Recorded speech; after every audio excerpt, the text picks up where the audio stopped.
This young man needs to hit up Dr. Zhao's eye clinic immediately for a thorough checkup.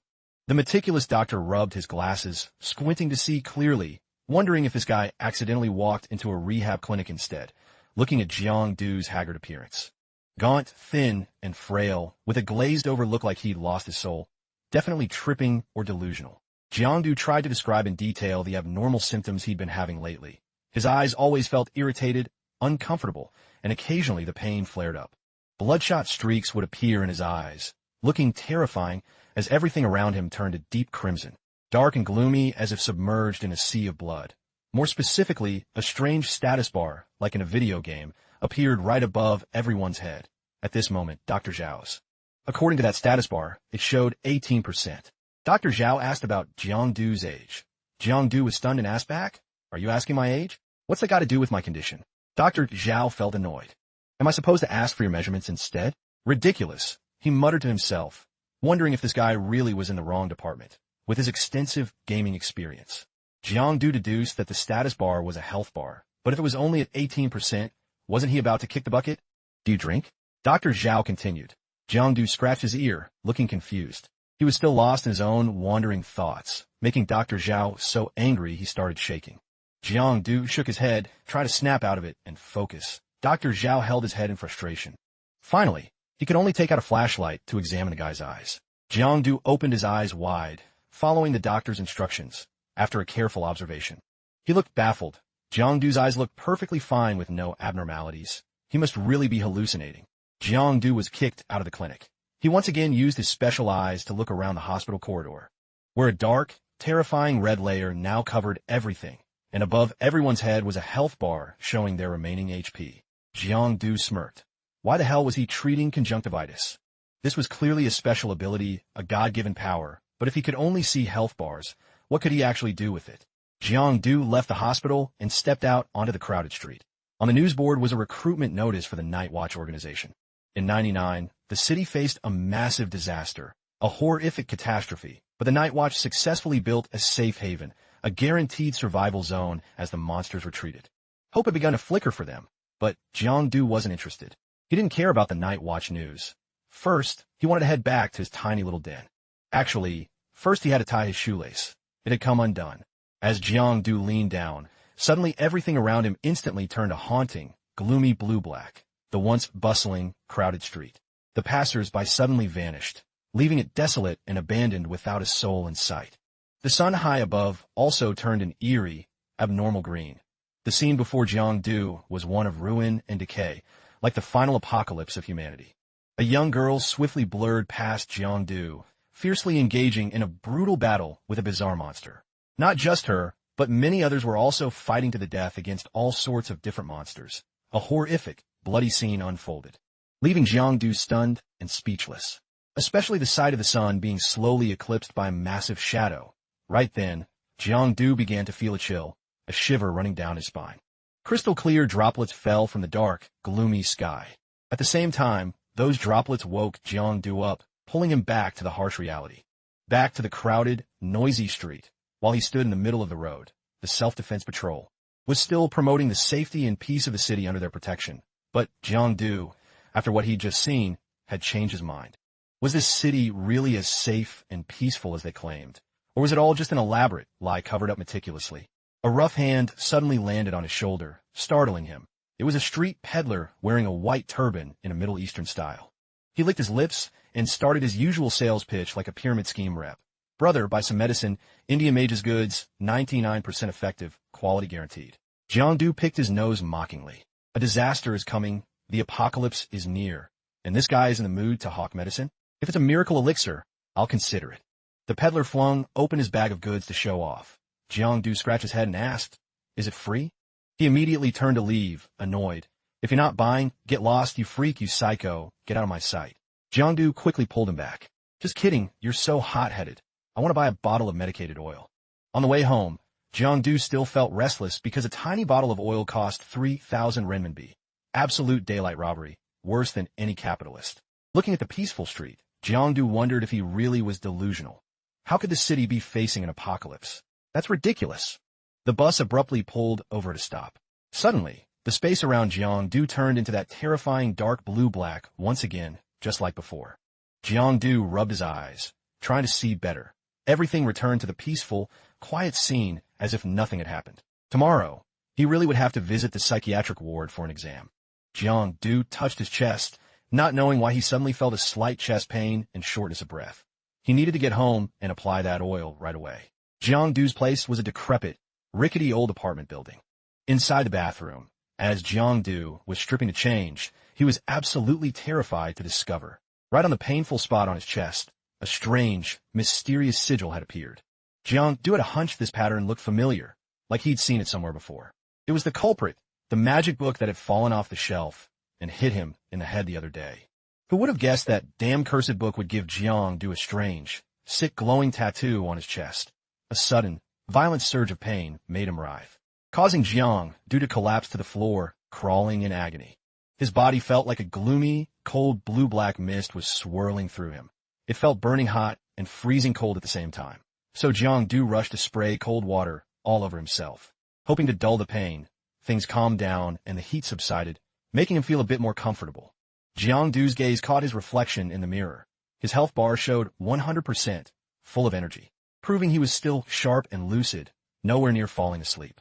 After showering, as Jiang prepared to leave the bathroom, he suddenly realized he had no shadow. There was no reflection on the floor, something seemingly simple and normal, yet completely bizarre. Jiang hopped around. Moving everywhere, there was light to search for his shadow. Finally, he found it. His shadow was on the wall. Jiang breathed a sigh of relief, feeling a bit more at ease, but he'd encountered so many weird things today that a missing shadow didn't even shock him anymore. Just after showering, Jiang felt exhausted and drained. He walked out and opened his room door. A blurry black shadow suddenly appeared before his eyes, making his heart jump out of his chest. Jiang tilted his head to one side to get a closer look. It tilted its head the opposite way, mimicking his every move. Jiang looked down at his feet and saw no other shadow. With his seasoned experience as a longtime writer, he understood the situation. Jiang pressed his hand against the sigil on his chest. Even though the pain was incredibly uncomfortable and agonizing, his shadow stood perfectly still, not moving an inch. The good news was his shadow hadn't run away. It hadn't vanished. But the bad news was it seemed to have come to life with its own soul and consciousness. That night, Jiang experimented and messed around with his shadow, ordering it to raise its left hand, then to raise its right leg. The shadow obeyed instantly without hesitation. Suddenly, Jiang flashed a sinister, cruel grin. His distorted, sociopathic face left even a shadow speechless. "Do the fan dance," Jiang commanded. The shadow immediately complied with 7,749 dance moves. The shadow danced quite beautifully and fluidly. Jiang started to feel a headache and dizziness. It felt like he suddenly had a dark slave in the house, when suddenly the sigil on his chest glowed brightly, emitting a blinding light. It flew up to the ceiling, spinning like a whirlwind before stopping at the personal info and attribute section. Jiang's shadow's stats appeared clearly. Excited, he clicked to see the details. It possessed all of his memories. Jiang's experience, strength, and combat abilities were synced perfectly with his, but it lacked the ability to think or reason independently. Jiang glanced at the pitch-black shadow, still diligently performing the fan dance on his command. Truly a mindless, unconscious shadow. This shadow had no physical form. It looked more like a ghost or a wraith. He started to feel a bit creeped out, a shiver running down his spine. Jiang handed it a pen and a complex derivative math problem. The shadow scribbled one character, then stopped, staring at him. Jiang looked down at the completely wrong, distorted, stupid answer. Frustrated and angry, he tried to hit it with a book, but since it had no physical form, the blow was useless. "You have all my memories, and you're this stupid? This would have taken me only 2 minutes." But maybe the problem was too hard since the shadow lacked logical thinking skills. So Jiang decided to test it another way by ordering the shadow to transcribe the entire novel Fights Break sphere. The shadow's hands started moving, writing faster than a typewriter. Jiang was satisfied. This way he could copy and sell books without worrying about losing money. Soon, Jiang would have a whole factory, a workshop for pirating and smuggling books. This was absolutely peak, totally awesome. Jiang checked the shadow's attribute board again to see if there were other ways to exploit it. He clicked on the Shadow Eater skill. It was an ability that helped Jiang collect and absorb shadow points from all kinds of darkness to strengthen himself or decompose dead animals to gather points. Shadow Eater. Did it mean devouring darkness? But how was he supposed to devour it? Direct contact, or what? Jiangdu looked left and right, searching for something to test it on. He went to a dark corner where shadow was cast and reached out to try devouring the darkness. But things didn't go as Jiangdu expected. He was annoyed. What kind of power did this system give him? Why was it so weird? Wasn't there even a starter guide or a manual? How was he supposed to know how to use it? Whatever, he decided to switch to the other ability, shadow catching. It was the ability that allowed Jiangdu to see the dark, hidden side of the world, while also allowing him to choose between observing and infiltrating that world. Jiangdu immediately realized that was why he saw those hallucinations on the street this morning. But what was this power for? Was it just to see scary things? He'd just have to figure it out as he went. Jiangdu looked at the shadow and ordered it to go do some push-ups. The shadow nodded in obedience, stood up, and its entire body slowly sank into the ground, vanishing without a trace. Jiangdu was baffled. He told it to do push-ups, not dive into the dirt, but that annoying shadow took the liberty of disappearing into the floor, leaving him with no track of it. Jiangdu anxiously searched for the shadow, yelling at it to get back here and serve its master. Suddenly, a deep, bottomless black hole appeared in the middle of the room like a portal to another world. The shadow quickly jumped out from the hole and stood before Jiangdu, bowing for orders as he strictly interrogated it. He asked where it had run off to and what it was doing to disappear like that. It quickly replied by writing on a piece of paper, writing clearly word for word, to the dark side of the world. What the hell were you doing in that gloomy place? Jiangdu frowned and asked. It shivered and replied, practicing push-ups. Jiangdu suddenly got it. It must be silently training its strength on the dark side where energy is abundant and mysterious. Training there would multiply its progress, so he generously let it go back down. Back in the ground to train more and level up, Jiangdu sighed, feeling exhausted. A long, hard day was finally over. The last task of the day was to race against the deadline and finish his work on time. The next morning, the bright dawn sun shone everywhere. Jiangdu was still deep in a beautiful dream, slumped over his desk unaware, muttering nonsense in his sleep. Oh, passionate story, give me the magic pen. I need to finish my masterpiece. Hee hee hee. Jiangdu, bleary-eyed, opened his eyes, waking up from his sleep. His waist was aching and sore from sleeping hunched over the desk all night, with such bad posture. His spine was going to end up crooked. How dangerous. Jiangdu, hurry up and open the door. That familiar, dear voice called out every morning. He rushed to open the door. Early in the morning, his childhood friend, Yao Yao, had come to see him. It must be something important. Jiangdu was dazed, then suddenly noticed Yao Yao's health bar on his phone screen. Why was it only at 93%? He wondered what happened. A moment later, he realized it was just her monthly cycle, something he'd forgotten. Yao Yao quickly moved into Jiangdu's room. Without waiting for an invite, her eyes were glued to her phone. She was a hardcore fan of the hot-blooded manga, and Jiangdu happened to be the author of that famous series. Last night, Yao Yao saw his TikTok update saying a new chapter was coming, so she rushed over to sneak a peek at the manuscript. She wanted to satisfy her curiosity, when suddenly a loud bang rang out. Startling Yao Yao, she angrily shouted, "You jerk! Even if you don't want to show me the manuscript, you didn't have to slam the door that hard." The corner of the door was cracked, about to shatter. Even Jiangdu was stunned by that sudden action. Yao Yao's lip twitched, feeling something was off. She finally noticed the change in his body, a distinct transformation.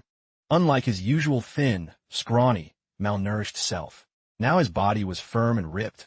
Every muscle was defined, looking incredibly attractive and sexy. Yao Yao thought he'd been working out, but she immediately dismissed that idea. A longtime social media addict who spent all day staring at his phone like Jiangdu would never exercise. How could he get a perfect, snack-like body overnight? It was impossible. Yao Yao glared at him suspiciously. You didn't run into something weird, did you? Jiangdu quickly shook his head in denial. No way. I've just been working out lately. He lied smoothly. Turns out, as long as a shadow trained, he got the gains too. It was magic. Yao Yao curiously lifted his shirt, wanted to see the 8-pack with her own eyes. The firm, delicious muscles appeared before her, making her drool with craving. However, the main issue wasn't solved. Yao Yao had seen many strange cases her father handled, and she began to suspect he had come into contact with some bizarre anomaly. Shut it, you keep bringing that up. Jiangdu was tongue-tied, unable to argue or explain himself properly. Suddenly, Yao Yao quickly locked Jiangdu's arms. He screamed in panic. Was she going to pull out some dangerous secret weapon and blow his head off? Sure enough, his hunch was right. Yao Yao pulled out a strange watch and put it on his wrist. It was a special device used to measure the pollution index and toxicity level of any object.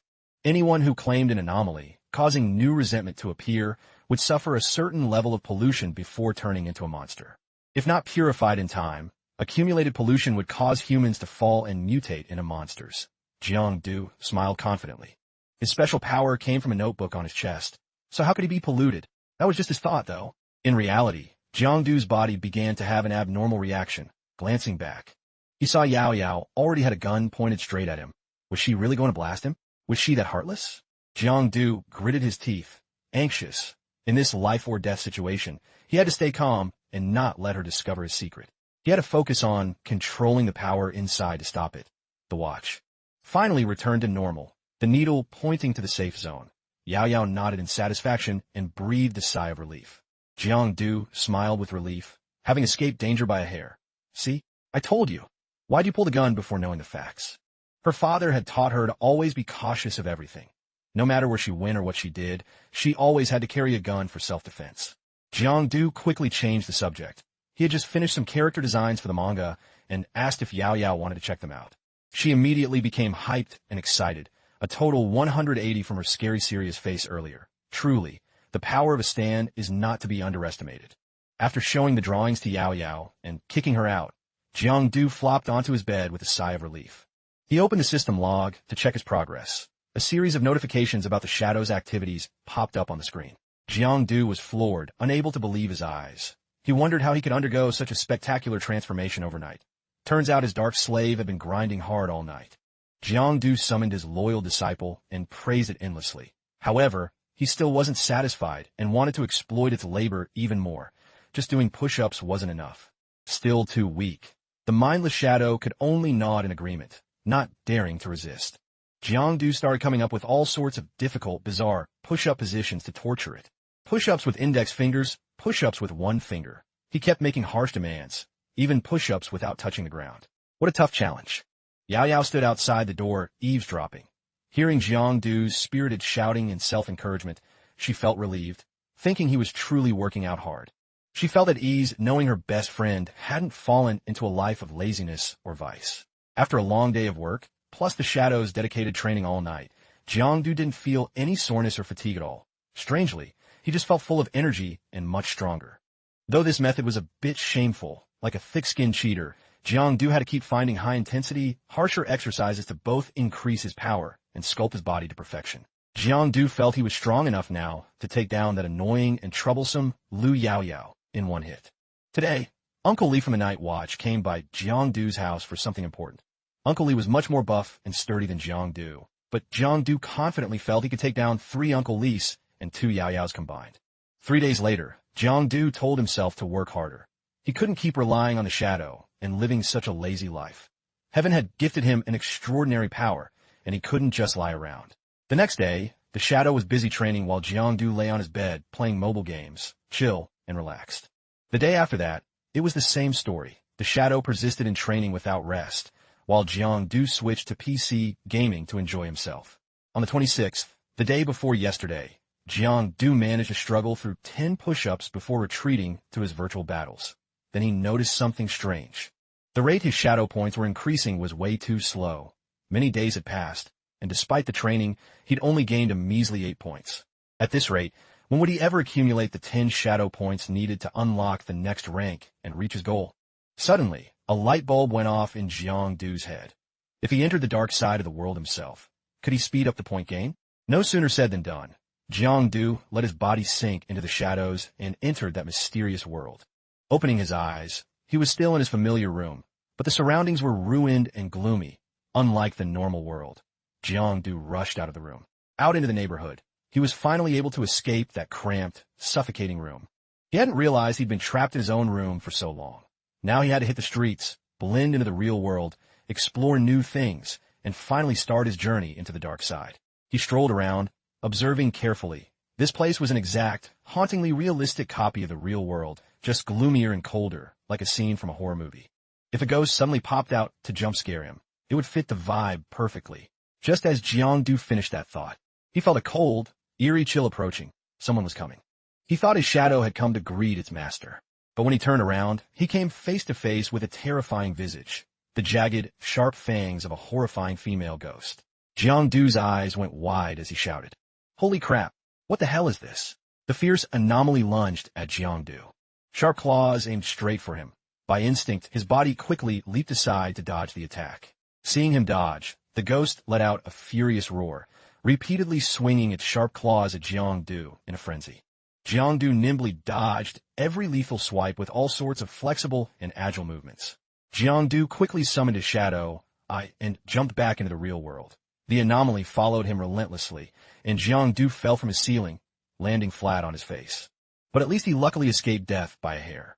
Except his firm, attractive, but had been scratched bloody by the anomaly's claws. Jiangdu panted, still in shock. What kind of ghost just appears at his apartment door to attack a handsome guy like him? It was a shame his flawless body now had several scratches on it. Luckily, thanks to the shadow's training, Jiangdu's speed and agility had increased, so the anomaly couldn't finish him off.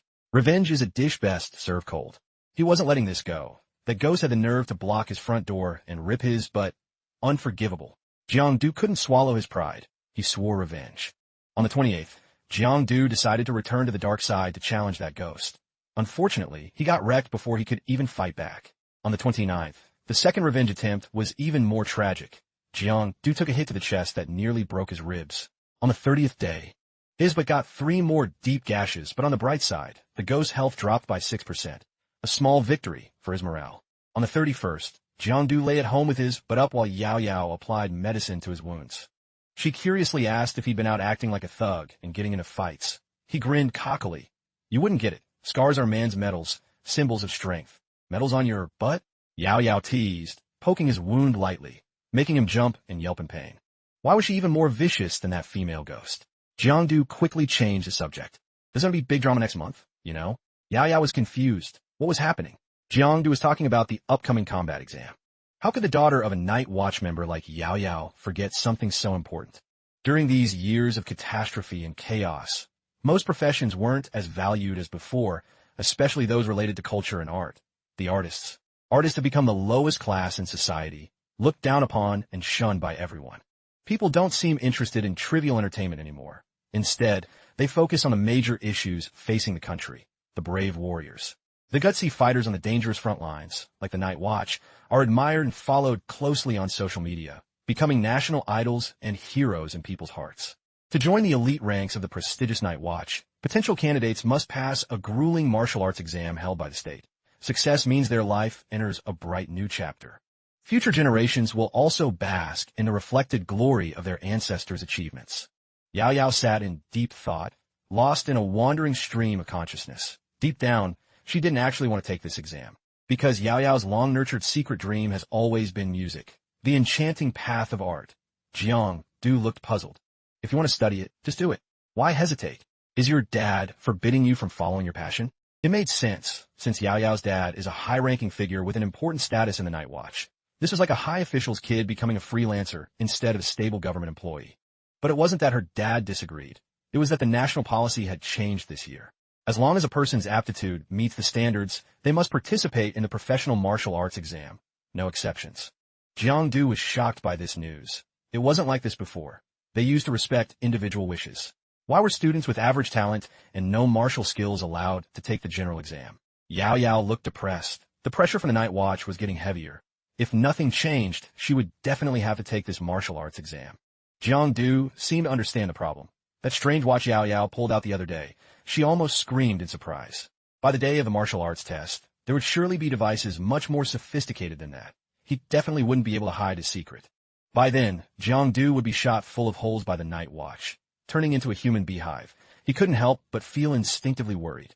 Jiangdu touched his sigil. Surely this notebook wouldn't turn him into an anomaly, an enemy of humanity, right? Suddenly, Jiangdu had an idea. He was curious if the device Yao Yao used could help him avoid anomalies. Yao Yao explained in detail. It's just for detecting anomalies or supers. If you actually meet one, run immediately. If you can't run, well, just say your prayers and close your eyes. Jiangdu only focused on the term supers. He had no idea who they were. AI? After applying the medicine, Yao Yao got ready to leave. Jiangdu made an excuse to go to her house to check out basic books on anomalies and supers. Jiangdu used the excuse of the newly issued policy, didn't he? Jiangdu used the excuse of a newly issued policy. didn't he? Jiang used the excuse of the newly issued policy, didn't he?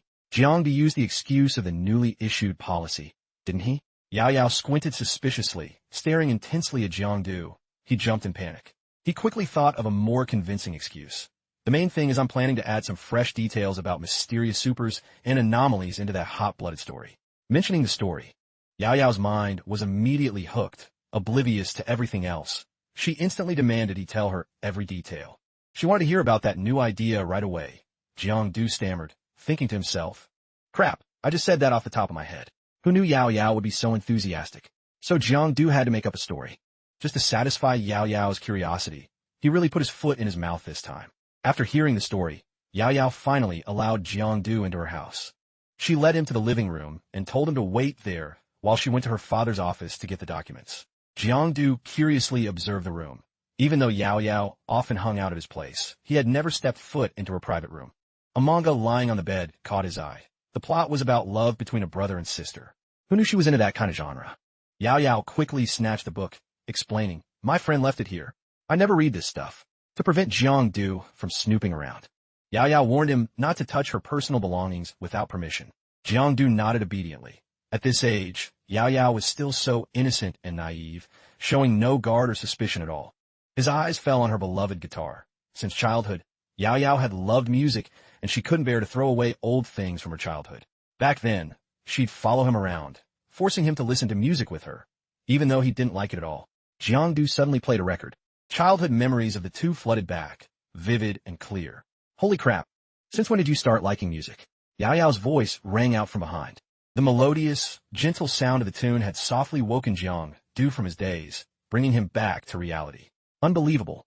He had accidentally fallen into a deep sleep while listening to that smooth, melodic track. Yao Yao teased him. Before, he wouldn't even pay attention to the sound of an instrument. Jiang used to be indifferent and cold toward any kind of music, yet now he was swaying to the beat. Truly strange. Back to business. After the brief teasing, Yao Yao tossed Jiang a modern, high-tech VR headset.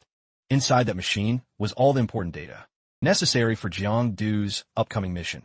As soon as he put on the device, Jiang felt like his whole body was falling into an endless, dark void. The moment he opened his eyes, he was stunned by the unbelievable realism of this advanced VR technology. He was standing at the edge of a deep, plunging abyss, a mysterious, unidentified area. Unexplored and full of taboos and hidden dangers, it was said to be the origin of the previous horrific catastrophe. This was also the breeding ground for the terrifying anomalies. They were cruel, violent, and bloodthirsty, constantly devouring each other and destroying their own world and those around them. Jiang finally realized the creepy ghosts he'd met were anomalies. It turns out the haunting ghost he faced on the dark side was also an anomaly.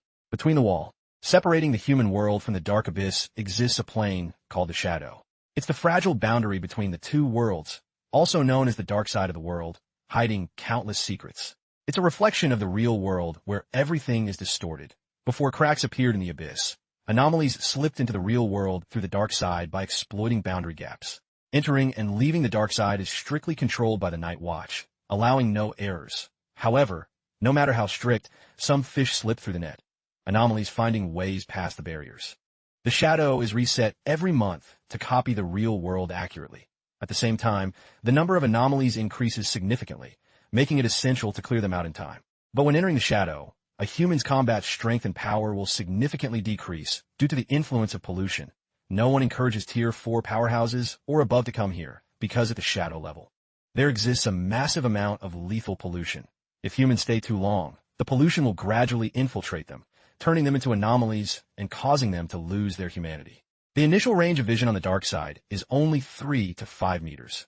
This field of view increases with one's strength and power level. Jiang felt confused and baffled.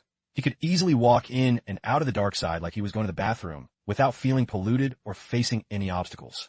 Suddenly, a beam of blinding, powerful light struck the anomalies lurking around, causing them to be instantly destroyed and vanish into ash. That is the power of supers, brave warriors. They are individuals who possess extraordinary strength equivalent to anomalies and are trained to fight against these vicious monsters. Witnessing that scene, Jiang couldn't help but drool over the blurry but still powerful and majestic silhouette of the supermodel. It looked so cool and imposing. If you pass this test, you could become an idol for the youth, Yao Yao said excitedly. The information continued to provide Jiangdu with context. The essence of a super is possessing an anomaly inside the human body and controlling its power. However, parallel to controlling that immense power, they must also endure the erosion and destruction from the anomalous force. A super must always struggle and resist the internal pollution and mutation. And after death, the rate of transformation into an anomaly will be much higher and exponentially more dangerous. Therefore, as a super, when one realizes they can no longer survive or sustain life, they must use all their power and ability before dying, before their final breath. Otherwise, they themselves will become formidable and dangerous anomalies, a horrific threat to humanity. Jiangdu was startled and alarmed. He quickly yanked the VR headset off his head. Seeing this, Yao Yao worriedly asked about his condition. He rubbed his head, his face still showing shock. The massive amount of information was overwhelming, making it impossible for him to process and digest it all at once. "Come over here and give me a back rub," Jiangdu said in a commanding tone. Naturally, Yao Yao didn't dare to argue. Jiangdu had anticipated Yao Yao's reaction. He acted cool and smug, handing her 3 pages of spotless original art. "The content is up to you," he said. Yao Yao immediately flashed behind his back and began the massage. Just like a submissive character in a cheesy romance novel, she obeyed the male lead's command. As she massaged him, Yao Yao felt confused. His back was as hard as a rock, unlike normal skin and flesh. "Naturally, it's thanks to hard training," Jiangdu said proudly. "I've even got an 8-pack now, it's no joke." He bragged. "Want to feel it?" he asked. As soon as Jiangdu finished speaking, Yao Yao curiously lifted his shirt to feel his abs. Suddenly, the room door burst open with a loud bang. Big Bro Lu stood at the door, face full of rage and murderous intent. "You bastard! What are you doing to my daughter?" he roared. And so, the 3 of them sat eating dinner together in an awkward, terrifyingly silent atmosphere. Jiangdu couldn't swallow a single bite of rice. Because of the daggers, Big Bro Lu was staring at him, looking like he wanted to eat him alive. Yao Yao put a piece of meat on her father's plate and said softly, "It's a misunderstanding." Big Bro Lu frowned, looking unconvinced. He had seen with his own eyes what the 2 were doing in the room. How could they explain it now? Yao Yao was tongue-tied. She turned and grabbed the head of Jiangdu, who was calmly gnawing on a bone. "Say something. Prove our innocence." Jiangdu picked up a glass and cleared his throat.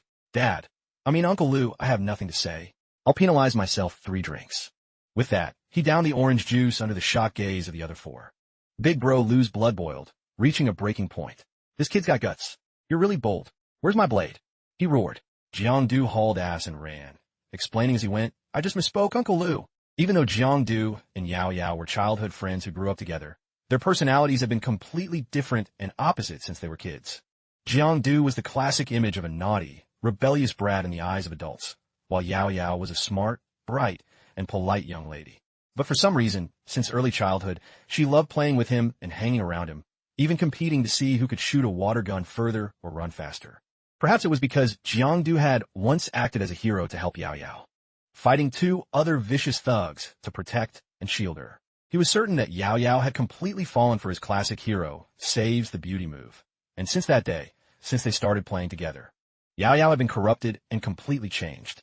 She even plotted with Jiangdu to play a homeless for a day game to start a business and make money. As a result, he got a beating from Yao Yao's dad. Namely, Big Bro Lu gave him a beating he'd never forget. He never wanted his precious daughter hanging around a poor, common kid like him. He even guarded against Jiangdu like he was a thief. At this moment, Big Bro Lu's face was as tense and stern as a guitar string. He pulled out a cigarette and prepared to light it. Yao Yao quickly snatched the cigarette from his hand. Big Bro Lu didn't dare resist his beloved daughter. He glanced at them inquisitively. "So, what exactly were you 2 doing when I got home?" Jiangdu honestly reported the situation.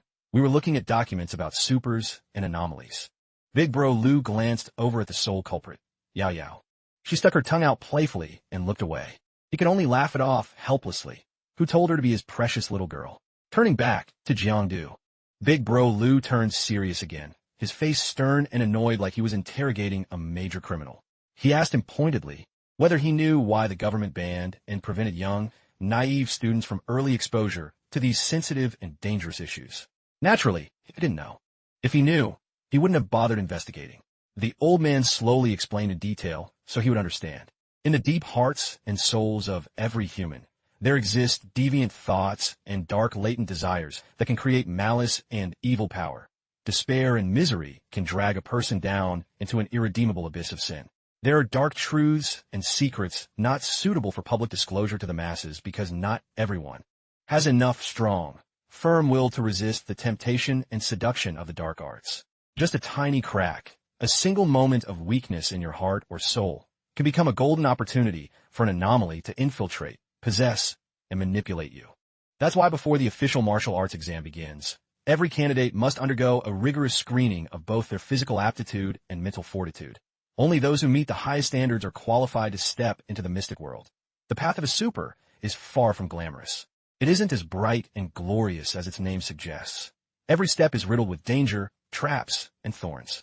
Even with the support of modern, advanced healing equipment, tragic accidents still happen every year. It's unavoidable. That's why I don't encourage you to dig deep into these dark, dangerous things. I get it. Thanks, Uncle Lou, Jiangdu said politely. Even so, but didn't the new policy state that everyone has to undergo testing? There's no escaping it. Even if the sky falls and the world ends, you just have to stay chill, optimistic, happy, and worry-free, and you'll be fine. Uncle Lou sighed helplessly, clenching his fists. There was no way to change Jiangdu's stubborn mind. Suddenly, Big Bro Lou's high-end, deep green iPhone 15 Pro Max rang loudly. An emergency shadow mission. Something that needed immediate action. So he hurriedly stood up, preparing to head back to the dangerous battlefield. Before leaving, he didn't forget to give Jiangdu a stern warning. Don't you dare lay a finger on my precious daughter, or I'll personally drag you to the night watch to pay for it. Jiangdu replied with a look of mock confidence. Dad, Uncle Lou, don't worry. From now on, I promise not to do anything that crosses the line. Anymore. Uncle Lou nearly choked on his own spit. What do you mean anymore? You haven't done anything yet. Today the house was out of groceries, so Jiangdu had to drag his tired body to the convenience store. He had intended to study more documents, but he only got access to the most basic, entry-level knowledge. Besides, with Uncle Lou's cautious nature, he'd surely hidden the important files deep inside a safe. A sturdy one, locked with 100 heavy locks, so he could never access them. Just as he was about to pay, Yao Yao called. She asked him to pick up some eggs, fresh milk, and something else, but she stammered and wouldn't say what. Jiangdu slowly walked to the feminine hygiene aisle, where various products were displayed. Yao Yao spoke softly. Can you buy me 2 packs of Kotex pads? Her voice was a bit shy. Why act so bashful about it? Just say it, he thought. It's not like he didn't already. No, she was on her period. The official start of school was about a month away, but the training effectiveness of his shadow and shadow control ability was declining. It seemed he couldn't just keep practicing in a vacuum or through boring, repetitive drills. He needed actual combat, real-world experience to gain the skills required for a fight. Lately, Jiangdu noticed that propaganda about fighting anomalies was appearing more frequently. This year's martial arts exam was even becoming mandatory, increasing the number of recruits and enlisting more people. It felt as if something truly evil and catastrophic was about to descend upon the world. As Jiangdu was lost in his vague thoughts, the sun had completely set. He tried to shake off the negative, gloomy vibes in his head. He was so stressed and tired that he felt like he needed to find an anomaly and beat the crap out of it just a vent. Jiangdu walked into a dark, secluded alley, stealthily checking to make sure no one was around. Once certain, he activated his special ability to enter the shadow realm, the world of nocturnal creatures. Suddenly, Jiangdu realized someone else was there. He stood on high alert. He shouted, "Who's there?" from a distance in the blurry and dim light. A young man, covered in injuries and soaked in blood, was dragging himself painfully toward Jiangdu. He appeared to have only 14% health left. His face was pale, gaunt, and completely drained. Jiangdu recognized him as a neighbor from his building. But why was he here on the dark side of the world? He seemed to have reached his limit, collapsing right in front of Jiangdu. Behind him, a familiar pitch-black shadow was stalking him relentlessly. It was an anomaly. His mortal enemy, the one he had been looking for to get revenge. Jiangdu stood stunned. After not seeing it for a few days, it only had 24% health left. It was severely injured. He realized immediately it was the one that had inflicted those serious injuries on his neighbor. That night, the young man, Lyn Mo, was on his way home after a hard day's work at the night watch. He worked in civil service, thinking it would be light work with good pay. Instead, he had to work overtime every single night. Had he known, he would have just taken a martial arts exam. Suddenly, he heard a child's desperate scream for help coming from a deep, pitch-black alley. 2 kids were being dragged by some force, forced into the dark side of the world. Lyn Mo immediately recognized it as an anomaly, but he'd never heard of them dragging humans into the shadow realm before. Both children had almost vanished into the terrifying darkness. Lyn Mo rushed over, trying to help. "Don't be afraid, kids. Hang on." He bravely reached out both hands, trying to grab the small, weak hands of the two children. But suddenly, even he was pulled by a powerful, irresistible force into the darkness. Lyn Mo gritted his teeth, trying to endure. When he opened his eyes, all three of them, himself and the two children, were in the terrifying, gloomy shadow realm. The two kids were terrified, crying out in despair, tears streaming down their young faces. Lyn Mo wasn't doing much better. He was just a regular office worker who had just finished his shift. He didn't bring any gear to protect against the pollution of this shadow world. It was like falling into a living hell full of deadly danger. Before he could even gather his wits, a sudden, violent attack lunged straight at them. Lyn Mo gritted his teeth. Using all his strength, he delivered a powerful kick to block the strike. It was the terrifyingly sharp claws of a ferocious anomaly. Lyn Mo carefully checked the original rift where he had been pulled into the shadow world, but it had completely vanished without a trace. They had no way back and no way out of this dangerous place. Here they were surrounded by anomalies, hideous, terrifying creatures that could pounce at any second without warning.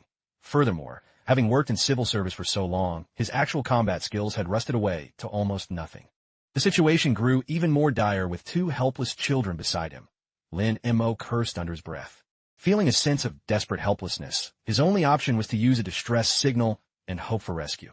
He quickly sent an SOS to the Night Watch, his workplace. Then he handed the signal device to the two kids, as it could resist pollution and temporarily shield them from the encroaching malice. He firmly promised to return them safely to their mother.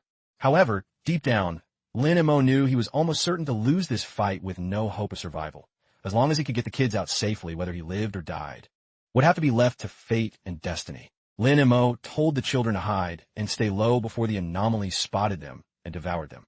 Lyn Mo's life had been a series of ups and downs, a real roller coaster. At 18, he had excelled in the martial exams and got into the prestigious supernatural combat department. From his freshman year, Lyn Mo studied hard, researching the basics of martial arts and superpowers. Every day he ground away in the gym to become a true soldier.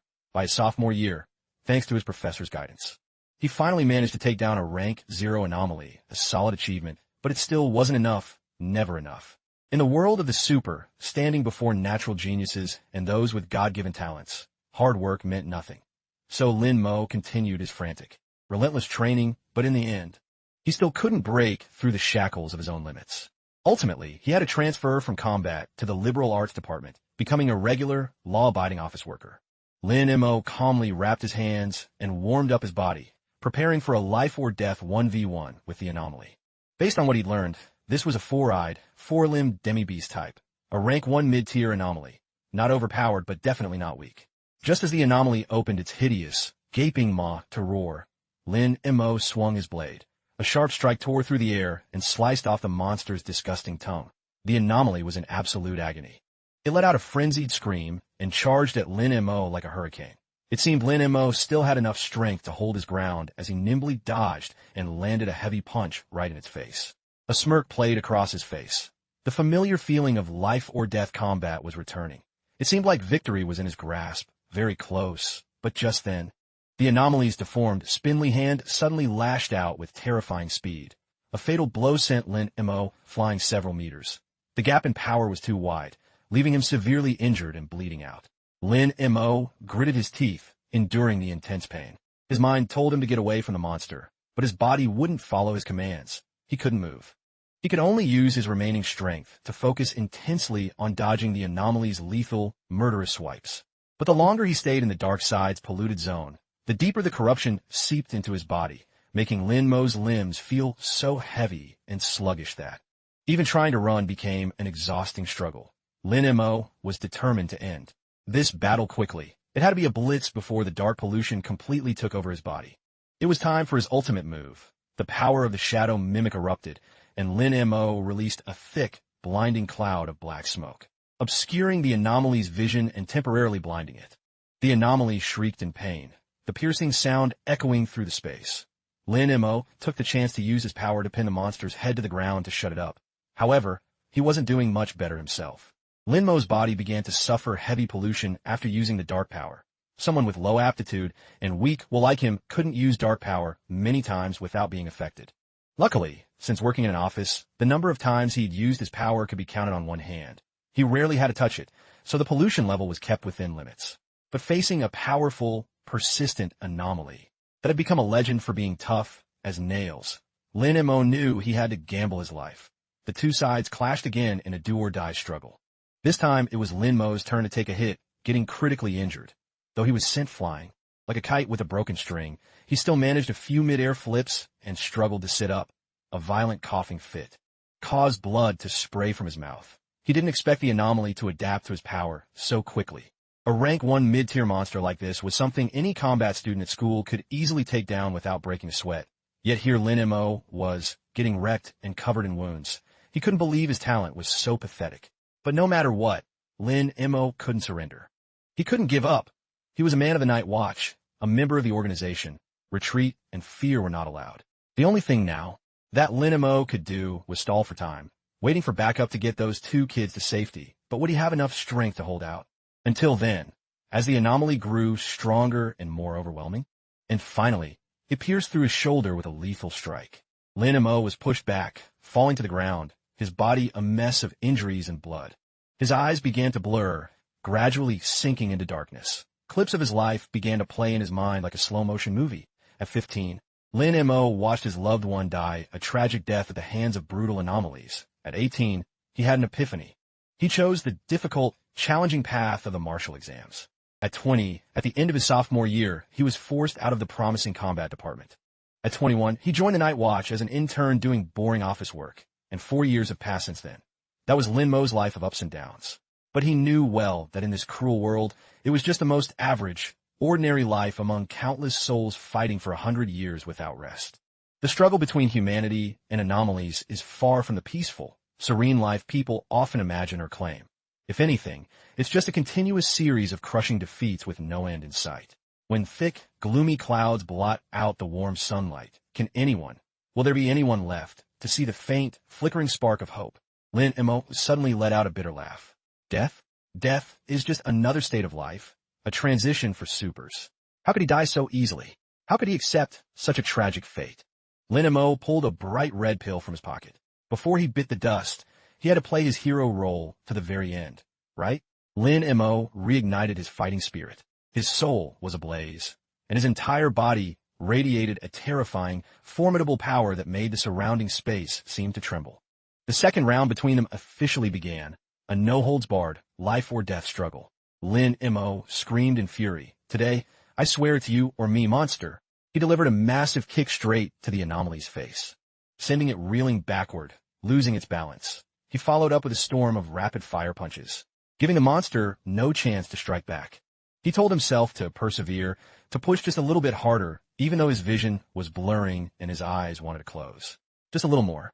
Just one more push. But alas, Lyn Mo's body no longer had the strength to obey his will. The anomaly seized this opportunity. It launched a lethal counterattack. With a single blow, it sent Lyn Mo flying, adding critical injury upon critical injury. He couldn't see anything anymore. Everything went pitch black. In the end, he was backlashed by his own dark power. To be defeated by such a minor monster, Lyn Mo felt pity for himself. Pity for his miserable fate. Was his dull, boring life really going to end in such a tragic way? Suddenly, the sound of footsteps nearby caught Lyn Mo's attention. A high-pitched, childish voice rang out in his ears. WTF, you useless animal. You wouldn't wait for me at the front door. So what the hell are you doing all the way out here? Lyn Mo heard the youthful voice and a style of speaking that didn't sound like anyone from the Night Watch. Could it be a regular super? But regular people couldn't possibly reach this dangerous place.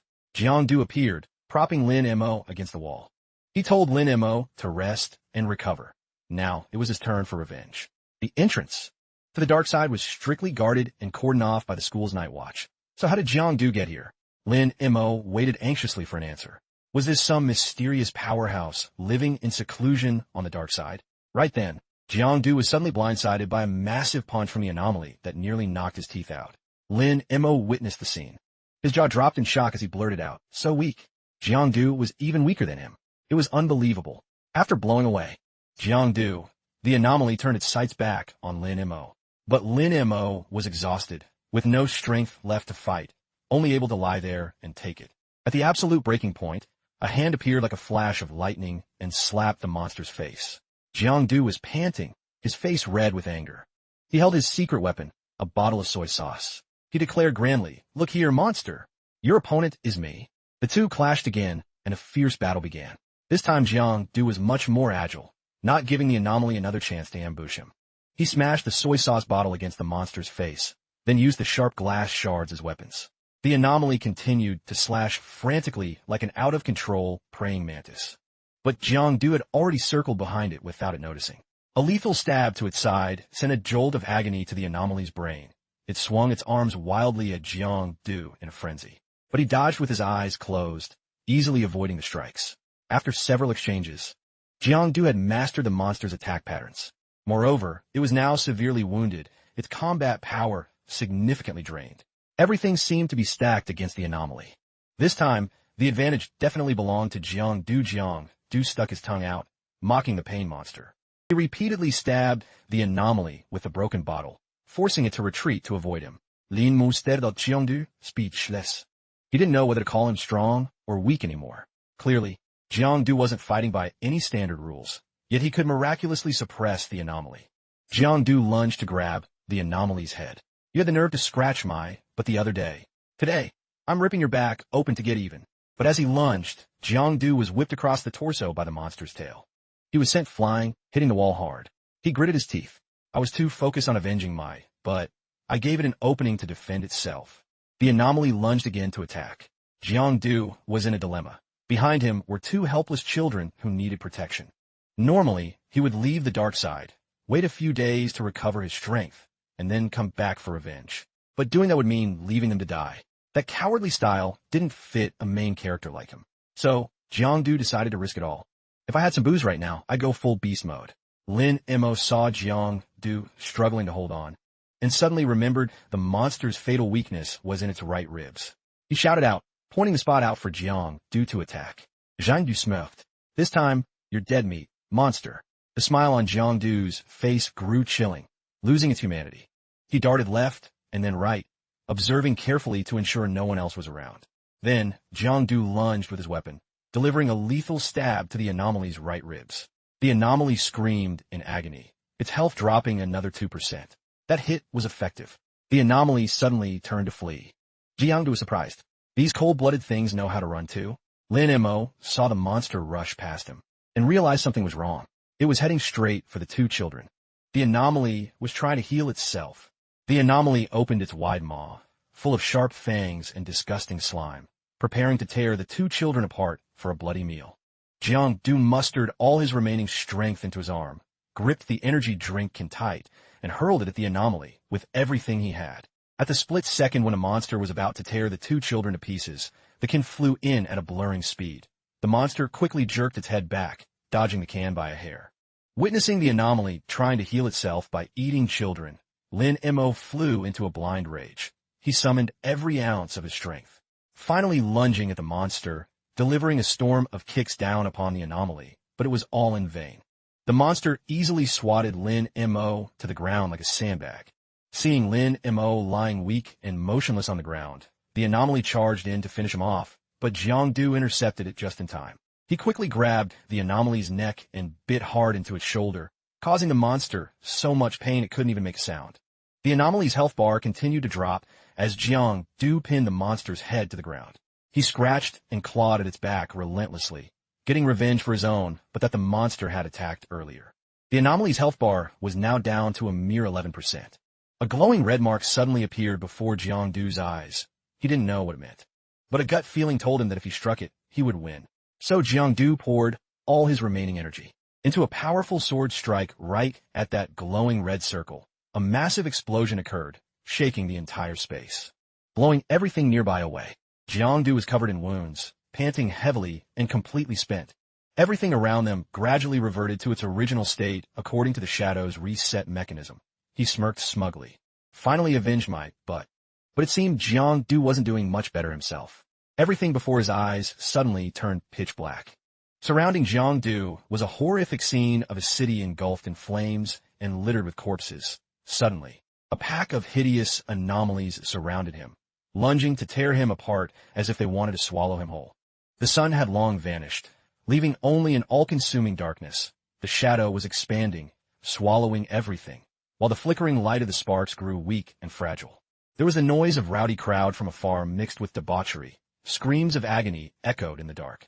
This was the great calamity, a truth many knew, yet many others remained blissfully unaware of this cruel reality.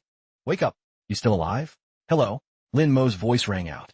Waking Jang from his nightmare, he blearily opened his eyes, sighing in relief that it was only a dream. After killing the anomaly, he seemed to have lost a part of his memory and couldn't clearly recall what happened. "Hey, I think there's something here." Jang tried using his shadow guard skill, and sure enough, it worked. Lyn Mo looked at Jang with a judging gaze. "You talked so much during the fight. Why are you so quiet now?" Jang observed the situation. Lyn Mo had lost 10% of his health, which according to the system was still salvageable, but that was just in theory. Suddenly, Lyn Mo placed a hand on Jang's shoulder. He asked Jang to help him over to a nearby wall. Both slumped down, gasping for air. Lyn Mo broke the silence first. He guessed that Jang wasn't a member of the Night Watch.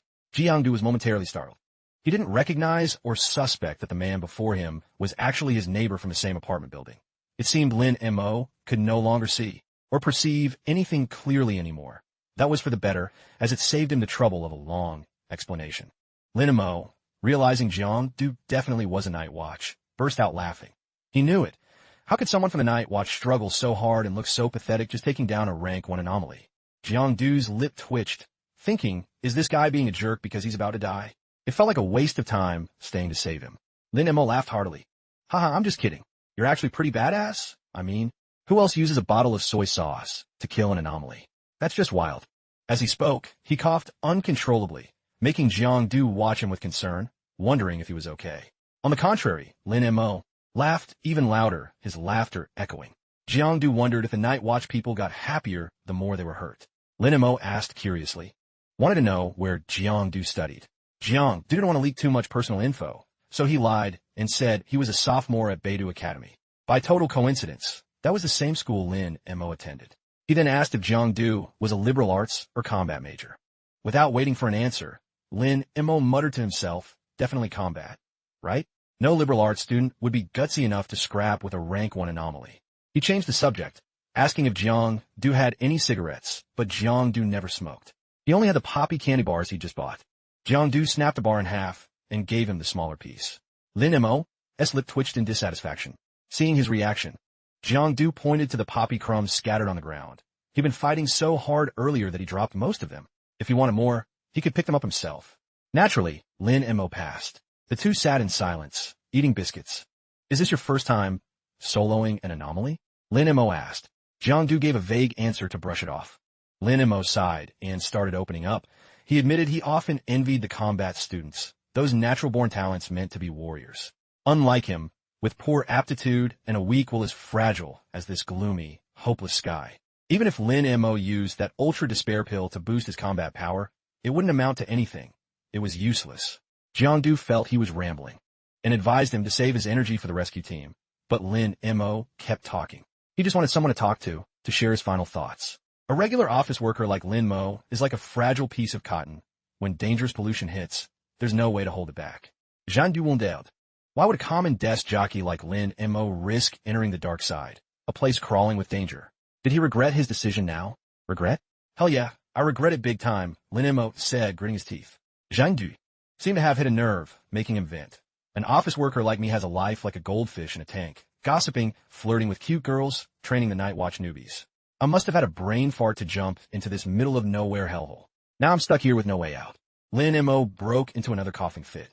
Jang quickly advised him to chill and save his energy, or he'd die from talking too much rather than from the anomalies. Lyn Mo pointed at the two kids. The signal went out a long time ago. Backup is almost here, so I'm somewhat at peace. Seeing Jang stand up to leave, Lyn Mo quickly pulled him back, afraid he'd wander off and get lost or run into an anomaly. With Jang's amateur, low-rent skills, he'd never survive. Better to sit tight and listen to Lyn Mo yap a bit longer. Jang started breaking out in a cold sweat, feeling annoyed. This guy's nonstop rambling was more torture than an anomaly. He just wanted to go home and crash in his bed. So Jang had to sit there and be a human soundboard for Lyn Mo, listening to his endless, trivial, and pointless stories. Lyn Mo asked him to pass a message to Dean Zhou of the Supernatural Combat Department at the Academy when he got back. He apologized for being his student, yet failing to defeat even a single rank 1 mid-tier anomaly. Jiang Du held his throbbing head. Listening to the life story wasn't enough. Now he had to be a free mailman too. It didn't stop there. Lyn Mo wanted to message a dozen other teachers, thanking Vice Dean Huang, telling a professor not to look so moody in class like he's going through a midlife crisis. Jiang Du finally lost his patience. He spoke up helplessly. Bro, you're talking way too much. How about I find a thick notebook to write down everything you want to say? Or we just wait until you're fully recovered and you can tell them yourself. Lyn Mo realized he had been rambling. He couldn't stop yapping. He let out a heavy, melancholy sigh. All these words, this pent-up stuff, has been bottled up inside me for so long. He just wanted to find someone, anyone, who was willing to listen and share his thoughts. Lyn Mo turned to Jiang Du with pleading eyes, asking for a biscuit. He really craved a spicy snack. What a weird craving. Jiang Du sighed and shook his head. People near the end really do have strange tastes. Keep looking, man. Even if you searched the whole world, you wouldn't find a buffet with spicy snacks here. Lyn Mo chuckled weakly. He was probably so exhausted his brain was glitching. A spatial portal gradually appeared and opened. It looked like the Night Watch rescue team had finally arrived. Jiang Du had been waiting for this moment of liberation. Finally, he was free from the chatterbox, who talked like a machine gun. He grabbed his bag, ready to head out. Lyn Mo asked why he wasn't going with them. Jiang Du declined. I got my own way home. No need to go with them. Lyn Mo gave a weak laugh. Safe travels, then. Jiang Du nodded goodbye. He closed his eyes, preparing to return to the real world. The world as it is. At that moment, the Night Watch team reached the scene. They quickly checked Lyn Mo's vitals. Though he still had 10% health, he shook his head, signaling that he was beyond saving. Jiang Du's eyes went wide in disbelief at what he was seeing. Lyn Mo's health just started plummeting. His blood bar drained at a dizzying speed. Jiang Du was utterly confused. With today's advanced medical tech, they should be able to save him. So why were they just letting him fade away like that? Why were they bowing to him? Like they were saluting a fallen hero? His health hit 0. Lyn Mo vanished into nothingness with a satisfied smile on his lips. At peace with this ending, Jiang Du screamed in despair, but he had already phased back to the real world. Everything was too late. He stood in the middle of a busy, crowded street, shouting into the void. At that moment, a giant electronic billboard was broadcasting news about the Night Watch. A member of the Night Watch must never give up until the very last second. If they realize that their survival rate and chance of returning are 0, they must immediately use the Ultra Despair compound. Once used, the user's power will skyrocket instantly, but means they are trading their life. There is no coming back. As a member of the Night Watch, one must always keep courage in their heart, eradicate all anomalies, and be ready to sacrifice their life to protect peace and human security. Jiang Du went home, the image of Lyn Mo still haunting him. He was just laughing and chatting like a normal guy moments before, and then suddenly he was unsavable. Thinking back, Lyn Mo just wanted someone to vent to share the burdens in his heart before his time was up. No flowers, no loud applause, no grand praise. He just quietly left, departing this world like anyone else, unnoticed. But even if that departure was normal and simple, Jiang Du would forever remember him, the comrade who fell. Jiang Du finally got home and felt a bit more relaxed. All he needed now was a hot shower and some sleep to recharge. He was dead tired. He wanted to collapse right then and there, yet his health bar was still over half full. He thought it would be down to 20% or something. Yet that Lyn Mo guy only had 10% health left and was still talking and laughing like nothing happened. You're still way behind him, both physically and mentally. It looks like just training muscles and physical strength isn't enough. Jiang Du needs to toughen up his will and grit too. Suddenly, a voice rang out, making Jiang Du jump out of his skin.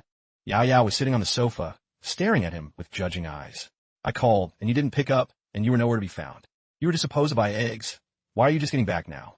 Jiang Du quickly scrambled for an excuse. Since New Year's was coming up, the stores were packed with long lines, so he had to wait forever. But the real question was, how on earth did she get in his house? Yao Yao hopped off the sofa and dangled the key. Uncle Lee gave it to me. Since you eat takeout every day and won't touch a home-cooked meal, I have to keep a close eye on you. YOYAO stepped closer, carefully inspecting Jang Du's unusual appearance. He looked like a total wreck, haggard and worn out, as if he'd just returned from a fierce battle or some life-or-death struggle.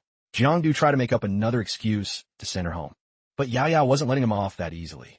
She grabbed Jiang Du's arm so hard she accidentally ripped his shirt, inadvertently revealing the scars and wounds covering Jiang Du's body. So Jiang had to rack his brain for another lie to cover his tracks. He claimed he ran into some muggers on the way home. That's why he was covered in injuries. But he claimed the muggers got it way worse than he did. Jiang even made some exaggerated moves to describe the fight, not noticing Yao Yao's dark, confused expression. Suddenly, she reached out. She gently touched the wound on Jiang face. Her eyes filled with deep sympathy and worry for her friend. Jiang gave a forced smile, but inside his mind was racing. Does Yao Yao actually believe my BS? He wondered. Girls really are easy to trick. Does it hurt? Yao Yao asked worriedly. Jiang scratched his head and laughed it off. It's fine, doesn't hurt. He felt a small twinge of guilt for lying to his friend. Yao Yao threatened to tell Uncle Li that Jiang was sneaking out in the middle of the night to get into street fights. Jiang wasn't afraid of anything, but Uncle Li terrified him. He rushed over, grabbing Yao Yao's hand and begging her not to tell. Out of options, he pretended to collapse on the floor, wailing about how his whole body ached and he was practically dying. Boo-hoo-hoo, he faked his tears. Yao Yao quickly sat down, worriedly checking his wounds. This looks serious. You need to go to the hospital right now. But Jiang refused to go.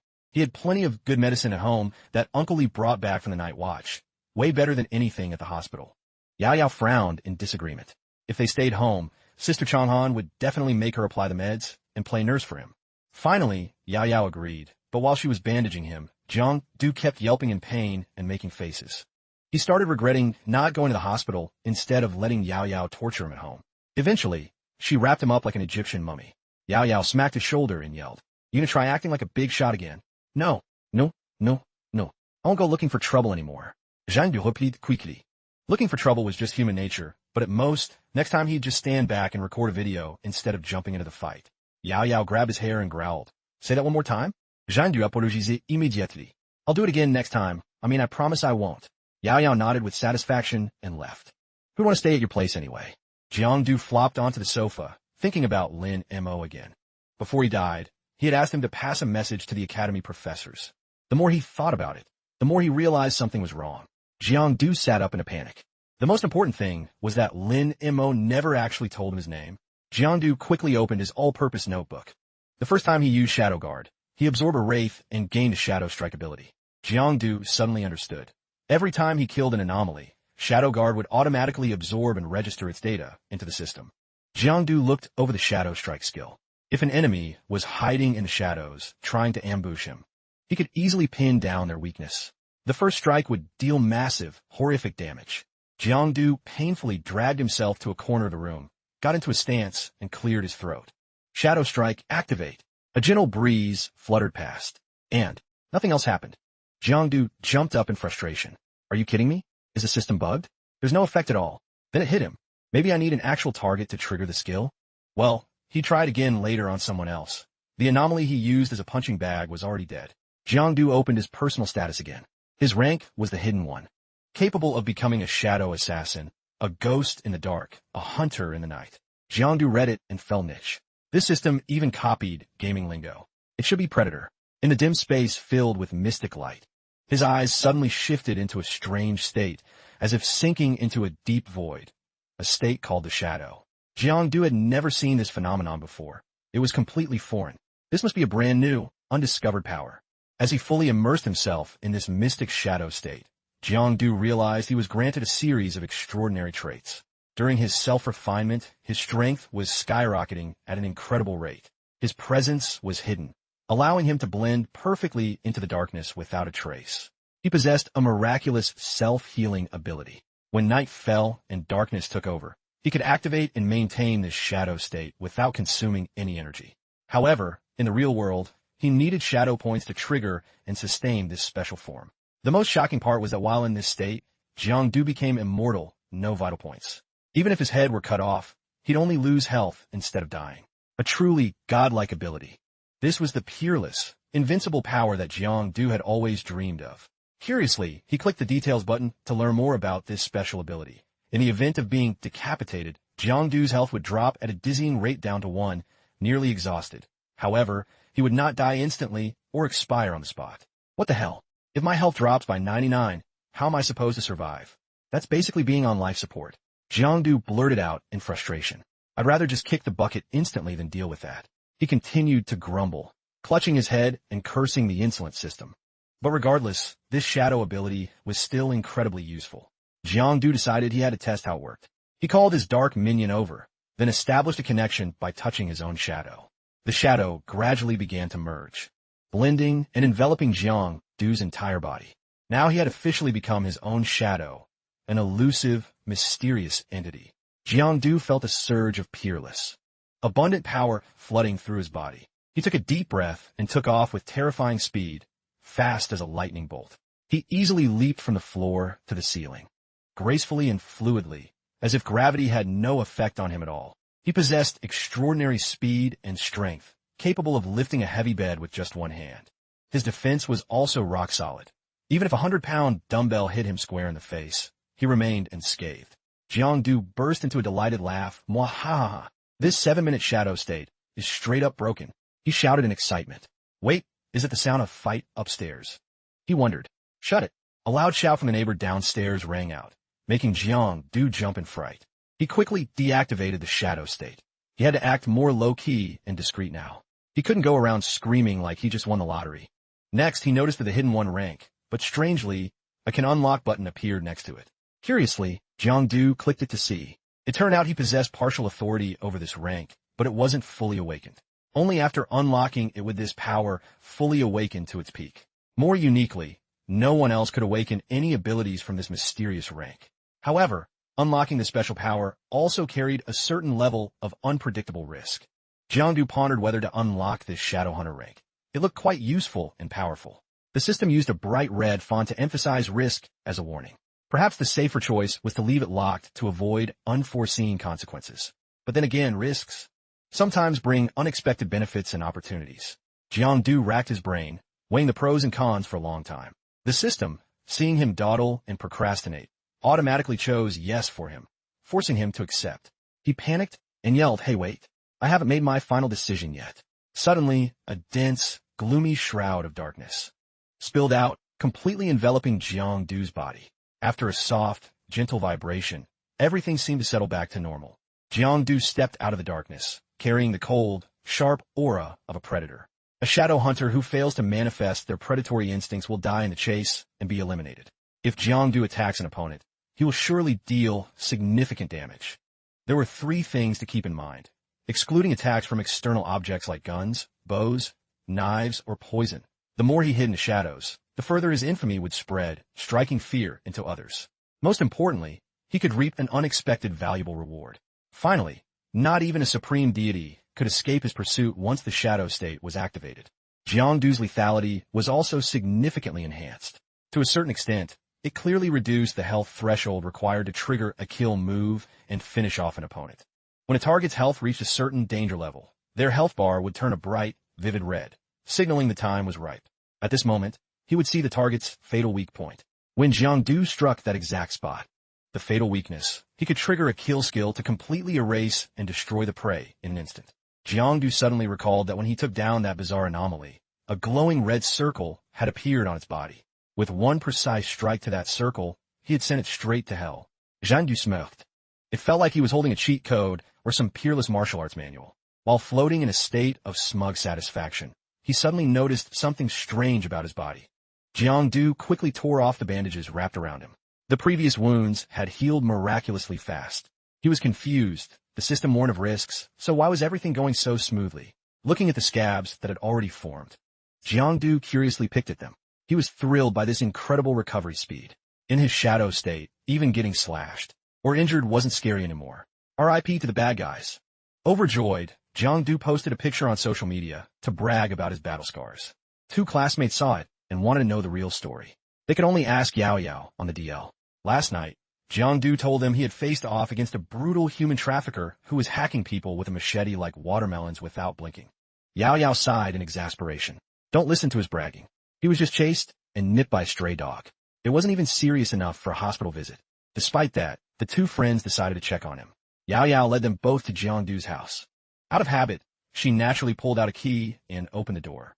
The 2 friends looked shocked. How do you have a key to his place? And why are you walking in like you own the place?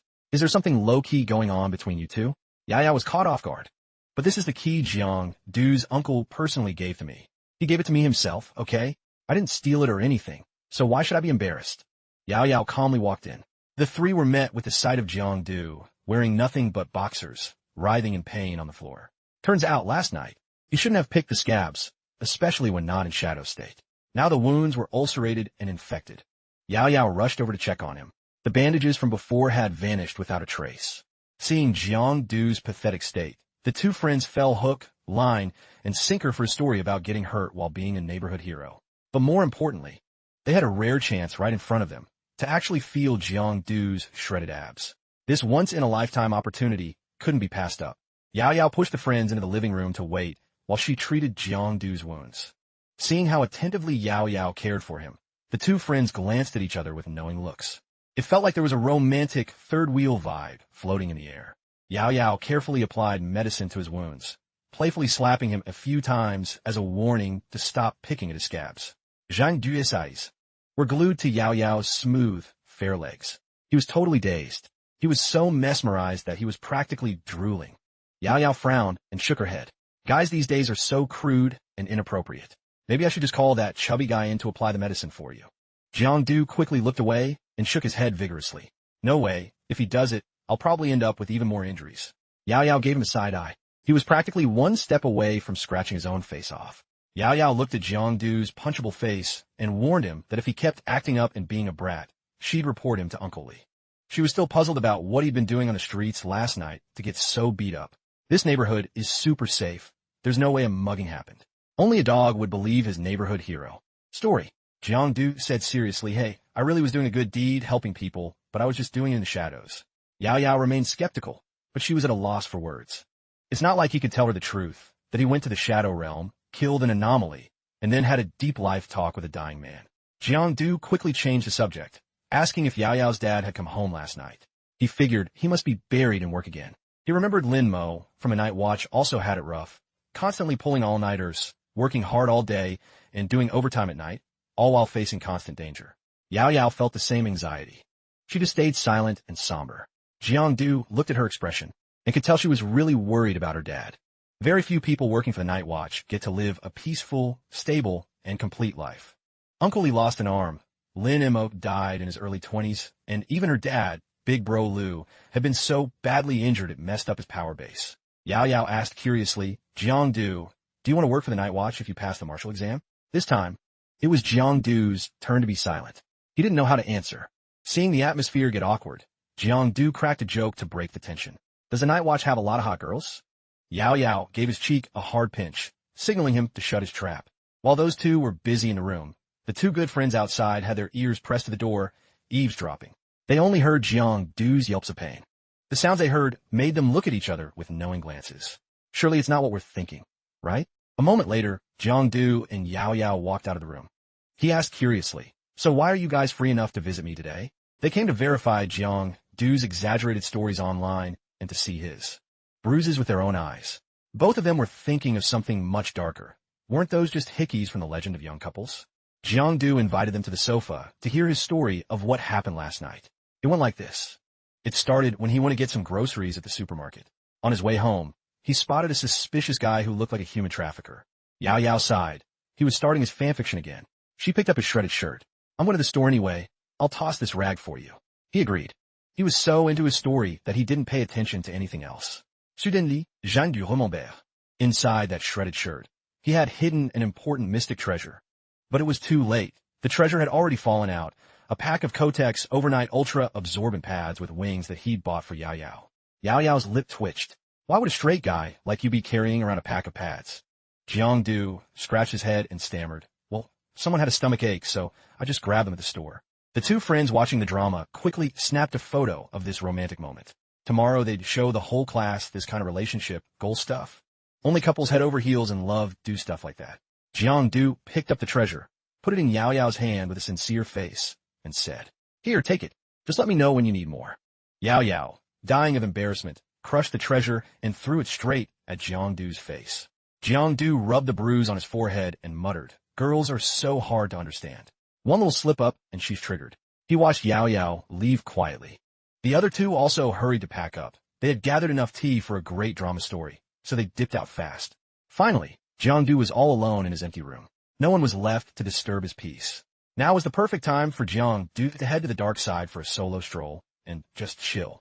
Before stepping into the gloomy shadow world, Jiangdu entered his shadow state. His body gradually merged with the night. He began a high-intensity workout to burn calories and build strength. This was Jiangdu's first time entering the dark side in a shadow state. A completely fresh experience. He felt incredibly comfortable and relaxed. Even though this place was full of toxic pollution, this emote feeling was amazing and refreshing. It was like someone who'd lived in a suffocating, smoggy industrial city for years suddenly stepping onto a vast, lush green prairie. Plus, the wound on his stomach didn't hurt anymore. It was a miracle. His health was regenerating at lightning speed. No more wasting time. He had to start the workout now. Jiangdu started with clapping push-ups, a drill requiring both strength and agility. When it came time to push up and clap, his whole body acted like a coiled spring. Jiangdu launched so high he easily touched the ceiling. Then he landed hard back on the ground. But strangely, he didn't feel any pain at all. Jiangdu jumped up, full of energy and hype. He felt like he possessed infinite power that would never run dry. When he activated the shadow state and entered the deep layers of darkness, his latent potential was fully unleashed. During his grueling training, his body triggered a special absorption ability, Devour. He was absorbing the shadow energy hidden in the mystic realm, significantly boosting his shadow points and physical stats. The harder he trained, the more his stats and points climbed. In no time, he completed 1,000 burpees with total ease. But training in his room was a waste of space. It was too cramped. Jiangdu decided to run out to the training yard where there was more room. If this were the real world, powerful moguls would be lining up to call him master and beg to be his disciples. First, let's start with a light warm-up, a few hundred pull-ups. Meanwhile, at the Night Watch headquarters, a high-stakes meeting, much tenser than usual, was underway. This time they were summoned urgently because the anomaly fluctuations in the shadow world were spreading. Suspicious and strange rifts were being detected everywhere. This outbreak showed signs of being abnormal. Unlike before, the impact was concentrated mainly in crowded residential areas instead of being randomly scattered. Big Bro Liu, the leader of the organization, was presiding over this critical meeting. His face was grim, his nerves stretched to the breaking point. Lately, anomaly activity has been on the rise, becoming stronger and more dangerous. In just 2 consecutive days, 4 cases of people being mysteriously pulled into the shadow world occurred. At a glance, it might seem minor. But who knows? After so many similar incidents, are these anomalies becoming more expert at infiltrating the human world and causing even greater, unpredictable damage? Compared to the regular anomalies in the shadow world, these abyss rifts are even more dangerous. 100 times more terrifying. If shadow anomalies are savage, bloodthirsty beasts, then the things crawling out of those abyss rifts are the prehistoric ancestors of those beasts, wielding horrific, world-ending power. All right, everyone, settle down. Get it together, don't panic. Right now, this is all just speculation. No need to overreact like the sky is falling. Uncle Lee spoke up, calming everyone in the room and clearing the tense air. Besides, we've been thoroughly prepared for every combat scenario for a long time. If you're shaking with fear before the battle even starts, then how can we ever win and claim glory? Everyone listened in silence. Then they gradually regained their composure and steadied their spirits. If you get this impatient over just a few cases, how can you sustain a long-term fight? Everyone refocused on the meeting. Moving on to the next item, the list of the recently fallen heroes. It was late at night by the time the meeting finally ended. Big Bro Liu stayed behind alone, looking worn out and somber. He pulled out a cigarette to ease his stress. Why do all these headaches keep piling up right before the new year? Suddenly, Big Bro Liu realized the cigarette in his mouth had a strange, sweet taste. It turned out Yao Yao had stealthily swapped his cigarettes for biscuits without him noticing. Suddenly, a pack of cigarettes was tossed toward him. He caught the pack with one hand while still looking affectionately at his daughter's biscuit. Uncle Lee was the one who threw the pack at him. He didn't like seeing anyone moping around with a face like a slapped, but if you're that tired, just light one up. Big Bro Liu set the pack on the desk and enjoyed the biscuit instead. I'm actually afraid of lung cancer. Uncle Lee laughed and said, You afraid of that? Big Bro Liu frowned and decided to change the subject. If Uncle Lee was staying behind, there was definitely something important to discuss. Uncle Lee exhaled a plume of white smoke, puffing on his cigarette while deep in thought. The higher-ups sent down another notice. Big Bro Liu started. What notice? Is it about that? Big Bro Liu slumped back in his chair, dazed. He quickly opened his laptop. He read the urgent notice regarding Yao Yao's aptitude test and her registration for the supernatural department. Big Bro Liu planned to wait until Yao Yao's test was finished before deciding anything, But conversely, he was more worried about Jiang. He thought the kid's head wasn't screwed on quite right. He wondered what major Uncle Lee would put him in among all the supernatural branches. Uncle Lee took a drag and exhaled a thick cloud of smoke. It was hard to tell if he was sighing heavily or just blowing smoke. I'm planning to let Jiang stay in the regular department. Big Bro Lu looked confused and surprised. The girl hasn't even had her test yet, and you're already that certain? Nowadays, anyone who meets the physical requirements is forced into the supernatural department. No need for a test. Uncle Lee threw on his coat and walked out quietly, leaving Big Bro Lu baffled. Just then, an assistant rushed in, reporting urgent news from the shadow world. After reading the report, Big Bro Lu's face went pale. He was stunned. They had discovered a brand new type of anomaly never seen before, nicknamed the Shadow. It works out frantically and constantly says greetings. Just by looking at the attached photo, anyone could tell it was Jiang. They described him as a mysterious pitch-black silhouette first spotted in the center of the Green Moon apartment gardens. He seemed tireless, full of energy, and had an intense obsession with physical training. He showed no desire to attack. In fact, when scouts approached him, he stopped his workout and repeatedly said greetings for 2 straight hours. In short, the danger level of this anomaly was rated low, no immediate need for capture or termination. The observer didn't know how to handle this, so they came to ask for Big Bro Lu's opinion. Big Bro Lu watched the footage, his expression becoming grave and annoyed. What the hell is this? Is this some kind of psycho anomaly? He muttered. Meanwhile, on the dark side, a massive spider had entered Jiang's sights. He was live streaming while describing today's mukbang dish, a spider packed with nutritious protein. The meat is fresh and juicy. Just burn off the hair and it's good to go. Take a bite and you'll realize it doesn't taste like beef or lamb, because it's spider meat. For the past few days, Jiang had been secretly snapping photos of anomalies on the dark side and posting them online. To his surprise, he was getting tons of likes. At this rate, he was going to become a viral idol for the youth. Besides him, plenty of others were making videos about superpowers and abilities. Jiang had assumed this content was strictly controlled or banned from the web. Suddenly, a notification popped up, making Jiang jump in fright. He angrily smacked the alert box. It's just a notification. Why do you have to jump out like a jump scare goes to freak people out? But as Jiang's eyes landed on the content, he froze. His remaining lifespan was only 100 hours, meaning he only had a little over 4 days left to live. That number 100 kept spinning in his head, making his face turn pale with fear. Why did he only have 4 days left? What the hell was happening? Was this the price? The risk of unlocking the hunter rank? Jiang took a deep breath, trying to stay calm. There had to be a way to fix this. They couldn't just give him a powerful cheat code and then let him die that soon. He tried to recall the hunter description. If you don't erupt and keep hunting, you will die. So, Jiang had to keep hunting to maintain his lifespan. As long as he hunted anomalies, he could keep living, maybe even become immortal. As long as there were anomalies left to hunt. If his physical body was destroyed, he could still exist in another state. Jiang didn't quite understand this part yet. There was also the condition for fully awakening the rank. Once awakened, he'd live a uniquely happy life. But how could he be happy with only 4 days left? What a joke. Later, if he couldn't kill any more anomalies, he'd have to go beg Uncle Lee for help. The most important thing right now was he only had 4 days to live. It looked like Jiang had to butcher this spider to earn a bit more time and extend his rare life. Since he finally had some viral, high-stakes content, he had a live stream and post it right away. Since this was Uncle Lee's secret burner account, nobody would be able to track his real identity. Jiang summoned his shadow state, his body merging with the darkness. First, he had to greet his viewers. Yo, what's up everyone? Guys, it's Little Do again. Today, I'm going to invite you all to enjoy some anomaly meat. Join me for this massive, jumbo spider. Jiang somehow found a sturdy long pole. He slowly and cautiously approached the sleeping spider.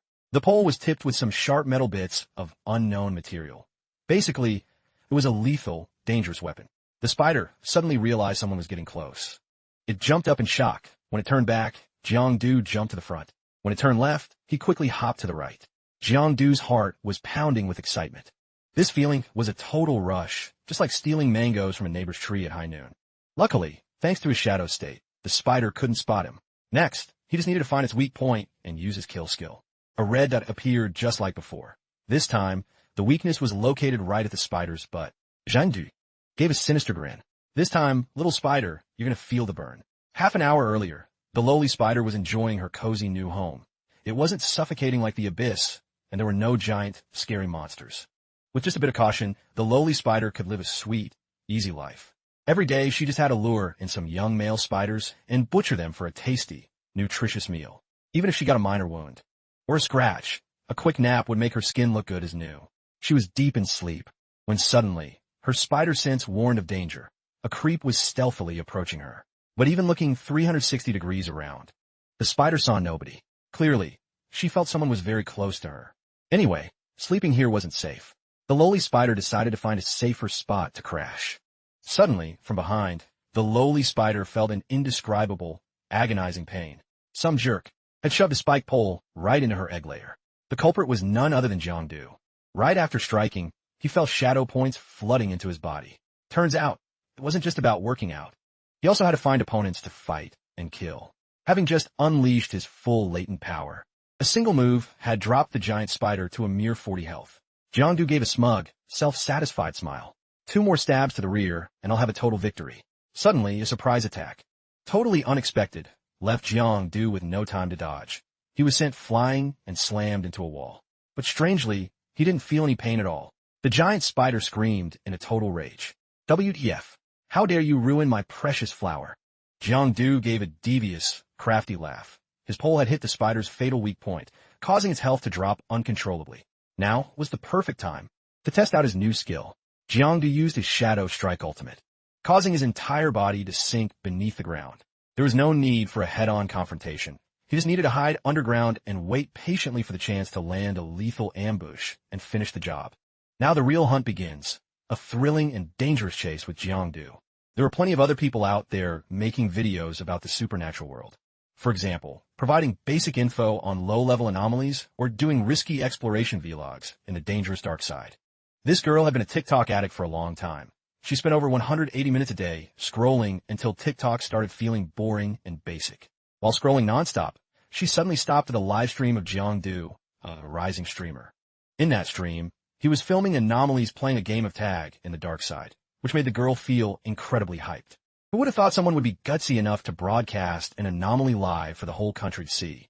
Following, there was a video of Jang introducing a dish made from a lowly spider, an ancient mid-tier demon type. A ton of comments below were just simping for his handsome looks, while almost nobody cared about the spider. The girl read the comments and felt totally triggered. So annoying, just a bunch of thirsty girls spending all day on social media, saying cringy, immature stuff. A total waste of their parents' tuition money, behaving like that. However, even she couldn't resist the mysterious, magical charm of Jang's black shadow skin. For the first time in her life, she actually left a comment praising a guy on TikTok. At this moment, Jang was still live streaming the scene of him butchering a second lowly spider. The girl's eyes sparkled. She guessed this guy must be a superhuman with special abilities. This guy is interesting, she thought, flashing a mysterious smile.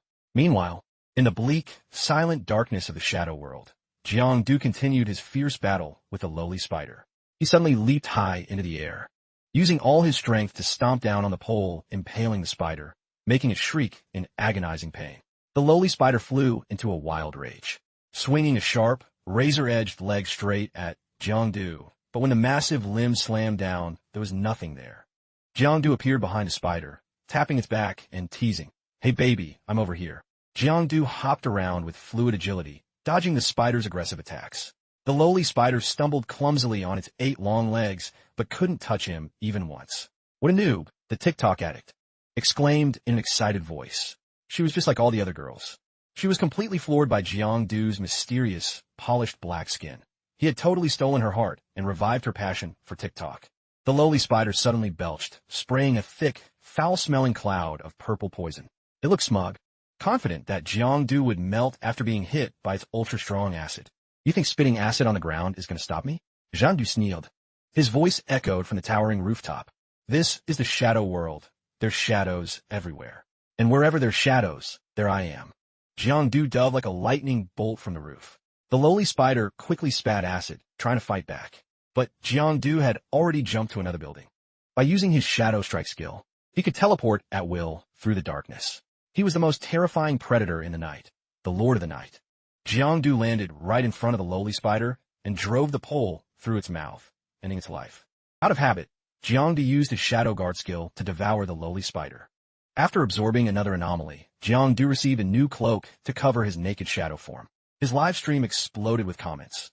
Everyone questioned if the video was real, but above all, they were in awe, marveling at Jiangdu's handsome looks and cool guy aura. The TikTok addict was beyond hyped. It had been a long time since she'd seen a video this dramatic and visually satisfying. She definitely had to follow Jiangdu's channel. She told herself, a blogger who's both handsome and interestingly crazy like this is hard to find. The lowly spider was a rank 1 mid-tier monster. Jiangdu had absorbed the shadow threat ability from it, plus a small amount of shadow points. Jean du Sigid. He'd put on a dramatic Hollywood-style performance, and it turned out she was just a low-tier scrub. In terms of raw power, he was still far behind, but his skills were just on a whole other level compared to normal people. But first, they had to celebrate this glorious victory, especially since his livestream today attracted over 1.5 million viewers, a massive number. Jiangdu grinned from ear to ear, radiant as the morning sun. But we have to end the stream here for today. Leave the audience on a cliffhanger to keep them coming back for more. Jiangdu stared at the clump of thin black threads in his hand. This must be the legendary shadow thread. He tested it, firing it toward a high-rise building. His whole body was pulled into the air in a spectacular flight. Jiangdu, getting the hang of it, grabbed the thread and swung like a playful monkey. Ah, I'm Spider-Man. Right after saying that, he slammed face first into a wall. Luckily, he'd already ended the stream, or he would have died of embarrassment. Jiangdu thought to himself, I really need to practice my web-slinging skills more. After successfully taking down the small spider, Jiangdu earned 3 more days of life. Even though he had a whole week to hunt, he wouldn't always be lucky enough to find an anomaly, and even if he did, there was no guarantee he could take it down. The system suddenly sent a notification regarding the third note. As his infamy spreads far and wide, Jiangdu will reap unimaginable surprises. Since he'd spread his infamy everywhere, the system unlocked the predator's authority. Let's start. The mark skill helps Jiangdu find a target's fatal weakness and strike it with precision. A marked prey will suffer negative psychological states like panic, loss of composure, and pure terror. The effect depends on the power gap between the two sides. The mark only lasts for a brief second. 2. Maintain it longer. Jiangdu needs to raise his infamy or status. Using mark consumes a certain amount of energy. This ability might also reveal Jiangdu's location or blow his cover, so it must be used with caution. Next is the pursuit ability, used to track down prey. On a marked target, Jiangdu gains extra strength and agility. If the pursuit is successful, a random attribute or ability will be improved. While pursuit doesn't consume energy, it only lasts for a split second. He must finish the prey in that window. To extend the time, he needs to boost his infamy or status. Jiangdu still didn't quite get how he had managed to spread his infamy so widely. Was it because of that live stream just now? If so, then that's perfect. In the future, Jiangdu would hunt anomalies, edit his live stream videos every day, farm fame, and unlock even more powerful abilities. The plan was perfect from A to Z. On a beautiful sunny day, Jiangdu decided to go on patrol and test out his new skills. He didn't have to look long before he found his next target. Activating mark, he identified 2 fatal weaknesses. Jiangdu rushed forward in silence, stealthily approaching the target. It was time for action. The next day, my dear wife, my bad, Yao Yao, was once again applying medicine to him with a tender touch that couldn't be any more violent. At night, he's hunting anomalies without a peep. But during the day, he gets bullied and tortured by this girl. Yao Yao couldn't wrap her head around it. Why did a shut-in introvert like Jang suddenly love going out to engage with society instead of staying home, being a good boy like before?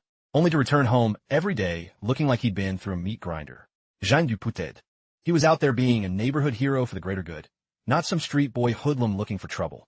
Yao Yao looked at him with judging, suspicious eyes. What kind of hero gets beat up and covered in bruises every single day? You have 0 skills and just love to flex for no reason. Jiangdu muttered under his breath. These tiny scratches would heal in minutes if he just used his shadow state.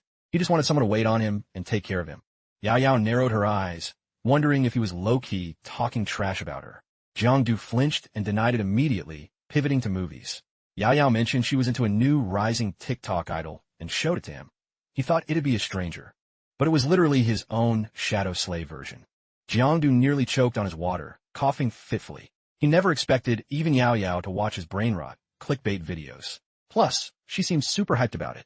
He'd only been posting for 2 days and already hit the hot search. The name Amnesiac Assassin had become the hottest blogger on the charts.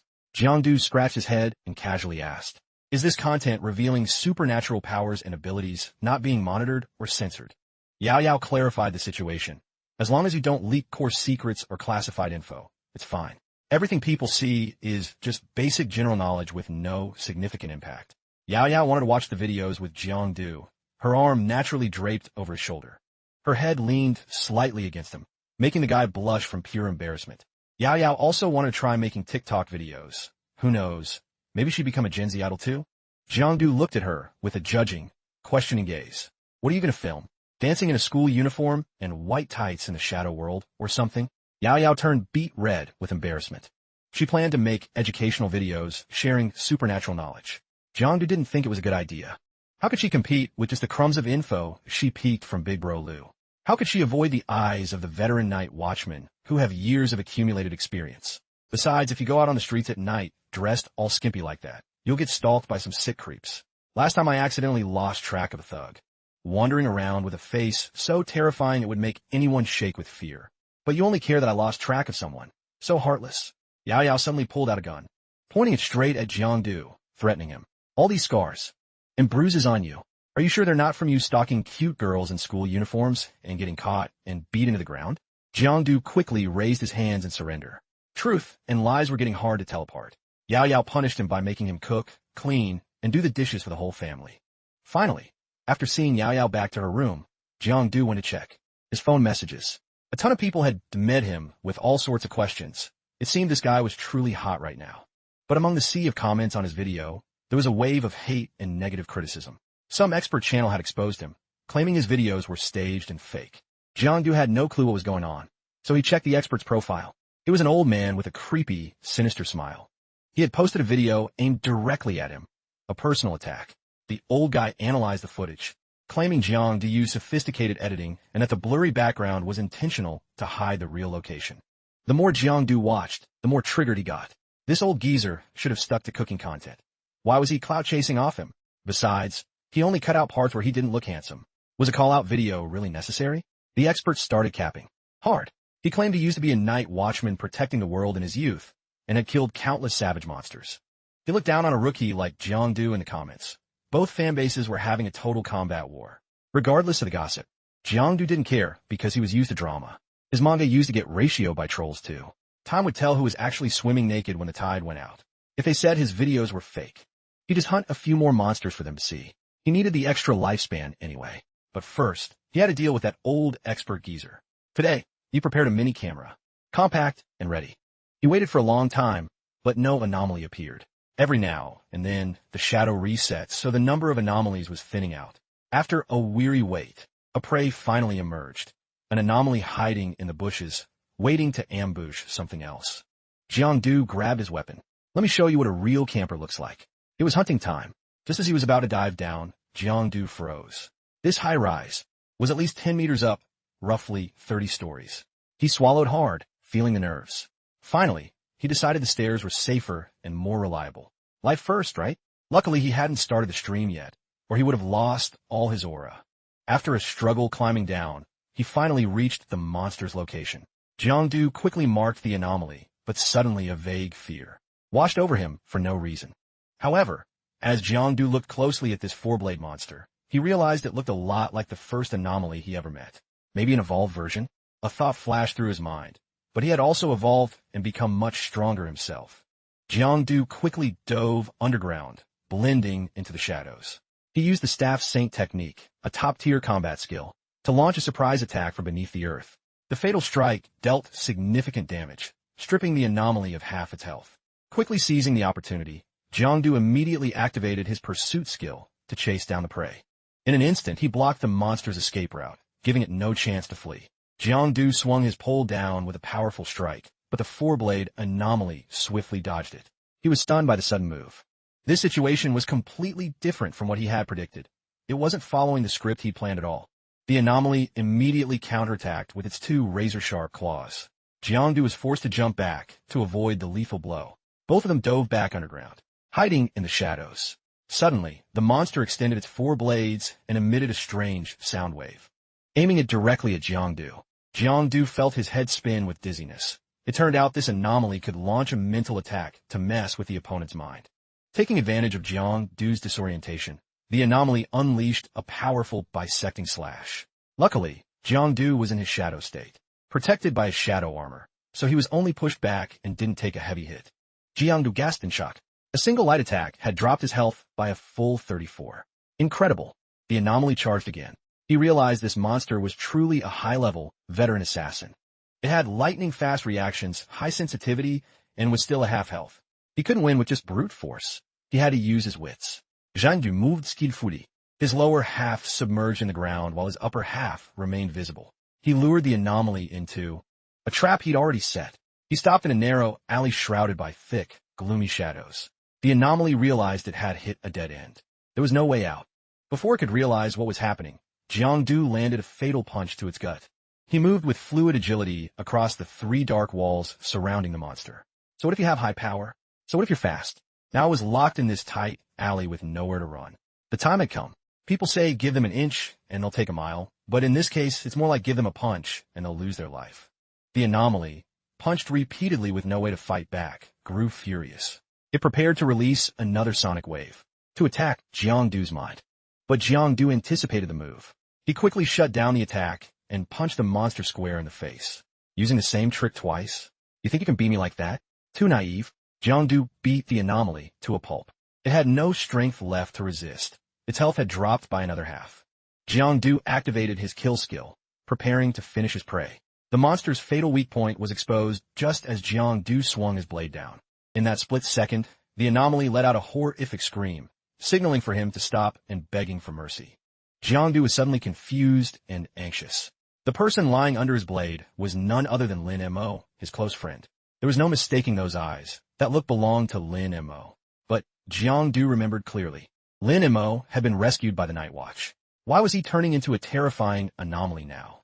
The Lyn Mo anomaly let out a violent roar, broke through Jiangdu's encirclement, and ran for its life.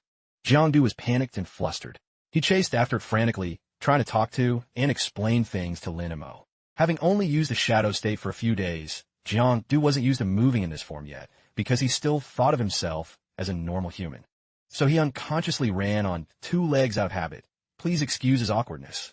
The system suddenly chimed in to remind him. Failing the kill mission 7 times would lead to a drop in strength and lifespan. It kept cramming weird lines into his head. The winner takes all, the loser is a peasant. That's the law of this survival game. How could he surrender? If he stopped hunting anomalies, he'd just be sitting around waiting to die. Wait for death? Wait for my foot up your butt.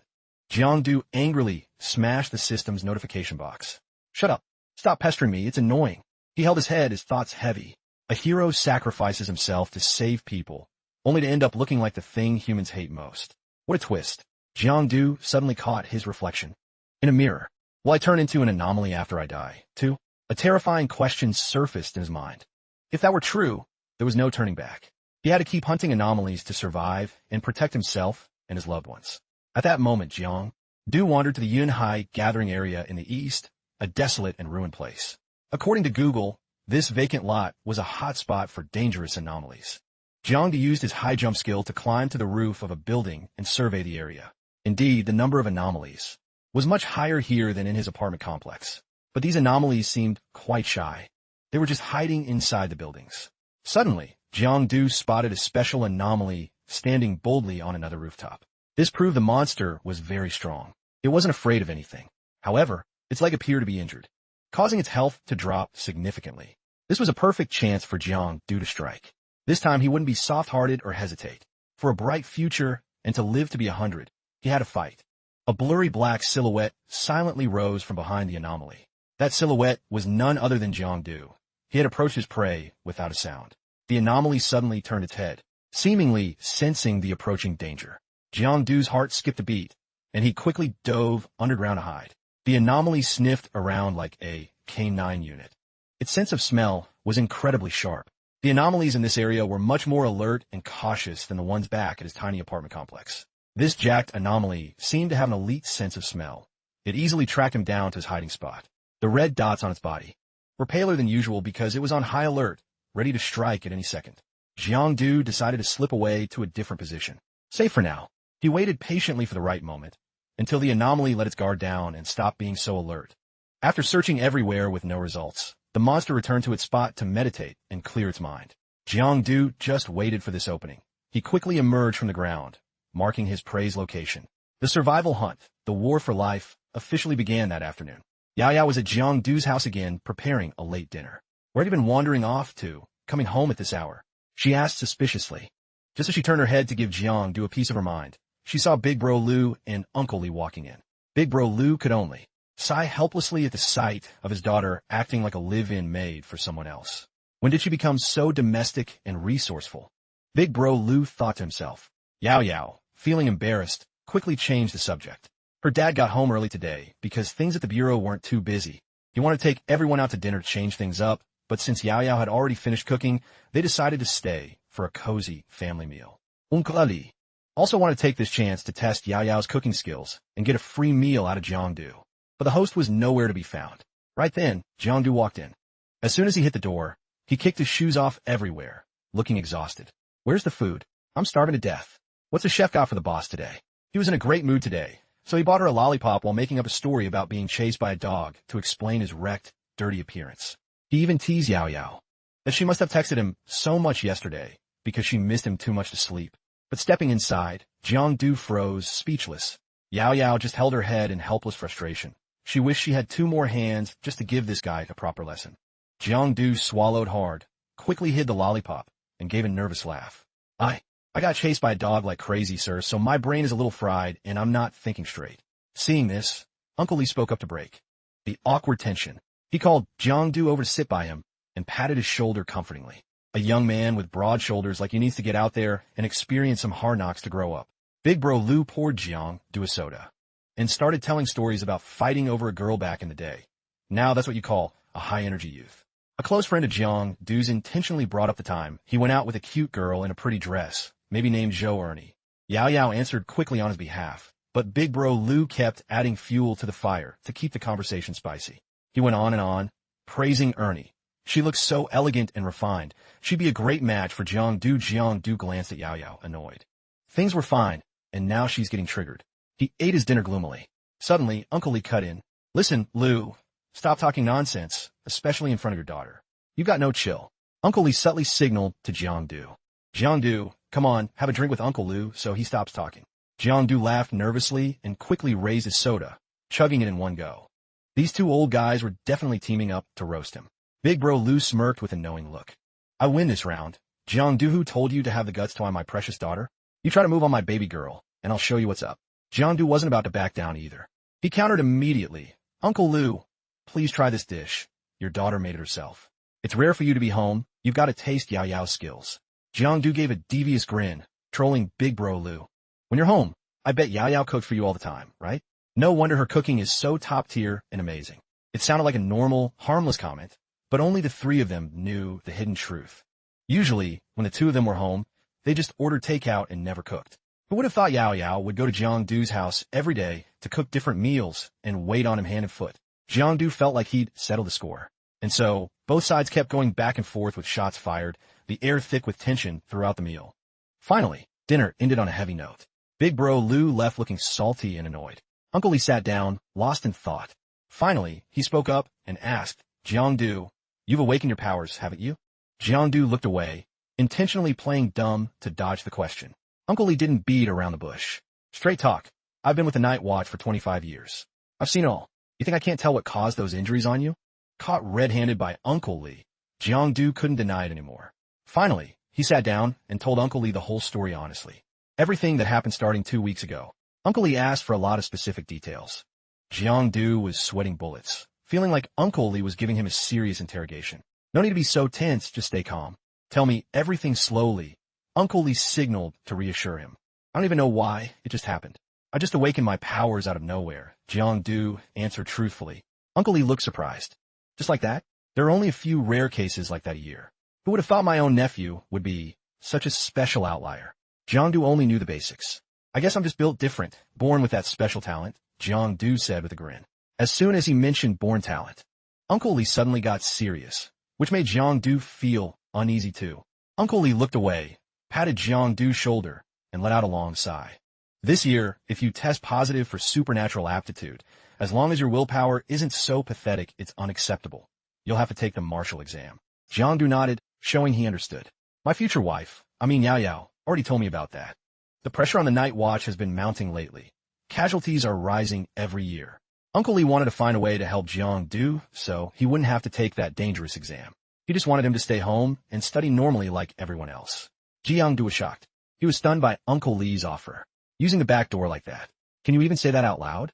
Wouldn't that be breaking the rules? Uncle Lee was definitely not joking. He seriously told Jiang Du to choose any college he liked. I see you have a gift for manga and art. So, just apply to some liberal art school, and you'll be fine. Jiang Du's jaw dropped in disbelief. Oh my god, I can't believe it. Is my uncle actually a high-ranking big shot? Jiang Du asked curiously. Or hey, could I just skip school and still get the degree? Uncle Lee gave him a flick on the head. Don't push your luck, kid. Are you daydreaming in broad daylight? Uncle Lee advised Jiang Du. You should study hard and go to a good college. Once you graduate, I'll set you up with a stable, easy job so you don't have to worry about a thing. Then you can live a chill life, growing veggies and raising fish, enjoying a peaceful life in the countryside with Yao Yao. Jiang Du was silent for a moment. Thinking over Uncle Lee's words, he finally looked at him with a determined, resolute gaze. I still want to give it a shot. I want to become a powerful superhuman. No, this is absolutely out of the question. You have to listen to me. Uncle Lee suddenly shouted at Jiang Du, making him jump. Then he panted, his chest heaving with anger. Even Uncle Lee didn't expect himself to lose his cool and yell at Jiang Du like that.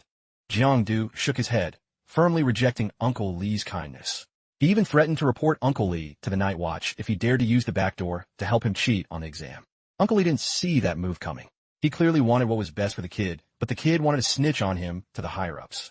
The atmosphere suddenly turned cold and tense. Finally, Uncle Lee spoke in a stern voice. I'm not joking with you. Jiang Du, the world of superhumans, is far more dangerous than you imagine. I just want you to focus on your studies and leave everything else to me. But Jiang Du seriously countered. Danger is everywhere, sir. Besides, you can't protect me for my entire life. Uncle Lee siga. Ultimately, he had to compromise with Jiang Du's decision. But just wait and see. You'll regret this decision one day. If you want to change your mind and turn back, you have to tell me before your junior year of college. Jiang Du then warned Uncle Lee. Don't do anything illegal or take any shortcuts, okay? Careful, or you'll end up in prison. What a brat. Not a single bit of filial piety, Uncle Lee muttered. Wait a second. Jiang Du suddenly remembered something and asked Uncle Lee about superhumans. Superhumans have to use up all their power before they die to prevent mutation, right? But what if someone dies, their power is spent, and they still turn into an anomaly? Uncle Lee narrowed his eyes, but he still patiently answered Jiang Du's question. If that person is influenced by some external object, there's still a chance they could turn into an anomaly. But more importantly, why are you asking this? Jiang Du scratched his head and stammered, making an excuse. It's nothing, sir. I was just suddenly curious and wanted to learn a bit more. Before leaving, Uncle Lee reminded Jiang Du one more time to go to bed early, stay healthy, and stop wandering around getting into fights. This year's martial exam would happen sooner than expected, so you must prepare thoroughly. Since you're taking the martial exam, give it your all. Don't embarrass me, okay? Meanwhile, a hardcore fangirl, who obsessed over strong and talented guys, was waiting day and night for Jiang Du to post a new video. Who would have thought that after the last scandal? His videos were being trashed by netizens with hate comments. The girl was so angry she started cussing up a storm. What a bunch of idiots with shit for brains, just jealous and bitter all day long. Fine then, I'll hop on the keyboard and roast them until they're finished.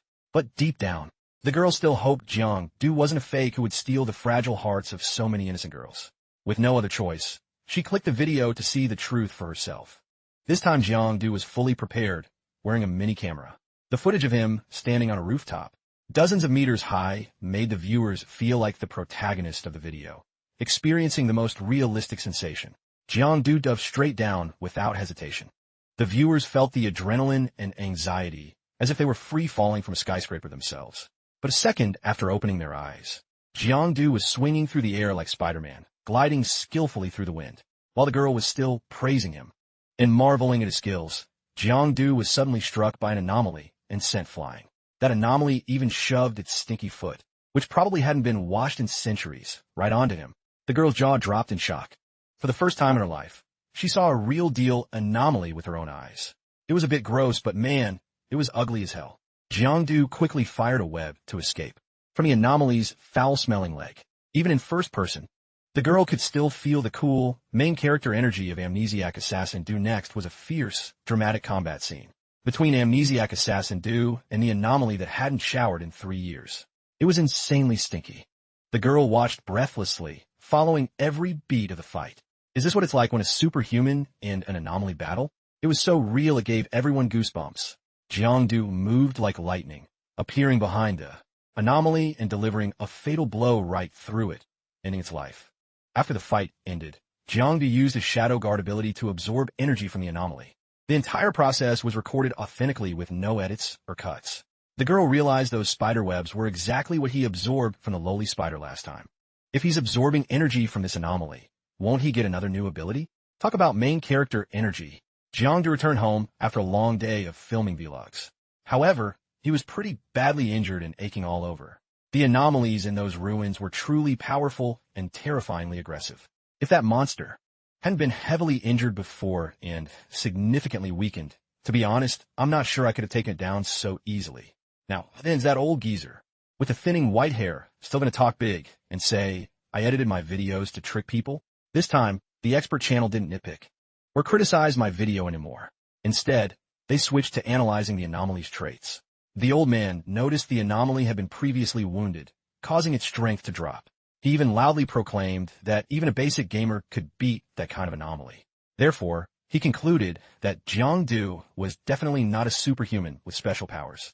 After watching the video, Jiangdu was so mad, he turned off his phone, nearly spitting blood. I'm a real person right here, yet he clings to me like a leech or a ghost that won't leave. Do I have to catch a wild anomaly and drop in his house so he can experience the pain for himself? Jiangdu slumped onto the sofa and let out a heavy sigh. It's true that my current power isn't enough to deal with all the lurking dangers. Dealing with just one rank, one anomaly, took so much out of me. I really have to push myself harder.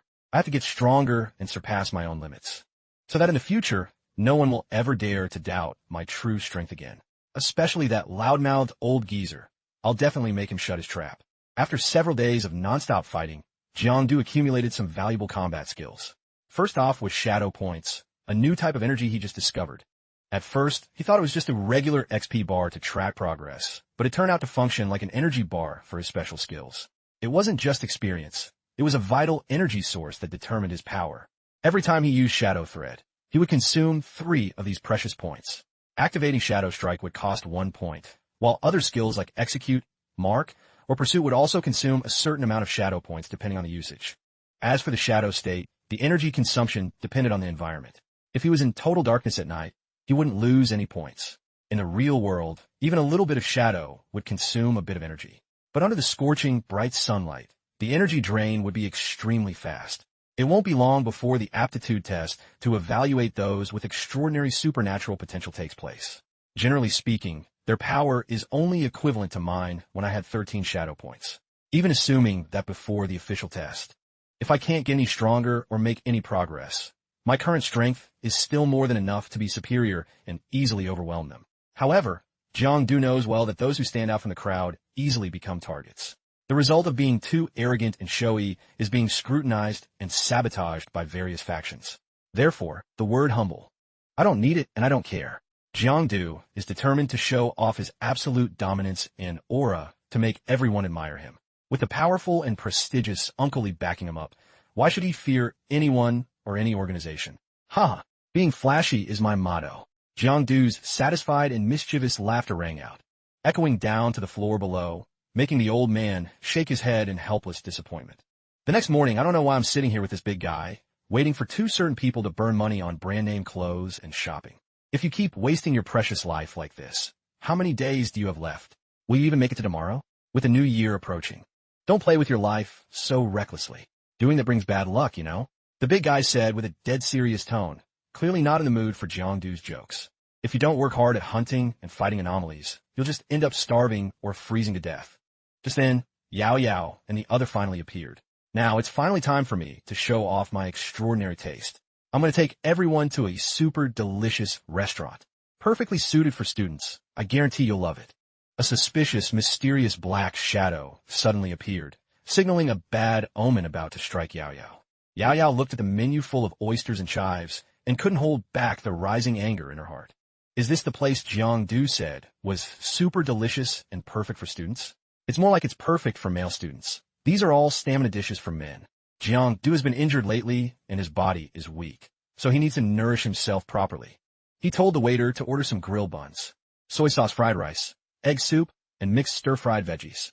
Yao Yao looked at Jiangdu with a weird, confused gaze, thinking he'd order those stamina delicacies, but it turned out he just ordered simple, common dishes. Forget those dishes I just ordered. Cancel them. Just bring me a giant serving of oysters. Make sure they're big, fresh, and tasty. Jiangdu's words left both the waiter and Yao Yao stunned and speechless. Finally, the food was served, and the group happily sat together to enjoy the meal.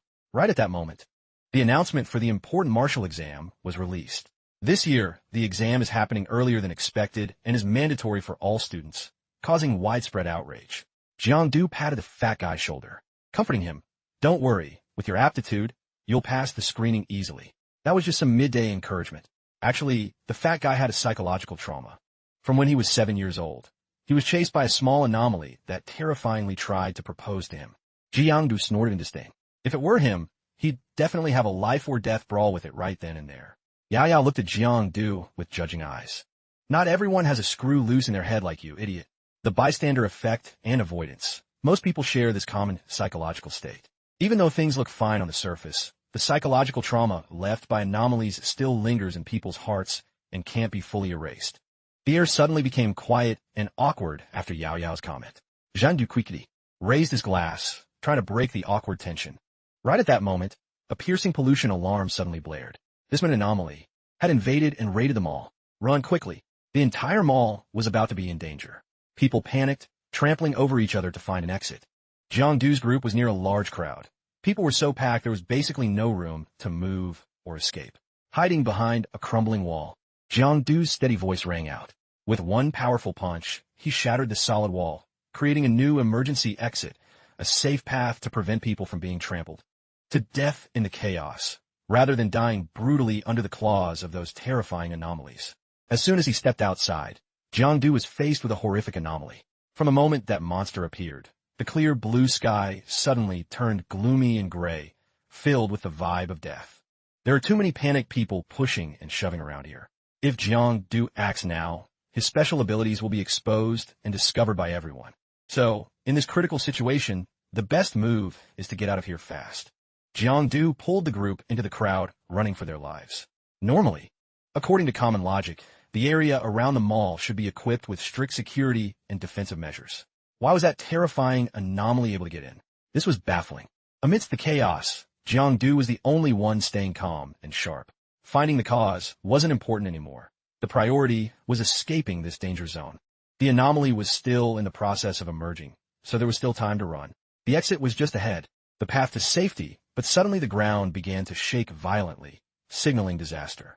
Jiangdu realized this place was about to collapse. "And Chung," he shouted, ordering everyone to hold on to his hand tight and not let go. Right then, the floor beneath their feet shattered into pieces, creating a deep pit. They free fell into the terrifying darkness below, surrounded by ruins and the desperate screams of those trapped. After that chaotic escape, Jiangdu clutched his bruised butt, which was swollen like a ball, moaning slightly in pain. At the same time, he checked on everyone to see if anyone was hurt. Luckily, everyone was safe except for the fat guy, whose leg was pinned under a large boulder, making him unable to move. Seeing this, Jiangdu rushed over to help. Using his extraordinary strength, he lifted the massive boulder off the fat guy's leg. Seeing the fat guy's bloody and mangled leg, Yao Yao quickly pulled a bottle of painkillers from her pocket and gave him a few to take for the time being. "Where are we? Why did it suddenly get pitch black?" the fat guy asked anxiously while struggling to chew his medicine. But no one knew the answer, so no one could reply.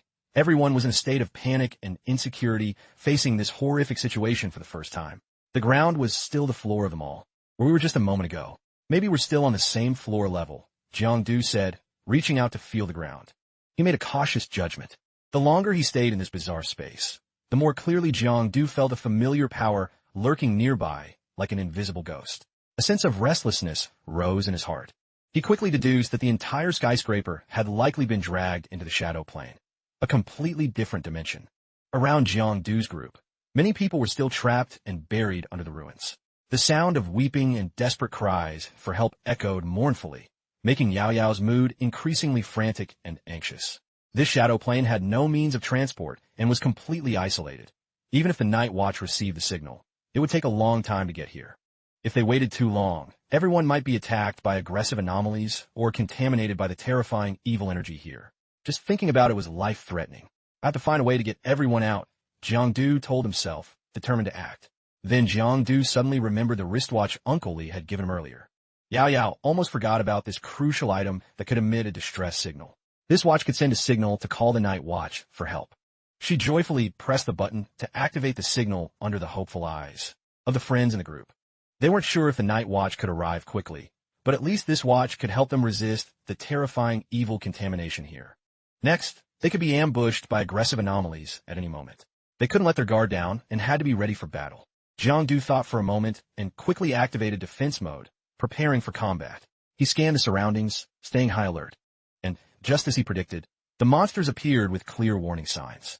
First were heavy, rhythmic footsteps that sounded like they would pierce the ceiling, followed by a violent surge of terrifying killing intent. Amidst the chaotic scene and people's blood-curdling screams, some massive creature collapsed from above, emerging from the thick clouds of dust and debris. Yao Yao, coughing and shaking with fear, called out the names of everyone in the group, her voice trembling and breaking. Xiao, the fat guy Lyn Mo, and the others scrambled up from the ruins, dusting themselves off. They gathered toward Yao Yao, but no one had seen Jiang do this whole time. He had vanished without a trace. Xiao panicked. Pointing at a deep fissure in front of them, she said worriedly, "What if Jiangdu fell down there? It looks terrifying." On the other side, opposite Yao Yao's group, the white-haired girl, a hardcore fan of Jiangdu's channel, was also trying to sit up and brush off the dirt among the scattered debris. The white-haired girl clutched her painful, injured body. Her clothes were torn to shreds, and she looked completely dazed. She recalled the moment just a short while ago when she was still peacefully shopping in the mall with her best friend, Xiao. Then suddenly, the piercing alarm blared. The two girls panicked and ran with the shoving crowd to find an exit. By the time she opened her eyes and woke up, she had no idea what happened or why she was lying all alone in these ruins. Terrified, she looked around, constantly calling for Xiao, her voice shaking and lost. By accident, her hand touched a slimy, sticky liquid with a pungent, fishy smell right next to her. Glancing over, the white-haired girl was scared out of her wits, her face turning pale and blue. She realized it was blood, fresh blood flowing from the body of her best friend, Xiao, who was now no longer whole. The white-haired girl shook uncontrollably, unable to believe the cruel reality before her eyes. Before she could even process it, she faced a hideous monster with a sharp sword, ready to strike and end her life. Am I going to die? Are these the final moments of my life? She never thought the plots she only saw in movies would now be happening to her. If she were the female lead in a movie, a hero would surely appear now to save her from danger. But the harsh reality was that no one was coming. There are no heroes in this real world. There was only cruelty and despair. She sobbed, tears streaming down her cheeks, thinking hopelessly. She could only sit there waiting for the Grim Reaper to take her. But when she opened her eyes, something unexpected happened. The one bound in chains wasn't her, but that terrifying monster. Jiangdu had appeared just in time. His decisive, powerful sword strike saved her life in the nick of time, in the blink of an eye. Jiangdu was currently in his Shadow Claw form, the special ability he gained after devouring a predator. His damage output was significantly boosted, stronger than ever, combined with incredible mobility and extraordinary agility, creating an unstoppable power. Looking at him with his extraordinary skills and majestic aura, he was truly admirable. He acted quickly, decisively, and precisely, using his immense strength to toss that massive monster aside in an instant. It was effortless. The beautiful white-haired girl recognized in a flash that Jiangdu was the famous assassin Du, her #1 idol. "I'm your biggest fan. I've watched all your videos without missing a single one. You're super handsome, and I absolutely adore you." She was overjoyed, crowding around Jiangdu and constantly praising him, making the guy feel a bit awkward and shy being flirted with by a pretty girl. Jiangdu politely reminded her that her clothes were torn. She was embarrassed and quickly covered herself, but a few minutes later, she intentionally exposed some skin in a peekaboo style, wanting Jiangdu to admire her hot, seductive body. "As long as you like it and want it, I'll wear anything for you, even ripped black tights." As per Jiangdu's bold request, seeing the two of them busy flirting and joking around, the monster became so impatient and frustrated it went crazy. It couldn't take it anymore, let out a violent roar, and charged to attack. The ripped black tights matter. Will have to be put on hold for a moment. Jiangdu immediately gathered his energy, his aura filling the air and surrounding his body. He glared at the monster with sharp, angry eyes, preparing to charge into a solo battle with the savage beast. While the monster was distracted and off guard, Jiang Du suddenly launched a lethal sneak attack from behind, leaving it screaming in agony. It collapsed onto the ground, twitching uncontrollably. My power and precision are still a bit short of perfect. Otherwise, I could have ended it instantly. Jiang Du thought with regret. If it's not finished, do it again. I'll give it one more shot. He quickly gathered his energy, preparing the same move as before to finish off the monster immediately. But unexpectedly, this time, the monster called in 2 other cronies to jump Jiang Du all at once. Being swarmed and attacked continuously in close quarters, Jiang Du couldn't freely unleash his moves like before. He had to pause, panting, to rethink his next move. Go for it, Duji. If you win, I'll show you my black tights. The white-haired girl on the sideline shouted, live streaming and cheering him on with all her might. At the mention of black tights, Jiang Du's blood began to boil like a pot of scalding water. His entire body felt a surge of energy, instantly making him twice as strong. He lunged toward the monster with a terrifying aura, more fierce and determined than ever, confident in his ironclad defense. However, he didn't expect the savage monster to be one step ahead. Its speed was staggering. It suddenly dove from above, closing in on Jiang Du at a dizzying pace, leaving him with no way to dodge or evade this surprise strike. Right before the monster's sharp blade could touch his body, Jiang Du timely used his signature web shooting skill, leaving the fierce beast completely paralyzed. It couldn't move a muscle because its entire body was bound by silk threads as tough as steel. Seizing this golden opportunity, Jiang Du quickly took advantage, charging at terrifying speed and tearing the monster to shreds. Fresh blood splattered everywhere. The blood gushed and flooded the ground. It was literally overflowing like a river breaking its banks. A surge of triumph rose in Jiang Du's heart. He felt extremely satisfied with that move, flashy and effective. However, Jiang Du didn't realize that in his moment of carelessness, another monster had blindsided him from behind. A completely unexpected hit. A fountain of blood erupted from Jiang Du's mouth, flowing nonstop like a flash flood in central Vietnam. Clutching his severely injured shoulder, Jiang Du tried his best to swing his sword with his remaining arm to fight back. Luckily, he managed to break out of the dangerous encirclement of those savage beasts. They were truly dangerous. Jiang Du didn't expect these anomalies to coordinate so well in battle. 2 pinned him down while the other landed a fatal sneak attack. Continuing to fight like this was not a good plan or a viable strategy. He had to figure out a way to take them out one by one. Jiang Du secretly calculated a plan in his head to deal with the current crisis. Moving from thought to action, he quickly flicked his fingers, sending sharp, brilliant energy at the monsters, but they surprisingly tilted their heads and dodged with ease, as if they had seen right through his plan. All 3 monsters charged at Jiang Du simultaneously. A massive 3-on-1 assault. Even if Zhuge Liang were reborn, it would be hard to hold them off. Jiang Du could only pour all his life strength into a temporary counter-retaliation. They unleashed a relentless barrage of attacks, so violent and rapid that Jiang Du had no chance to retreat and find a dark spot to take cover. He could only struggle to defend in vain, noticing his health bar was dropping an uncontrollable, dizzying rate. Jiang Du decided to intentionally leave a gap in his defense to lure the enemies into a preset trap. After purposely letting himself take a massive, fatal blow from them, Jiang Du immediately unleashed his special mark skill, initiating a brutal, no-mercy hunt.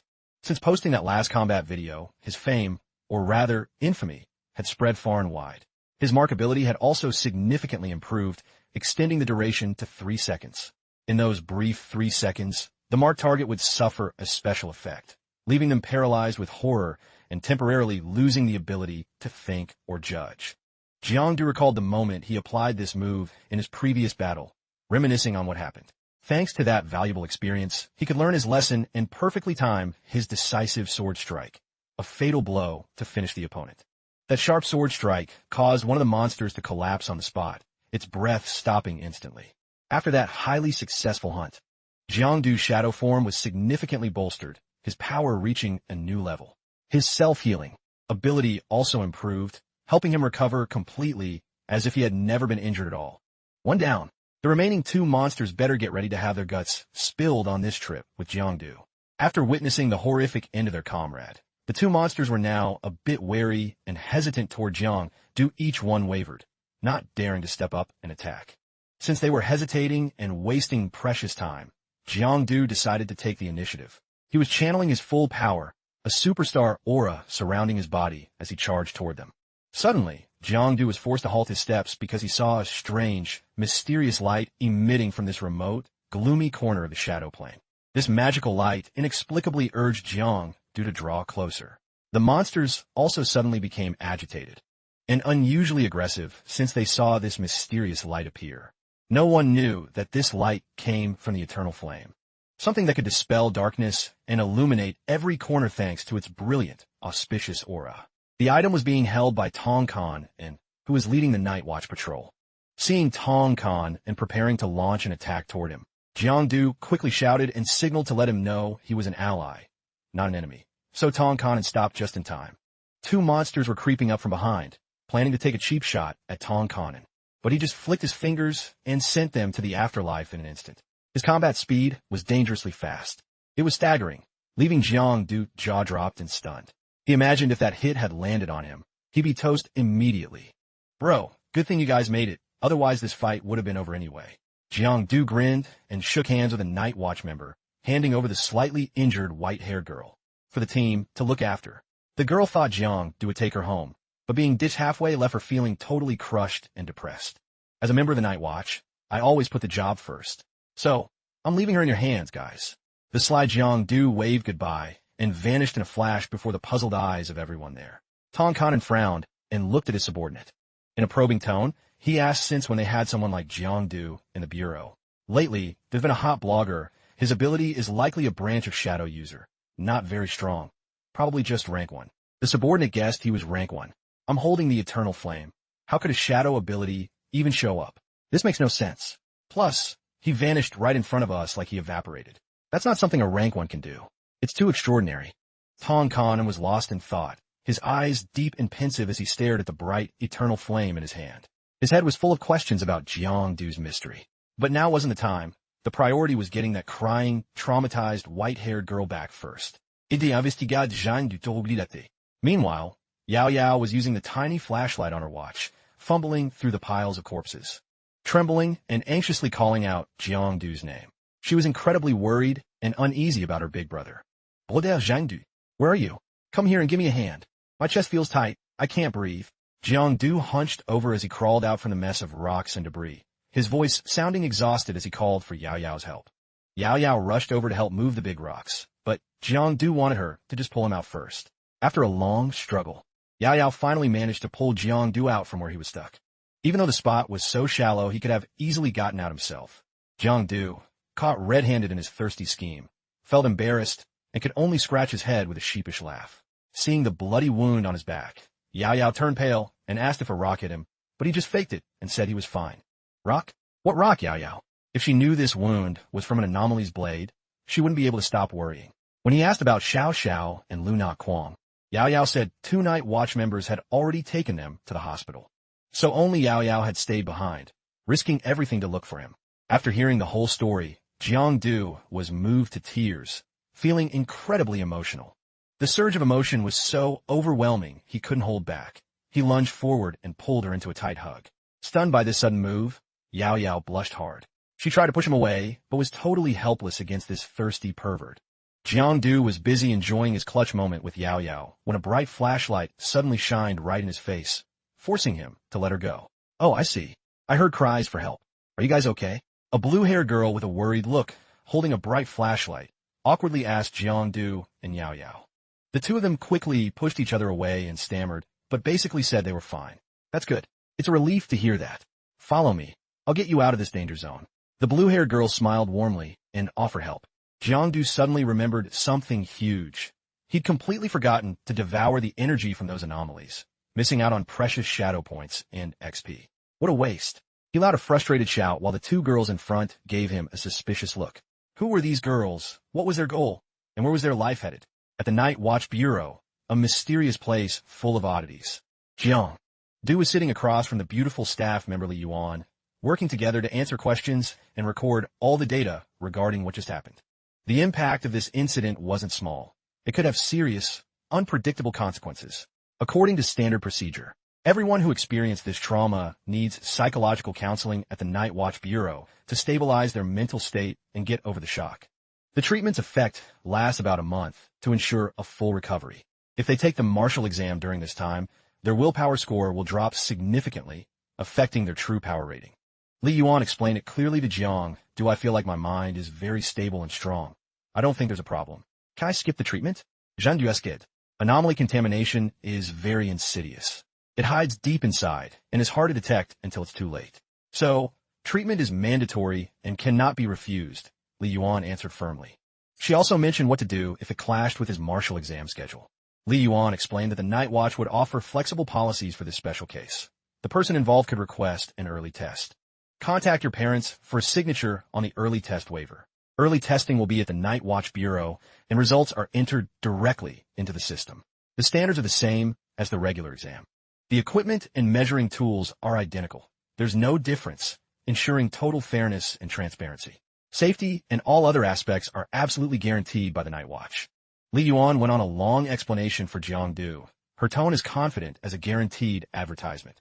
But her attitude didn't stay as calm as before after hearing Jiang Du say his uncle's name was Li Sunkwang. The name Li with the wood radical, Sun with the water radical, and Quang for light. When she heard he was from the Eastern District headquarters, a power center, she realized he wasn't just some ordinary office worker. Li Yuan suddenly stood up from her chair, so fast it startled people. She leaned in close, bringing her massive assets right toward Jiang Du's face, so close they could feel each other's breath, and started grilling him relentlessly like a rainstorm. Jiang Du vaguely confirmed it. In his head, he felt a bit hesitant. He really didn't get why Li Yuan was suddenly acting so flustered and anxious. Wait a minute, don't tell me he got fired or is under investigation for misconduct. Jiang Du hummed in vague confirmation, his mind clouded with a bit of hesitation. He truly didn't understand why Li Yuan had suddenly become so frantic and anxious. Wait, hold on a second. Don't tell me he's been fired, investigated, or disciplined, right? I hadn't even reported him yet. So what the hell happened? Jiang Du asked restlessly, his voice full of suspicion. Of course not. That's impossible. Don't worry. Here's the plan. Listen closely. I'm taking you to see him directly. Follow me, quick. Li Yuan had no other choice. She stood up, gathered all the paperwork, and told Jiang Du to follow her. She led him straight into the central headquarters. The Night Watch Command Center appeared before his eyes, grand, magnificent, and radiating pure authority and power. The epic scene made Jiang Du unable to contain his excitement. His eyes darted everywhere like a country bumpkin seeing the big city for the first time, dazed by the luxury. Suddenly, Jiang Du walked past two men just as they were whispering about his mysterious, unclear background right here in the bureau. It scared Jiang Du so much his face turned pale. Sweat started pouring down like rain, soaking his shirt. This time, he was in deep trouble. Big trouble. He had brought this on himself. Who told him to have that bad habit of lying and talking smack?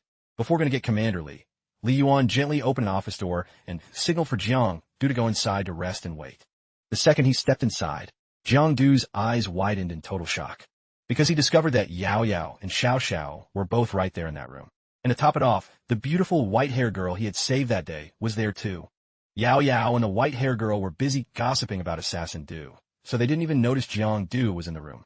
Why is she here? What a crazy coincidence. Jiang Du stared at the girl, his mind racing with worry.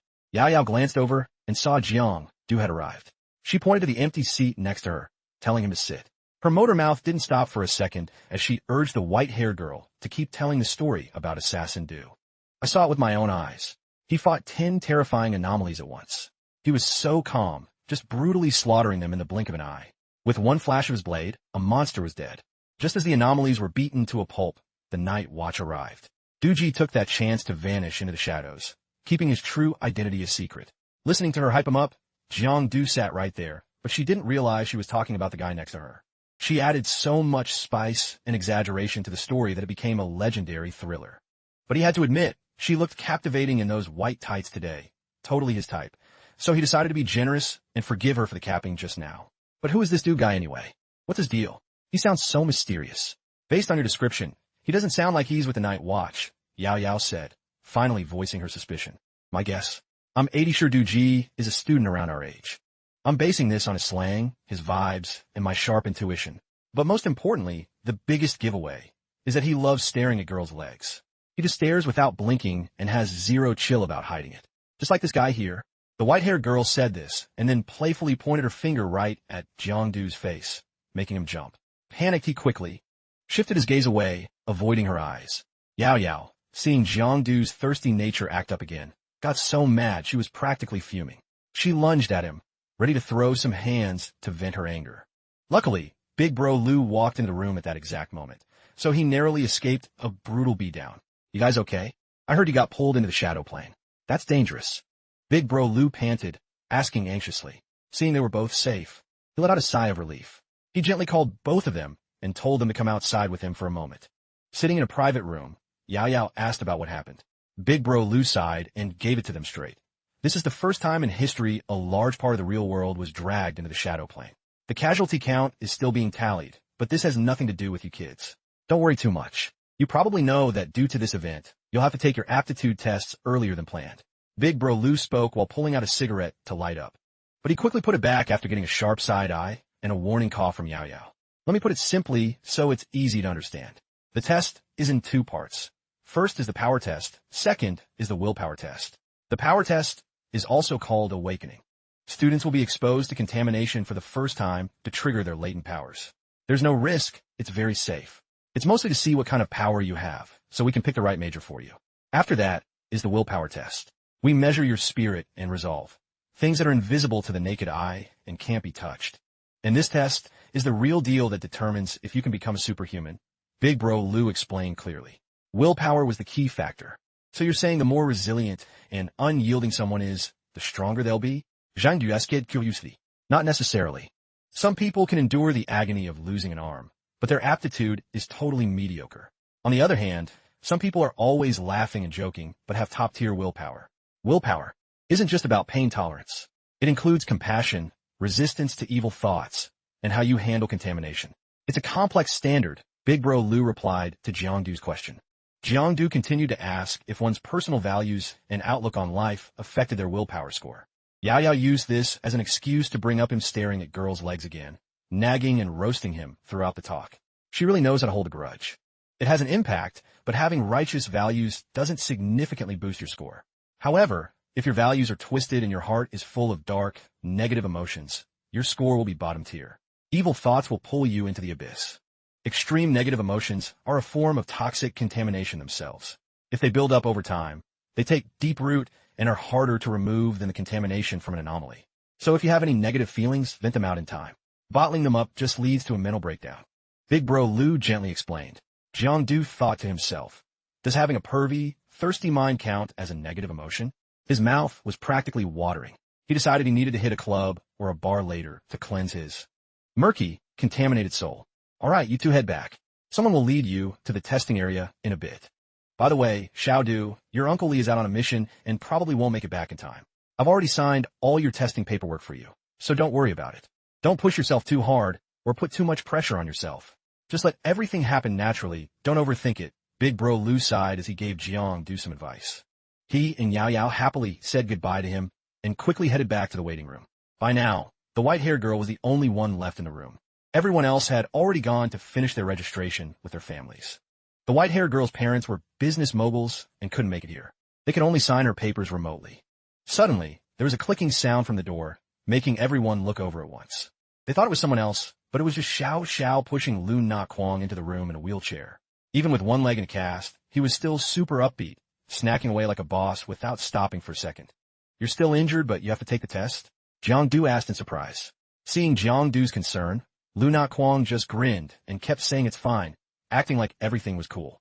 Little did he know, Xiao was about to blow up his spot and spill his secrets in front of everyone. She went off about how he was hiding in a corner earlier, crying like a baby, making Lyn Mo turn beet red from embarrassment as he glanced toward the door. Jiangdu jumped in shock. He noticed a group of people with gloom and doom written all over their faces, gathering in lines and groups. Why is everyone so depressed and down? Jiangdu asked Yao Yao, feeling confused. You don't get it. They just want a normal, peaceful, and simple life. However, after today, the rest of their lives might never be peaceful again, Yao Yao replied in a low, somber voice. A little while later, not long after, Li Yuan appeared to announce that the 2 testing sessions were officially starting.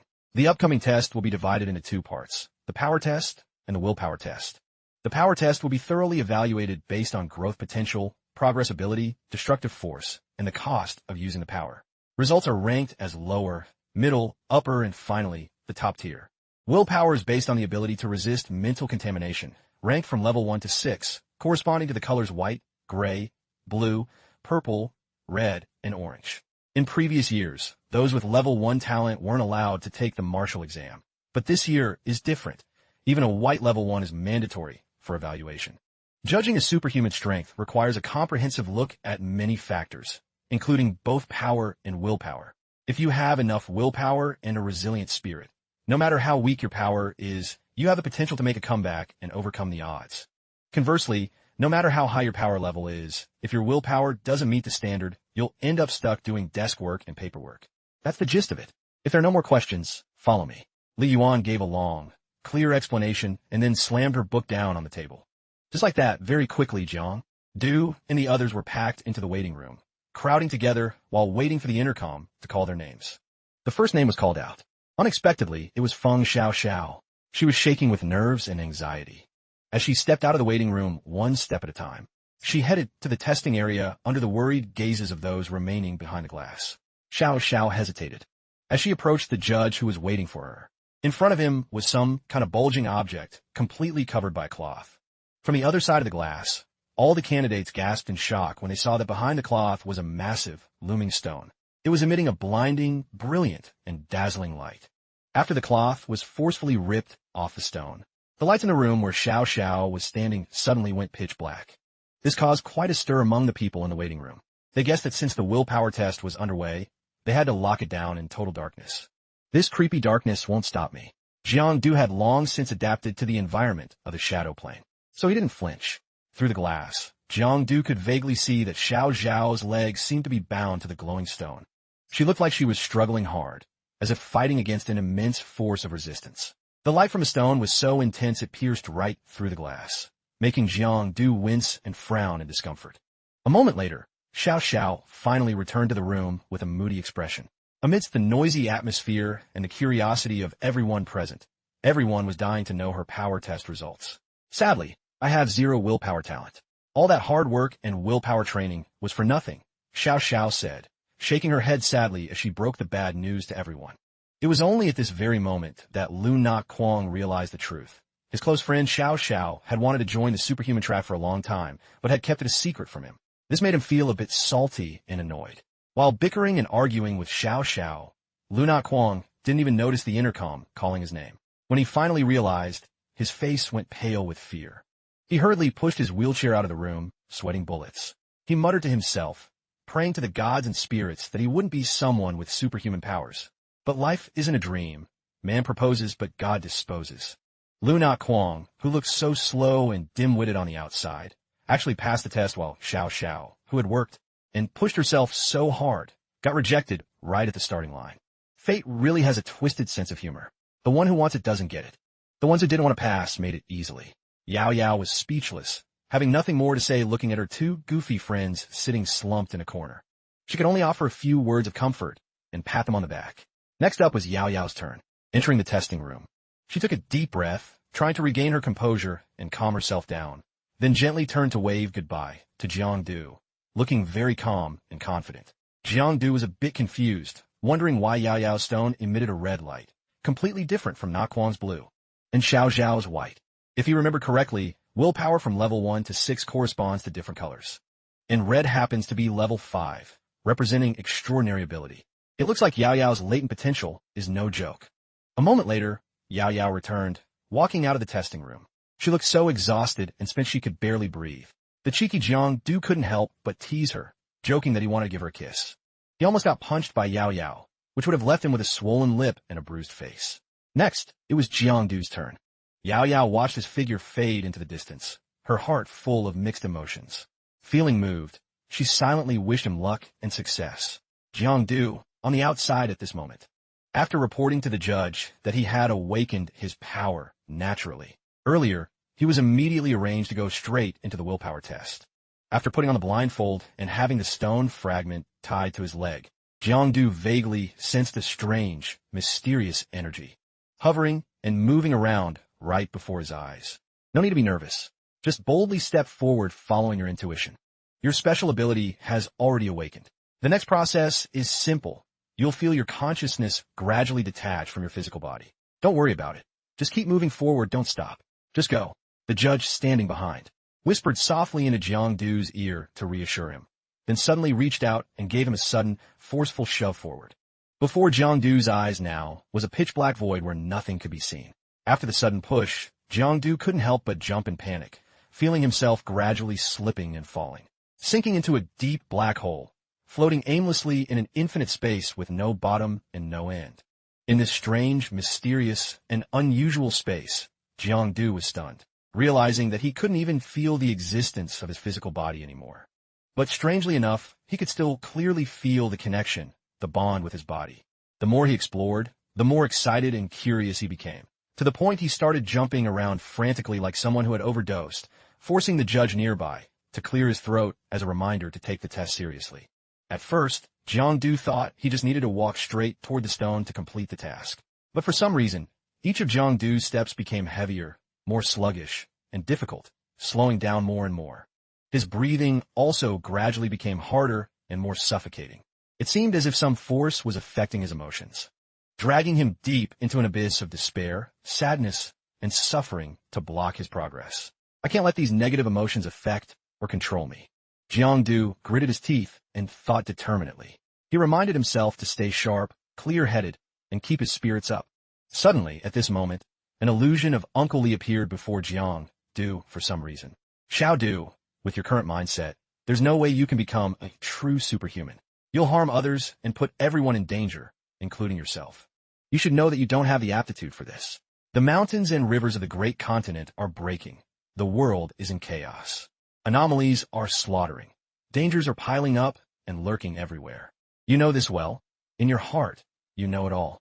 You could have lived a peaceful, quiet life.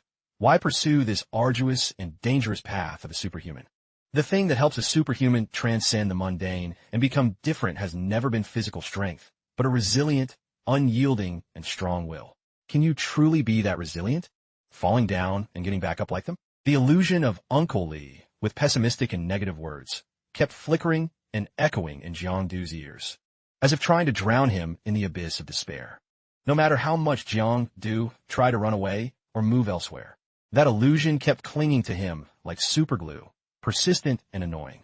It even split and cloned into multiple forms, giving Jiang Du a splitting headache. Countless horrific scenes of disaster. Mankind and the earth being destroyed, buried in ruins and desolation, were painted layer upon layer before Jiang Du's eyes, scaring him so much he nearly lost his cool. Is this the ultimate fate of those who become superhuman? Do you really want to become one of them? Stop lying to yourself, Jiang Du. In reality, you just want to show off and be the center of attention. Just like countless other naive and ordinary teenagers, daydreaming about becoming a superhero. Loving to sleep in, being lazy, and hating early mornings, hating school, and just wanting to fool around instead of studying. Obsessed with pretty girls, having a weird and eccentric personality.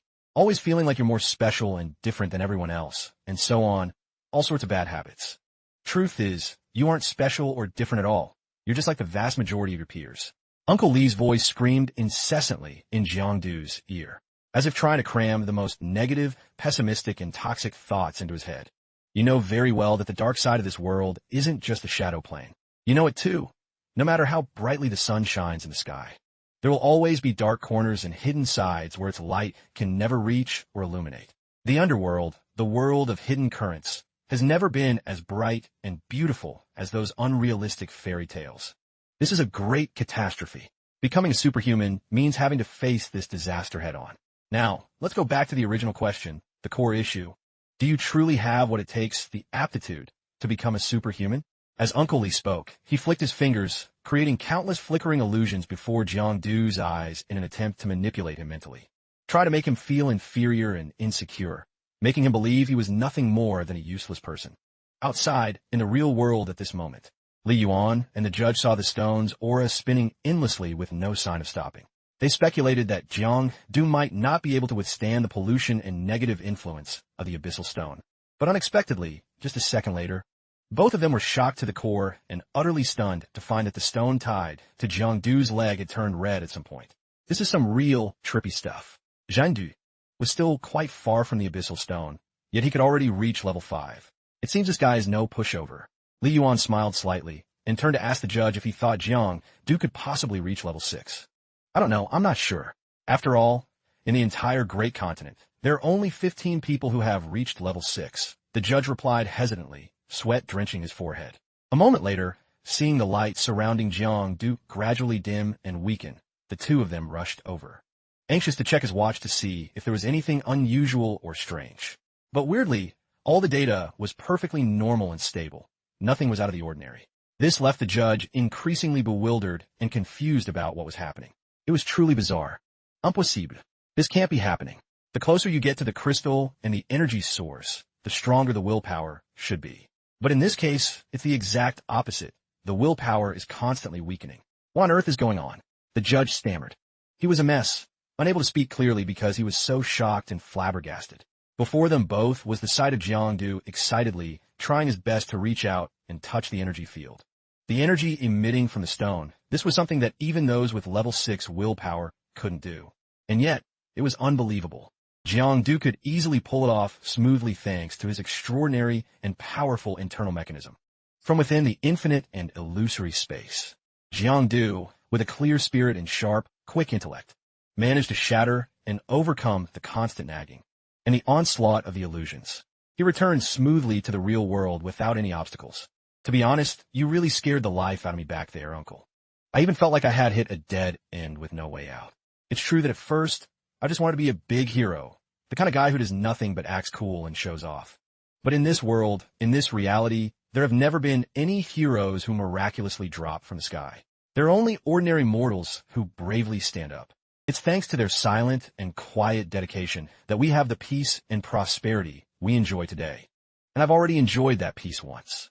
This time, I don't want to hide behind others' protection anymore.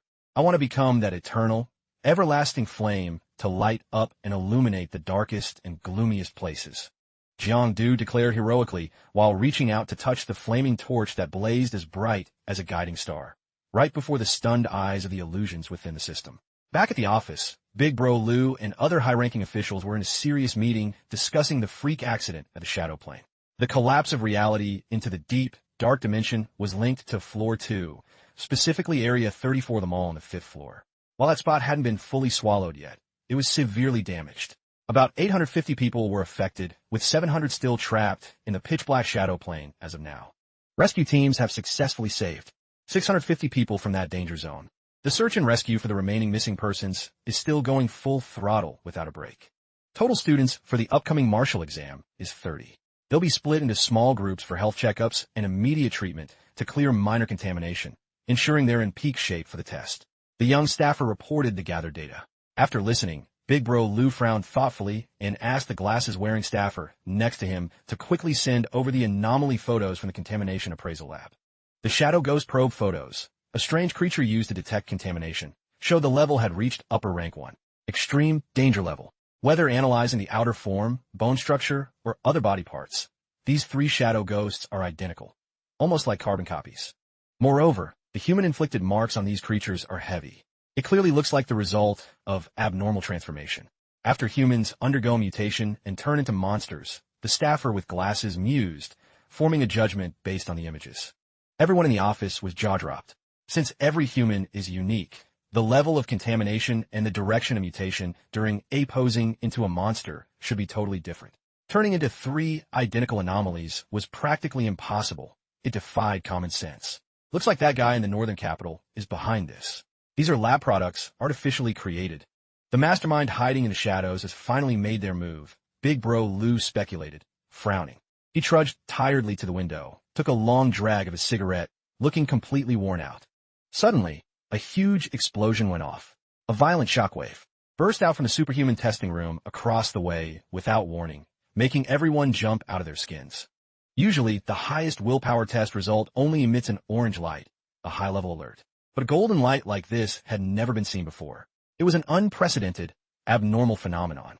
What the hell happened? What's going on? Big Bro Liu wondered frantically as he rushed through the crowd. He bolted into the testing room. Inside, the students were also scared witless by the sudden blast. Every single one of them was panicking, hair standing on end, jaws hitting the floor. They had just witnessed a display of incredibly intense, world-shaking firepower coming from Jiangdu. It was absolutely legendary. Jiangdu was still focused on regulating his energy and aura. Sensing something was off, he glanced toward the door, which was now packed with people like sardines. Seeing the crowd, Jiang felt a bit awkward, having no idea what the big deal was. Later, when it was just Jiang left in the break room, Big Bro Lu handed him a glass of water and smiled warmly. Those kids have been moved to another room. Don't worry, they probably don't know exactly what went down just now. Xiao, you really gave me a massive surprise this time. Rank 5 is normal, and Rank 6 would have just shaken the bureau a bit. But you went and produced a golden light never seen before. It's a miracle. Hearing Big Bro Lu's nonstop praise, Jiang felt on top of the world, grinning from ear to ear and acting all high and mighty. However, since there's no precedent for this, it's hard to say what's next. Who knows, you might be hauled off to be dissected for experiments or used as research material. Your file will be sent to all major night watch bureaus for analysis, and you'll be put on a high-priority watch list, followed 24/7. Big Bro Lu's sudden threats instantly killed the joy Jiang was feeling. Wait, for real? Why is it getting so complicated? Jiang asked, his face turning pale with worry. It's fine. Later, I'll teach you how to handle this. Just follow the script we laid out. Big Bro Lu comforted him. Copy that. If that was the case, he didn't need to stress. His chance to show off and shine was coming right up. In the common room, other students were wide-eyed, watching Jiang's interview with the high-level officials on TV. Watching the interview on screen was also a group of rough-looking men with thick beards and bushy eyebrows. They looked fierce and full of killing intent. What did you see in the willpower test just now? A night watch staffer asked. I saw countless brave night watchmen holding torches, charging forward without fear. One after another, they fought anomalies heroically to protect humanity. Jiang answered fluently like a machine. These were all lines Big Bro Lu had prepared. It made him feel a bit annoyed because, as the legendary golden light holder, he had to sit here following a script. When you saw those images, what were you thinking? Any special feelings? Big Bro Lu continued, wanting to dig deeper. I was extremely hyped and moved because I was about to step into the superhuman world, a mysterious and magical place. I felt a heavy responsibility on my shoulders, a mission I must carry. And then, just as he was getting into it, Jang suddenly went silent. He stopped talking and flashed a devious, wicked smile that stretched from ear to ear, giving Big Bro Lu a very bad vibe. Uncle Lu, there's a big map on your office wall, right? The 10 survival zones. The lucky ones that survived. But now only 5 remain. Maybe our situation isn't as simple as we thought. Everything isn't sunshine and rainbows like in our dreams. Sometimes, knowing the truth is just a form of torture. I hope the youth of the great continent will stop being so indifferent and apathetic. Always move forward, dedicate yourselves to the country and the people. Even if I'm just a tiny, flickering light like a firefly, I'll do my best to ignite it and light the path ahead. If one day there's no torch left to lead the way, I will become the only light to guide everyone through the darkness. Jiang stood up and made a powerful, eloquent speech, gesturing wildly as if preaching a sermon, while Big Bro Lu's face grew darker and darker, like a pitch-black moonless night. This kid Jiang, he just loves to joke around and troll like this. I'm so sorry. Please bear with him, he said, holding his head in embarrassment as he tried to perform damage control for those sitting nearby. Who would have thought the Night Watch staff would be moved to tears by Jiang's flowery, emotional words, filled with high ideals and noble thoughts? The students were no exception. Everyone's eyes were welling up with tears, their hearts filled with faith and hope in Jiang's talent. It seems his ability to gaslight and hype people up is truly next level. Big Bro Lu was speechless and shocked beyond words, but he forced himself to swallow it, cleared his throat, and told Jiang to head back immediately, to wait for the announcement regarding the special training camp, especially that night. Jiang, in full combat mode and ready for a fight, sat quietly on the roof, letting his soul drift with the wind. His expression was a bit dazed as he recalled what Big Bro Lu had told him about the special training camp. It's a place where those with top-tier potential gather for elite training to level up their skills after months of grueling, hardcore practice. There would be a performance evaluation through a martial exam. After reminding Jiang to show up on time on March 25th, Big Bro Lu didn't forget to warn him. You absolutely cannot leak a single word about this to anyone, including everyone, even that pretty girl Yao Yao. Returning to reality and snapping out of his flashback, Jiang was horrified to find his lifespan had dropped to a mere 20 days, while the training camp at the end of the month would last for a very long time. Because of this crisis, he was forced to speed up his monster hunting by 10 times to grind for enough lifespan to stay alive. While lost in thought, a massive, hideously shaped anomaly caught Jiang's eye from across the wide road, and he immediately gave chase without hesitation. Determined not to let this big bag slip away, He used his special shadow walk technique, a high-speed move that let him glide across the ground and any rough terrain. Jiangdu was moving dangerously fast. With lightning speed, he lunged forward and perfectly landed a mark on the anomaly. Then, using all his power, he snatched it up in a flash, giving it zero chance to fight back. The system suddenly popped up a notification showing that these two anomalies were already heavily injured. They were panicking and trying to escape just to survive. But obviously, fate had decided their lives ended here. No more seeing the sunrise or feeling the gentle breeze. Since this was a kill steal and not a solo hunt, his lifespan only increased by 22 days, a pretty small number, and his combat skills only went up a tiny bit. I guess I'm pretty lucky compared to most. It's a bit embarrassing to be a scavenger, but it'd be a waste to pass up a freebie, Jiangdu told himself, comforting himself after a hunt that wasn't exactly legendary. Suddenly, a loud voice shouted from behind him. "Hey you, where did you come from? Where's my anomaly?"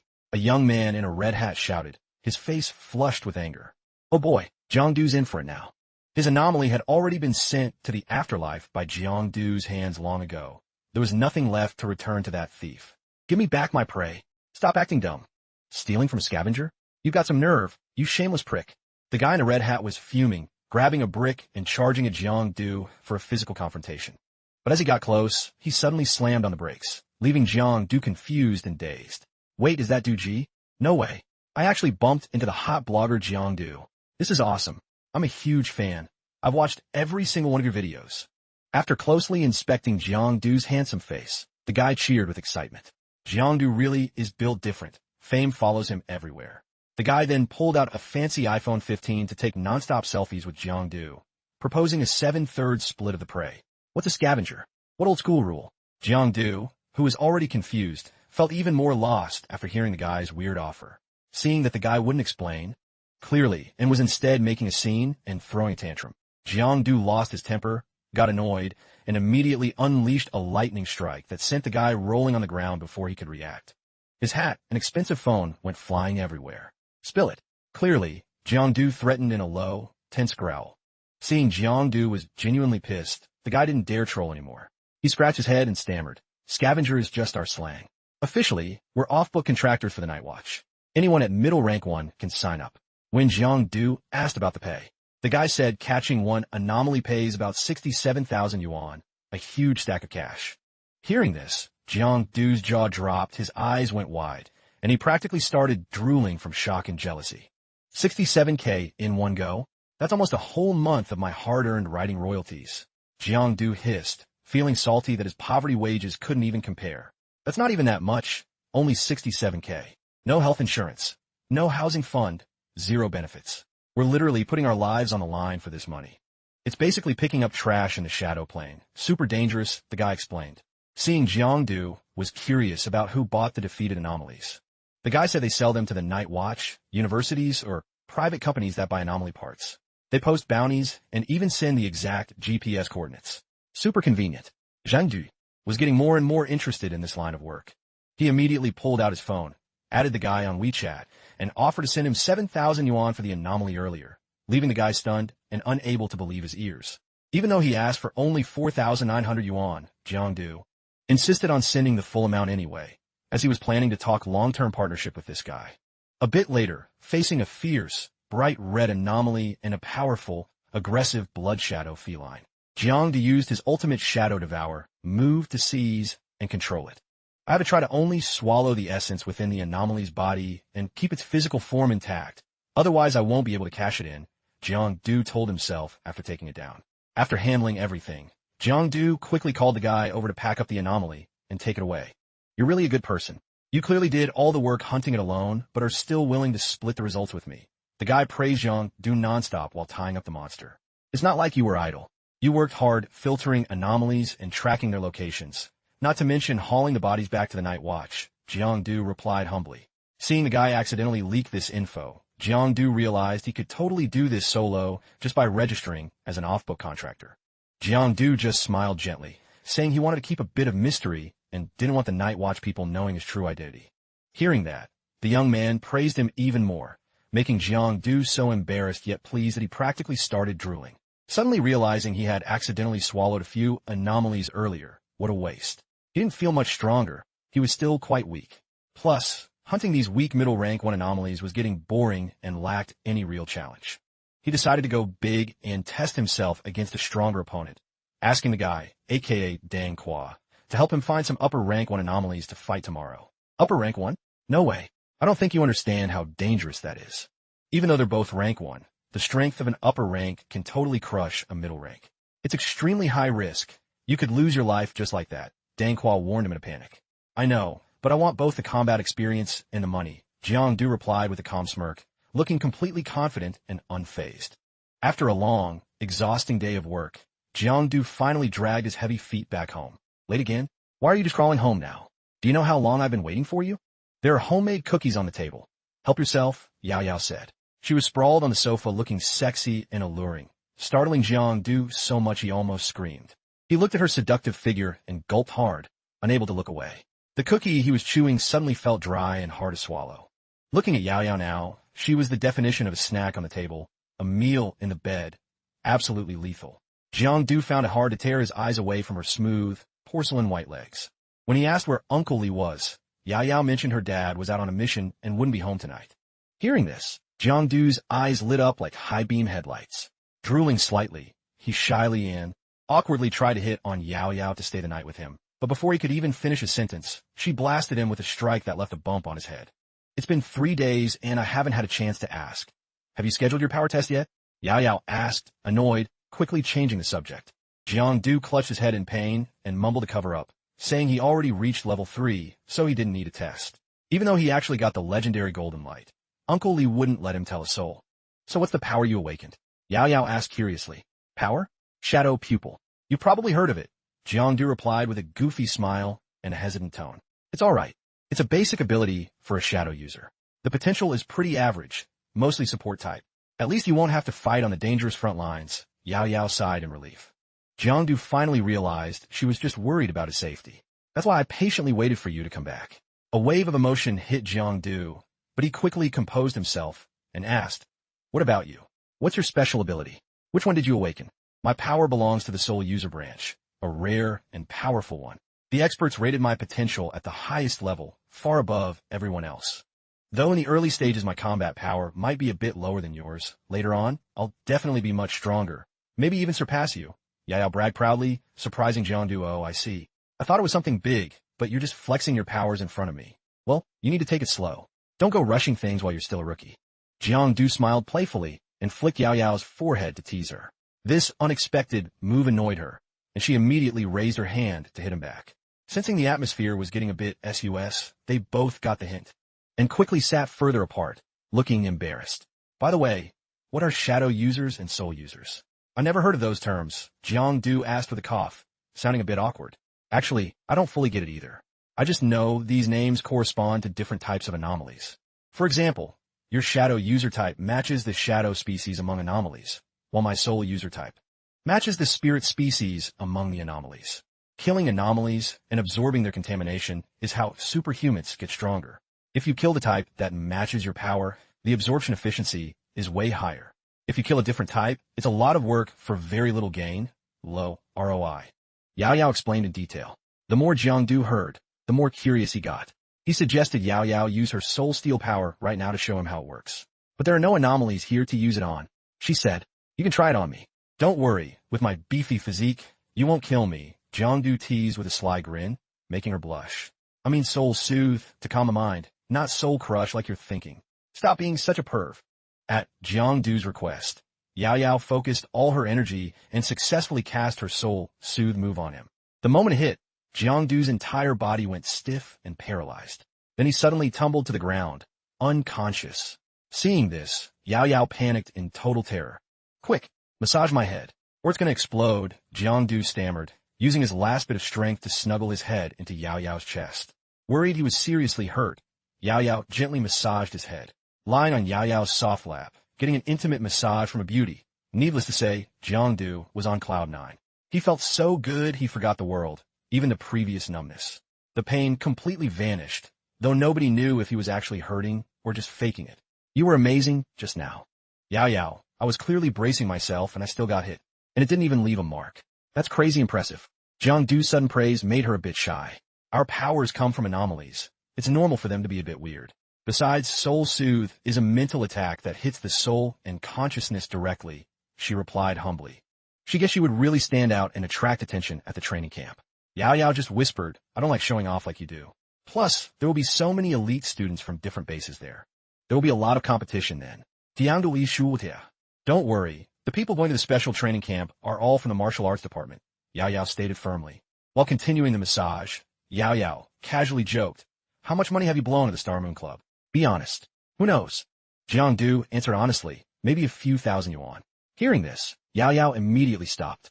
Her killing intent exploded, and she instantly swatted Jiang Du like a cockroach. In the quiet night, Jiang Du's desperate screams for help echoed through the area. The next day, Dangqua kept his promise and led Jiang Du to the location of the rank 1 high-tier anomaly he had found earlier. Jiang Du immediately unleashed his powerful force and charged straight at the anomaly without needing any help from Dangqua. Right before Dangqua's eyes, Jiang Du struck as fast as lightning and was incredibly lethal, throwing out powerful, rolling thunder attacks. He successfully took down the anomaly in just a minute and a half, leaving Dangqua stunned and clapping in applause. After this battle, Jiang Du's Shadow Silk was significantly empowered. At the same time, the system granted him a new ability. His shadow control reached a new level, allowing him to compress shadows and detonate them, firing off countless piercing shadow silks, super powerful and high-end stuff. Yao Yao was currently glued to a clip on her computer of a war general who was known as the strongest fighter in the Great Continent. Being the strongest among superhumans and awakening a soul user is rare, sweetheart. Your soul's soothe ability can be considered top tier among soul users. There is a war general who awakened the exact same power as you. This USB contains all their training experience and techniques. Study it carefully during this time, and absolutely do not let anyone else see it, okay? Uncle Lee seriously advised his daughter. I only managed to get this precious USB because of my close connections with those war generals. Yao Yao was a bit confused, wondering why her dad gave the USB to her instead of giving it to Jiang Du. Meanwhile, Uncle Lee was standing on the balcony smoking, his mind busy thinking about a new type of anomaly. It was Anomaly B-14-256, which descended 200 kilometers west of the northern capital in year 90 of the Great Catastrophe. Its body was wrapped in a white light floating in mid-air. Its form was undefined and looked like it was dying. You couldn't stare at it for too long, or you'd be polluted by its evil power and become a fanatic. It had massive power and self-healing abilities. It had no blood but loved human flesh. It was immune to most toxins and completely immune to mental superhuman powers. 2 masters died, 3 war generals were heavily injured, and 300 night watchmen were killed or wounded.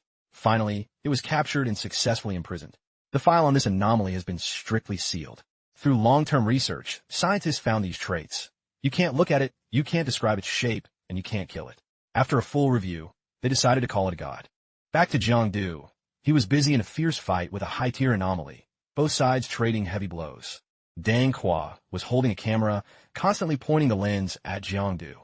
After being slapped hard by the anomaly, Jiang Du fell face first, covered in blood. Pissed off, Jiang Du aimed right at the anomaly as it was about to launch.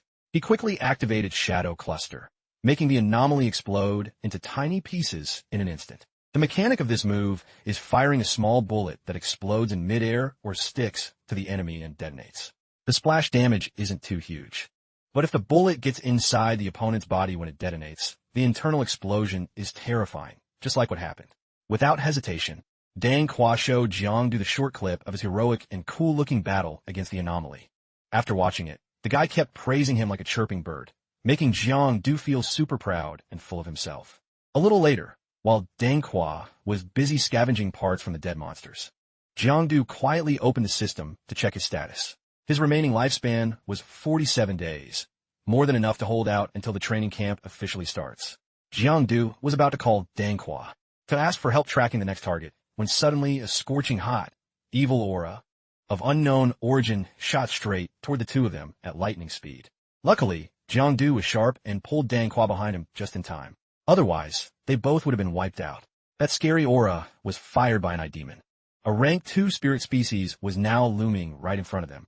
Dangqua was so terrified his face went pale, and he almost fainted on the spot. Seeing this spirit species, Jiang Du suddenly remembered what Yao Yao told him the other day. Her whispers about how her soul user power corresponds to the spirit species inside anomalies. No way. I can't let him activate his special ability. Jiang Du muttered anxiously to himself. He immediately launched a superpowered gale strike, slamming into the spirit monster. At that exact moment, a sharp golden arrow shot down from the sky at terrifying speed, killing the spirit species instantly before it could even gasp. Jiang Du watched in total shock. A mysterious figure dressed exactly like Superman quietly approached. After pulling the arrow out of the monster's corpse, the mystery man handed Jiang Du a letter and flew off without a trace. Confused and bewildered, Jiang Du frowned, took the letter, and skimmed the content. It was filled with scribbled text advertising the Shu Yang Group. The more he read, the more Jiang Du got a headache. The next morning, Jiang Du followed the letter and went straight to the headquarters of the Shu Yang Group. Last night, Dangqua told him that Shu Yang was the biggest and most famous pharmaceutical company in Yanhai. If he was lucky enough to become even a temp employee, he wouldn't have to worry about money for the rest of his life. The pioneer, Shu Yang invited, meaning the mystery Superman guy from earlier, was only rank 1, but could easily handle a rank 2 demon in a split second. It really left Jiang Du incredibly impressed. Dangqua added that it was thanks to a special medicine made by Shu Yang that significantly boosts a superhuman's combat power. They even have a partnership with the Night Watch. The Gaowang project was expanded thanks to their help. If you want to get strong fast, Shu Yang is the ultimate shortcut. As for me, I'd rather be self-reliant than lean on others, kid. Dangqua sighed as he explained to a dazed Jiang Du. At the famous Shu Yang Group showcase booth, a pretty, smooth-talking PG girl was standing before a huge crowd, talking nonstop to introduce a miracle drug called Camlo, number 1928. It sounded like an elixir. This drug was developed by the brilliant Dr. Park Doc and a team of 5 experts over 15 long years of nonstop testing. It's advertised to boost brain development, thereby amplifying superhuman sensing and helping users unlock their potential. The PG girl spoke as fluently as a machine, making Jiang Du feel a bit skeptical as he watched. He had a look of doubt on his face, unsure if this drug was really as miraculous as she claimed. Right after the PG girl announced she would invite one lucky audience member to try the drug, Dangqua was down there causing a scene, waving his hands and dying to volunteer. Wait, didn't he just say he wanted to be self-reliant? The moment he swallowed the pill, Dangqua felt like he'd been injected with a massive dose of adrenaline, bursting with hype and overflowing with energy and power. The crowd saw this miracle and went wild. They started shoving and fighting each other to get their hands on the drug. The price tag was a shocking 8,888, yet everyone was thirsty for it. Who wouldn't be? Well, except for our boy Jiang Du, he stood far apart from the frantic, brainless mob, sighing and face-palming. He felt these people were just too easy to scam, totally beyond help. Jiang Du wandered around the corporation's display area. After taking a close look at the portrait of the founder, he was stunned to realize that Zhao Shuyang, the legendary founder of the Shu Yang Group, was actually a night watchman, a protector of the city. That's right. He was one of the pioneers of the very first Night Watch team, the ones who laid the foundation for the city's safety. Sadly, very few people remember his great contributions nowadays. It's tragic, a brown-haired guy standing next to Jiang Du said, breaking the silence. Jiang Du hesitated for a second, then it clicked. This was Song Qingan, a Night Watch captain who'd been busy digging into his background. In the 55th era, when the anomaly catastrophe was tearing through the continent, spreading terror and death, Mr. Zhao Shuyang bravely went deep into the danger zones alone, leading the masses to escape occupied areas and keeping the people safe. For the safety of everyone and the protection of his homeland, he didn't hesitate to sacrifice himself, fighting the anomalies to the death for his country. In the end, he burned through his last spark of life and died heroically. Not even his bones remained. He vanished into thin air. Fortunately, the next generation inherited his legacy and continued to grow the Shu Yang Group he worked so hard to build, continuing to serve the country's prosperity. To be honest, you and Mr. Zhao Shuyang are very much alike. You both have that noble spirit of sacrifice. After telling the epic, moving story of Zhao Shuyang, Song Qingan didn't forget to compliment Jiang Du, which caught him a bit off guard. That's right. You said at the Night Watch Bureau that you wanted to be the only light in the dark, shining hope for everyone. Remember? Song Qingan gave him a cheeky, playful wink, making Jiang Du scratch his head and laugh awkwardly. Truth be told, he was just trolling for fun. He didn't expect anyone to actually take him seriously. He was low-key dying of embarrassment. You're truly a worthy descendant of the Great War, General Li Tongguang. Your level of enlightenment is impressive, very admirable, Song Qingan said with a smirk, praising him nonstop. Jiang Du only just found out that his uncle Li was actually a legendary war general, the strongest strategist on the continent, undefeated in battle. He was so shook his jaw literally dropped. And here I thought he was just some average desk jockey. Did he never tell you? What? Even his desk job is a high-ranking position with insane power. This is totally different from what I imagined, Song Qingan replied, looking flustered. No wonder Uncle Lee said he could get Jiangdu in through the back door and handle school placements. I thought he just had a few high-level connections, but turns out he's a total heavyweight with a massive background. Looks like War General Lee kept his true identity a secret for your own good, to protect you from potential danger. Oh, by the way, I'm Song Qingan, the drill sergeant in charge of this special training camp. Work hard, okay? I've got high expectations for you. When the time comes, I'll be training you for real, Song Qingan whispered playfully into Jiangdu's ear. After Song Qingan left, Jiangdu was still feeling uneasy, sensing that something bad was about to go down. Suddenly, a pair of cold, terrifying eyes flashed from within the wall, painting as if peering into his soul, making Jiangdu jump in total shock. But when he turned to look, he didn't see anything out of the ordinary. Then, right after that, a ghost-like spirit zoomed out of the painting at breakneck speed, carrying a sharp, dark energy that scared the living daylights out of him. A ghost spirit? How did it show up here? There are guards everywhere. How did it even get in? Jiangdu was lost in thought for a split second, then scrambled toward the fire exit to make a run for it. But the spirit was one step ahead. In a flash, it flew right in front of him, blocking his path. The system popped up a notification providing basic intel on this anomaly. This spirit is an extraterrestrial being from the deep abyss, capable of using special powers in the dark or low-light environments. Looks like this won't be easy to handle. The first spirit I ever killed also triggered a notification like this. It turns out my guidebook noticed something was SUS a long time ago. Could this be linked to the mysterious surge in anomalies lately? Jiangdu got more freaked out the more he thought about it. He pretended not to notice and bolted. He chased after the anomaly, but at the junction between the stairs and the hallway, it vanished like smoke. A sudden breeze left Jiangdu stunned. This is the Shu Yang Group's basement. Weird, why is there nothing here? Jiangdu looked around the room, his whole body tense and his heart pounding like a drum. He caught the sound of hurried footsteps and people whispering. Jiangdu quickly turned toward the sound, but everything went quiet again instantly, as if nothing had happened. This only made him more curious to find out what kind of shady business the Shu Yang Group was plotting. Knowing those people had snuck downstairs, Jiangdu quickly transformed into a shadow pupil form and silently followed them to investigate the truth. A few steps in, and Jiangdu's eyes were met with countless glass cages used to breed anomalies. It looked absolutely gruesome. He hid in a dark corner, where he could eavesdrop on the two men's conversation, catching every single word they said. Dr. Wu, the spirit cultivation is on track. The Predator plan is also moving along smoothly. This morning, CEO Xiao personally came to see me, demanding we find a way to control those bloodworms first. Dr. Wu, do you have any plan for that? The guy with glasses asked. Anomalies are hard to tame, after all. Those 3 spirits roaming the mall last time caused quite a mess. If we insist on using bloodworms for experiments, I'm afraid it'll just cause more damage. We can't fully tame or control them based on monster flesh alone. Our ultimate goal is still to find a way to control the anomalies to assist the Night Watch. But to do that, we still have to deal with the soul seeds first. You could say these spirit anomalies evolve from those very soul seeds, Dr. Wu said slowly, staring at a giant, freakish anomaly inside a glass tank. Further away, Jiangdu's mind was a mess of mixed emotions after accidentally overhearing Xu Yang's entire plot. Hey there, number 9. How's the body feeling? Better? Is the eye I gave you working out? Dr. Wu tapped on the glass, as if trying to greet or check in on the anomaly. Seeing it tap the glass in response, he felt deeply satisfied, sensing its emotions were gradually stabilizing. Thus, Dr. Wu decided to proceed with cloning Subject 9 to have anomalies fight anomalies. He then ordered the guy with glasses to quickly fetch some soul-soothing stones for the anomaly to use. Jiangdu, hiding on the other side, noticed the anomaly seemed to be breathing heavily while staring right at him, making him jump with worry. It saw me? This one is different from the spirits I saw before. It's not aggressive and even knows how to communicate simply. It's like it has its own consciousness and thoughts, Jiangdu mused. But if the doctor keeps this up, I'm afraid it'll break free. If it becomes untamable and out of control, then what? The guy with glasses questioned skeptically.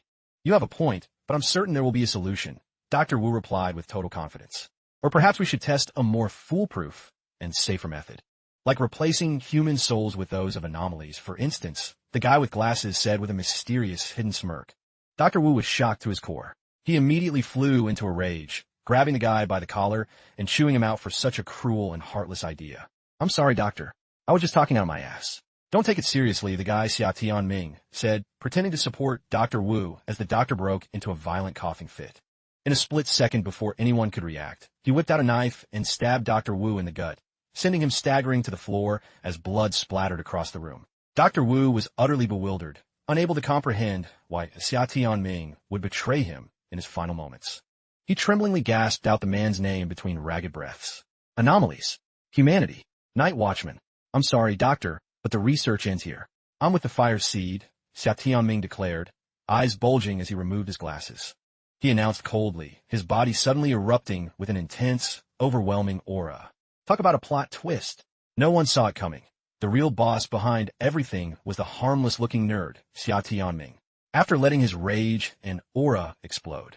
With resentment, Xiao Ming had succeeded, calling the shots and controlling everything. He caused the anomaly tanks to shatter into pieces, the water inside bursting out like a flash flood. The anomalies inside didn't miss this perfect chance to escape. They immediately swarmed together in a chaotic mess. The room's alarm, sensing the abnormal activity, let out a piercing wail, warning all research staff to evacuate the danger zone immediately. A harsh red light flashed through the dark hallway. Realizing anomalies from rooms 03 and 05 had escaped, staff members started screaming and running like headless chickens. But it was too late. No one in that place could escape the evil aura that stripped them of their sanity, including Xiao Ming himself. From above, his eyes began to sag, followed by horrifying veins of blood. His skin cracked like a wax statue, hitting the floor and shattering. Finally, he collapsed, his HP bar hitting 0. A bizarre, creepy smile was still etched on his lips. Jiang Du watched it all from the side, unable to fathom why this student, Xiao Ming, would murder his teacher only to end his own life so tragically, taking advantage of the total chaos. The cunning anomalies had already slipped away. All traces of them were gone, leaving them hidden who knows where. Standing there dazed, unsure of what to do next, a withered, wrinkled, and frail hand suddenly reached up from the ruins. A weak, raspy groan followed, making Jiang Du's heart skip a beat. It turned out Dr. Wu wasn't quite dead yet. He was barely clinging to life. Knowing he couldn't hold on much longer, before Jiang Du could call for a medic, Dr. Wu used his final breath to wheeze out, Fire Seed. He is the Fire Seed. With those words, Dr. Wu finally lost his strength. Unable to struggle any further, his eyes rolled back and he breathed his last right then and there. Getting only half the story before it was cut off made Jiang Du scream in frustration. He tried to shake Dr. Wu awake to hear the rest, the most important part, but it was too late. Just Jiang Du's luck. Every time things get critical, someone goes and bites the dust. Shaking off the issue for a moment, he stopped thinking about it. Right in front of him was a fierce, terrifying anomaly with overwhelming power that he couldn't just ignore. Looks like he'd have to deal with this monster first and worry about Xiao Ming later. He lunged into the pack of anomalies like an arrow, engaging them in a chaotic, high-stakes brawl. The room he just entered was littered with the bodies of the unfortunate staff. Blood stained the floor, mixing with the deathly aura to make the air as bone-chilling as the 18th level of hell. But no hell is scarier than these brutal anomalies in the real world. Despite his best efforts, Jiang Du simply couldn't get the situation under control. There were just too many and they were too strong. Outside the basement, the crowd was still clueless about the impending disaster, gathered around the pretty PG girl as she pitched her products. Suddenly, from a rift in space, a swarm of fierce, bloodthirsty anomalies poured out like hornets. Everyone present was terrified, their screams filling the air as they shoved and trampled each other to get to the exit, looking back in horror at the poor PG girl who had been struck down and lay unconscious. Oh, Li Zhangqua, stay stinger li gam. He raised his voice, telling everyone to stop running and group up into small units, because anomalies specifically target lone stragglers.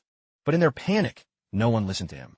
They just followed their instincts and ran for their lives, trying to get as far from those bloodthirsty monsters as possible. It was time to group up. An anomaly spotted an easy target and tried to sneak up on Dangqua from behind, but luckily, Jiang Du intervened just in time to save him. With one powerful punch, he knocked the anomaly's jaw loose. Saved by Jiang Du, Dangqua was both terrified and stunned, having no idea how he got there or when he appeared. Don't worry about how I got here. Worry about saving people first, Jiang Du said anxiously. I can't. They're all running in different directions. No one will listen to me, Dangqua said, sounding dejected. While brainstorming a fix, Jiang Du spotted someone across the way. A man being chased closely by an anomaly. About to be caught, Jiang Du rushed over and delivered a lethal physical strike to the monster, stunning it instantly. Stop running around. If you don't want to die, huddle up right here. Stay close and watch the shadows. Don't give those anomalies a single opening to strike. He barked, taking command. Under the stunned and admiring gazes of the crowd around him, many recognized him as the famous Amnesiac Wanderer Assassin from TikTok. They immediately followed his lead, gathering into a tight group, just as Jang ordered. Before he could even catch his breath, a piercing scream for help echoed from the second floor. "Help us! We're trapped! Is anyone there? Save us!" Since the situation below was temporarily stabilized and under control, Jang handed over command to Dangqua. He spread his wings and soared upstairs to investigate. On the second floor, a mother and daughter were clutching each other, screaming in a room engulfed by thick smoke and roaring, sweltering flames. Hearing the door open, the mother rejoiced, thinking rescuers had arrived, and shouted to signal their location. Little did she know, the thing appearing before her was a fierce, terrifying anomaly. Her face went pale with pure horror. She desperately pulled her daughter close, shielding her from the monster's razor-sharp teeth. Luckily, just before it could lunge at the pair, Jang appeared right on time. With a powerful cyclone strike, he pierced through its chest, taking it down instantly. Seeing the anomaly was truly dead, the mother tremblingly choked back her emotions to thank Jang. But he wasn't being serious at all, flailing his arms and legs, and jumping around like a monkey because the fire had caught his clothes, leaving the mother and daughter speechless. Seeing the little girl still sobbing in fear, Jang awkwardly scratched his head and explained he was there to save them. Then he acted fast. He grabbed both of them and zoomed out the window just before the fire spread. In the courtyard, fire trucks were already standing by, spraying water to douse the flames. The sight of Jang rescuing the pair from the horrific fire left everyone watching in awe, showering him with nonstop praise. Mission accomplished, Jang bolted back into the burning building amidst the cheers of the crowd. "I have to hurry. My influence in this world is draining fast, and I don't know where the other night watchmen are. Reinforcements should have been here ages ago." Jang thought anxiously as he flew inside with every bit of strength he had left.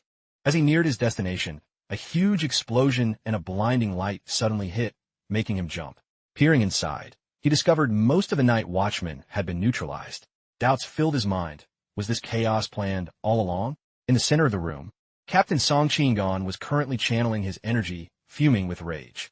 He took a deep breath and unleashed a flurry of attacks, knocking down 3 anomalies at once. Around him, the Night Watch staff were fighting heroically, engaging the remaining anomalies in brutal hand-to-hand combat. But the consequence of these reckless, overlapping attacks combined with the endless swarm of monsters was a massive, ground-shaking explosion. Fire and debris suddenly erupted violently right in the middle of the building. The Xiao industrial zone over there. It seems that's their real target, the anomaly's final destination. The situation is way more dangerous than I thought. Without support from the Night Watch, I can only rely on myself. Jang resolved, muttering to himself before leaping straight into the burning building with a fierce, battle-ready look. Thanks to Jang timely intervention, countless innocent civilians were rescued from the crossfire and the raging inferno. While carrying the last person out, Jang accidentally spotted the mysterious assassin who had been shadow-stalking him, standing among the crowd outside. The assassin happened to glance over at that moment, realized Jang was staring him down, and guiltily hurried away. After saving the last person, Jang was so exhausted he was gasping for air, collapsing onto the ground. So tired. So being a hero, is this draining?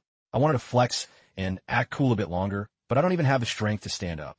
But the exhaustion is worth it, Jang thought, flashing a happy, satisfied smile as he watched the people he saved reunite with their families. But perhaps, these weren't the last victims he would save. Suddenly, from the chaotic crowd, numerous cries of grief and desperate wails rang out. Heartbroken parents were screaming for their lost children. Glancing up at the building burning like a giant torch, Jang was horrified to see the anomalies flying back and forth in the air.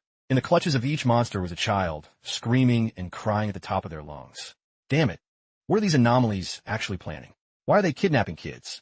Jang tout irritable. In the heat of the moment, Jang phone suddenly started ringing off the hook. It was Yao Yao calling. She knew he was at the Shu Yang factory, and her heart was filled with constant worry and anxiety for his safety. Sensing her urgency for him to return, Jang just gave a gentle, comforting smile and promised her she didn't need to rush. Just be patient and wait until you finish making dinner, that delicious beef soup and the savory tomato eggs. Then I'll definitely be back. As soon as he finished speaking, he hung up immediately, cutting the connection before Yao Yao could respond, because right now he was tied up with a mission to rescue those kids in danger. His health and energy points were nearly depleted, with almost nothing left. If he continued to be reckless and play the hero, he might lose his own life. Jang slumped to the ground, panting heavily, his mind a blurred mess. Right at this critical moment, Big Bro Lu unexpectedly appeared before him. He didn't recognize Jang in his transformed state, so he pointed a megaphone directly at his face and coldly issued a warning. Under Article 113 of the Superpower Act, uncertified individuals are strictly prohibited from using superpowers in public without official authorization. You are ordered to cease all power usage immediately and submit to investigation. This is your final warning. Stop using your powers right now, or we will immediately take legal action. Big Bro Lu warned sternly, his words sharp and final. Standing on either side of him were two Special Forces agents, their cold, black rifle barrels aimed straight at Jang, knowing he couldn't mess around or disrespect Big Bro Lu. Jang quickly backed down, raising his hands in surrender. He thought to himself that it would be better and more efficient to let the professional night watch team handle this. But seeing the silver-haired grandmother in agonizing pain, crying out for her little granddaughter, Jang couldn't suppress his compassion. He immediately turned around and urged Big Bro Lu to follow him quickly. As soon as he finished speaking, Jang soared into the sky, leaving Big Bro Lu and the officers staring in utter shock. Though a bit skeptical and suspicious of Jang true identity, Big Bro Lu had to follow his lead for now. On Jang side, after circling in the air, tailing the anomalies and following their trail for quite some time, he finally witnessed them dragging the group of kidnapped children into a dark, gloomy basement. This bizarre behavior made Jang even more confused. These blood species usually only have instincts for slaughter and destruction. Why were they kidnapping kids? Furthermore, they were assigning tasks in a structured, organized way, just like some secret society. Shu Yang Group, Fire Seed Lab Specimens. It seems I've accidentally stumbled into something very serious, terrifying, and dangerous. But it's too late to back out now. I can only push through to the end. Jang frowned, lost in thought, his eyes never leaving the building as he watched every single move. Inside that ruined building was a scene of total chaos. Dozens of children were sobbing and screaming in terror, huddling together in a small group, surrounded by fierce anomalies standing in a tight circle, guarding them with zero openings. From the other side, Jang skillfully used a luring the tiger away from the mountain tactic, a very clever and subtle ruse. He repeatedly threw stones at the anomalies, landing precise hits to distract them, hoping to create an opening to rescue the poor kids. But the anomalies quickly noticed that every time they turned around, a few kids had mysteriously vanished.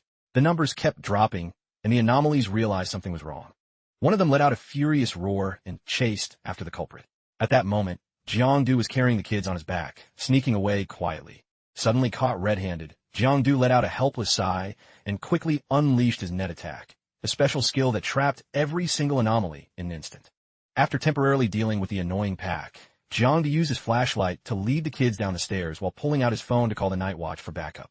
Who would have thought that before he could even finish a sentence, a blast of firepower, a powerful surge of energy, shot straight through his phone, causing a big explosion and a cloud of smoke. Jang clutched his mouth, coughing violently from the suffocating smoke. He glared around to see which idiot dared to pull a stunt like that. Unbelievably, someone had tracked him all the way here. At first, he thought it was the night watch arriving to help. So it really is our social media star, the Amnesiac Wanderer, a notorious character, a white-haired guy covered in weird, snake-like patterns, suddenly stepped out of the shadows. With an arrogant tone, he mockingly asked who dared to ruin his good work. Jang shouted back, "Take a guess." The white-haired man stuck out his long, bright red tongue as a provocative answer. Then, before the stunned eyes of the kids and Jang, he smirked and snapped his fingers, creating a massive shockwave. A loud boom rang out, accompanied by a terrifying force. Oh man, this guy's an awakened too. Jang broke into a cold sweat. Looking at the deep crater the guy just made, he thought in terror, this is bad. He quickly turned, using his spider filter to leap out of the dangerous building. But before he could hit the ground, he was met with a rain of nails the guy summoned. It poured down like a dense storm, impossible to dodge. Luckily, he was quick enough to evade it just in time. Otherwise, this time next year would have been his first death anniversary. Unlike the videos, your moves are actually quite agile and flexible. But overall, your strength is only at rank 1. Not even worth mentioning, certainly not enough to trouble me. He curled his lips into a mocking, contemptuous sneer, seeing Jang press him with questions. asking nonstop if he was with Shu Yang Group or a subordinate of the Fire Seed. He lost all patience. Feeling annoyed, he unleashed his dark power, firing a blast of dark energy straight at him. Jiangdu summoned all his strength. Using every bit of energy left in his body, he lunged forward to shield the kids behind him. His body tensed up as he gritted his teeth, enduring the powerful dark force crushing down on him. Every muscle in his body screamed in pain. When he hit his absolute limit, a world-shaking earthquake, fueled by roaring flames, exploded right at Jiangdu's position, wiping out everything in the vicinity. Jiangdu was sent flying, rolling into a deep pit while the storm of fire and debris threatened to bury him under the rubble. The white-haired man, witnessing the beautiful scene he created, looked quite proud. A smug, disdainful smirk crept onto his face. The terrified kids rushed to the edge of the pit, sobbing uncontrollably, fearing that Jiangdu was dead. As the dust settled, the white-haired man jumped in total shock to find that Jiangdu was nowhere to be found in the wreckage. All that remained after that massive shockwave was scattered debris and deep gashes in the earth, but absolutely no sign of him. Taking advantage of his lapse in focus, Jiangdu secretly approached from behind and landed a massive sneak attack, nearly knocking him unconscious. Caught off guard, the white-haired man roared in a fit of rage. His veiny hands lunged out, firing a brutal bolt of lightning directly at Jiangdu for revenge. However, not only did he fail to beat him, he was surrounded and overwhelmed by Jiangdu's powerful aura. The white-haired man remained stubborn and persistent, bracing himself and pouring all his power into an equally strong counterattack. This guy hiding in the shadows is definitely a pain to deal with. But I have a way to handle you, the white-haired man hissed through gritted teeth. With his blood-drenched hands, he swung around, unleashing a surging, violent power. But for some reason, that power didn't fly toward Jiangdu, but aimed straight for a little girl among the children. The girl screamed in terror, calling out to Jiangdu for help. Luckily, he appeared just in time, successfully creating a shield to block the lethal strike meant for her. So this was the white-haired man's sinister plan. Use the girl's life to lure Jiangdu out into the open. As he gasped for air, exhausted from blocking the attacks, the white-haired man suddenly appeared behind him. Too fast, too dangerous. Before he could react, the man landed a lethal lightning strike, making Jiangdu cough up blood and collapse. Still trying to hide in the shadows? You don't have a chance anymore. Ha ha! He burst out in a wild, savage laugh. He lunged forward, pulling his hand back into a fist to attack Jiangdu.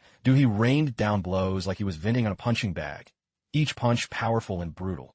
The pain was so intense he couldn't fight back, forced to shield his face and take the beating. In this pathetic state, Jiangdu noticed something wrong. His shadow form was crumbling. The shadow energy in his body was spiraling out of control. He couldn't use his special skills anymore after that massage from the white-haired man. The man switched to physical strikes on his face, punching and kicking nonstop like he was crushing garlic. Because of this, the shadow form on Jiangdu's face cracked into tiny pieces, revealing part of his true face. Come on, let's see who you really are, the white-haired man said, sticking out his tongue in eager anticipation. Just as he was about to deliver the final lethal blow to Jiangdu, the kids from above simultaneously threw stones down at him. This act sent him into a rage, and he moved to take out the kids as well. Seeing the kids in danger, Jiangdu summoned his strength and lunged to grab the man's waist to stop him, silently thanking the cute kids for the help. While holding him tight, Jiangdu tried to use his energy to drag the man into the shadows, but he failed due to the man's extraordinary agility. He was no pushover. With just a flick of his arm, the man sent Jiangdu flying quite a distance away. Clinging to me like a parasite? You think dragging me into the dark can stop me? How naive. Once I'm done with you, I'll send those brats who helped you to hell right after, he growled, pointing at Jiangdu's face. Jiangdu finally realized that those blood species were indeed under his control, but he still didn't get why he wanted to kidnap children. That's obvious. Children's souls are the most pure. You probably heard of the soul seed technique, right? The man widened his cold, snake-like eyes and smirked through gritted teeth. So that was it. Now Jiangdu understood everything about the soul seed experiments he'd heard about in the Shuyang lab that day. As if to prove his point, the white-haired man snapped his fingers, summoning hundreds more anomalies to surround Jiangdu tightly. At his command, the bloodthirsty monsters lunged at him as if they wanted to eat him alive. But Jiangdu wasn't an easy snack. He already had a plan and his own countermoves ready. Thanks to the massive swarm of anomalies controlled by the white-haired man, Jiangdu took the chance to spray venom and silk like Spider-Man. Instead of just absorbing them, he trapped the entire swarm in an instant. roaring thunder and lightning bolts created by Jang helped him harvest a massive amount of energy points, leaving the white-haired man standing there with his jaw dropped in shock. But he wasn't done. Jang could also create tornadoes and gales spinning wildly in the air. Combined with the surging dark aura, energy points kept flying into his pocket. This opponent was definitely legit. Breaking into a cold sweat, the white-haired man flew toward him at high speed. His veiny, sturdy hands clenched into fists, delivering powerful, rapid-fire strikes through the air as if trying to tear space itself, causing Jiangdu's defensive energy to shatter into nothingness. But it seemed he was too late. Jiangdu had already successfully broken through to a new, stronger realm by cleverly absorbing the very blood species the white-haired man had spent so much effort breeding. I'll give it to you, you're good. How strange. Usually, superhumans with extraordinary abilities break through after long, grueling periods of hard work, leveling up by devouring anomalies like you. I've honestly never heard of it, let alone seen it. This is a real eye-opener. Wait, don't anomalies evolve and level up the exact same way? The white-haired man wondered, confused.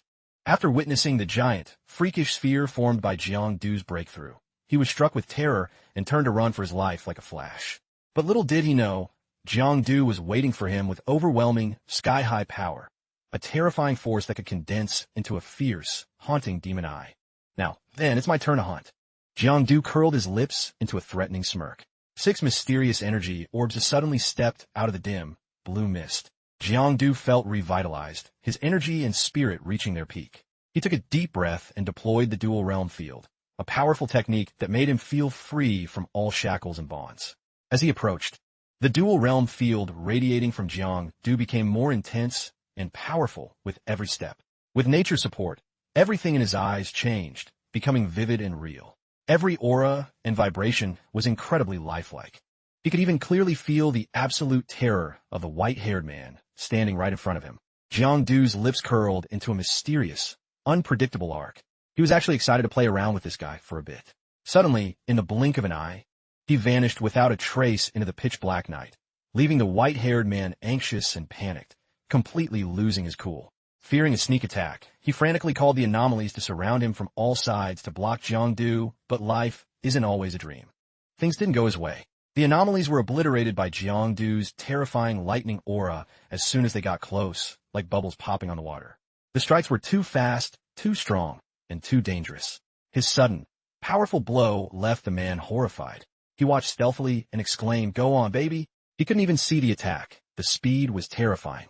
What the hell is that thing? How can a basic dual-realm kid be this insanely powerful? Holding the bloody wound on his chest, the white-haired man asked himself in agony. Using a special stealth technique, Jiangdu could hide deep in the shadows, standing tall right in front of the man's face while remaining completely undetected. Seizing the golden opportunity, Jiangdu lovingly gave him a few dozen more lethal cuts, leaving his body covered in crisscross wounds like a shredded piece of sushi. "You bastard! You dare treat me like an animal to be toyed with and tortured?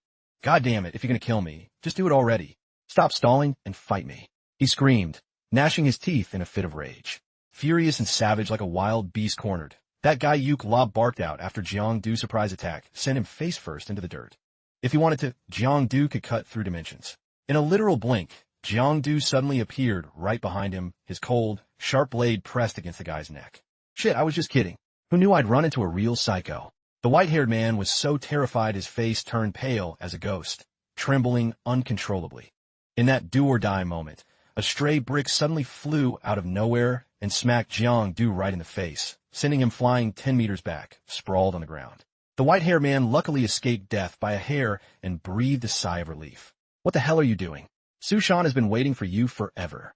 The big boss is about to blow a fuse." A young man with a baby face but the buff, muscular body of a middle-aged dad suddenly appeared, looking arrogant as hell. He spoke up. "Did Zhao Yongxing send you here?" The white-haired man, Sushan, was stunned to see Zhao Yongxing appear. He couldn't believe his eyes and frantically asked for confirmation. "The plan is about to start. Get out of here and take the kids now. I'll handle things here." Zhao Yongchang signaled for Sushan to leave. Seeing Sushan trying to slip away, Jiangdu immediately gave chase without a second thought. He was fuming because he knew these bastards dared to harm innocent children. Seeing Jiangdu trying to block Sushan, Zhao Yongchang immediately lunged and threw a devastating steel punch right at Jiangdu's face, successfully clearing a path for Su Shan to escape. After taking that massive hit, Jiang Du stood back up with resilience, letting out an angry growl. He immediately pursued the annoying, buff Zhao Yongcheng, while moving constantly, dodging the powerful, rapid-fire attacks from the incredibly strong Zhao Yongcheng. Jiang Du was so focused on dodging that he accidentally left an opening, and Su Shan suddenly caught him from behind with a weird greenish aura. Seeing this, Zhao Yongcheng clenched his vein of fists, preparing to land a lethal physical blow on Jiang Du. Who would have thought the one taking the hit wouldn't be Jiang Du, but the unlucky Su Shan, that big-mouthed prick. In his excitement over seeing Jiang Du get ganged up on, he forgot one major thing. Jiang Du hadn't unleashed his terrifying lightning move yet. In a split second, a bolt of lightning flashed, sending him straight to the afterlife in pieces. Nice moves, kid. You're definitely no ordinary night watchman. Why are you sticking your nose into our business? Zhao Yongcheng looked at Su Shan's bloody remains, then questioned Jiang Du mockingly. You're kidnapping kids for anomaly experiments. It's brutal. You think I could just stand by and watch? Jiang Du shouted back in a rage. So this is a solo act? You think you're the embodiment of justice? Some hero trying to save the world? Zhao Yongcheng asked in a calm, condescending tone. I'm no hero, and I never plan on becoming one. I just act on what I believe is right. That's it, Jiang Du replied firmly. Right? Huh. If saving these kids leads to the end of humanity, would you still think it's right?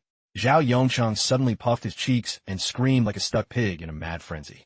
What? What are you talking about? You're saying kidnapping these kids is to save the world? What kind of sick joke is this? Hearing this, Jiang Du stammered, thinking he'd misheard. You know, the war between humans and anomalies has lasted for hundreds of years. Humans have only survived this long based on a tiny, fragile shred of hope. But the human body is too limited, too weak. Anomalies have no weaknesses. Human strength compared to them is like a firefly's flicker against the endless darkness of the abyss. Instead of dying in pain, despairing in some pipe dream, why not find another way to survive? If the darkness can't be beaten, then seize it, merge with it, adapt, bury your heart deep, hide that fragile hope in the deep abyss and wait in the shadows until you become the final flame, the last flicker that snuffs out the pathetic hope of weak humanity. Zhao Yongcheng opened his eyes wide, filled with a burning, unshakable resolve, speaking in a low, heavy voice. But Jiang Du didn't buy any of it. He couldn't understand this twisted logic at all. Ridiculous. He clearly betrayed humanity and became the enemy, yet he's still trying to act all high and mighty. Truly pathetic. If you guys are fire seeds, then I'll personally extinguish you. Jiang Du drew his sword and gritted his teeth. I guess reasoning with someone like you is a total waste of time. It's meaningless. Let me show you how it's done. Zhao Yongcheng laughed out loud, a savage, mocking laugh, followed by a sudden burst of intense fire energy aimed straight at Jiang Du. His veiny hands suddenly bulged, and with his bare hands, he easily blocked Jiang Du's blade. He wasn't done yet. This Zhao Yongcheng was strong as an ox and knew how to perfectly combo his punches and kicks. His steel-like arms. One of these hit lightning fast strikes. In a moment of distraction, Jiang Du was kicked back by his insane power. Zhang Du stumbled, struggling to get up amidst the rubble and smoke. Even if he didn't want to admit it, he had to respect Zhao Yongcheng's truly formidable power. Jiang Du was already broke as a joke, and now the wound from Zhao Yongcheng's attack wouldn't heal like his other injuries, making him super frustrated. It was all thanks to that OP Supreme Ocular Slash skill. Even I can't resist it. What chance do you have, bug? Against absolute power, resisting is just stupid. This is the end. Go to heaven. It's all hopeless, Zhao Yongcheng announced coldly, his muscular arms preparing to deliver a final, lethal blow to Jiang Du. But it looked like he celebrated too soon, because Jiang Du was finally unleashing his #1 trump card, the Soul Mark. The moment it hit, Zhao Yongcheng flinched. He found himself trapped in a strange, terrifying dark abyss. All his deepest hidden fears surged to the surface due to the environment. Jiang Du watched from the side and couldn't help but laugh. Psychological attacks are always more effective than physical ones. Saving humanity is just a BS excuse. Your absolute terror of the abyss is the real reason you betrayed humanity and surrendered to the dark. You aren't fire seeds at all. You're just cowards running away like pussies. As Jiang Du spoke, he pulled out a massive weapon that made Zhao Yongcheng recoil in fear.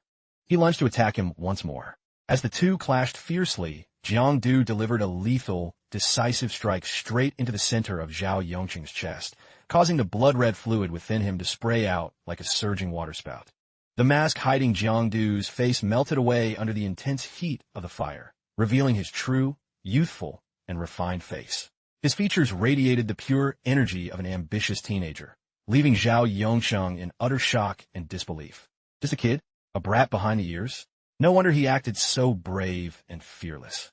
I used to be just as full of heroic spirit as you, young man. But that reckless arrogance was eventually crushed and shattered in the deep abyss of cruel reality. And soon, you'll be the same, swallowed by that dark abyss of despair. I just won't have the patience to see the day you fall at my feet. Zhao Yongsheng lay motionless on the ground. Panting heavily, his head spinning in a daze, he struggled to suppress the agonizing pain racking his body while lost in thought. Hearing Zhang Du coldly ask what he had handed over to those two men, Zhao Yongsheng rasped out the answer, the fire seed.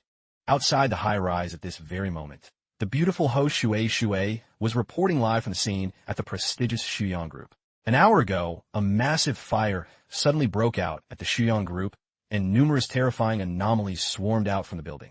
Now, the entire base of the tower has been reduced to a sea of flames. Over there are the scars of a brutal battle between the awakened and the savage anomalies.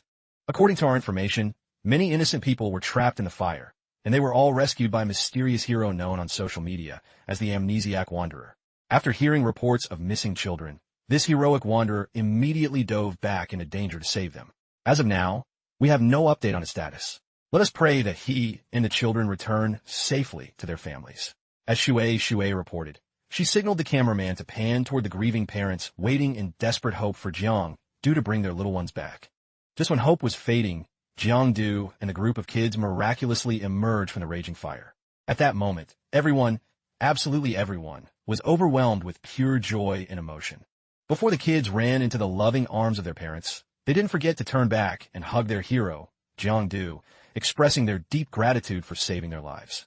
The citizens and soldiers alike lined up in a neat formation, saluting and showing their respect to Jiang Du under the golden sunlight for the legendary feat he had accomplished after a long day of toil. Back home, Jiang Du was exhausted, feeling more drained than a wilted banana. With heavy legs and a soot-covered, messy appearance, he stepped through the front door. The first thing he saw was Yao Yao sitting dejectedly on the sofa. On the table was a dinner that had already gone cold and stiff. It had been set out for a long time with no one to eat it. Seeing Yao Yao, looking so worn out and haggard from waiting for him, Jiang Du felt incredibly guilty. He hastily pulled a carton of eggs from his bag and made up a story about how some unexpected drama happened while he was buying eggs, forcing him to stay and fix it. Yao Yao obviously didn't buy his explanation. Her eyes were wet with tears as she continued to sob and sniffle. What's this? Did you think I was asleep so you could have a good cry? Jiang Du teased him mischievously. Her face instantly flushed as red as a ripe apple. She shook her head adorably to deny it, pretending to be angry. She swung her fist to punch him in frustration, but he caught her wrist gently, yet firmly. Let go, you jerk! Yao Yao puffed her cheeks, her eyes glistening as she gave a stern command. I won't let go. You haven't experienced this feeling yet, right? Don't be scared. Once we go through this, we won't be kids anymore. We'll be adults. Jiang Du suddenly leaned in close to Yao Yao, so close they could feel each other's warm breath. He whispered sweet, seductive words that made her face turn beet red and her ears burn like fire. Yao Yao sat nestled in Jiang Du's firm, warm embrace, looking shy and stammering, not quite catching his drift. Jiang Du didn't say another word and just moved in. Yao Yao felt the distance between them vanish until their skin touched, and then he suddenly planted a passionate, burning kiss on her lips. The surprise kiss left Yao frozen like a stone statue. It was like her pressure points had been hit. Realizing the blood was rushing to her face and she was about to explode, Yao Yao hastily pushed Jiang Du away, so hard he nearly tumbled backward. It's nothing, don't worry. I was just a bit thirsty and looking for some water to drink. Have you eaten yet? Let me go reheat the food for you. Having just sampled the tofu, Jiang Du acted like nothing happened, which left Yao Yao feeling a bit annoyed and flustered. Meanwhile, Jiang Du secretly breathed a sigh of relief. He had finally done what he'd been wanting to do with Yao Yao. My head was spinning, so I just acted on instinct without thinking. I thought Yao Yao would blow up and beat me again, but honestly, girls' lips are really soft. Jiang Du's eyes sparkled as he reminisced about the moment. So happy he couldn't stop himself from jumping around like a madman. His weird behavior made Yao Yao, watching from the doorway, chuckle and shake her head in disbelief. The meal was reheated, and the two sat across from each other. Neither spoke, they just stared at one another. Actually, it was just Yao Yao staring at Jiang Du, because Jiang Du was busy devouring his food like a starving wolf. As he ate, his mind wandered. After that battle, He wondered how much his powers had leveled up. Shadow Blade was definitely the skill to move freely between shadow planes, a pretty useful ability. The kill streak was powerful and OP, but it required him to take the initiative to attack for it to work. The activation condition was a bit strict. Red probably represents enemies. Blue is for allies, and white is for passersby.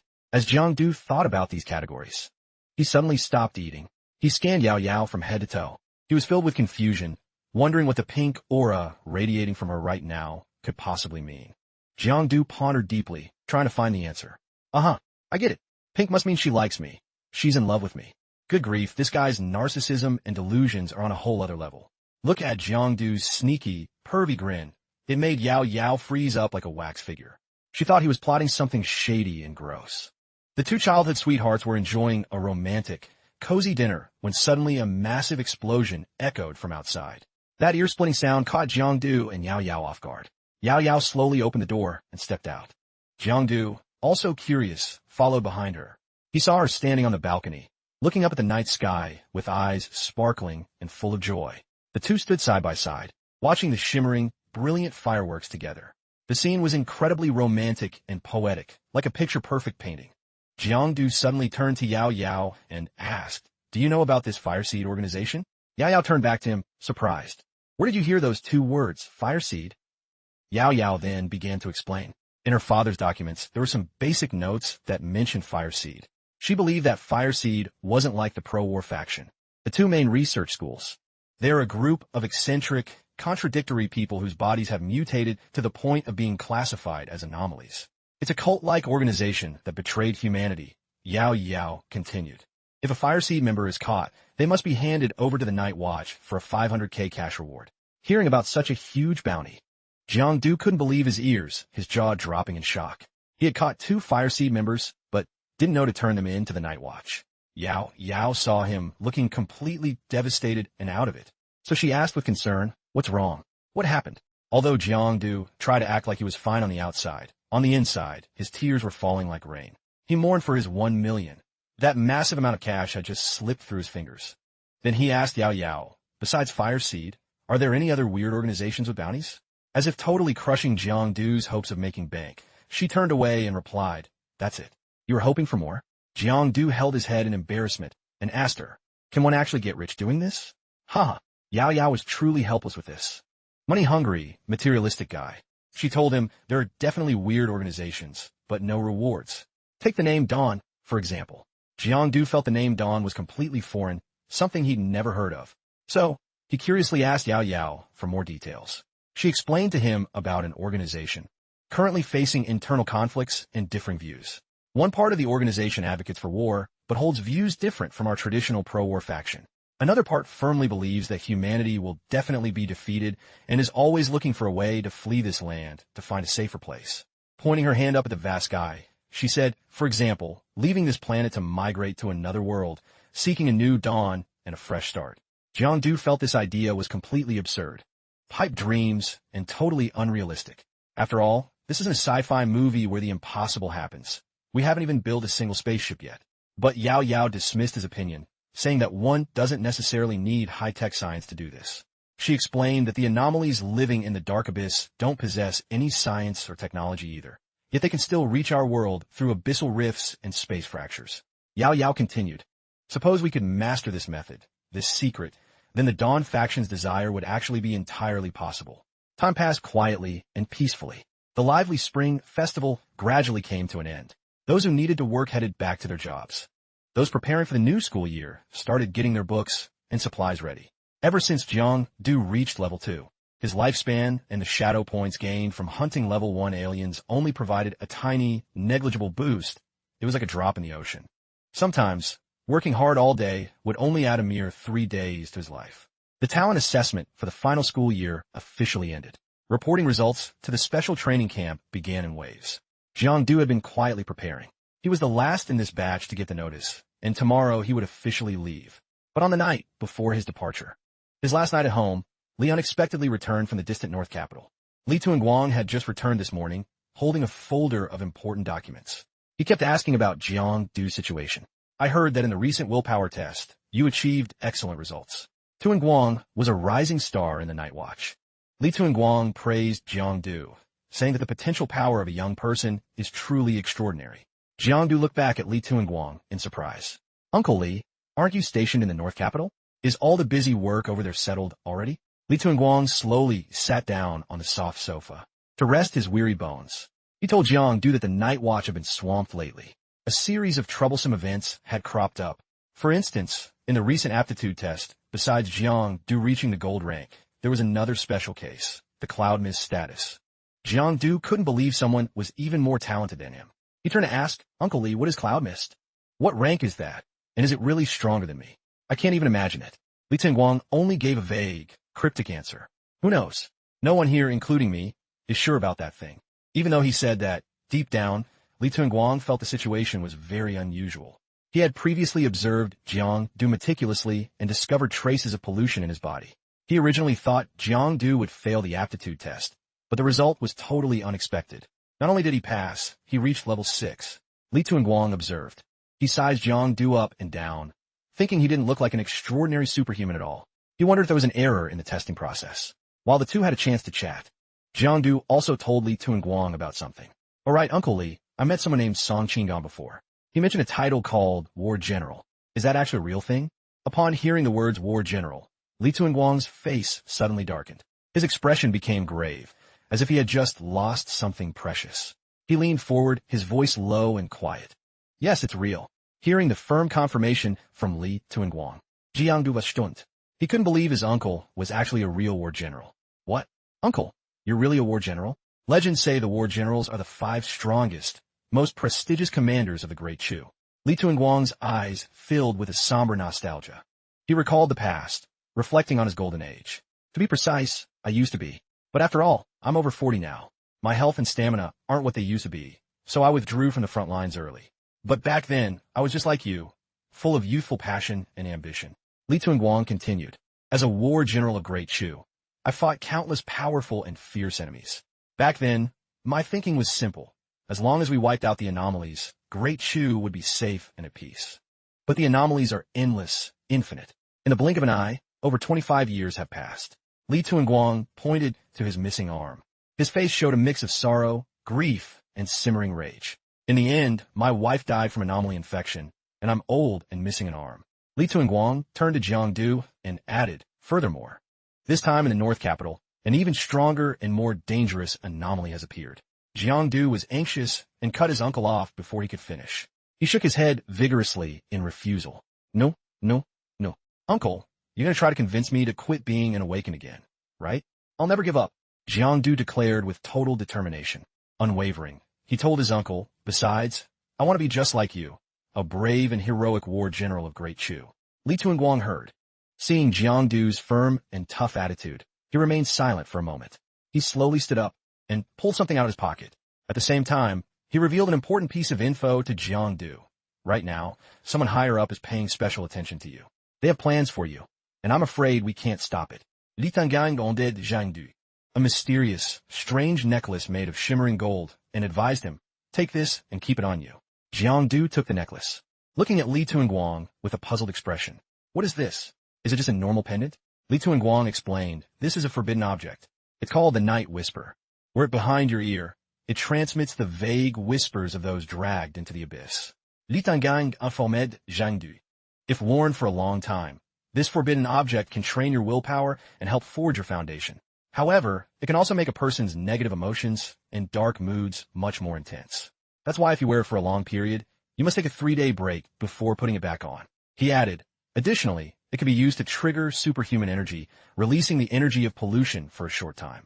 The user's combat power will increase significantly, but it can only be used once. After that, it loses its power forever. Hearing this, Jiangdu's eyes widened in surprise. He thought about the energy of pollution and the origin of this necklace. It came from the terrifying abyss. Li Tuanguang didn't forget to warn Jiangdu. This thing is quite sensitive and dangerous. It was indeed brought out from the deep abyss. Therefore, forbidden objects like this are clusters of extremely dangerous pollution energy. Using it will cost you a high price. Pointing at the pendant, Li Tuanguang added, furthermore, this necklace is a bit special. The price you pay might depend on your willpower aptitude. Your willpower must be above level 5 to wear it safely. Li Tuanguang also added, most importantly, This necklace is truly unique. It has the ability to recognize and choose its own master. After hearing Uncle Li's detailed explanation, Jiangdu was completely fascinated and curious. He immediately put the necklace around his neck without a single second thought. Li Tuanguang asked curiously, well, how do you feel? Notice anything strange? But Jiangdu didn't hear any weird sounds or feel anything off. Li Tuanguang let out a relieved smile. After checking Jiangdu's condition, he remarked, it seems your willpower is strong enough to fully resist the influence of this forbidden object. I can rest easy now. Li Tuanguang told Jang, due to keep the necklace and promised to look up documents on its previous owners whenever he had free time. Jiangdu then said his goodbyes to Uncle Li. That night, while Jiangdu was sound asleep, his snoring rumbled like thunder throughout the room. His sleeping posture was truly one of a kind. Apparently, you're only cool and alpha if you're drooling while you sleep. The necklace clearly couldn't stand Jiangdu's thunderous snoring and started to react. It suddenly emitted a mysterious green light, pulling Jiangdu directly into a hallucinatory space. The young man, still in a groggy, half-asleep state, mumbled to himself while walking, where is this? Where am I? I think I'm lost. Suddenly, Jiangdu spotted something bizarre up ahead. A surreal scene unfolded before his eyes. Dozens of transparent spheres, glowing with a dim purple light, were floating in the air. Inside one of them, a woman was being held captive. She looked utterly exhausted. Her hands gripped the necklace around her neck as if she wanted to rip it off right then and there. She screamed in agonizing despair, Stop! Stop whispering in my ear! Jiangdu glanced at another sphere. Inside this one was a rebellious, impulsive teenager. It looked like the mystical necklace had made his powers much more intense and formidable. In yet another sphere, Jiangdu saw a man screaming in pure, raw agony. It hurts so much. Just kill me. Please, just kill me. The physical and mental torture this man endured was all caused by the necklace, making his life a living hell. Many people had been the former masters of this ring, and all of them were tormented to the point of madness. Desperate cries of save me. I never want to wear it again echoed everywhere. Or was this a persistent curse? I don't need to follow your lead. The hateful words looped endlessly through the space. Jiangdu began to realize something was wrong. These weird sights and sounds were likely the memories and past fragments stored within this ancient necklace. Cut to a bustling modern city scene. People and cars were everywhere. Inside a luxury car, Yao Yao was yawning repeatedly, looking tired and sleepy. Seeing this, Jiangdu checked in on her. In a caring tone, he asked, Didn't sleep well? What's up?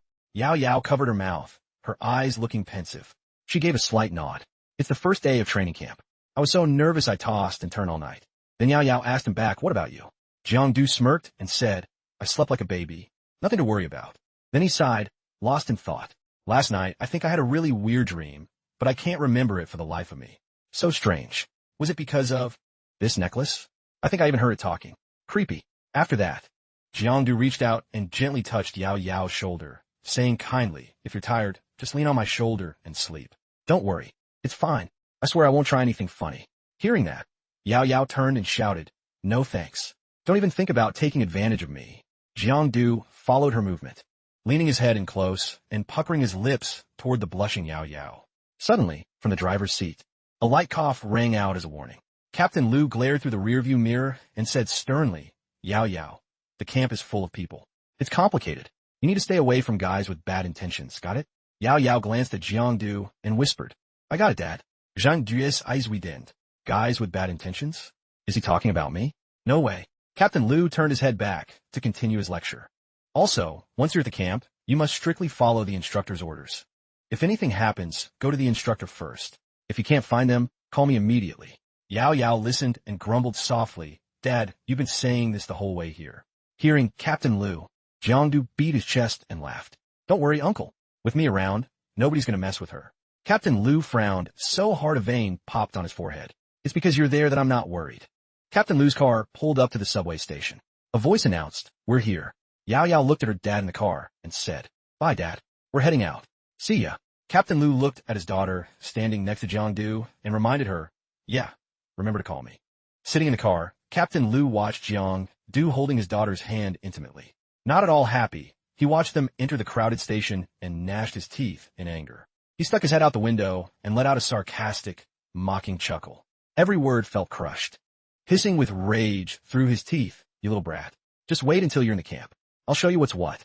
Once inside the station, Yao Yao quickly pulled her hand away from Jiang. Do you have a death wish?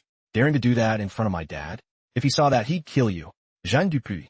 His hands in his pockets, and laughed fearlessly. What's there to be afraid of? The next time we see him is in 6 months. No big deal. Plus, by then we'll be at the same college. Uncle Lou can't stop that, and he won't be watching us then either.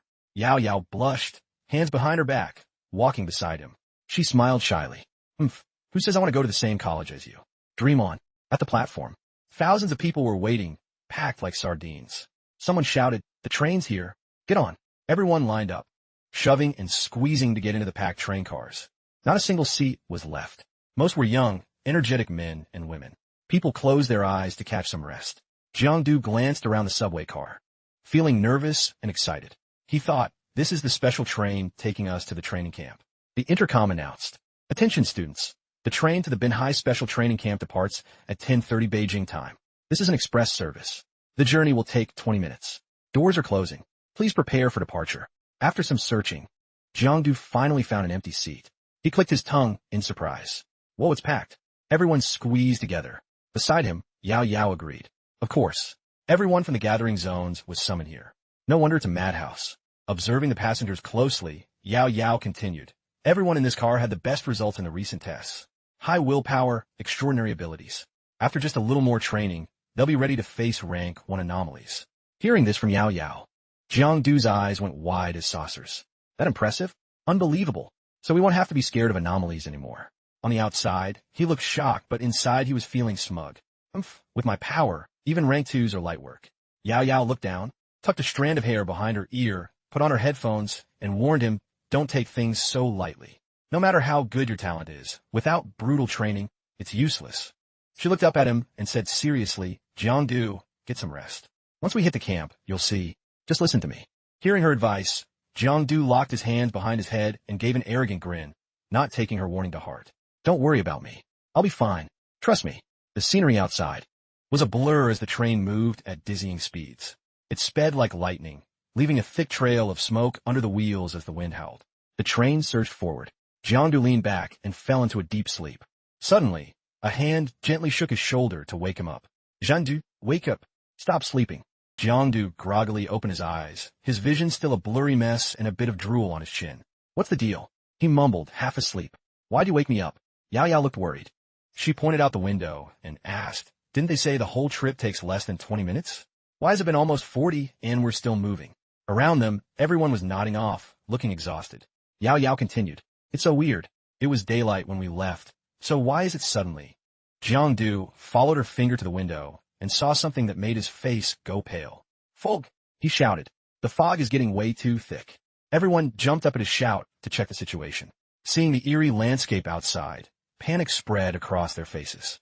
A blue-haired guy standing near Yao Yao stared out and said anxiously, something is very wrong with this fog. Stay sharp, everyone. He pointed a finger toward the window frame, where strange black smoke suddenly swirled around his fingertip. He screamed in terror. Don't touch it. It's like it can sense I'm here. It's creepy. Panic turned into total dread as a heavy silence fell over the entire train car. Yao Yao looked at Jiangdu, clearly lost on what to do in this sudden crisis. Everyone stood still, staring at the opening doors, but no one dared to step out. They could all feel the danger lurking nearby.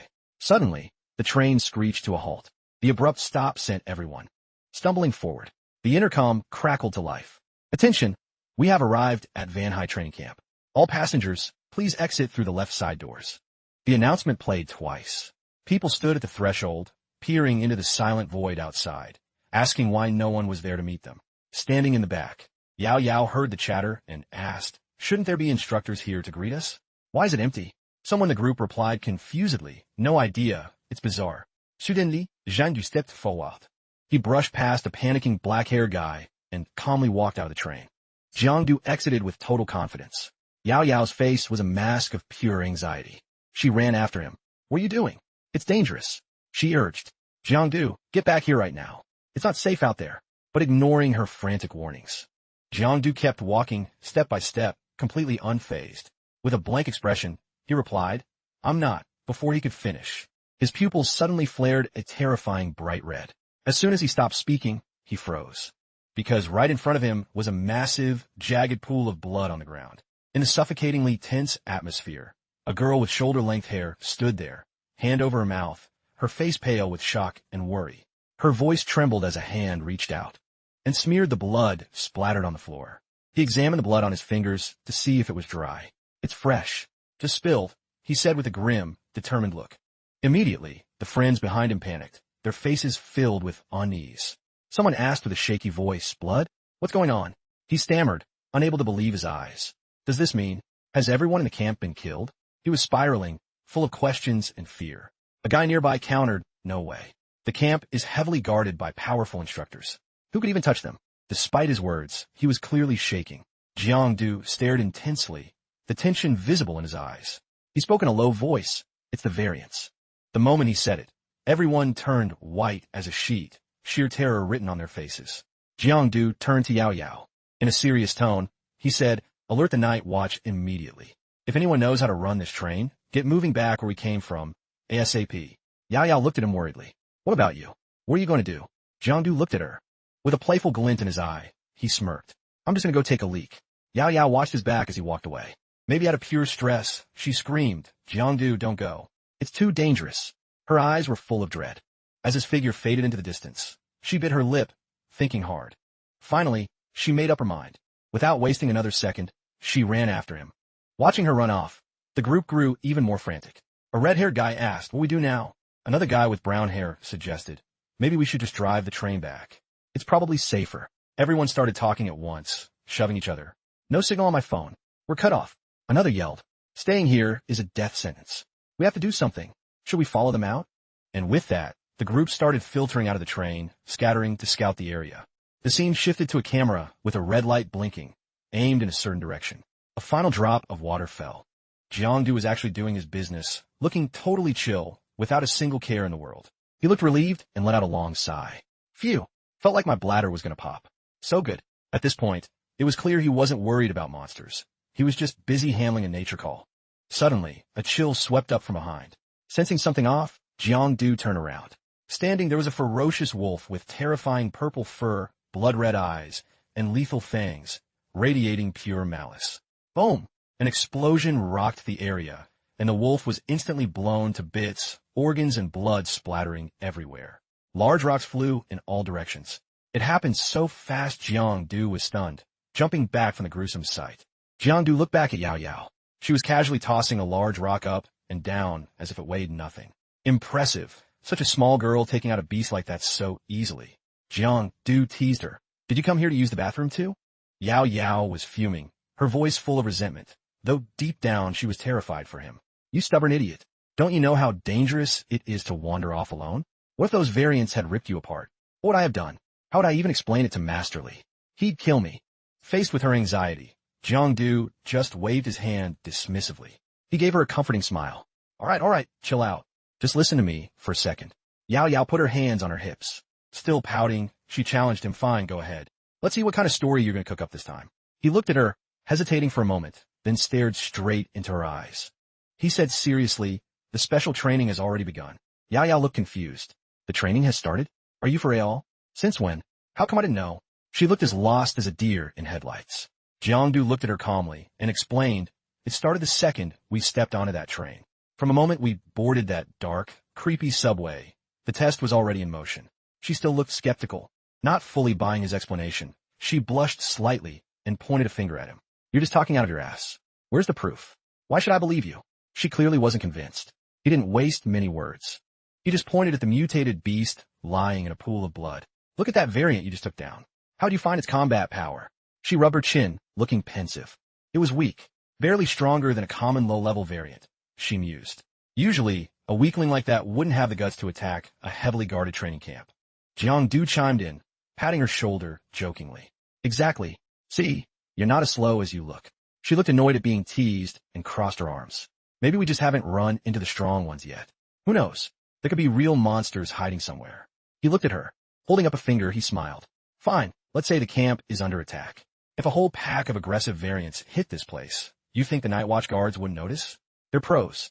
If things were really that bad, wouldn't they have sounded the alarm by now?" He continued his analysis. "This is clearly a setup to stall for time and spread anxiety. Using that thick fog to create total chaos," he slowly explained, breaking down the situation. He looked back at the events that had just unfolded, using fresh, stinking blood to sow seeds of absolute terror. With unmatched confidence, he gestured decisively. The primary goal is to crush their spirit with psychological pressure until they break. He continued detailing the theory. Under that kind of stress, a person's true nature, good or bad, is stripped bare. Suddenly, the scene shifted. Those who had decided to stay behind were now struggling, caught in a brutal fight with the savage anomalies. Some were getting trashed, cornered, and left broken in the freezing cold. The camera cut back to Jang, who was still looking pretty full of himself. He shouted, pointing a thumb at his chest. And then there's me, Jang. He made a cross sign toward himself, grinning like a winner. The strongest man under heaven, he declared arrogantly, once again asserting that he was the undefeated champ of the world. Yao Yao looked completely fed up. She stared at him, speechless. Was all that long-winded analysis just so he could flex and brag, while he was busy being full of himself? Nearby, ferocious anomalies were slowly closing in, their bloodlust filling the air. 3 anomalies let out a world-shaking roar at the same time, baring their fangs. Our boy Jang jumped out of his skin, absolutely terrified. All that swagger vanished instantly. Now he was shaking like a leaf, hiding behind Yao Yao. Hurry, Yao Yao. Use your soul shock bow on them. Taking a defensive stance to protect the coward trembling behind her, she teased, wait, aren't you the strongest? What's with the hiding? He stayed tucked behind her shoulder, whispering, if I step in, you won't get a chance to shine. She turned around with a look of total defeat. Unbelievable. Just do something instead of talking smack. Without another word, he pushed her forward with a straight face. He stood there boldly and ordered, stop talking. I gave you the chance. Now show me what you got. Somewhere in a secret location, a computer screen was recording Jang and Yao Yao's fierce battle. 3 buff, tan men were watching every single move everyone made with intense focus. After a heavy skirmish, Yao Yao was starting to huff and puff, while that guy was just chilling, casually waving a fan. He stood back, clapping his hands. Impressive. Yao Yao, you're amazing, taking on 3 anomalies at once. Her face twisted with rage, looking like she wanted to tear Jang apart. It was a level of bottled-up fury that was reaching a breaking point. Yao Yao finally exploded. Jang, you're literally shameless. Have you no soul? You're just going to stand there like a statue? In response to her blow-up, he just said coolly, don't be mad. I'm only doing this because I believe in you. She shrieked, her voice echoing, believe my ass. If you want to die, go do it by yourself. Suddenly, he grabbed her hand and said seriously, this isn't the time to fight. Look, he glanced in a different direction. They were both standing in front of a strange map. They stared at it in silence for a moment before he spoke. This is a roadmap. We have to pick an exit. Inside the factory, everything was pitch black. Thick, hazy smoke covered the place, creating a creepy vibe. Yao Yao gave a cold look, crossing her arms. Which way do you think we should go? Beside her, Jang rubbed his chin, lost in thought. The shadow field door. He answered decisively. Yao Yao looked stunned. The shadow field? Are you sure? It feels like an imitation, but isn't a shadow field incredibly dangerous? Looking at the map on the wall, Jang dropped a classic. The most dangerous place is the safest place. He looked at her with a smirk and patted her shoulder. Let's go. If things get dicey, I'll protect you. Just then, a few guys came running out of nowhere, eyes bulging, screaming at the top of their lungs. Save me. Help. He immediately focused and asked, what's wrong? What happened? But the guys were too busy running for their lives to answer. He wondered, what's the deal? If even the elites are running scared, how are mere anomalies doing this? Just as he let his guard down, Yao Yao sensed something wrong. Jang, watch out. Behind you. It's a copper snake. As she finished, the monster bared its fangs and lunged. Jang whipped his head around. He dove out of the way, just in time, narrowly dodging a lethal bite. Jang thought anxiously, what the hell? This anomaly's power is already at mid-rank 1. He gritted his teeth, breaking out in a cold sweat as he bolted. Training these kids with this thing is going to get someone killed. The copper snake unleashed a terrifying, overwhelming pressure. Its whole body glowed with an eerie green light, its eyes flashing with pure malice. Yao Yao stood nearby, prepping an attack, focusing all her power into her hands. A bright yellow light flared up, but the copper snake saw it coming. In its green eyes, the image of the small girl reflected. It suddenly lunged at her with insane speed. The monster's maw hung wide, revealing razor-sharp fangs ready to shred anything in sight. Its long, slimy tongue flicked out in a disgusting way that would give anyone goosebumps. The girl was caught off guard by the sudden strike, unable to react in time. In that split second, Jang flew in like a whirlwind and delivered a massive kick, knocking the monster's jaw sideways and saving her by a hair. He quickly grabbed her hand and pulled her away, leaving the copper snake roaring in fury behind them. Its bone-chilling screams shook the very ground they ran on. Both of them could only pray, but they'd make it out alive. It was a do-or-die situation. One wrong move meant death. The bloodthirsty snake kept up the chase. It wouldn't let up. The other students watching were frozen in fear, faces pale and unable to move.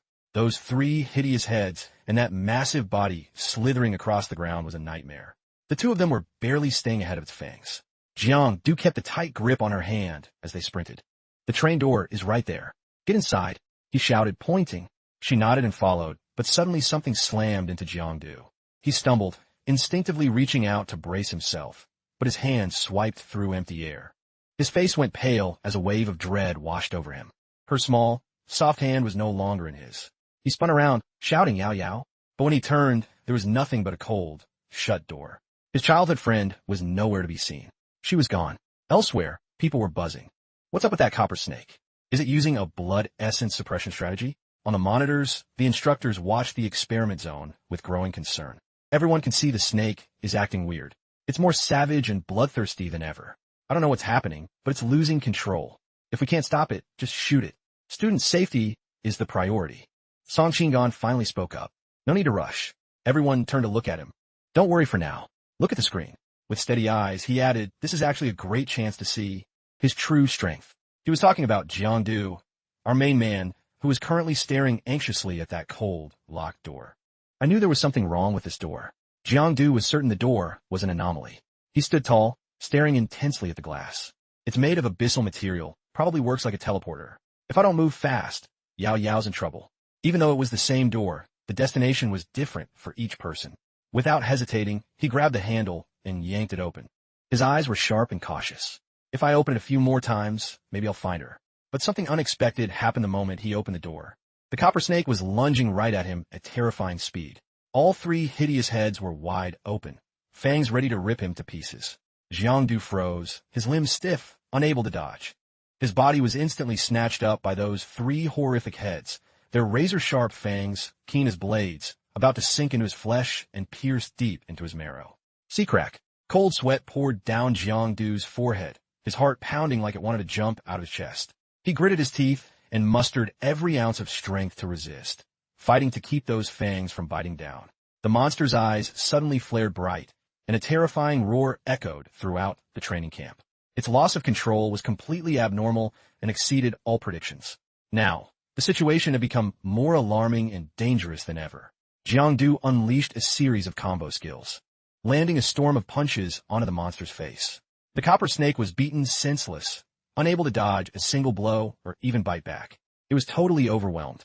Now, the one who had truly lost control and gone feral was likely our very own Jiang, suffering from the agonizing, relentless assault. The monster was sent flying, crashing hard against the solid ground. Jiang panted heavily, each breath a struggle. His pants had been shredded to pieces by the copper snake's bite. He was shaken, knowing he'd barely escaped with his life. I hope those moves I just pulled didn't get caught on camera, he thought as he let his guard down. Suddenly, a curtain of darkness descended, enveloping him. Jiang began to transform. His entire body turned pitch black as if swallowed by shadows. His eyes glowed intensely as mysterious streaks of energy pulsed throughout his frame. He looked at his hands in shock, wondering what was happening. I didn't even activate shadow form. Why did it trigger on its own? At that same moment, another creature appeared, emerging alongside the shadow form. It was a nauseating green entity, its mouth filled with needle-sharp fangs. It had no arms, but its body was covered in strange, fish-like scales and countless wide-open eyes that stared creepily. Jiang recognized this creature instantly. He felt a wave of unease. This is a rank 1 high tier. The situation was rapidly spiraling out of control. The giant screen displayed the live feed from the training zone. Everyone watching was stunned into silence. Their eyes were filled with an unspeakable horror. Even Uncle Song's face turned deathly pale. He couldn't believe what he was seeing. What on earth was this? A slimy, disgusting green body, where blood vessels were replaced by eerie, shimmering threads. The creature's physical form emitted a gloomy green aura into the air. Dozens of milky white eyes with tiny, shrunken black pupils sprouted from its hideous, mutated face and rippled across its entire body. His face was distorted, beyond imagination. No nose, no eyes, and a mouth that stretched all the way back to his ears, filled with teeth like rusty nails. Inside its throat sat a single, bulging green eye. His head was bald, with patches of skin protruding like thorns between his forehead and ears, where another eye stared out into space. Yet, despite the revolting green slime, it was undeniable that his physique was a powerhouse of ripped muscles and perfect definition that any man would envy, a hulking, jacked frame capable of lifting an elephant. His long, skeletal fingers were raised, showing off meticulously sharp nails, keen as hawk talons. While his physique might attract the guys, this manicure was enough to make any beauty enthusiast stop and stare, though no one would dare ask for his nail tech's address. He wasn't exactly the friendly, approachable type. His index finger pointed straight up toward a specific destination. Then he began to move in a bizarre dance. The eyes on his body seemed to join invisible hands in a ghostly ritual, circling from his back to his front. The aura surrounding him suddenly erupted into a violent blaze. Dark magical circles layered around him like electron shells of an atom, while he acted as the nucleus, manipulating a complex chemical reaction of human corruption, a power that forgives no one. This supernatural force unleashed a green light so intense it gave Jang a major jump scare, making him wish he'd never have to deal with chemistry again. As soon as the outermost electron shell appeared, it began to interrogate him about basic roles and reactions. It was very polite, questioning him in total silence, while simultaneously slamming Jang into the dirt. Before Jang could react, the next stage appeared, a swirling vortex of purple and red, forming a circular fortress around him. In the center of the vortex was a deep black eye with a tiny white speck. The effect of this stage gave Jang du esprit. He clutched his forehead, face contorted in pain. He realized with a shock that his enemy was a cunning, dirty strategist attacking his mind rather than his body. Then he noticed something. The creature was perfect except for one fatal flaw: dark armpits. Only the shadiest players use such dirty, psychological manipulation. It was a low blow, and no one could counter it once he seized the moment. Using the signature move of a shady, faceless variant, he lunged forward to grab Jang Du. Jang Du let out a wide grin, revealing rows of polished, sharp white teeth as a small trickle of saliva escaped the corner of his mouth. He moved fast, crushing the creature's throat. The electron flow on its body surged backward, turning into crackling bolts of lightning. Jang Du had baited him. He flashed a triumphant, toothy grin. He was stoked to have flipped the script on the one who thought they were the predator. "You moron," he said. "I lured you here on purpose." His powerful hands squeezed tight, veins bulging like writhing snakes. His hawk-like nails dug deep into the vocal cords and vital arteries of the faceless variant. Jang Du's terrifying form exploded in a blinding flash of light. A blood-curdling scream erupted as the variant's blood sprayed out, creating a gruesome mist. Jang Du nonchalantly dropped the corpse onto the dusty wooden platform. He quickly activated his keen shadow senses. The stench of the crushed, faceless variant was overpowering. The creature's body had been pulverized by massive energy into a disgusting, mushy pulp. Jang Du calmly summoned his Shadow Guard skill, and a mystical blue screen flickered to life. A soft light appeared before him as he issued the command. He tapped the touch screen, which instantly displayed detailed info and basic data on the target. Name: Copper Snake. Class: Rank 1 mid-tier, a relatively low level. Description: low-level Abyssal race, Serpentine variant. Features: multiple pupils or heads, designed for pure terror. Attack style: strangling and shredding prey with venomous fangs. Then, an image of the hideous multi-headed snake appeared on the screen. The same enemy Jang Du had just fought. Next, new lines of data scrolled up. Status update: low pupil species.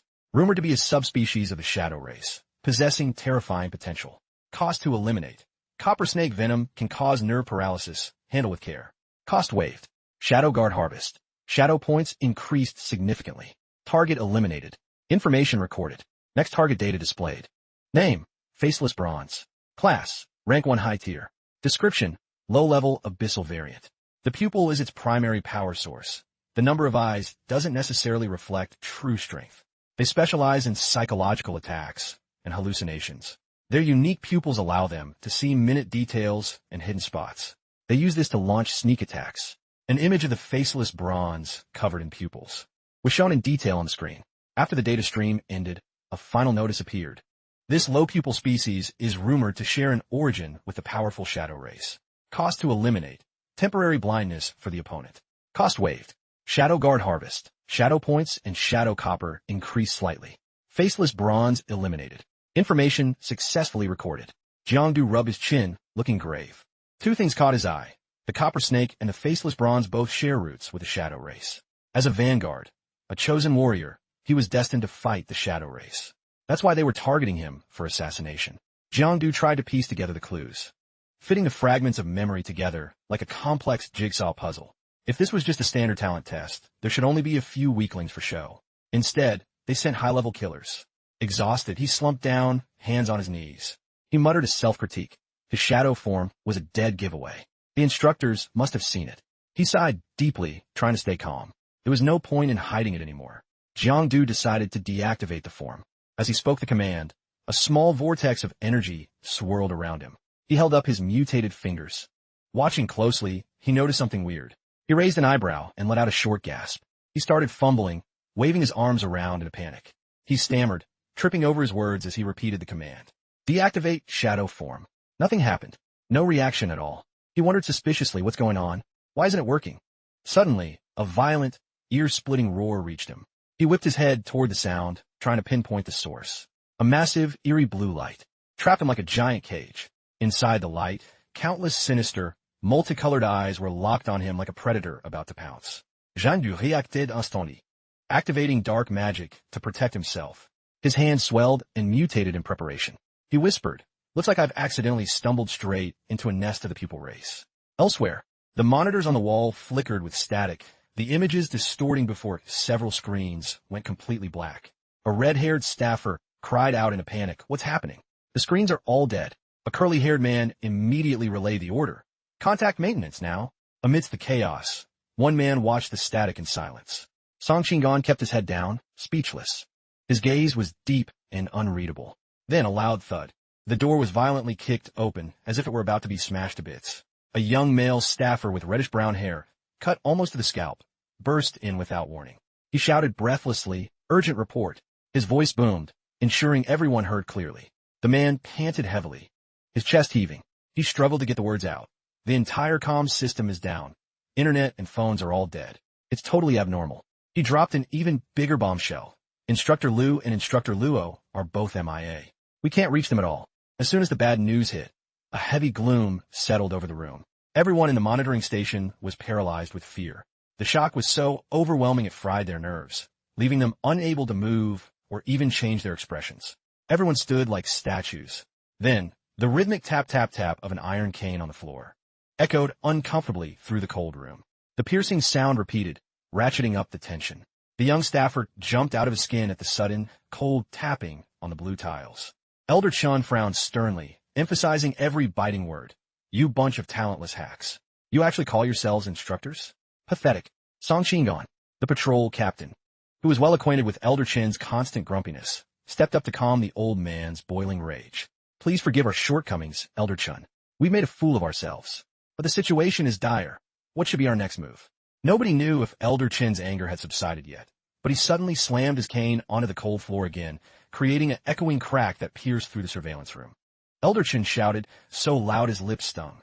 In a majestic, commanding voice, he gave the orders. Chutan, quickly compile a list of names and the awakening abilities of every student who entered that dangerous shadow field. Withdraw the white bones and terminate this exam immediately. Dispatch capable instructors to maintain order and stabilize the situation. Finally, gather all remaining Level 2 and Level 3 instructors and enter the shadow field. The majority of the patrol team shouted in unison, "Yes, sir." The patrol members rushed to the stairs and hurried up to carry out Elder Chen's orders without a second's hesitation. In this critical moment, Song Qingan was about to follow them, to fulfill the assigned tasks, but Elder Chen's voice suddenly rang out. "Instructor Song, wait a moment." Hearing this, Song Qingan stopped in his tracks. He turned his head back toward Elder Chen and asked in a low, curious voice. Elder Chen closed his eyes, his voice now soft and calm like a cool autumn breeze, providing a sense of reassurance. "You've been unusually silent, lost in thought. Tell me, what is your Binhai shadow field hiding? What exactly is happening in there?" Song Qingan's face hardened, his expression turning grave. He knew better than anyone that this old man, who had survived countless storms, had read his mind completely. He asked cautiously, "It seems you discovered something long ago. Is that why you sent Level 2 and 3 instructors to investigate?" Elder Chun replied calmly, "The moment a student entered the shadow field, anomalies appeared. Anyone with a sharp eye could see there was a problem. Song Qingan sighed and admitted, "It's true. I won't hide it any longer." Song Qingan began to recount the memories of that forbidden object. It was a bizarre, slimy creature, round in shape with terrifying black tentacles and demonic eyes sprouting everywhere. That horrific shadow field originated from a forbidden object known as the Abyss. If an Eye Stalker variant touches this dangerous object, a weird eyeball will appear on their body, until they mutate into a full pupil variant. Once this object touches the ground, it continues to transform the environment into a gloomy, eerie, semi-shadow state. To put it simply, the Eye Stalker is the parent of the powers Jiangdu is currently fighting. It is the root of all danger in this world. Song Qingan continued, "Normally, the pupil variant only spawns weak, low-tier anomalies for students to practice on. Occasionally, it spawns mid-tiers, and we have to use bloodlines to suppress them or eliminate them directly." Hearing this, Elder Chun asked sternly, "What level is that forbidden object at now? How dangerous is it?" Following the question, Song Qingan held up a finger to estimate the rank of that original tumor. Based on the timeline, it is now a mid-moon tier. Elder Chun lowered his head. His gray eyes glimmered with deep thought. Mid-moon tier. Its power is enough to rival a grade 4 transcendent? Song Qingan opened his hand in agreement. Exactly, Elder Chun. As long as no one provokes it, nothing happens. Transcendence at grade 3 or below entering the field won't wake it. The real danger lies in the variants. From grade 4 and up, with their terrifying forms, they become far more savage and cruel than the grade 3s. From grade 4 onwards, they're categorized by color and rank, and their drive to tear humans apart increases significantly. Thinking of this, Song Qingan said worriedly, "However, if a grade 4 or higher transcendent enters its territory, the seal will trigger. It will continuously spawn even more powerful anomalies and mobilize its full power to eliminate the invader." Elder Chun quickly caught the hint. In Song Qingan's words, he asked with a heavy heart, "Are you saying that among the students taking the exam, there's a grade 4 transcendent or higher?" Song Qingan didn't give a definitive yes or no. He said, "I feel the probability is very low, but it cannot be ruled out entirely." Song Qingan's face darkened as he spoke slowly about his long-standing fear. Regardless of whether that person was a grade 4 or not, they were currently in the shadow field. He paused, finally gathering his courage to say what he hoped wouldn't happen. "I'm afraid. It's a 90 chance they won't make it out alive." On the other side, Jiangdu was facing massive trouble as aggressive grade 4 energy variants were hot on his heels. Jiangdu unleashed his ultimate move. Both his hands and claws swelled up, looking like Doraemon had hit them with a big light. He lunged forward, using a step to gain momentum, and slashed at a slimy green variant trailing bolts of lightning. This variant had a flabby belly and seemed to be only in the early stages of training. He quickly knocked it down and defeated it, pinning it to the ground and delivering a lethal finishing blow amidst constant sparks of lightning. Without a second's delay, he glanced behind him. Even though he didn't have black pupils to show where he was looking, the artist drew it that way, so we'll just go with it. He gnashed his teeth, truly feeling overwhelmed by the situation. Behind him was a horde of variants in all shapes and sizes, some with arms and legs, some like hornless rhinos, others like octopuses, and even a bootleg Spider-Man. They were as diverse as a rainbow. Jiangdu activated his magic skills to escape the surrounding mob, flailing his limbs as he moved. He didn't forget to talk some trash to the dumb birds chasing him. "Can you guys stop following me? You're so annoying." He stomped his foot to gain speed. Thunderous lightning crackled around him to boost his movement. He leapt onto a rooftop, leaving the mob of mutants behind. Due to their bulky bodies, they struggled with climbing. Smirking triumphantly, he said, "Go ahead, keep chasing me. You'll just fall and die."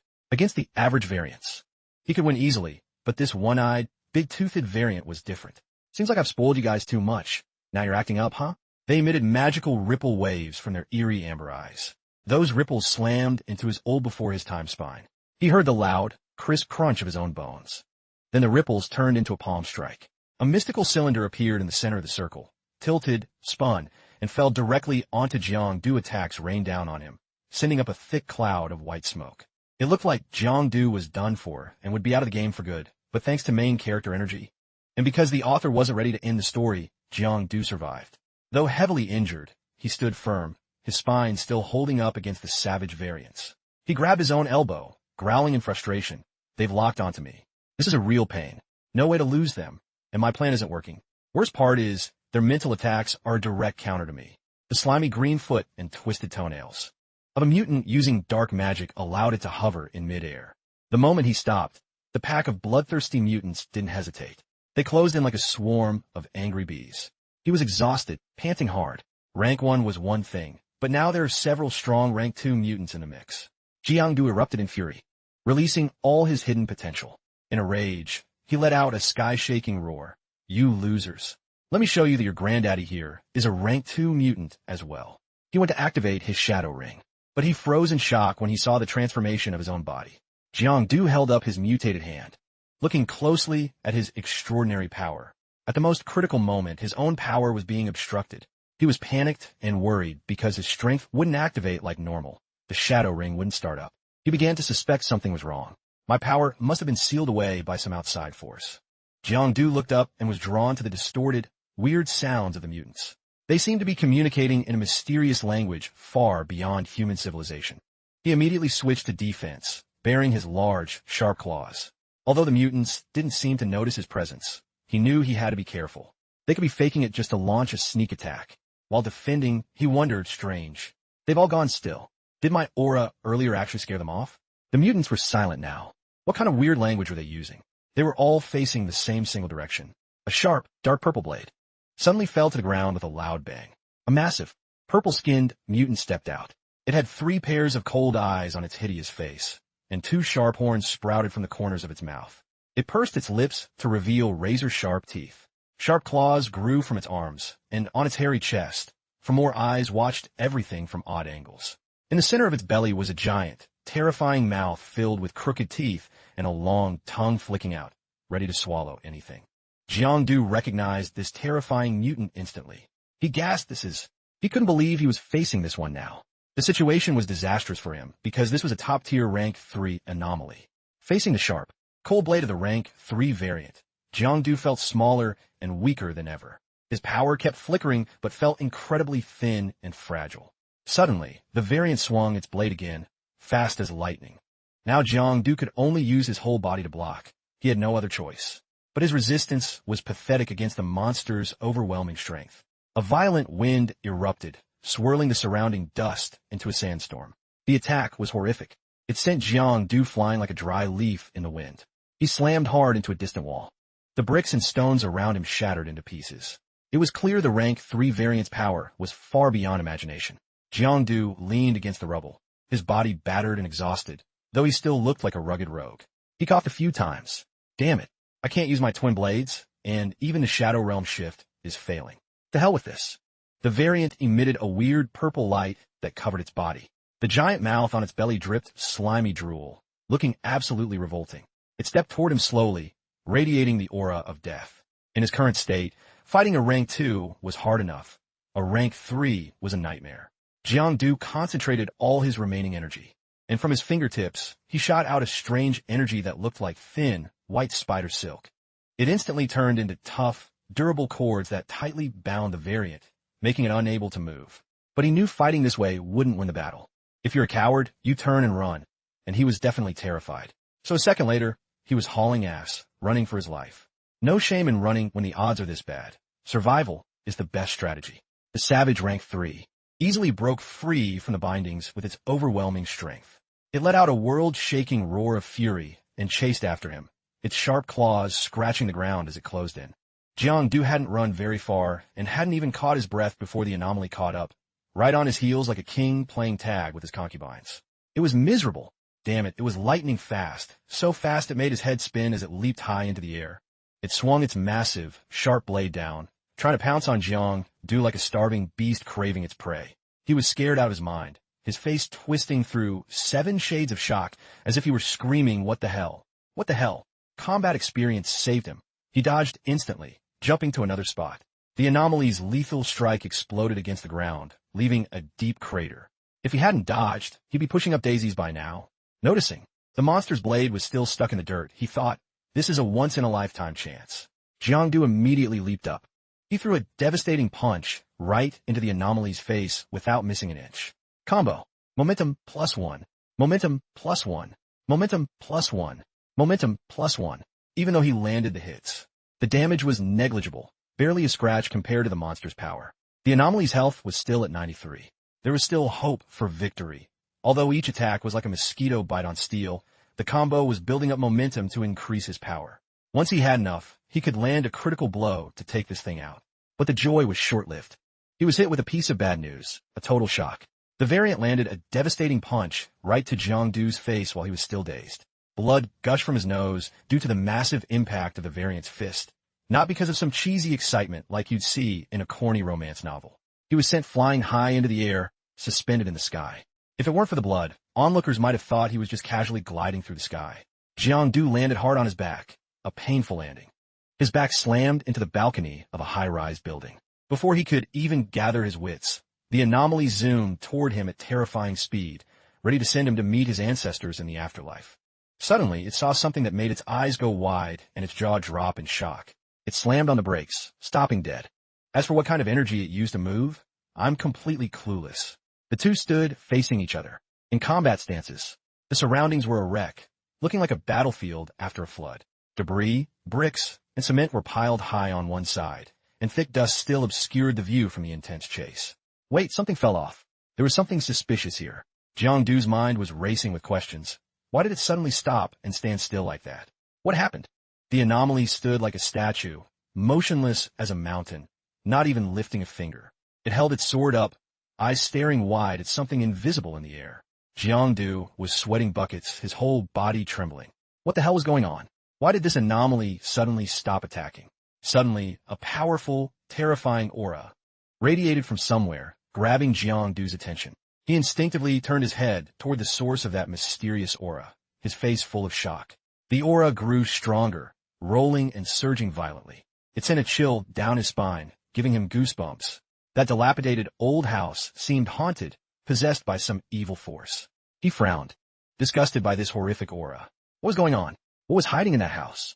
This place felt exactly like the Shadow Lair, a dark, terrifying place he'd been to before. It was like a simulated copy of a nightmare. This scene was so identical it was scary. Jang du stud amita strange imanatignora, flickering with blue and red lights. The mysterious, colorful aura gave him a fierce urge to go deep inside and uncover the secret. Furthermore, this place gave off a darker aura than any Shadow Lair he knew, as if a mystical force was pulling him toward it. Giving Jiangdu no time to recover, the rank 3 anomaly lunged again. Its long, disgusting tongue flicked out as if it wanted to taste Jiangdu's flesh. The anomaly attacked repeatedly, but Jiangdu dodged skillfully. He went back to running for his life, like he had a jet engine strapped to his back. Forget everything else. Get out first. Survival is priority number 1. He ran and ran, not knowing how far or how long it had been. He was panting so hard he thought his lungs would give out. Damn it. Why was the road ahead so endless and hazy? There was no exit in sight. A dead-end alley appeared, shrouded in thick, eternal darkness. Strange. Why was this alley so similarly endless? He couldn't see the end of it.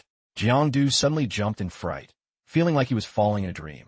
He was teleported to another space, completely unfamiliar. He was enclosed in a large, transparent sphere as if being shielded from danger. Jiangdu reached out, fumbled around, trying to figure out where he was. He looked left and right, but all he saw was a pitch-black darkness, as dark as a bleak future. With a dazed, confused look, he wondered, where am I? Who am I? What happened? Where the hell is this place?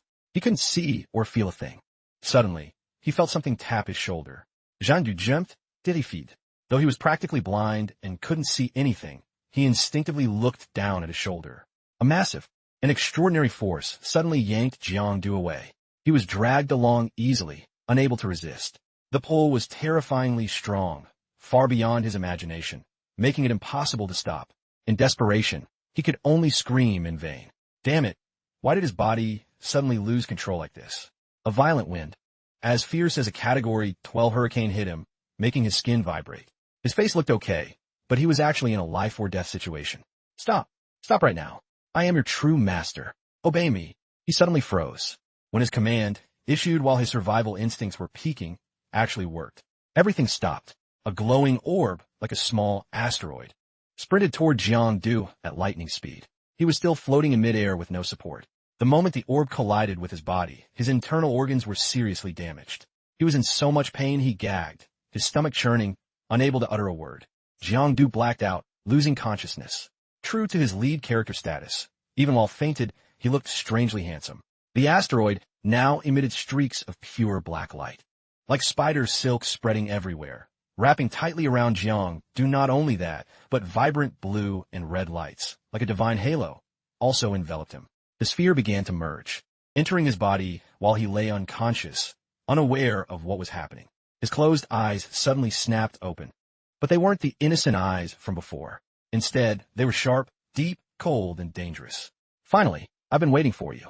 The true heir of the shadow race. Inside Jiang Du's consciousness, reflections of himself began to appear around him. It felt like walking on thin ice, lonely and lost in an infinite space. He thought, what is this hellhole?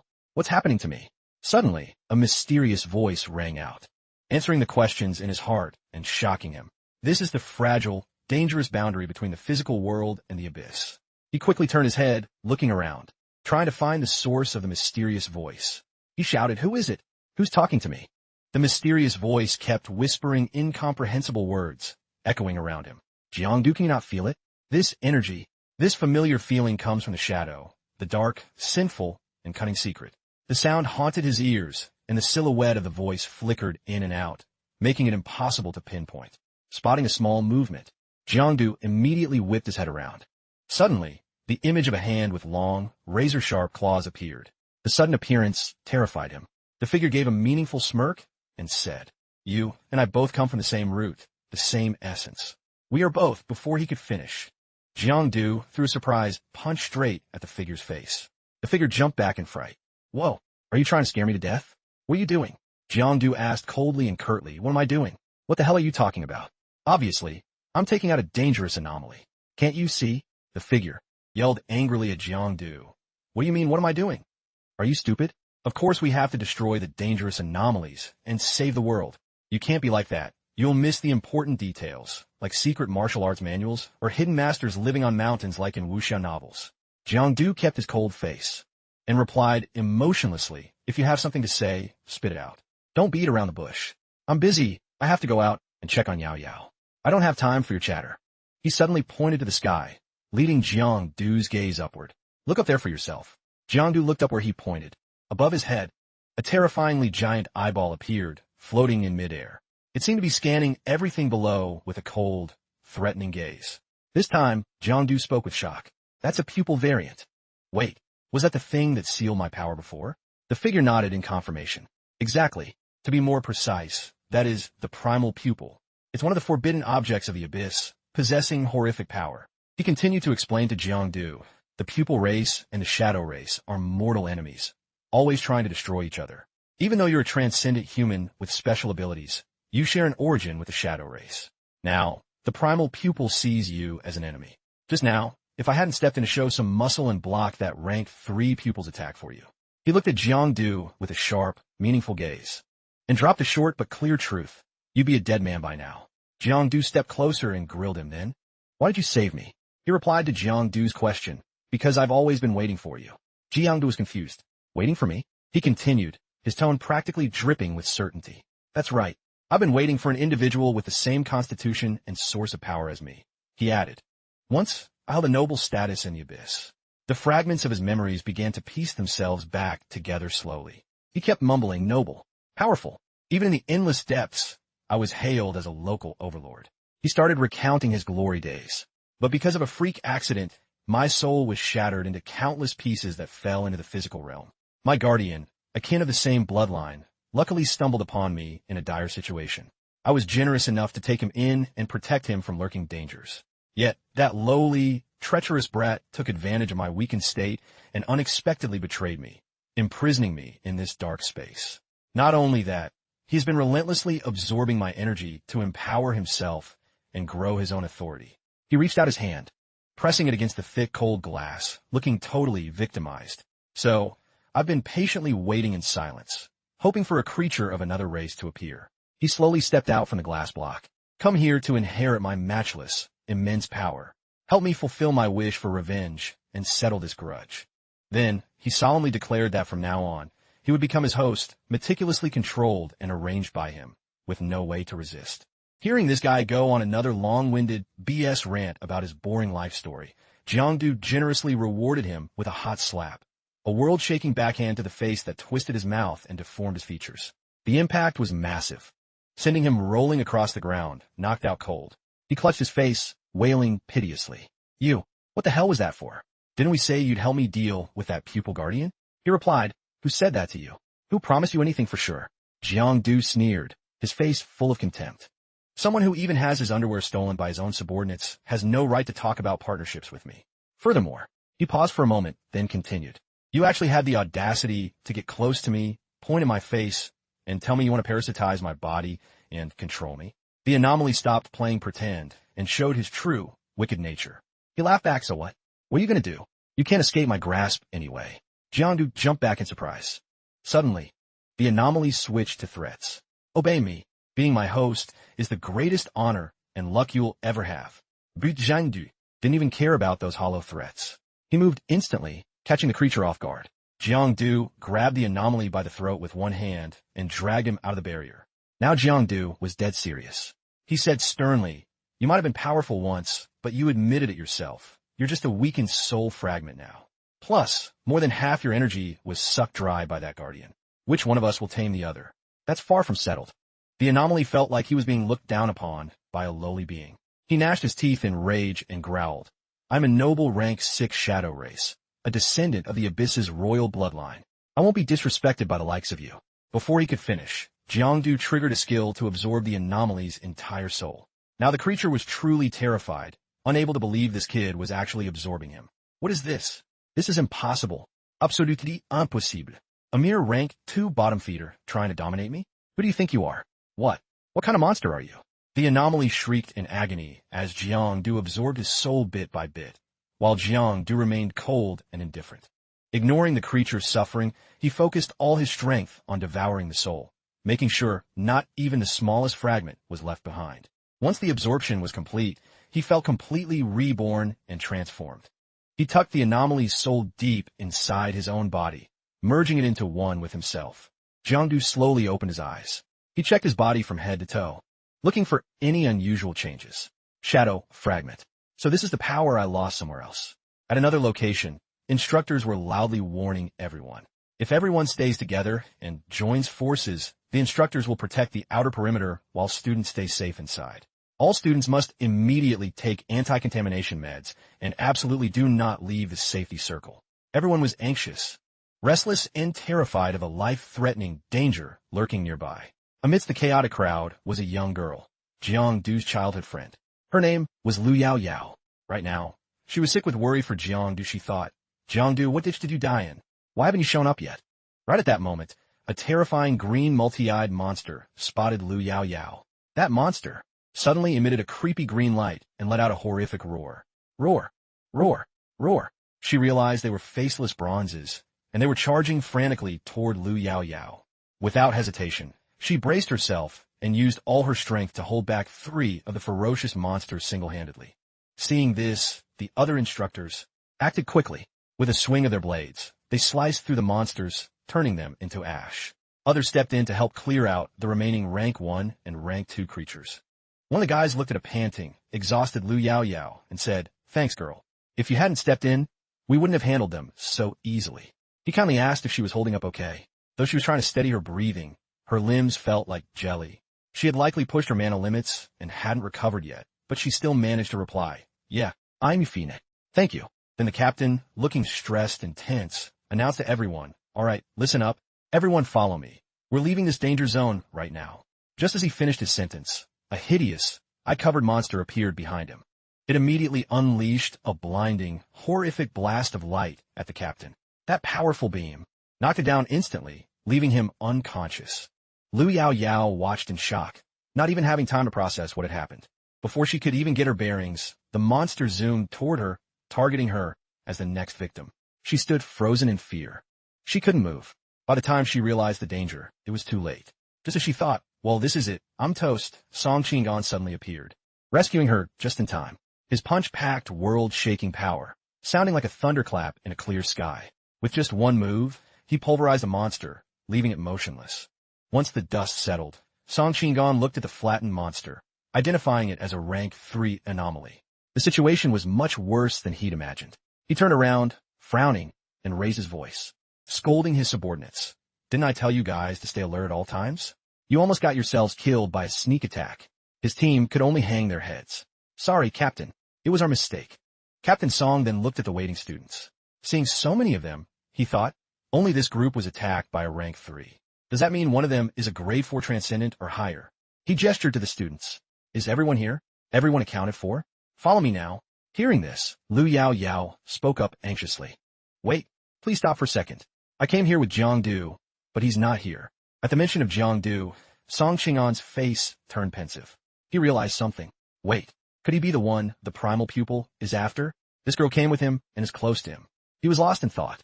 Suddenly, another monster appeared from behind, cutting his train of thought short. Spotting the monster, he remained perfectly calm. Song Qing'an's professional skills were top tier. With one smooth, practiced move, he easily swatted the unlucky monster away. He used his body to shield Yao Yao, who was shaking with fear. By now, he was certain his hunch was right. As I thought, she's also a target of the primal pupil.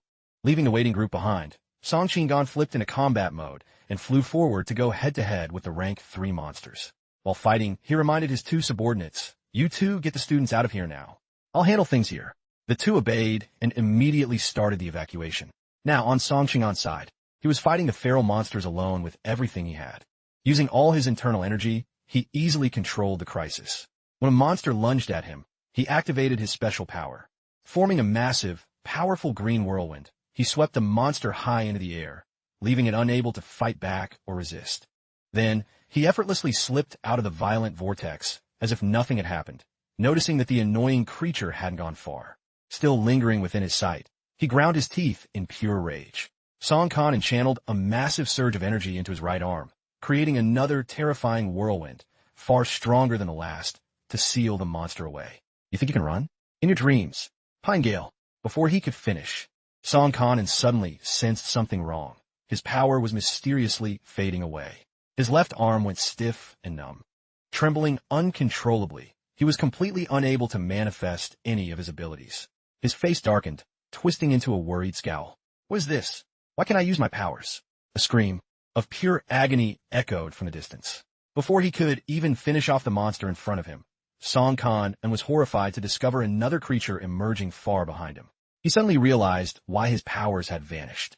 It was that new monster. It emitted a sinister, deep purple energy that blanketed the space, locking onto every target in sight to strip away and chain all the skills and abilities of the superhumans who dare to stand in its way. A massive shockwave violently radiated outward, causing everyone to collapse to the ground, unable to withstand the pressure. Even the heroic Song Khan was no exception. He couldn't endure the horrific force. He hit the ground hard and blacked out. On the other side, Diu was already exhausted and drained, and now she had to deal with the impact of that terrifying shockwave. She tried to maintain her fighting spirit, refusing to give up, but the monster's power was too overwhelming for a young girl to handle. It's over, she thought in despair as her body went numb, unable to move. Her consciousness began to blur, slowly sinking into the darkness. Diu still resiliently endured the brutal waves of attacks from the savage monster. Although she had mentally prepared herself, facing this horrific creature made her feel helpless and tiny, like a grain of sand in a vast desert. Seeing that this little girl hadn't lost consciousness like the others, the monster grew annoyed. It stopped the shockwave and transformed the energy into countless sharp iron spears, launching them straight at the girl. Watching those terrifying spears, created by the monster, they zoomed toward Diu at a frightening speed. By now, she had almost lost all consciousness and had no strength left to resist. She could only surrender to fate, letting heaven decide her life or death, whispering her last words. Goodbye, my love. You must survive. Before the final moment, as death was about to claim her, she still tried to call out his name. Jang, hoping he would appear to save her. Just then a sharp spear, only a few steps away from Diu, was suddenly intercepted by a powerful hand that appeared out of nowhere, stopping it from harming her. Diu's body, which was about to collapse, was caught by a warm, gentle hand and supported upward, followed by a deep, affectionate voice. I'm here. Talk about the right person at the right time. Jang had arrived at the ultimate clutch moment, saving Diu in a breathtaking, dramatic turn of events. Jang, unleashing his full, extraordinary power, rescued Diu from the cruel claws of the savage monster. A flare of blue fire burned intensely, moving gracefully in a beautiful arc as he gently placed Diu safely on the ground. His brow furrowed in extreme caution and alertness, but his eyes betrayed a deep worry for the girl. Zhang Du stood dan, radiating a powerful, heroic aura. His relaxed hands gradually tightened into fists as hard as steel. His face was cold, showing no emotion, exuding a terrifying majesty as he assessed the situation. He looked at Luke Dudu, who was deep in an exhausted sleep, her small face still pale from the ordeal. Turning his back to the brutal mutants, every one of them was now focused on Jang. He stood like a mountain among the crowd. Above them was a massive, terrifying purple cat-eyed energy, staring him down with cold, vertical pupils full of killing intent. As for Jiangdu, he didn't react at all, remaining as calm as ever. His face hardened into a serious expression. He seemed to be weighing exactly what kind of special gift he should give these arrogant mutants. Suddenly, they lunged in a coordinated attack, roaring in a sky-shaking chorus. Horrific screams erupted from their throats as they aimed their multicolored, razor-sharp claws at Jiangdu, intending to tear him to pieces. In that critical moment, those foolish mutants actually thought they were the predators, and he was just a tasty prey to be cooked and eaten alive. However, the tables were about to turn. In an instant, a contemptuous grin stretched all the way to his ears. He spoke slowly. "This might be your species' territory, but you forgot that this is also my shadow field." The blue flames suddenly flared, more intensely, incinerating all the chaotic, jagged black lines that moved as if to tear space apart. Sure of his victory, Jiangdu proudly declared, "And I am the only overlord here." In a flash, he raised his hand, pressing his index and middle fingers together, drawing blue light into a massive energy sphere.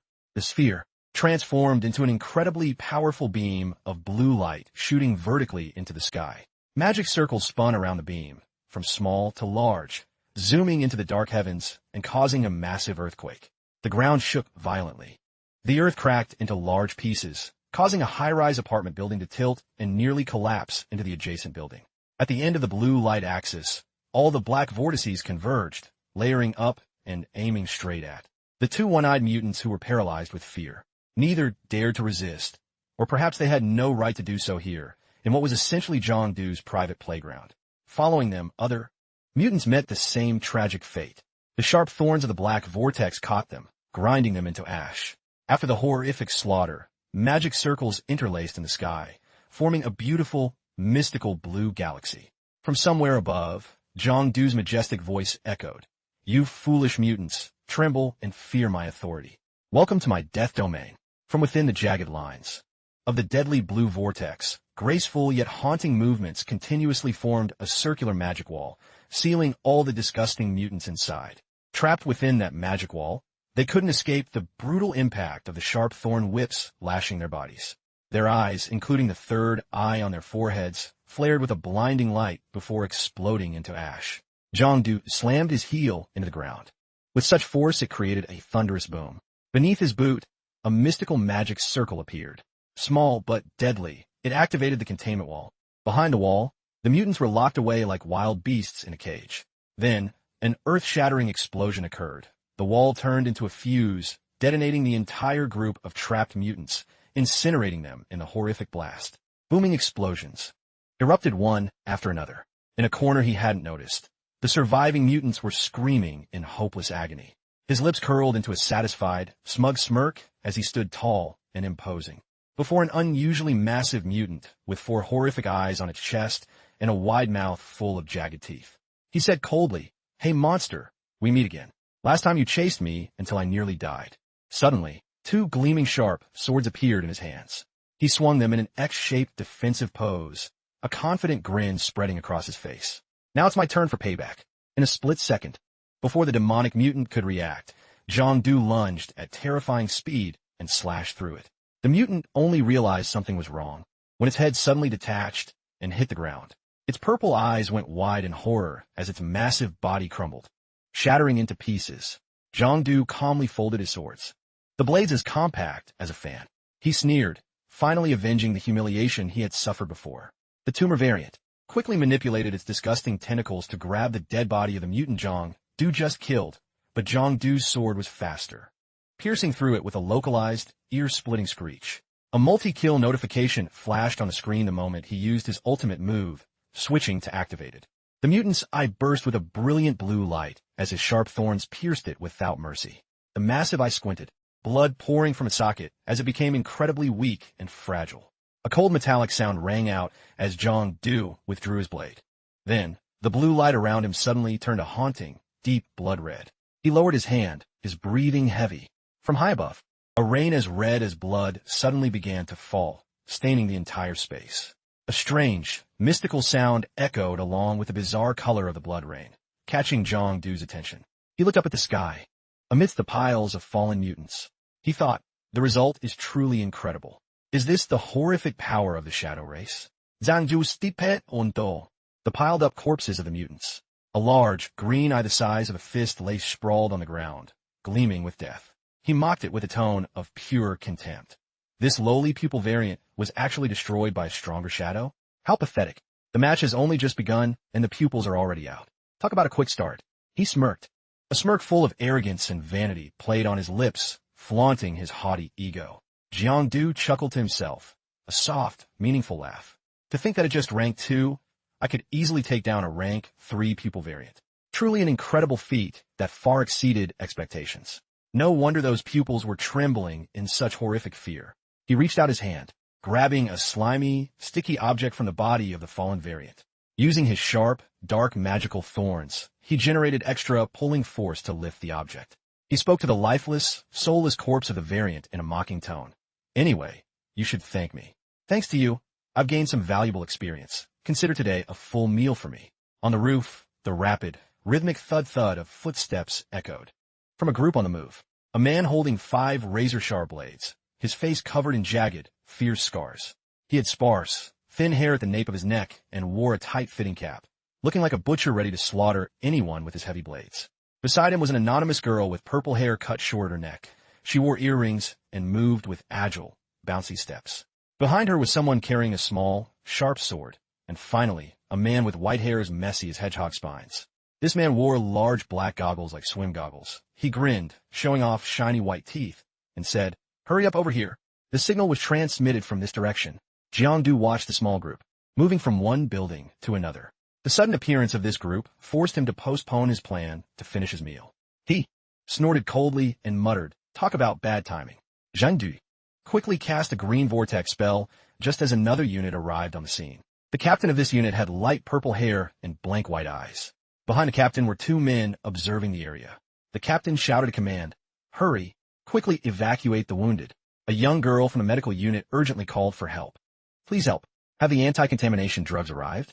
These people aren't going to make it." The captain pulled the green-haired girl along. The captain loudly directed the unit, "Hurry up. Some of you block those pupils inside the hospital." A long line of people waited to be bandaged and treated. The hospital had a no-noise rule, but today everyone ignored it, turning a blind eye to the commotion. The noise was full of stories like a big-eyed monster lunged at me, so I hit it twice and ran. The owner of that rambling voice was Jiangdu, no longer looking dark and gloomy. He was now a young man with hair as messy as a crow's nest, looking quite pathetic.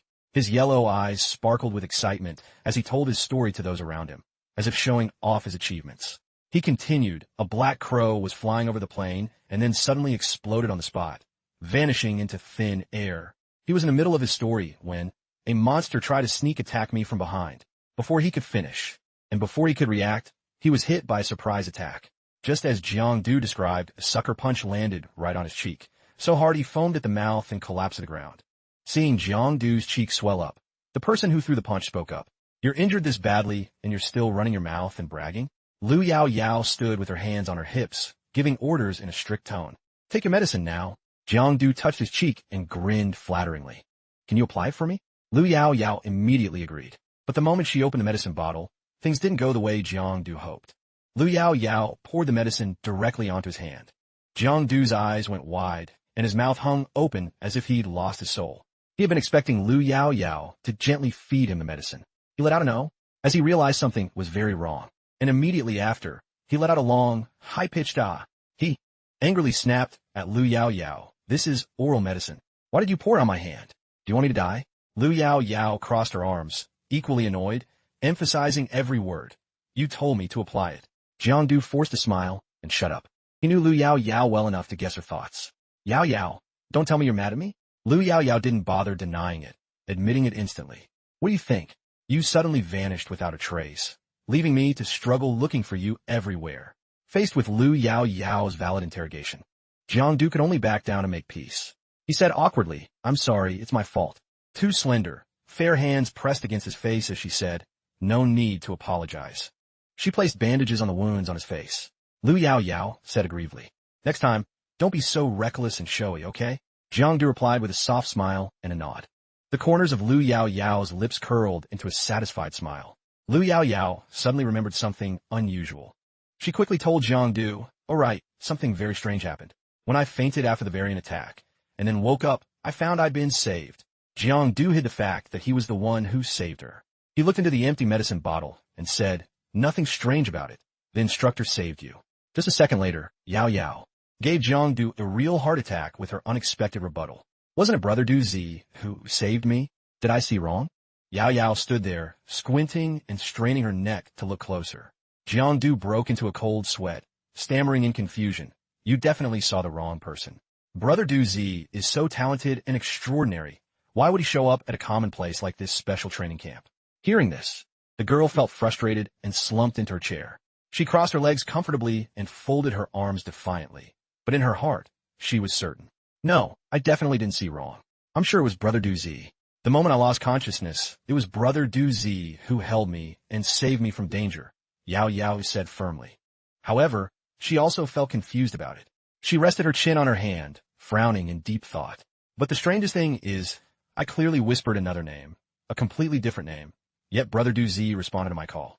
That feeling, it felt so familiar, as if I'd experienced it somewhere before." She hesitated, turning to look at Jiangdu. "It couldn't be. Are you?" She tried to suppress a look that was 30 helplessness and 70 suspicion. "You don't suspect I'm Brother Du Zi, do you?" Yao Yao looked at Jiangdu's face, trying to dispel that wild thought. Even though he was right in front of her, she reassured herself that it couldn't be him. She glared at him and asserted flatly, "The heroic and talented Brother Du Zi couldn't possibly be a weak noob like you." Jiangdu thought to himself that no matter what, he couldn't win an argument with this stubborn girl. He looked away, bored, and muttered, "Who's a noob?" Yao Yao's mood improved slightly. No longer so tense, she swung her legs while talking, her face bright and full of life. She looked at Jiangdu playfully. "Do you think Brother Du Zi could be one of the students like us?" Jiangdu leaned back and replied calmly, "From what I see, definitely not." Yao Yao wasn't satisfied with that answer and pressed further. "Why do you say that? Any proof?" He held up both palms with a bright, cheerful smile, even standing up on his chair to gesture. "Look, Brother Du Zi is incredibly powerful and wise beyond his years, brave, heroic, and righteous. But the most important point is, he's also very handsome. How could such a perfect, outstanding person be a kid who didn't even pass the college entrance exam?" Yao Yao dazed out, suddenly feeling that Jiangdu's words made sense. "But if Brother Du Zi isn't a student, how could you know he's handsome?" Jiangdu tilted his head and grinned, waving his index finger mysteriously. "Whether he's handsome or not isn't actually that important. What matters is, Brother Du Zi might just be one of the instructors in this special training camp." Yao Yao nodded. "An instructor? That's very possible." Right then, Song Kanan appeared right behind them. He called out Jiangdu, and Jiangdu whipped around in a fright. "We were lucky this time that you and the other instructors rescued us. Otherwise, we wouldn't have made it out safely." Song Kanan stood there with the two of them. All three looked toward the brilliant, dazzling sunlight. In the end, this incident was due to our oversight. Luckily, no students suffered serious casualties. Suddenly, Song Kanan turned to Jiangdu and asked, "Oh right, Jiangdu, when the other students were rescued, you were nowhere to be found. Did you escape on your own? How?" Hearing this, Jiangdu's face lit up with a grin as bright as a flower. He said excitedly, "Of course, I fought the enemy alone, bravely carved a path through, and escaped." Hearing this, Song Kanan showed encouragement. "Is that so? Very good. I look forward to your performance in the future." He said that outwardly, but inwardly he was evaluating to escape safely on his own in such a chaotic and dangerous situation. This Jiangdu is definitely not ordinary. Just then, Song Kanan pulled something from his pocket. A contamination test device. "All right, the testing room over there is currently overloaded and very busy. Let me check your contamination levels right now." Song Kanan moved the device toward Yao Yao, and Jiangdu, "Very good. Your contamination levels are stable within the allowed range. Go back, rest, and drink some water." After the check, Song Kanan turned and walked away, waving goodbye. "I'll go check on the others now. You two head back to your rooms and stay safe. Okay?" Yao Yao replied happily, "Yes, sir. Take care, Instructor Song." Jiangdu also politely said goodbye. "See you later, teacher." Song Khan and walked away in silence. But his eyes never stopped monitoring the two. He looked at the data displayed on the contamination tester. His expression suddenly turned to one of pure shock, as if he'd seen a ghost. Contamination level, 0. Rank 2, transcendent. Not only can this device accurately measure contamination levels, but can also identify rank now. Rank 2. As I thought, he's been hiding his true strength since the start of the exam. Song Khan pondered in deep thought. But at this rank, he shouldn't be capable of causing such a massive anomaly outbreak. Unless that creature wasn't created by him, could my judgment have been wrong? Song Khan suddenly recalled Jiangdu's confident, glowing face at that moment, becoming even more suspicious.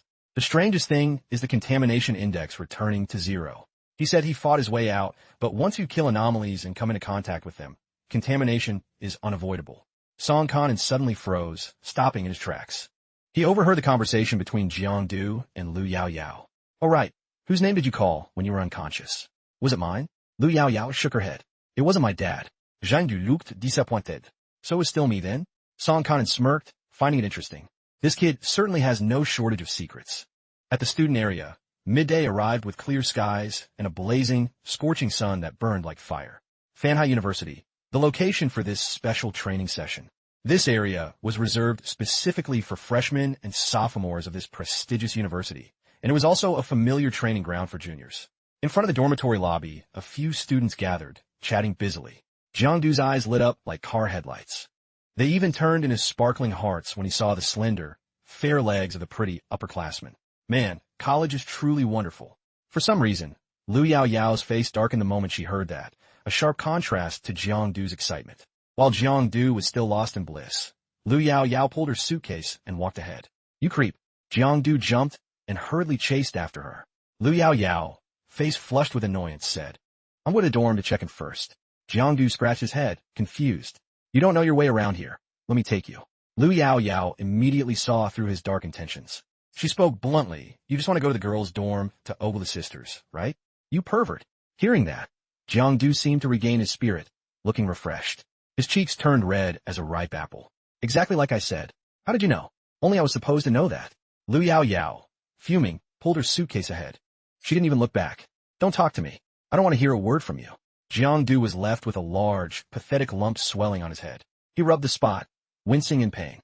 Just then, Lu Na Kuang appeared, carrying a mountain of snacks, popcorn, golden chicken legs, and all sorts of candy. His cheeks were puffed out with food. He said, "Lu Yao Yao left in a huff, right?" "Definitely." He munched loudly with his mouth full. "You have no shame at all. You haven't changed, still as gluttonous as ever." Jiangdu's eyes went wide, his mouth forming an O shape. His face was full of shock, unable to believe his eyes. He exclaimed, "Good heavens! Lu Na Kuang, is that really you? How'd you get so fat? You look totally different." Without hesitating, Kuang tilted the popcorn bag and dumped the rest into his mouth. Jiangdu was startled by this dominant eating style. "I think I get it now." It seems he, Lu Na Kuang, hands still covered in grease and crumbs, showed a sign of shared empathy. "I've awakened a special ability, gluttony. The more I eat, the stronger I get. My power multiplies, and I can even digest horrific things. If I'm going to eat until I'm satisfied." Just as Lu Na Kuang said, his extraordinary strength came from absorbing energy from food. Using just one finger, he easily lifted a heavy, bulky suitcase without breaking a sweat.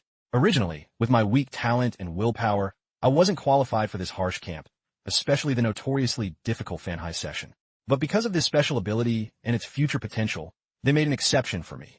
The houses here were built with modern, advanced designs, fully equipped with amenities and surrounded by greenery, creating a cool and pleasant space. "Follow me. I'll take you to the dorm." You're in dorm building 1. The dormitory was built with red brick, standing out against the surroundings. Birds chirped noisily, almost deafeningly. Standing before the lobby, Lu Na Kuang pointed at the building and asked, "We're here. This is dorm 1, where the elite stay, right?" Jiangdu suddenly felt small and lost in front of the magnificent building, his mouth agape like a carp gasping for air. He broke into a cold sweat. He frowned and marveled, "Incredible. It's as grand as a luxury hotel." Jiangdu walked softly and spoke quietly, being extra cautious. He stepped on the floor, which was so shiny you could see your reflection. Lu Na Kuang walked ahead like a wealthy boss, confident and without hesitation. "This dorm is reserved for the top students of the training camp. It's very special. All equipment is the latest model, and the environment is top tier. The classrooms here are fully equipped, meeting every academic need with state-of-the-art gear. The lockers are brand new, and everything is sparkling clean. Besides the dormitory area, there's a rooftop garden, a green space in the heart of the city, and a gym with full equipment and spacious, quiet study rooms. Not only that, the gym featured high-end imported machines, multi-function treadmills, and exercise bikes for full-body workouts. There was also a study room with a massive bookshelf, filled with human knowledge from ancient to modern times. I guarantee you'll have a comfortable learning environment, just like home. Lyn Mo le Jang to room 101, where he would stay during the training. We're here. This is your room. Wait, why is the door wide open? What's going on? Isn't this a single room? Why does it look like someone is already inside? Hearing that, Lyn Mo broke into a sweat, looking confused and shocked. Lyn Mo pushed the door open and stepped inside. Jiang curiously peeked his head in to observe. Inside the room were 3 students. They looked exactly like thugs or bullies, laughing noisily and making a mess. Ha ha ha. Wow, this bed is huge. Great light, well ventilated too. So comfortable. Hey, Brother Mu, you think this new student is anything special? We can't let this kid pull a fast one on us. He looks weak and cowardly. We're about to be sophomores. Why should we fear some fresh meat? Ridiculous. A student with a trendy purple undercut, very stylish and modern, finally bothered to glance at the 2 who just entered. Look at that. Speak of the devil, and he appears. The boy in the tank top was Shu Yang. He stood up from his chair and said to Jiang, "Hey friend, you and your buddy better go find another room." He scratched his neck and gave a menacing, dirty grin. He had a long, fierce scar on his face and wore earrings. This place is my turf now, got it? This is the unwritten rule of Fan High training camp. Lyn Mo had no idea when this nonsense rule started. He pointed at the group and shouted, "That's a lie. Since when does this special training camp have such a stupid rule?" That punk with the undercut was arrogant, using his height to bully others. He stepped close to Lyn Mo and whispered with a raised eyebrow, "What? Not happy? You'll just have to suck it up. You can't lay a finger on us. Naturally, this is the freshman dorm, so get lost." That student let out a quick, mocking oomph. Then he suddenly stepped to the door. He shouted confidently and defiantly, "Hey everyone, there's a newbie here saying this dorm belongs to him." The rooms outside immediately erupted with a loud, sudden, and unannounced commotion.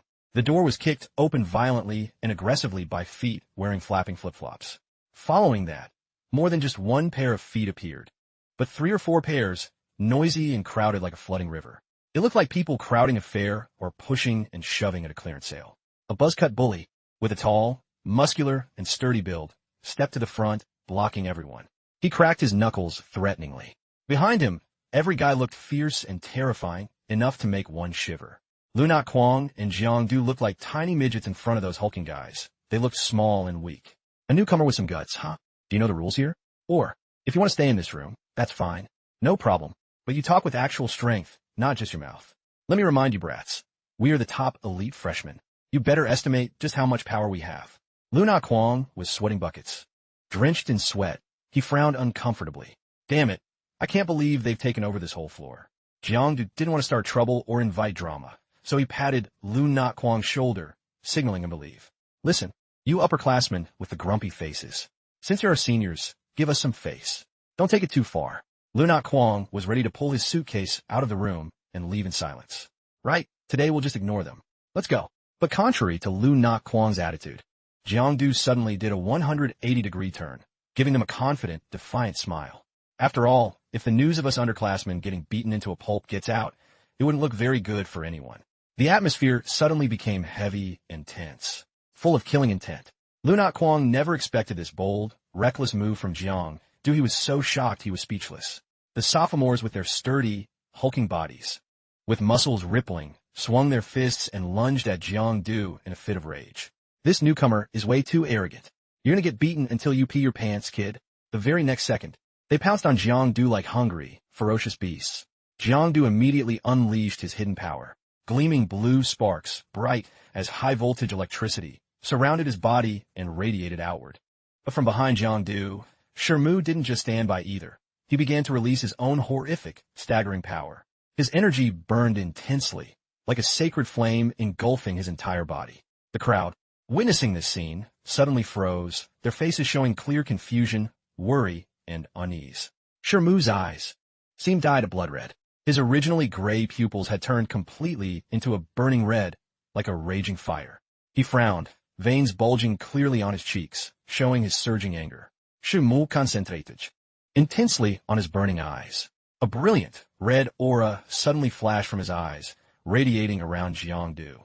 He immediately sensed a massive, extraordinary source of power radiating from the young man standing opposite him. He thought to himself, interesting. It seems me CA's special ability is linked to some intense, burning energy. Shermu, with both hands in his pockets, slowly approached Jiangdu step by step. What's your name? He asked. Without a second of hesitation, Jiangdu replied.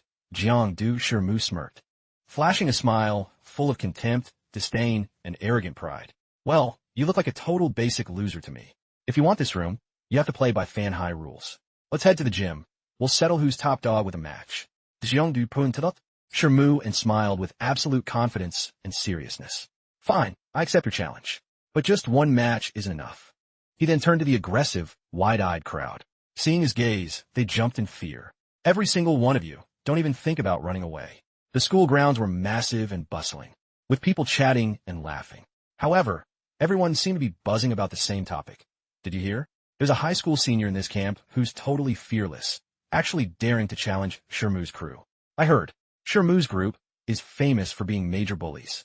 Suddenly, someone stepped out from the crowd and shouted, "Get this, there's a student standing up to help us take back our dorms." Another person chimed in to eavesdrop. For real? He's all alone. Can he actually pull it off? Cheers, and chants erupted elsewhere. Let's go. Let's go cheer for him. Where is it? I heard it's at the gym. Just follow the crowd. With that, the mob swarmed toward the gym, making the place absolutely packed.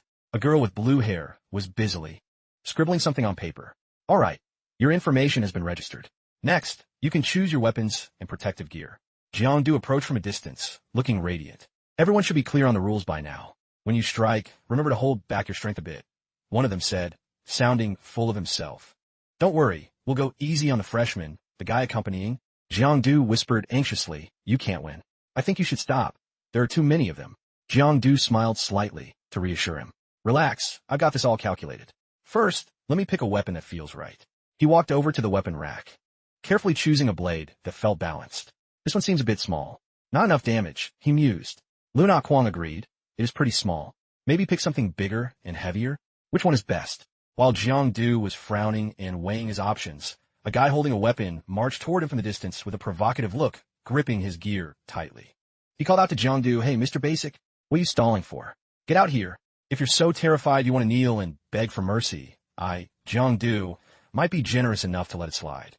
He stepped closer, his killing intent radiating as dark and terrifying as hell, making them tremble with fear. Losing would mean becoming the laughingstock of the world. He raised his weapon, his dominant aura flaring. He let out a soft, confident laugh. I'm just considering which weapon to use to teach you thugs a lesson. It'll only take a moment of my time. It's hardly worth worrying about. The other side felt deeply insulted, mocked to the core. No protective gear, and you choose that crappy, basic weapon? Are you trying to look down on us? Jiangdu smiled, scratching his head and replying casually, pretty much. The guy didn't want to waste any more words, and immediately lunged to attack. Way too full of yourself. Take this. Jiangdu's eyes flashed a strange shade of blue. He let out a subtle, meaningful smile. Interesting. He's a pupil type too. The crowd in the stands grew noisy, becoming incredibly lively. Everyone watched the match with rapt attention, eyes wide and mouths agape at the scene, debating busily. Here it comes. Finally, the fastest student among our freshmen, the one they call Brother Snake Shadow. Show your power. Sure, bro. Teach this arrogant brat a lesson he'll never forget. Luna Kwang shouted toward the arena, cheering excitedly. Get out of the way. Why are you standing there? You want to get skewered? Bian Zhangdu. The guy had closed the distance, swinging his spear high with the intent to deliver a fatal blow and end the fight instantly. The next development was completely unexpected. A massive explosion suddenly occurred. A blinding blue light dominated the space, surrounded by dark sparks and thick, swirling dust clouds. Luna Kwang looked absolutely horrified. Fear shot through him like an electric current, leaving him paralyzed. The crowd and the remaining opponents were equally panicked and anxious. The result was a total shock. The other guy was the one severely injured, a deeply embarrassing wound right on his butt. You have to pay for your sins, Jiangdu said, his voice as cold as ice. Another person stepped up to pull the weapon out of his backside. A spray of bright red blood gushed out. The scene felt insulting just to watch. Doctors quickly rushed onto the field, carrying the guy out for emergency medical help. The victim had severe rectal bleeding. Jiangdu didn't seem to care, spinning his weapon to create a dark, gloomy aura. He looked down at the trembling students and shouted, "What's wrong? No one dares to fight me?" He sneered, continuing to provoke them. "Yep, just as I thought. A bunch of cowards. Come at me all at once. I don't mind." The students below stood with their mouths hanging open, their eyes bulging. They thought, this is insane. This guy's way too cocky. That jerk. We really got played by a high schooler. With that, they all charged at once, surrounding Jiangdu from all four sides. Every single one was fuming and acting aggressively. Even though their skill levels were mid, their forward momentum was strong. The rest of them, to save face, couldn't just sit there anymore. They joined the mob, eager to score points and show off. Let's all attack him together. Jiangdu smiled with satisfaction, thinking, finally, I've been waiting for this moment. Thoughts began to flash through his mind. Zhangju, light attribute. Class, hidden one. Hunter, the hidden one. You lurk in the shadows, merging with the night. No one knows you exist, like an invisible ghost. You can easily hide in the darkness without being detected. All dark places are your domain. Note, exposing your identity or whereabouts will decrease the power of this class. You are only invincible in the dark. After absorbing the shadow fragment last time, my class abilities have successfully leveled up. The hidden one ability was tested while killing the pupils in this world. For now, it's not necessary to use Jiangdu's body, transforming in a horrific way. Hunter, sign of the undefeated. A true hunter, expert in absorbing combat experience and applying it effectively. Through high-intensity, fierce battles, you can progress at lightning speed and will have a chance to gain brand new abilities or strengthen existing ones. Battle Mage, specifically born for head-to-head combat. The more intense the fight, the faster and stronger your growth. The chaotic crowd swarmed in to attack.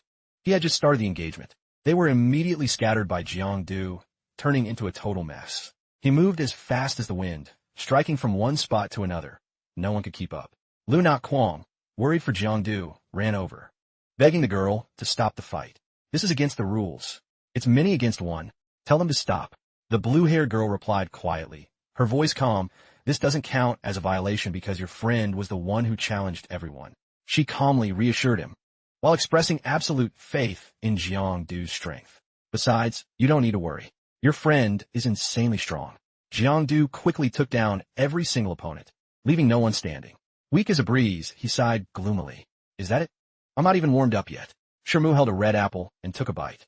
Then he calmly walked toward Jiangdu. For a high schooler to be this far beyond normal people is commendable. But fighting isn't just about raw force. The most important thing is, Shermu said, tossing the red apple behind him and quickly performing a few basic sword flourishes. He didn't miss a single beat, his eyes sharp. He caught the red apple on the tip of his sword. With total style, a master of technique, Shermu shouted. The apple had been carved into the shape of a flower, which he thrust toward Jiangdu's face as an arrogant challenge, flaunting his elite skill level. Shermu cockily threw the half-cut apple hit the cold floor, rolling until it stopped right at Jiangdu's feet. In the stands, everyone went dead silent. No one dared to utter a single word. Then, Shermu's diehard fans found their voice. They erupted in cheers, screaming and chanting his name, praising him as a martial arts prodigy. Go, Shermu. Show him your power.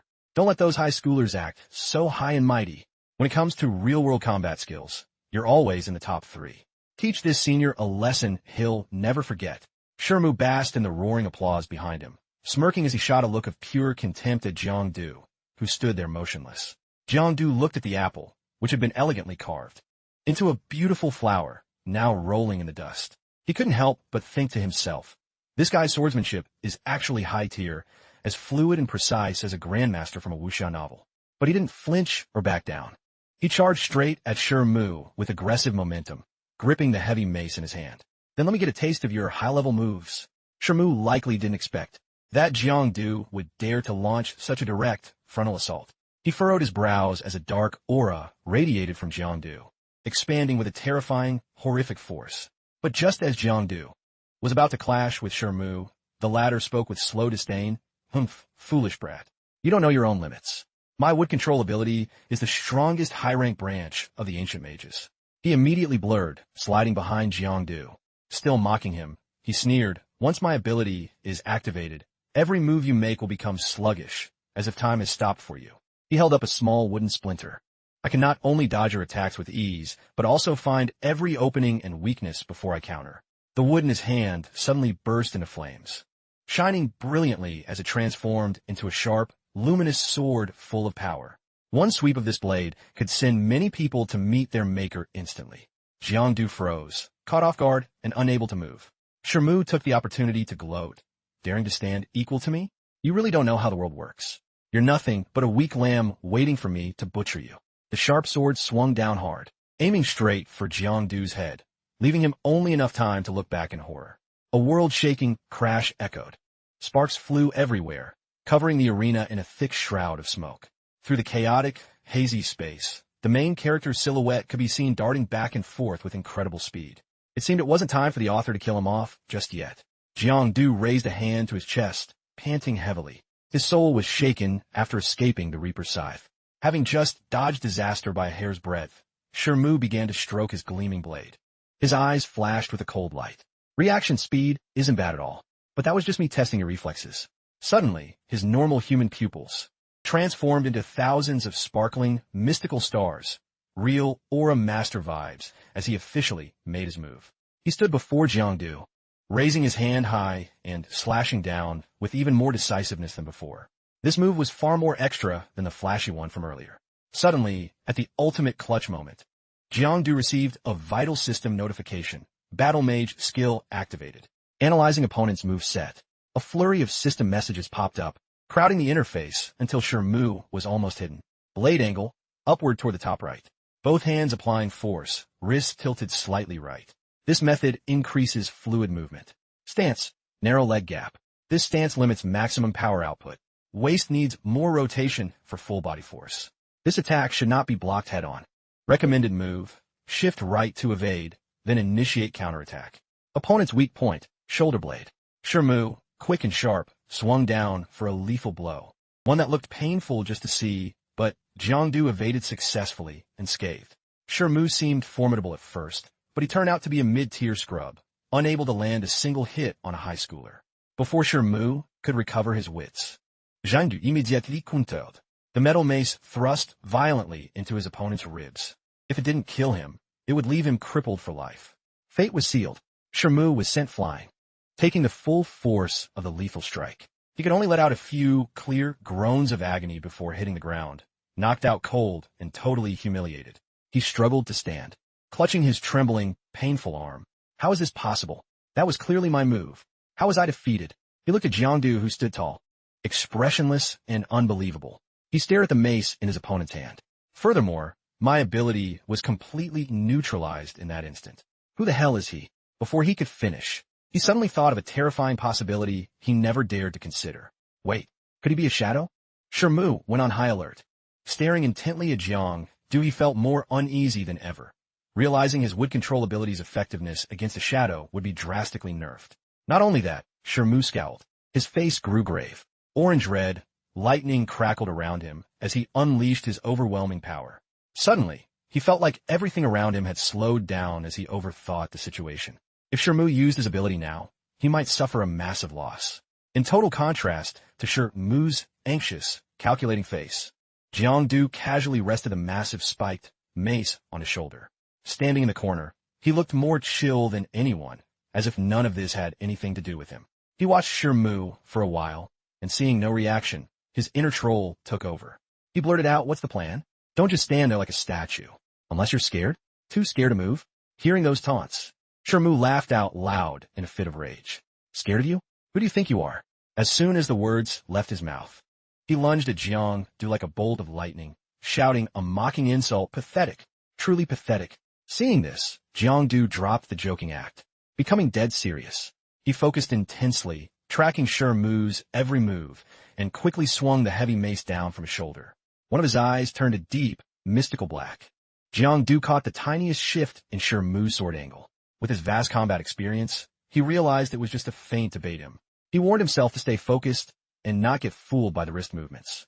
He then locked his attention onto Shu's shoulder, betting everything that the real attack would come the moment the shoulder dropped to channel full power. Once the force transferred from the waist to the arm, it would be over. To secure victory in this life-or-death clash, Jiangdu had to strike first, right as the shoulder began to drop. Therefore, before Shu could react or realize what was happening, Jiangdu leaped high into the air, aiming straight for him. He raised the terrifying iron mace and thrust it toward Shermu's throat without hesitation. At this moment, Shermu was suspended in midair, far from the ground, unable to defend against the surprise attack. But luckily, he sensed the danger just in time and whipped his head to the side, dodging the lethal blow. The sharp spikes of the mace only grazed his cheek, leaving a small scratch. But Jiangdu wasn't the merciful type. He didn't stop just because the opponent was grazed. He swung the mace repeatedly, raining blows down on Shermu, giving him zero chance to counter. Shermu was forced to stay grounded, focusing entirely on a desperate defense. Confusion welled up inside him. It had taken him 5 long years of grueling practice to master this intricate sword technique. Yet, Jiangdu had seen it for only a few moments and copied it instantly. Not only that, Jiangdu seemed to deeply understand the principles of the sword and brilliantly adapted them into a powerful mace style. While lost in thought, Shermu scowled, doing his best to survive Jiangdu's storm of attacks. Suddenly, Jang du Stalked. He stood facing Shermu, the sharp spikes of the mace pointed right at his head, as if to end it all. Jang du Smirked? A mysterious smile. That left Shermu completely bewildered. Then, Jiangdu hoisted the heavy mace back onto his shoulder. He turned and walked away casually, leaving Shermu staring at his back with 1,000 unanswered questions. Once Jiangdu reached a secluded corner far from Shermu, he turned back with a look of pure disdain. He looked down on him, calling out a challenge. If you got any more tricks or schemes, bring them on. Don't hold back. Hearing that, Shermu's rage hit the boiling point. Violent orange-red lightning crackled around him, radiating energy far more savage than before. He roared at Jiangdu, "You little brat. I only wanted to teach you a lesson, but you forced my hand. You're asking for death." Shermu was the stubborn type, the kind who won't shed a tear until he sees the coffin. He blurred toward Jiangdu at a speed so high it was nearly invisible to the naked eye. It was something never seen before, but Jiangdu had already seen it coming. He had anticipated his opponent's move and predicted Shermu's next step. His eyes were now entirely pitch black, deep and mysterious. He used a transcendent technique, after-image slash, to trick Shermu's vision, creating illusions that made him lose his bearings. Simultaneously, Shermu had his target locked. He aimed right for Jiangdu, his energy splitting into multiple strikes as he lunged at the stationary Jiang, due to finish him. Once he closed the distance, Shermu swung his sword to cleave Jiangdu in two. He genuinely thought he had succeeded, that Jiangdu had fallen under his blade. But in reality, it was just an afterimage, a hollow illusion. Realizing this, Shermu was stunned, nearly falling over. He had been too overconfident, forgetting to watch his surroundings, and forgetting his own defense. Seizing the opening, Jiangdu Flash stepped behind Shermu with extreme speed. He wore a devious, cunning smile. Only then did Shermu realize he'd been played. Jiangdu had tricked him good. Jiangdu was truly a deep one. Unpredictable and ruthless, he didn't hesitate to swing the sharp iron mace. He thrust it straight into the golden spider lily blooming right under Shermu's backside. An excruciating, violent pain surged through his body, causing Shermu to let out a gut-wrenching scream that echoed everywhere. His eyes flew wide, shining as bright as car headlights in the dead of night. Snot and saliva mixed together, streaming down his face in a pathetic mess. Shermu lay sprawled out, unconscious on the cold, hard ground. The agonizing pain had turned him into the complete opposite of his usual arrogant self. Jiangdu, the mastermind behind all, stood behind him with crossed arms. He watched Shermu's miserable drama with smug satisfaction, struggling to suppress a laugh. Suddenly, in midair, a notification appeared clearly. It informed Jiangdu that he had gained a new ability, a special power called Sharp Intuition. This sixth sense would be incredibly useful, helping him detect potential dangers and upcoming risks, allowing for more accurate judgments in any situation.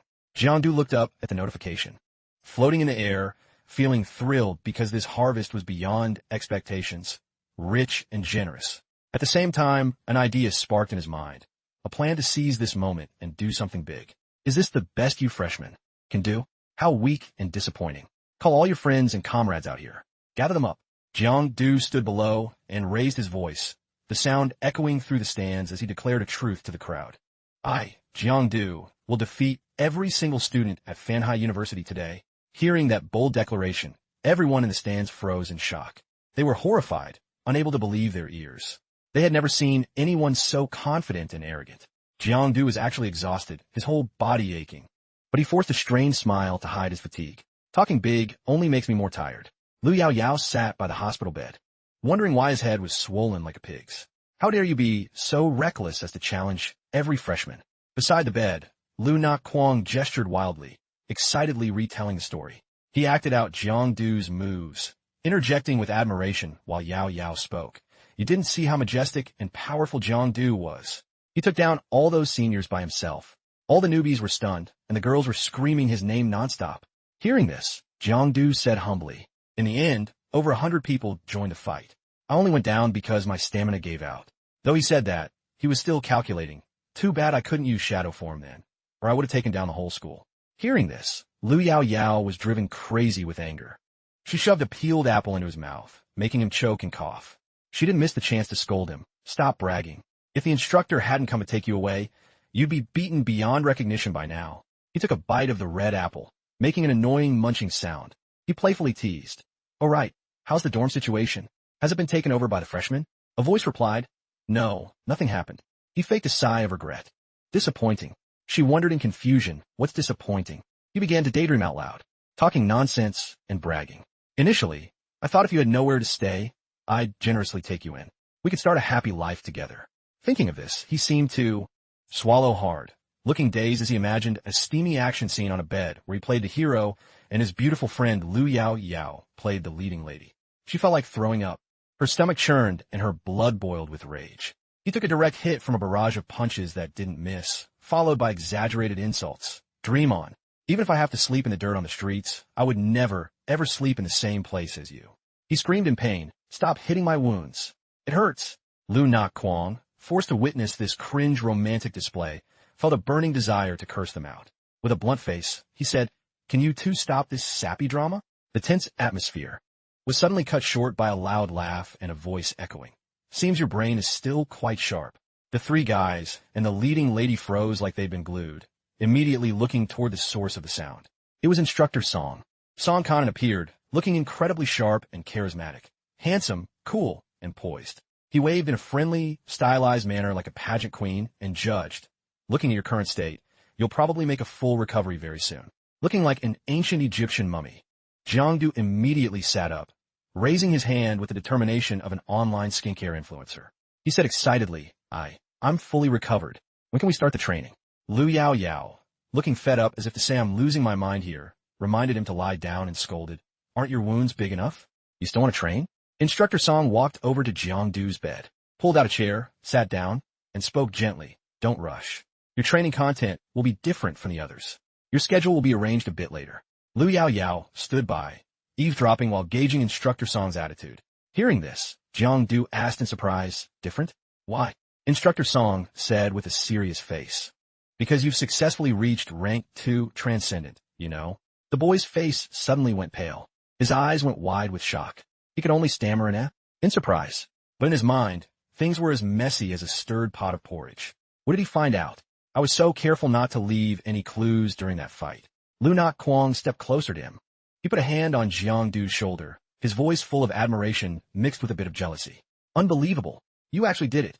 How are you such a beast? You reached rank 2 and didn't say a word to me? Lu Yao Yao stood behind him, silently giving him some love taps to show her envy. No way. You're rank 2? Since when? Why did you hide it from us? Seeing his best friends pressuring him, he could only put on an innocent face and act awkward. He lied through his teeth. I just found out myself, really. Believe me. Instructor Song added. Foundational knowledge like transcendent history and basic superpowers. You and the other students will learn those together. No difference there. Just attend class normally. But for actual combat skills, the school might arrange for you to train with the sophomores. The boy was over the moon. His soul felt like it was flying. He hurriedly asked, oh, really? So I'll get to spar and fight with the sophomores? That's awesome. I can use Battle Mage to absorb real combat experience. Seeing his enthusiastic attitude, Instructor Song smiled and praised him. It seems you really enjoy challenging opponents stronger than yourself. I like your spirit. With that, he stood up to leave. Just as he was about to exit, he turned back and said in a mysterious tone, when the time is right, I will personally spar with you. The scene shifted to a few days later. The setting was the magnificent and grand Fan High academic building. Many people were bustling about, everyone looking stylish and high class. In a massive, vast lecture hall, the bell rang, signaling the official start of training. The professor entered the room, standing before hundreds of students packing hall. By now, Jiangdu had fully recovered from his recent battle. He sat neatly in his place along with Lu Yao Yao and Lu Na Quang. The chubby Lu Na Quang acted like nothing was wrong, taking the opportunity to munch on a delicious KFC drumstick. Fried chicken from that famous brand truly was finger-licking good, prompting Jiang Du to snatch the piece from his chubby friend and devour it. Chubby Lu Na Quang could only glare at Jiang Du, his eyes burning with rage. Lu Yao Yao seriously reminded him, "Hey Jiang Du, today is the first day of class. Can you focus for a second?" Jiang Du acted like he didn't care. "What? Am I bothering anyone? Is it affecting anyone?" He argued. "Anyway, I've already self-studied transcendent history at home. Why do I need to listen to the lecture?" Lu Yao Yao replied coldly. "Fine, do whatever you want. If you fail the exam, don't even hope to get into the prestigious transcendent department." Jiang Du's eyes went wide, and his mouth hung open, no longer caring about the chicken. He asked in surprise, "Wait, there's an exam to get into the transcendent department?" Just then a sound from the projector screen in the hall rang out, catching everyone's attention. The two of them watched the screen with open mouths, waiting to see what would be shown. They stared without blinking.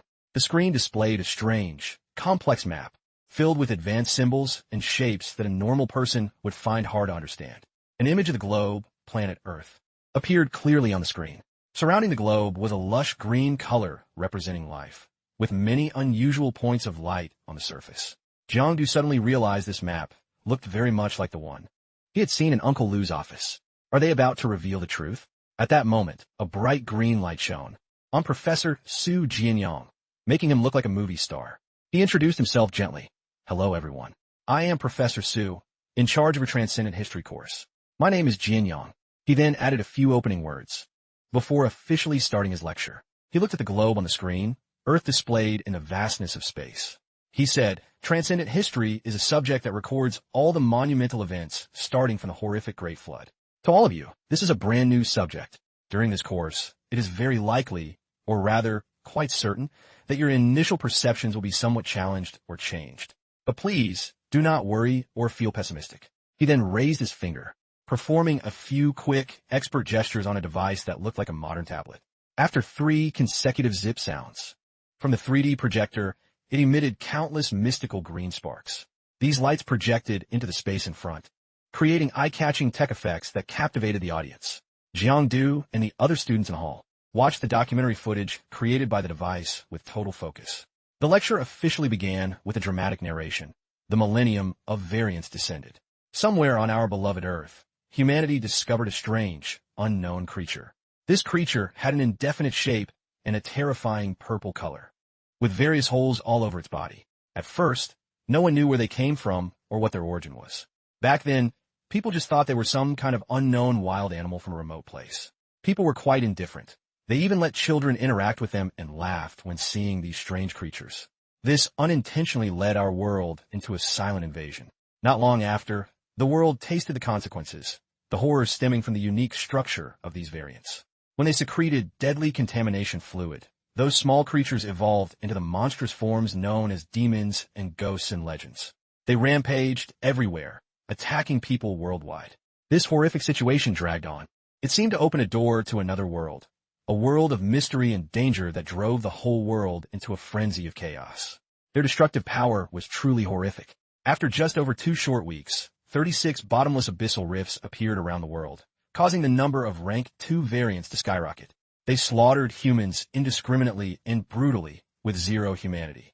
These variants weren't necessarily too strong. Artillery and bombs from the military could easily tear them to pieces. But the most terrifying thing about variants isn't their raw power. It's the price, the necessary sacrifice required to exterminate them. The trade-off we must endure here is the deadly, terrifying contamination. Specifically, the silent, hidden contamination lurking within those disgusting variants. It means every time we kill a variant, we lose a precious life, one of our own kind. Fortunately, the cost of killing low-level variants was limited to a small range. So, we experimented with long-range attacks, a brand new combat method. This seemingly reckless move unexpectedly brought humanity temporary stability, a precious breathing room. But as the number of rifts grew, the contamination became increasingly severe and widespread. The world silently underwent massive, turning point changes. Compared to humans, animals and plants are much more easily infiltrated by contamination and undergo variantization. They transform into terrifying, monstrous creatures. The wilderness, once a paradise of nature, has now become extremely dangerous and unsafe. On New Year's Day of the second year of the new era, in northern and southern capitals, the government announced the establishment of large-scale concentration zones to protect citizens. Simultaneously, the government planned to gather and relocate residents from surrounding towns and villages into these zones to ensure their safety in waves. By the fifth year of the new era, variants began launching aggressive assaults on residential hubs, seeking to break human resistance. To protect human existence, people took the ultimate risk by entering the abyss, the supposed origin of the variants. Death rates in those expeditions reached a staggering 0.97 from that point on. Humanity learned to fight the abyss by using its own power against it, officially entering the transcendent era, a new age of mystery and challenge. Today, humans continue to research deeper ways to counter the variants and secure our future. A middle-aged man, wearing wireless earbuds and a sharp, high-end suit, stood at the podium starting his lecture on the history of the threat. Despite major progress in transcendent research, we can only consistently produce rank 1 individuals. We still have no definitive way to purge the abyss. Back then, 15 nations collapsed, and that same threat looms over us now. In his hand, a tablet projected the image of a mysterious, glowing blue hexagonal gemstone. He continued the presentation. Soon after, forbidden artifacts from the abyss were discovered, sparking a global surge in their use. Since the ancient Zhou dynasty, by utilizing these artifacts, a few pioneers successfully reached Transcendent Rank 2 by using extremely risky methods. Uniting together, we formed the Dawn Organization, a powerful secret group that made vital contributions in the early stages of the war against the aggressive variants. A pink-haired girl and the boy beside her looked puzzled. Dawn, isn't that the organization Liu Yao mentioned before? Sounds like they're a big deal. The man's steady, warm voice continued to echo through the classroom. He slowly recounted the events of the 11th year of the new era. Finally, through relentless research, we found a safe, standard way to ascend to Rank 2 without risking our lives. Our combat power and transcendent abilities took a massive leap forward. Finally, we had the strength to face them head-on in open warfare. In that same monumental year, 2 key guard hubs, Northern Capital and Southern Dawn Capital, were fully established as impregnable fortresses. Subaken et dang một hat, inkling kangjung, ma zato, Dinghua, Lam An, Lam Zong, Zhongjiang, and Tenfu, Wei Gomlet. Together, they formed the Big Dipper defensive formation in the sky. The students marveled at the teacher's description. Among them, a student with glasses looked skeptical. How is that possible? Where do we even have that many rank 1 hubs? Unbelievable. The blonde student next to him replied, yeah, this is totally different from the usual propaganda we hear. The teacher at the podium clarified the issue. I know this is a lot to take in and might be hard to accept right away. But I assure you, everything I am teaching is the truth, events that actually happened. By the 20th year of the new era, Rank 3 variants suddenly appeared, causing mass panic. Even heavy artillery struggled against their horrific power. They were terrifying giants that forced Southern Capital to pay a tragic price just to take one down. Then came the 31st year. A unique breed of variant appeared. Their strength far exceeded others of the same rank. They were eerie, terrifying blue monsters, with thousands of eyes covering their bodies, creating a horrific sight. They led a massive, aggressive army that completely surrounded the Ma-E hub, leaving no gaps. Because the distance was too close, nuclear weapons couldn't be used. The students turned pale. Terror-stricken, they hurriedly asked with worried faces, what happened after that? The man looked down, his expression grave and heavy with concern. He slowly looked up at the class and answered the question in a low voice. He was completely wiped out. Not a single soul survived. The city was swallowed by fire, with black smoke blotting out the sky. It was a scene of pure hell on earth. Hearing this, everyone went silent. The atmosphere in the room turned incredibly heavy. Every word felt like a thunderclap. The man set his tablet down, looking deep in thought. The pink-haired girl looked down silently. A somber, moody look crossed her innocent face. Everyone remained quiet, not saying a word, continuing to digest the heavy information. After a long pause, the man resumed the story. In the 41st year of the new era, a terrifying milestone, a level 4 variant, more powerful and dangerous than ever, emerged from a horrific nuclear explosion. The variant mutated and evolved in a frightening way, stepping out of the blast like a monster from hell. Subsequently, the Ada gathering point was completely wiped out, with no survivors. The new monster appeared with a massive, terrifying mouth right on its chest, ready to devour everything. The 51st year of the new era was a dark period. Tianfu and surrounding areas faced constant threats, standing on the brink of destruction. The overwhelming power of these new variants triggered the first mass migration in human history. The man looked at the projection and said slowly, "In year 60, tragedy struck. The vast, prosperous southwest and northwest of the Great Zhou became occupied territory, breeding grounds for variants that spread terror." He paused, his voice still gloomy. In year 70, the disaster spread. Variants advanced north, taking land piece by piece. If the Lamb and Hub falls, the north, our last wall, is directly threatened. He clenched his fist. His eyes were bloodshot, his voice choked with emotion. And that led to the second Great Migration, a journey of immense hardship and sacrifice. This time, 1 million brave young men with unmatched spirit marched to their deaths to save our mountains and rivers. Great Zhou heroically pushed the variants back 10,000 miles. His eyes teared up as he continued. That same year, the north and south were completely severed by a bottomless, impassable abyss.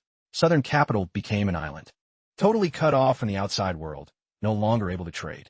Outside, the campus was bustling and full of life. The sound of students chatting echoed near the sword statue, creating a cheerful vibe. The school's majestic emblem stood tall in the courtyard. Suddenly, dark clouds rolled in, blotting out the blue sky and turning the scene gloomy. Students panicked, their faces darkening with anxiety at the strange sight. Yet, someone kept walking calmly, showing no fear amidst the general shock. The sensation was so vivid it felt like everything was happening right then, even though the surroundings remained quiet for now. Someone knew the danger was close, but a pair of lovebirds were still strolling romantically through the campus. Yao Yao didn't realize reality was harsher than her imagination. Meanwhile, our protagonist was casually telling old stories as if nothing was wrong. "I used to be so naive, thinking the abyss was about to be defeated," he joked. She remained lost in worry, fear written all over her face. If Southern Capital falls, what happens to us in Fanhai? Seeing her worry, he comforted her. "Who knows how many more years we can hold out? Just do your best. Life is unpredictable. Nobody knows what's coming." The air turned somber. Jiangdu saw her expression and realized he'd said the wrong thing at the wrong time. The two moved closer, their feet touching. He stepped toward her, switching to gentle alpha mode. He pulled her into a protective embrace. Suddenly, little heart icons floated around them, illustrating their sweet romance. Jiangdu used the smooth lines, the riz he'd practiced for years, telling her, "If that day ever comes, I'll die to protect you." His words were like honey, making her face turn as red as a ripe tomato.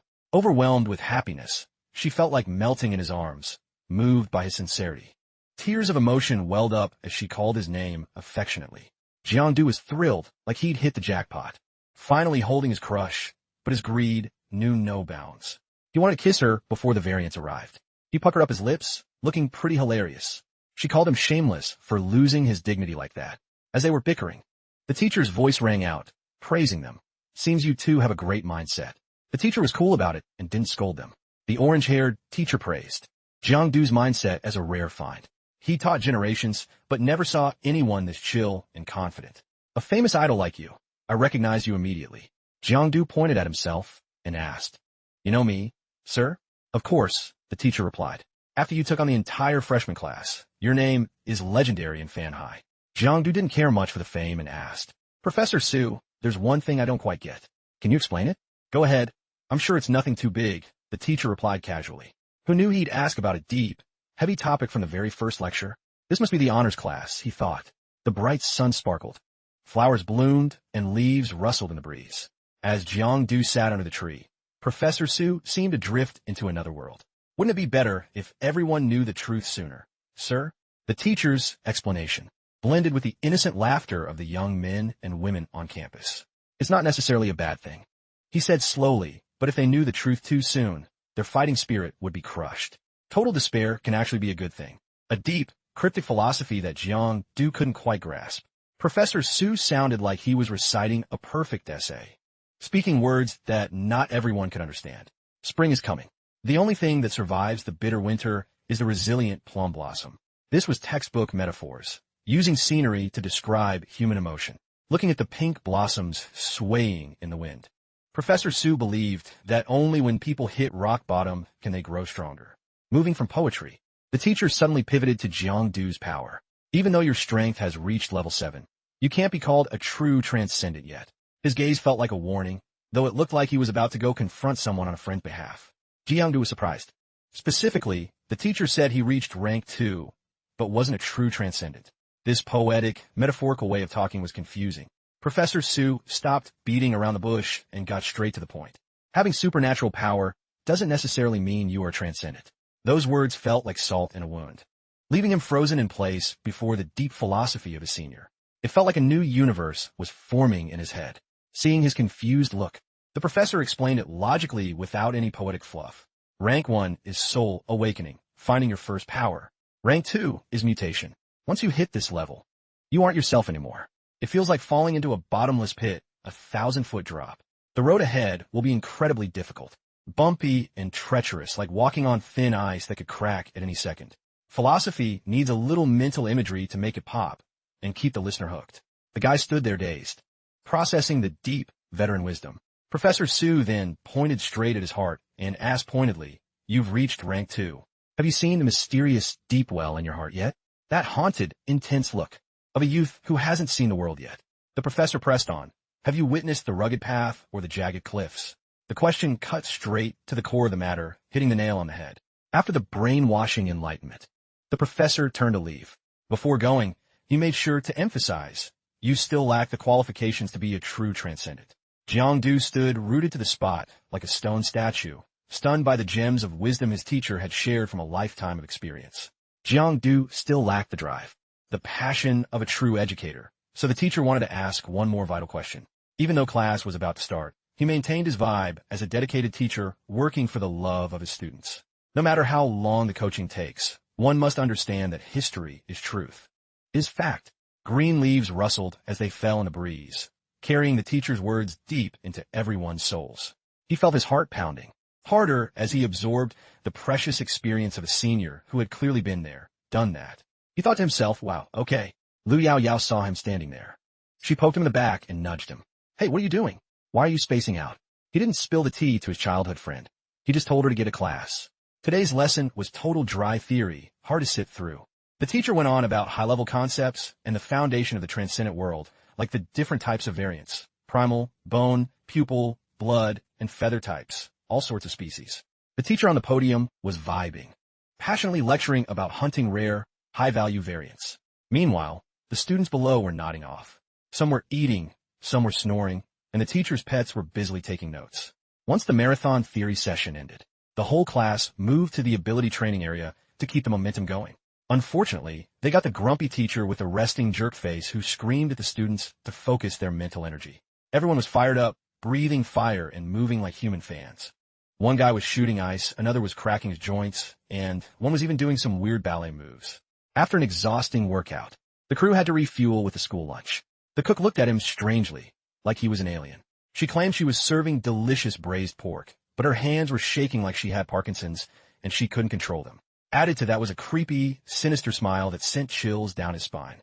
After a day of school, so stressful it felt like he'd lose his mind. The school bell rang clearly, signaling the end of the day. The students were free. The massive campus caught the cool breeze, and the trees danced in the warm sunlight, creating a beautiful, romantic scene.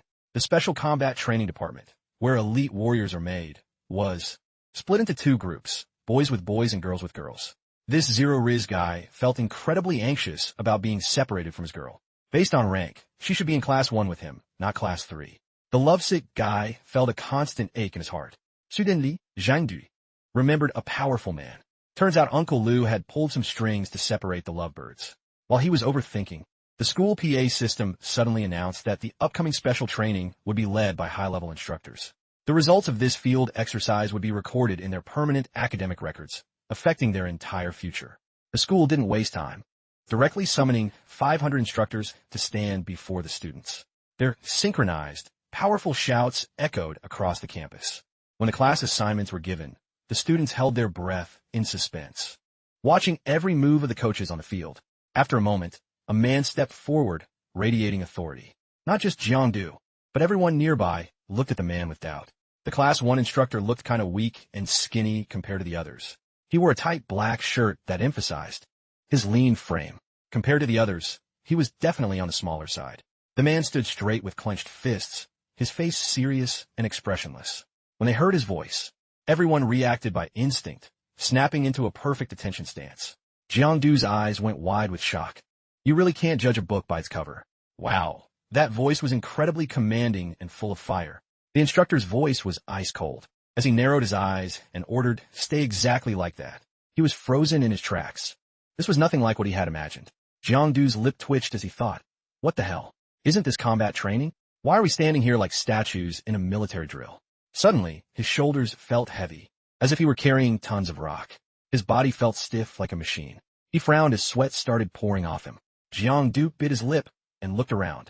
This is killing intent. An aura so terrifying it paralyzed his whole body. Sweat soaked his face, dripping down his chin. Not just him, but everyone there was locked in this heavy, terrifying aura. I started looking for the source of this pressure. Was it a forbidden artifact or some weird special ability? No, it wasn't an artifact or an ability. Jiangdu looked up, staring at the instructor. The man was still in his original pose, not moving an inch or saying a word. The silence was scary, but his eyes were deep and dark, glowing strangely like a predator stalking its prey, ready to strike at any moment. It wasn't hard to tell that this instructor was the source of that horrific killing intent. The atmosphere became suffocating. Every second felt like it was squeezing their hearts. The guy in front of me suddenly grit his teeth and collapsed, hands trembling as he tried to catch his breath. My throat felt parched and burning. I could barely swallow. I get it now. This military stance is actually a test of our transcendent potential and special abilities. Simply put, Jiangdu stayed in his stance, motionless like a statue. Whoever could endure until the end would be the winner, the top dog. Time flew by. 15 minutes later, only a handful of people were still standing. Actually, just one. Jiangdu was the only one still facing that terrifying instructor. Everyone else had collapsed like soulless husks. Jiangdu was also reaching his limit. His eyes were strained, a pained smile on his face as he wobbled. Seeing this, the instructor finally withdrew his horrific killing intent. Seeming satisfied with the result, he smiled slightly and said gently, "Take a break." Before the words were finished, Jiangdu flopped onto the ground. His hands shook as he wiped sweat from his forehead, breathing a sigh of relief. At least that torture was worth something. Suddenly, a raspy laugh came from the distance. The sun shone from behind, casting a long, tall shadow on the grass. Still the same old show-off. Song Khan and was in a neat uniform. His reddish-brown hair slicked back perfectly. He reached out a hand. "Follow me." I stood up and asked curiously, "Where are we going? Training with the sophomores?" Khan glanced at him and shook his head. "Not general training. I've arranged a special one-on-one session for you." They walked to an empty, secluded area. "This is it." Jiangdu scratched his head and looked around, confused. He asked, "There's nothing here. What are we training?" The other guy laughed and pointed at himself. "Don't you have me?" I jumped in surprise. "Wait, you mean?" Instructor Song gave a thumbs up and a wide grin. "Exactly. We're doing one-on-one training." The others stood to the side, watching. He wiped sweat from his forehead, looking at Jiangdu with admiration. "Look, Jiangdu is getting one-on-one coaching from Instructor Song. That's crazy. No wonder he's the genius who beat all the freshmen." Another guy looked up, hands on his knees, panting. He was also one of the last ones standing in the drill.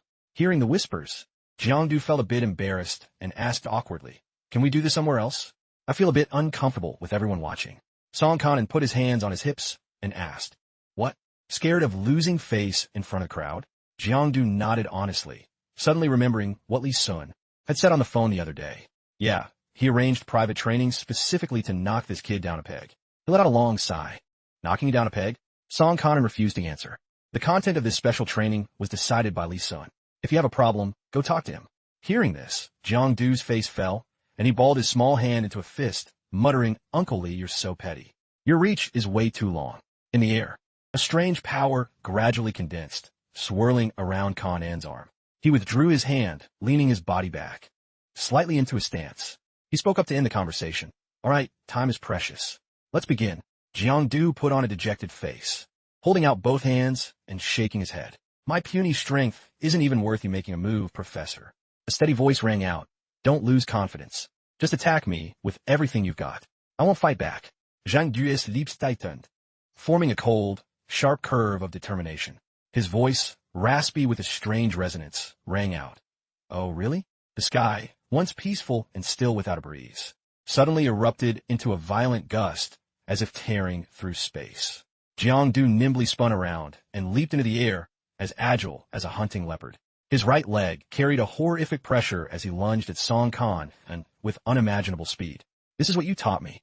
Jean du Tot. This lightning-fast hook kick caught the instructor off guard. Unable to counter in time, he could only instinctively raise his arm to block.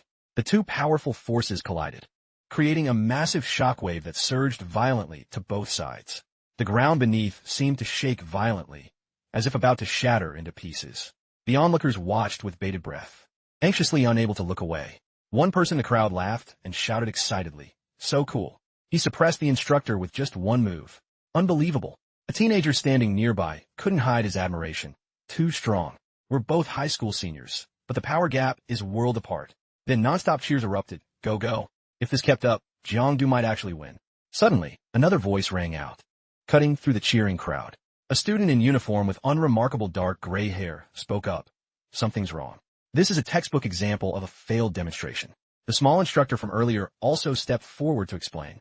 The first move, using the legs to jump into the air like that, is basically a dead-end jump. It leaves zero chance for defense or evasion. It's too easy for an opponent to catch the opening and counterattack. This is a classic example of what not to do. Don't ever follow this style. Absolutely do not copy it. The dust from the impact began to settle.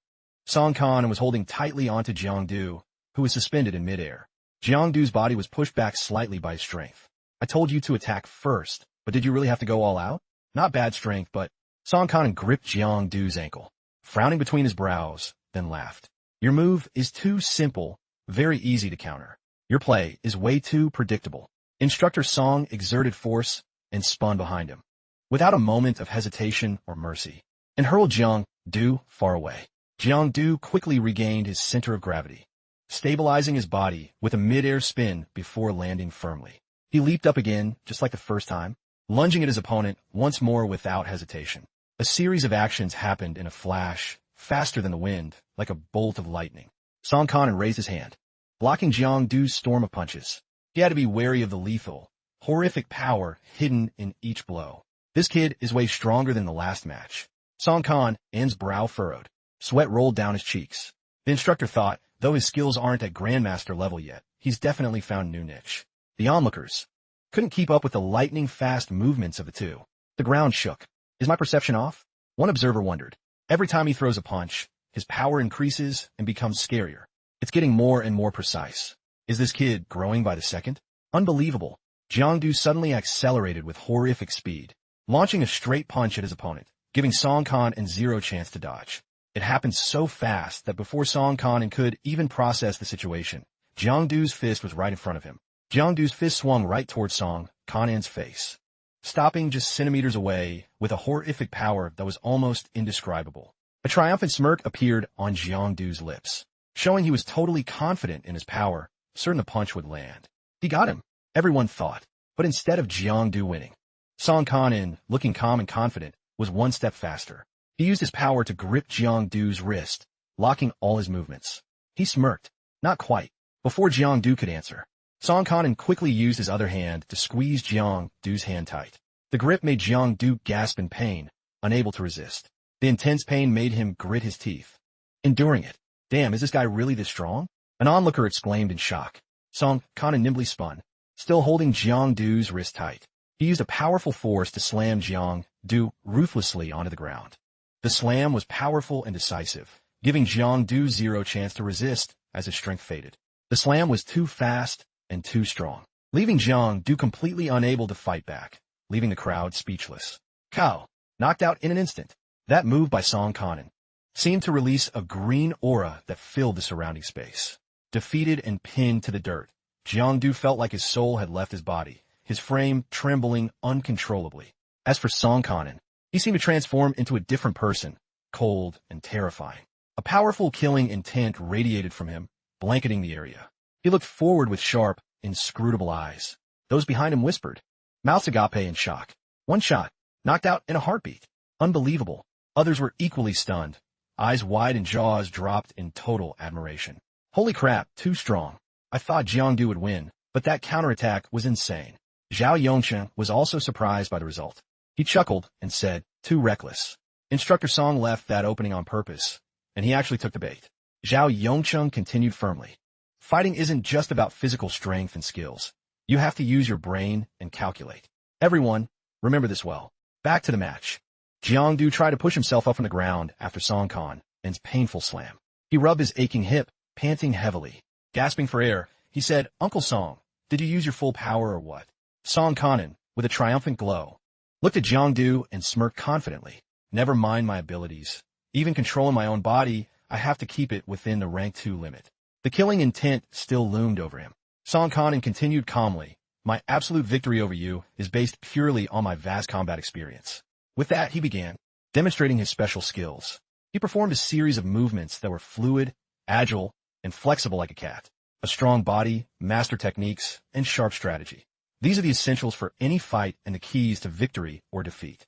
Zhang du stud siloni, listening to Song Kan's lecture while still clutching his sore hip. The instructor continued his analysis. Furthermore, theory alone isn't enough. The battlefield is unpredictable. There's no time to hesitate. Soudainly, Zhang du trou a lightning fast punch. Because he spotted a tiny opening in Song Kanen. But the punch was easily read. Song Kanen blocked it with one hand effortlessly. With a calm face, he continued. "That's why you need to spend time training to turn knowledge into practical skill. Martial arts must be ingrained in your subconscious until it's part of your combat instinct." Still blocking Jiangdu's powerful punch with one hand. Without flinching, he squinted one eye, his cold gaze full of thick, killing intent, as if piercing through his opponent. Song Kanen taunted him mockingly. "Seems your memory is short. Did you forget the last lesson already?" Hearing those biting, sarcastic words from Song Kanen, Jiangdu felt a buzzing in his ears, his head spinning. His hand gripped his opponent's arm, so hard the veins bulged on the back of his hand. To everyone's surprise, even though Jiangdu's other hand was pinned, he used an extraordinary strength that made Song Kan's eyes go wide in shock. His expression shifted from arrogant confidence to pure horror. That confidence vanished instantly. Jiangdu decisively poured all his strength, using his incredible power to slam Song Kan into the ground. He roared, "I'll use your own move against you." His voice echoed, Song Kanen having completely failed to foresee such a powerful counter. Song Kan's hand hit the ground hard, skin turning red in agony. In the stands, everyone watched, with various expressions. Then the instructor's loud shout cut through their thoughts. "Break time is over. Everyone fall in." All students immediately lined up. One row for boys, one for girls. Everyone stood dead still at attention, not daring to move.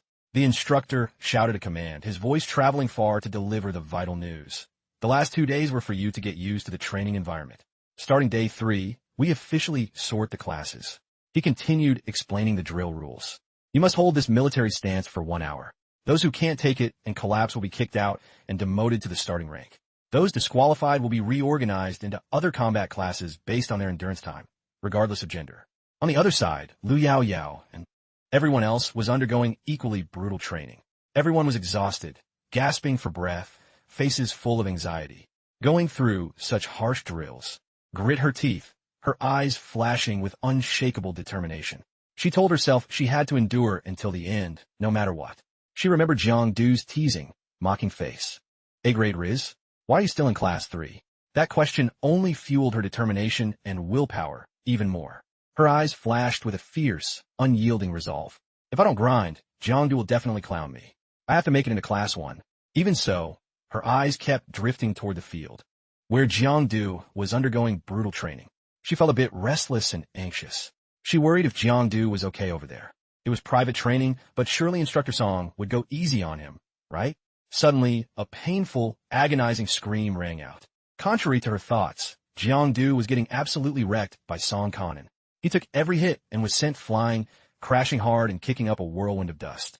Even though he was beaten black and blue, with his clothes in tatters and his body covered in bruises, he calmly wiped the dirt off his face without a single word of complaint.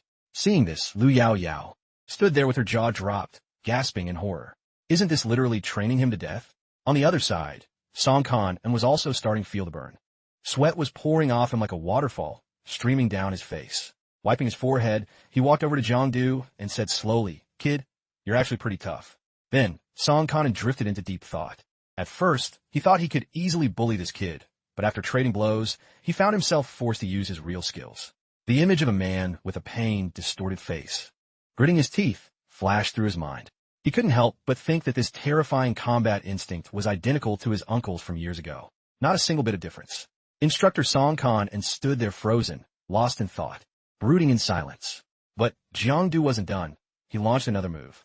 He put all his power into a fist aimed straight at Song Kanan and said coldly, "It's not over yet." Once again, Song Kanan kept his cool, acting like nothing was happening. His face was stern and expressionless, one hand ready to block Jiang Du's attack. He spoke up enough. That's it for today. He acted tough on the outside, but internally he thought his punch speed has slowed down a lot. Looks like he's hit his limit. Suddenly, Jiang Du shifted the direction of his punch, shattering. The thought that had just flickered in Song Kanan's mind. His face went pale with shock, and his gaze shifted completely. From his initial smug confidence, there was now only pure horror. In an instant, he became flustered, not knowing how to react. A scream rang out. Finally, Jiang Du's efforts paid off. Before Song Kan and could even finish his sentence, he was punched square in the chest, sending him flying hundreds of meters. That punch seemed to carry every ounce of Jiang Du's energy. It was so powerful that Jiang Du's killing intent filled the entire space. After that hit, Song Kan was still dazed, unable to pull himself together. Looking at the mark left by Jiang Du's fist, he just stood there speechless. As for Jiang Du, after that punch, the heavy tension on his face vanished. Instead, a light, relaxed smile appeared. Nice. Got him. Then he happily laid back on the lush green grass, soaking in the joy of victory. Oh my God, I finally did it. I almost held it in until I died. Looking at Jiang Du lying on the field, with a pensive look still on his face, Song Kanan seemed to realize something special about him. He's almost out of gas, yet he can still mobilize every bit of power left in his body to unleash such force. No doubt about it, the basic transcendent skill he just used was the Song family's subtle entrance. Jiang Du spoke up, cutting through Song Kanan's thoughts and startling him. Then Jiang Du continued. This training ground is totally trashed. You aren't going to make me pay for this, right? If you want money, go talk to Uncle Lee. Hearing this, Song Kanan replied, don't worry. I'll just use a forbidden artifact to restore it later. Jiang Du was taken to the infirmary to recover. He sat on the bed, looking at the tall, attractive nurse. Seeing him again, the nurse prepped the 4-bag for him and asked, how did you end up back here again? Jiang Du smirked and replied, what a coincidence. All 3 times I've been here, you've been the one taking care of me. He teased, what's your name, beautiful? After hearing that, she walked closer to him. She leaned her right hand on the bed, putting her face right next to Jiang Du's, and said, first off, I'm your senior, here for an internship. Jiang Du just sat there acting playful and clueless. Before she could finish, she frowned slightly and continued, second, the first time you were here, you asked my name. The second time, you asked again. And now, the third time, you're still asking. As she spoke, she leaned even closer. Ignoring her words, Jiang Du just sat on the bed, his eyes glued to her attractive, curvy figure. His face turned red as a beet, and his throat kept gulping audibly. It seemed his brain had gone totally blank or foggy from the sight. He was probably daydreaming about some not-so-innocent things. Suddenly, his phone buzzed with a notification. Breaking the awkward, dead silence just in time, Jiang Du suddenly realized that the person who sent the message was that beautiful nurse. Right then, the 36-year-old instructor, Song Kanan, walked into the room. The nurse quickly turned around and walked out. Before leaving, she just left a brief reminder, get some rest. With that, she left Jiang Du alone in bed with his 4. Seeing her leave felt like a golden opportunity had slipped away. Jiang Du hurriedly called out, wait, big sis, don't leave. I'm scared of getting in 4 alone. He pleaded, but his weak attempt at holding her back failed. Seeing Jiang Du's childish behavior, Song Kanan looked at him with a questioning gaze. Kid, what's wrong with you? Why are you acting so weird? Song Kanan asked.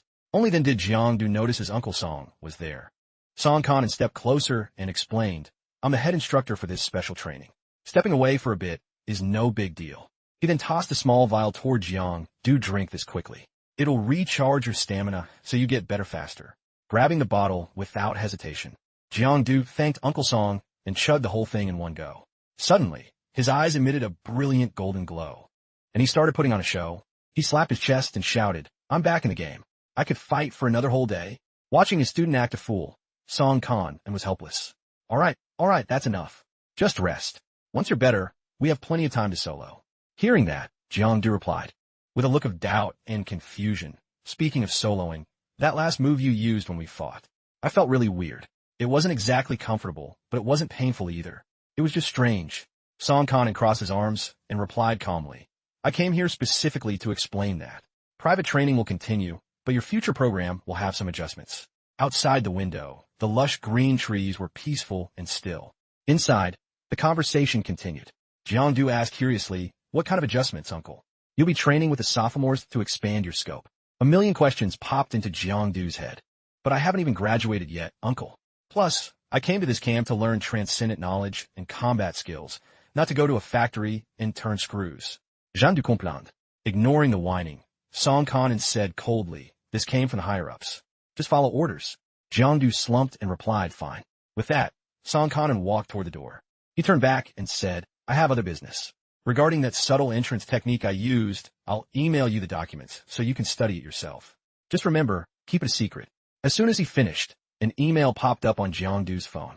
He quickly opened the email titled, Secret Transcendent Skills Reveal. As he opened it, a strange scene appeared before him. Jiangdu felt like he had stepped into another modern world. A mystical virtual space.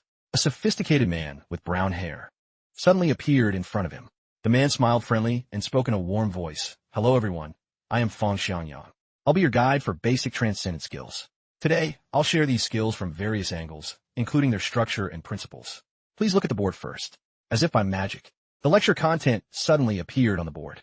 The first board asked, what is a transcendent skill? The answer appeared below. Rank 1 is Soul Awakening. Rank 2 is Mutation. Only Rank 3 is considered a true transcendent. These are completely different levels. The second board read, when a level of internal contamination hits a certain threshold called qualitative change, it can cause massive damage beyond imagination. Simply using energy haphazardly is a waste. If you can maximize 100 parts of contamination into 200 parts of output, that is a transcendent skill. Then came the third board, explaining the principles.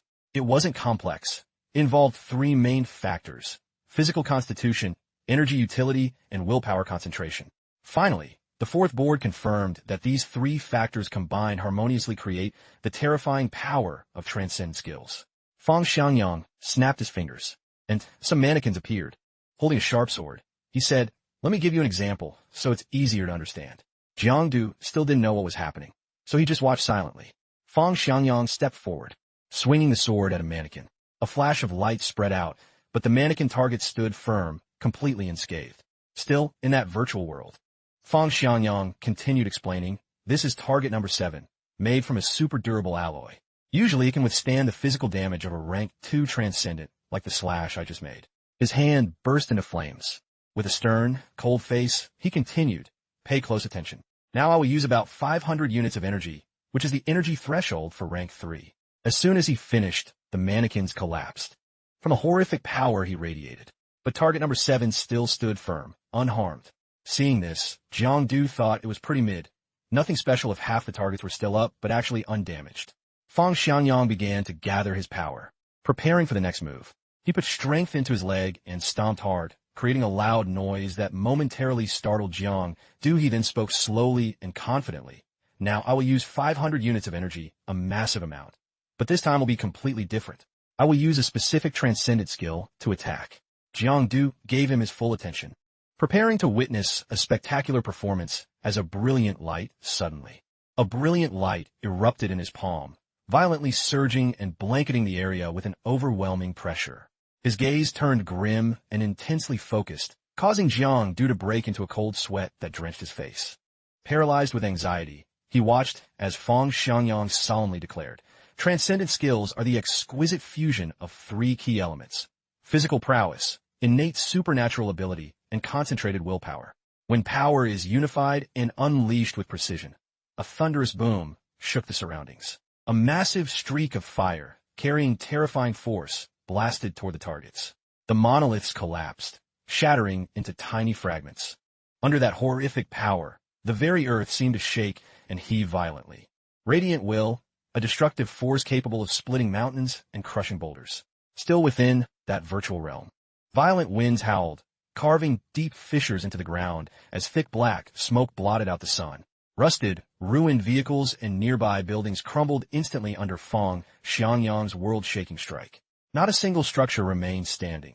Everything was reduced to desolate rubble. Looking at the carnage, he said in a low voice, transcendent skills are peerless power, far surpassing anything ordinary. The aftershocks of the attack hit Jiangdu hard. He hurriedly covered his face to shield himself from the brutal gusts. He couldn't help but gasp in awe. Is this the true power of a transcendent skill? It's absolutely terrifying. Fang Xiangyang then continued to explain in detail. That move was a common transcendent skill called 100 bursts. Even a new rank 3 can use it to achieve results far beyond most gifted individuals. Most transcendents can master this technique. He then advised Jang, to train hard. Transcendent skills are your true trump card, the only thing that can lethally wound variants from other worlds. As for Jiangdu, he felt totally drained. Why do I feel like this? He thought he was hot stuff, only to find out after 2 days in camp that he was just a little brother compared to the pros. He said helplessly, I give up. The transcendent world is massive, and the Night Watch sure knows how to humble a guy. Suddenly, his phone buzzed. New notification. He tapped it, and a series of info panels appeared. Panel 1. Transcendent skills are basic techniques that only rank 3s can fully control. However, each use drains a massive amount of stamina and mental energy. Panel 2. Detailed subtle entrance simulation. Gaining absolute control over one's physical body to perform high-level microscopic maneuvers beyond normal human perception. Then, Panel 3. Overclocking. Mobilizing muscle fibers and latent supernatural energy to force a massive burst of power beyond the body's normal limits. This is tied to willpower. A strong mind breaks physical chains to reach a transcendent state. Then, Panel 4. Triple wave. When a mind is as calm as still water, it suddenly surges under absolute willpower like massive, violent breaking waves. And the final panel. Note, physical stats and latent energy represent quantity, while willpower represents quality. In the early stages, don't rush for quantity, focus on quality. Remember this well, don't be impatient, or you'll never make real progress. After reading, Jiangdu mused, these transcendent skills are definitely a double-edged sword. Suddenly, his personal status window popped up, displaying his photo and a voice prompt. Name, Jiangdu hidden stat, lifespan remaining, for 0.5 months. Evaluation, congrats on surviving to the end of the year. Seeing this, Jiangdu smirked and tapped the screen. Under 18 and already mastering transcendent skills? I'm a total genius. The country should let me skip straight to college. Wait, that sounds a bit off, doesn't it? The next day, sunlight filtered through the leaves. Jiangdu chatted with Song Khan as they walked. Uncle Song, is it even legal for someone my age to work in a factory? Can you give me the scoop on what's actually happening? Song Khan replied, you're just jogging with the sophomores. Jiangdu was still skeptical as they approached the mysterious Jiaklong area. Khan explained further. Once you're inside, just run with everything you've got. This smartwatch will monitor your vitals and status. The drill ends only when you hit the target goal. Unless you suffer a life-threatening injury, the instructors will absolutely not step in to help. Jiangdu was stunned by this bizarre training method. Stepping inside, he saw the magnificent scenery. Jiangdu gasped in admiration. Whoa, this place is majestic. Totally epic. Song Khan turned to him. With a challenging tone, well, you brave enough to go in? Jiangdu, full of confidence, gave a mischievous, sly grin.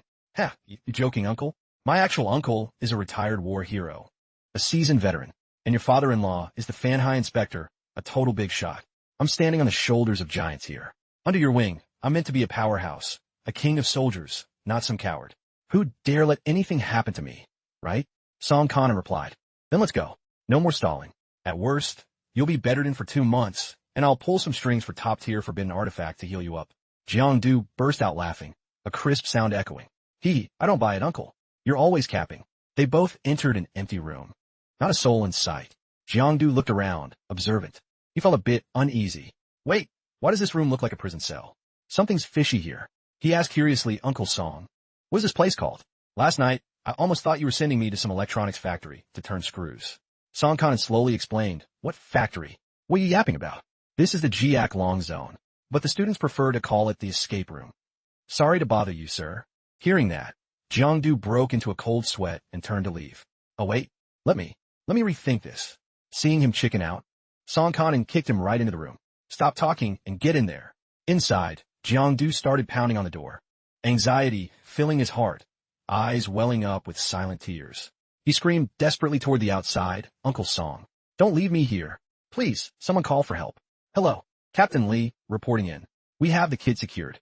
Everything is under control, no issues. Yes, sir, I understand. I'll handle everything by the book. Don't worry, Captain. Inside the room, Jiangdu's panic intensified. He wailed in despair, Uncle Song. Oh my God, save me. Why are there variants in here? What's going on? This is horrific.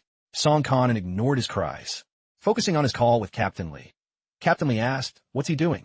He's screaming his head off. The captain asked if he looked scared. Song Khan pressed his ear to the glass, trying to catch the sounds from inside. Jiangdu screamed angrily, "You disgusting piece of... Don't touch me. Get lost. You want a piece of Big Boss Jiang? Try it. I'd rather die than let you touch me." Eating Jiangdu is loud shooting. Song Kanan felt a headache coming. He continued reporting, "Captain, I think Jiangdu is actually very excited." Meanwhile, Jiangdu was being licked all over by a disgusting, frog-like variant. The sheer grossness and helplessness made him curl up and cry. "Where the hell is this place? What are they even doing? Please stop. Don't let any more of these nasty frogs in. I'm gonna barf. I can't take it." Suddenly, another door, moved by some unseen force, slid open automatically. Jiangdu had a frog variant sitting right on his head, but when he saw the door open, he was confused. The door just opened on its own? What's the deal? Seeing a chance to escape, he immediately thought of ditching the slimy frogs clinging to him. He was worried about dangers ahead, but his pride wouldn't let him back down. Better to risk his life out there than stay trapped with these gross frogs. Jiangdu started running for his life, going full throttle at max speed. The frogs clinging to him lost their grip and tumbled to the ground. As he neared the exit, the monsters suddenly cloned themselves, creating a wall of frogs to block his path. But he wasn't going down that easily. Jiangdu unleashed a blast of his signature dark magic, blowing the frogs back with one move. He felt confident that these monsters were no match for him. After all the struggle, he finally made it out. He looked around to survey the area. The sky was pitch black, gloomy and bleak. A bizarre, eerie pathway stretched out beyond the door. Suddenly, another young man was heard screaming. A panicked, high-pitched yelp. The guy was running for his life, covered in clinging frog variants. Seeing Jiangdu standing there dazed, the guy heroically shouted for him to follow. Jiangdu had no clue what was happening, but scrambled to keep up.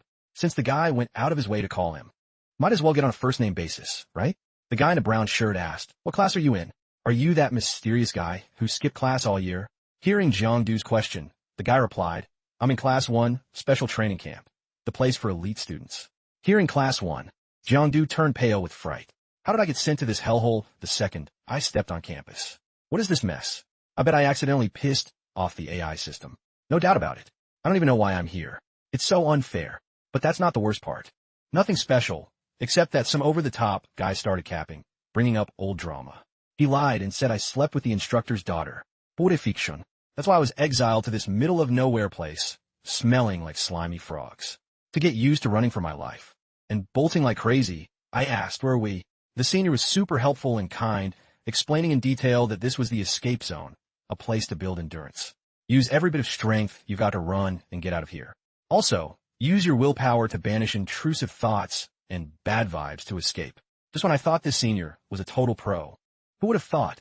As soon as he finished speaking, he vanished, leaving Jiangdu behind, completely clueless about the situation.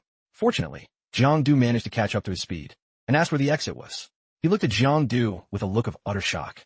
Because he was just a freshman but could already keep pace, it was incredible. Helpless, he had to explain the situation to Jiangdu one last time. Only get out once you hit the target standard, but basically you have to run nonstop for 2 months. The young man was running hard, while everyone else in this bizarre world was in total chaos because of those disgusting, horrific frog variants. One frog fixed its eyes on Jiangdu and lunged forward, latching onto him. But Jiangdu spotted it instantly and grabbed the frog's leg without mercy, slamming it away, sending it flying. Jiangdu's decisive move confused the senior, who asked why he was killing the blood pattern frogs. "We aren't allowed to kill them?" Jiangdu asked back, surprised. The senior patiently explained in detail, "We're here to train and sharpen ourselves, not to commit slaughter. Killing them just makes your thinking sluggish and might even get you kicked out of the system early." But no matter how much he explained, it was already too late. The crowd behind was running in a panic, pursued by the aggressive frogs. While running for his life, a deep pit suddenly appeared, and Jiangdu almost met his maker right then. As he kept running, a house wall collapsed right over his head. He almost bit the dust. On top of that, he had to run past a pile of manure, the byproduct of some creature's digestion. Truly disgusting. Fortunately, Jiangdu cleared that massive, terrifying pit. Finally, while a girl in a pink dress was busy doing ballet on the other side, the consequences of not running fast enough arrived. She fell right in, plunging into a bottomless, pitch-black abyss like a demon's hidden cave. A blood-curdling scream of pure terror echoed from the depths. A man's large, strong hand quickly grabbed the slender wrist of the girl, falling into the dark void. Jiangdu exerted every ounce of strength to pull her up, preventing her from hitting the hard ground below. His heroic move surprised her, as she asked why he saved her. He just casually replied, "It was just convenient, no big deal," and kindly asked if she was hurt. The girl felt guilty because this harsh world doesn't allow for any wasted actions. Saving her would surely bring him trouble. Jiangdu just smiled and waved it off. This tiny world has too many petty, nonsensical rules. He was chatting with the pretty girl for a bit, when he was suddenly ambushed from behind by 3 machetes coated in eerie blue mana. Activating his sharp intuition, he nimbly dodged those lethal bone spikes. Turns out they came from the terrifying white bone variants. This tribe has nothing special besides their massive skeletal frames and the ability to use their own bodies as weapons. The girl recognized them at a glance. These 2 monsters were rank 2 variants with incredibly scary and lethal power. He knew it was dangerous, but Jiangdu is a high-stakes player. He picked up a bone spike and hurled it right back at them to retaliate for that cowardly ambush. The dry skeletons were all size and had no idea what hit them. The sharp bone spikes pierced straight through their hard skeletal layers. After that, Jiangdu grabbed the hand of the girl he just met and bolted. She saw him as smart, quick-witted, and powerful, not only dodging the spikes but using them to counterattack. It was a major crush moment. To her, he was the first guy she'd met who was that perfect across the board. The dry bone variants kept chasing. Right on their heels, one raised its machete high to end Jiangdu while he and the girl were running for their lives to escape the monster. Knowing they couldn't run forever, Jiangdu told the girl to run ahead and save herself, while he stayed behind to handle the rest. The girl was stunned. Once the dead weight was gone, Jiangdu immediately attacked the skeleton. Blue mana clashed with black mana. A fierce battle began. He used Shadow Strike, jumping high to face the monster, aiming a powerful mana kick straight at the skeleton's skull. The monster was caught completely off guard.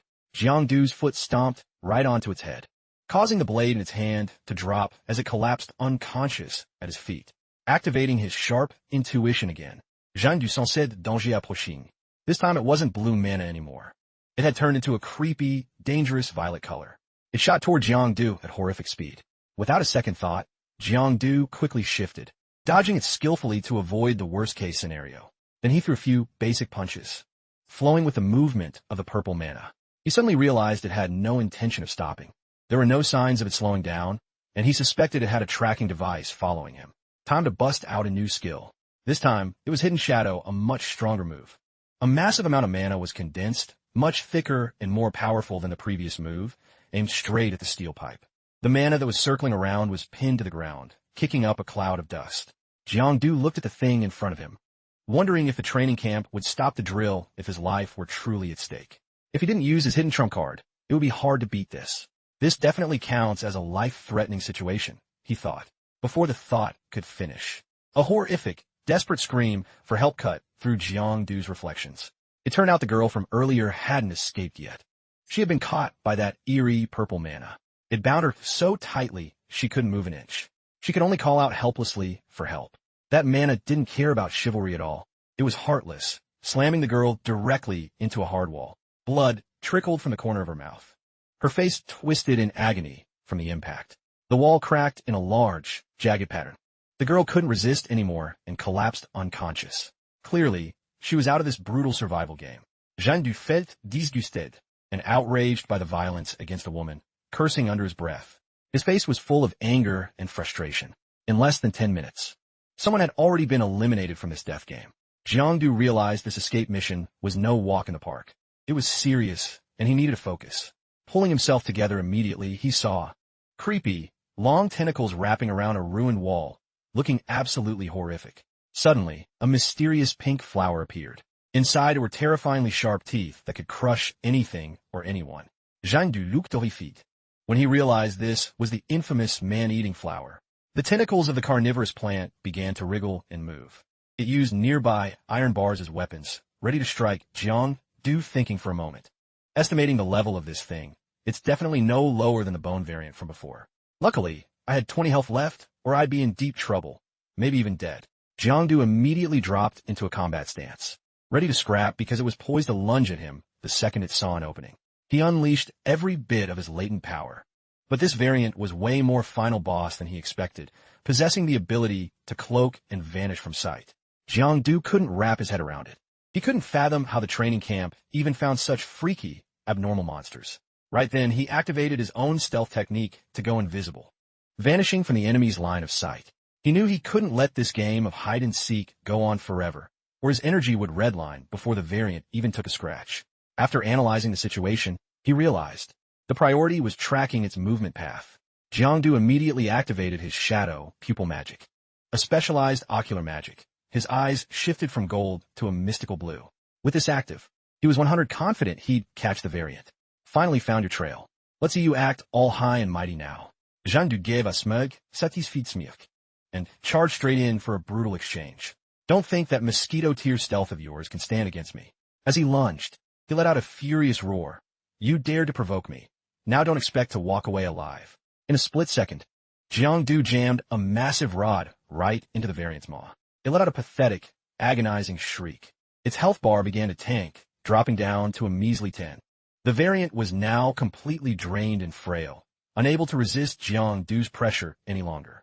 Then, the inevitable happened. He delivered a final, decisive game-over kick, sending the pretty flower girl to meet her maker for good. Jiangdu left the area immediately after. Walking away, he mused that the special training camp staff would be by to clean up the monster corpses soon. He had no time to waste. He had to keep moving forward. While on the move, Jiangdu suddenly felt a wave of vertigo. He stumbled, his steps no longer steady. This pressure combined with mental pollution was so horrific it seemed to travel through the air. This difficulty level was clearly meant for pros with way more XP. He felt like his head was spinning. His brain was in a fog, feeling like he'd just downed several liters of hard liquor.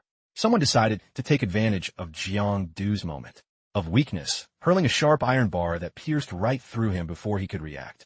He clutched the wound, trying to stop the bleeding. His eyes were full of resentment as he glared at the one who sniped him from behind. Even though he was in agony, Jiangdu forced himself to look tough. A mysterious, cryptic smile played on his lips. And then, right in front of him, a blood-red mist suddenly appeared, looking eerie and terrifying. Standing before him was a variant, a rank 2 monster with the hideous face of a demon. Jiangdu was floored. He gasped in horror. What the hell?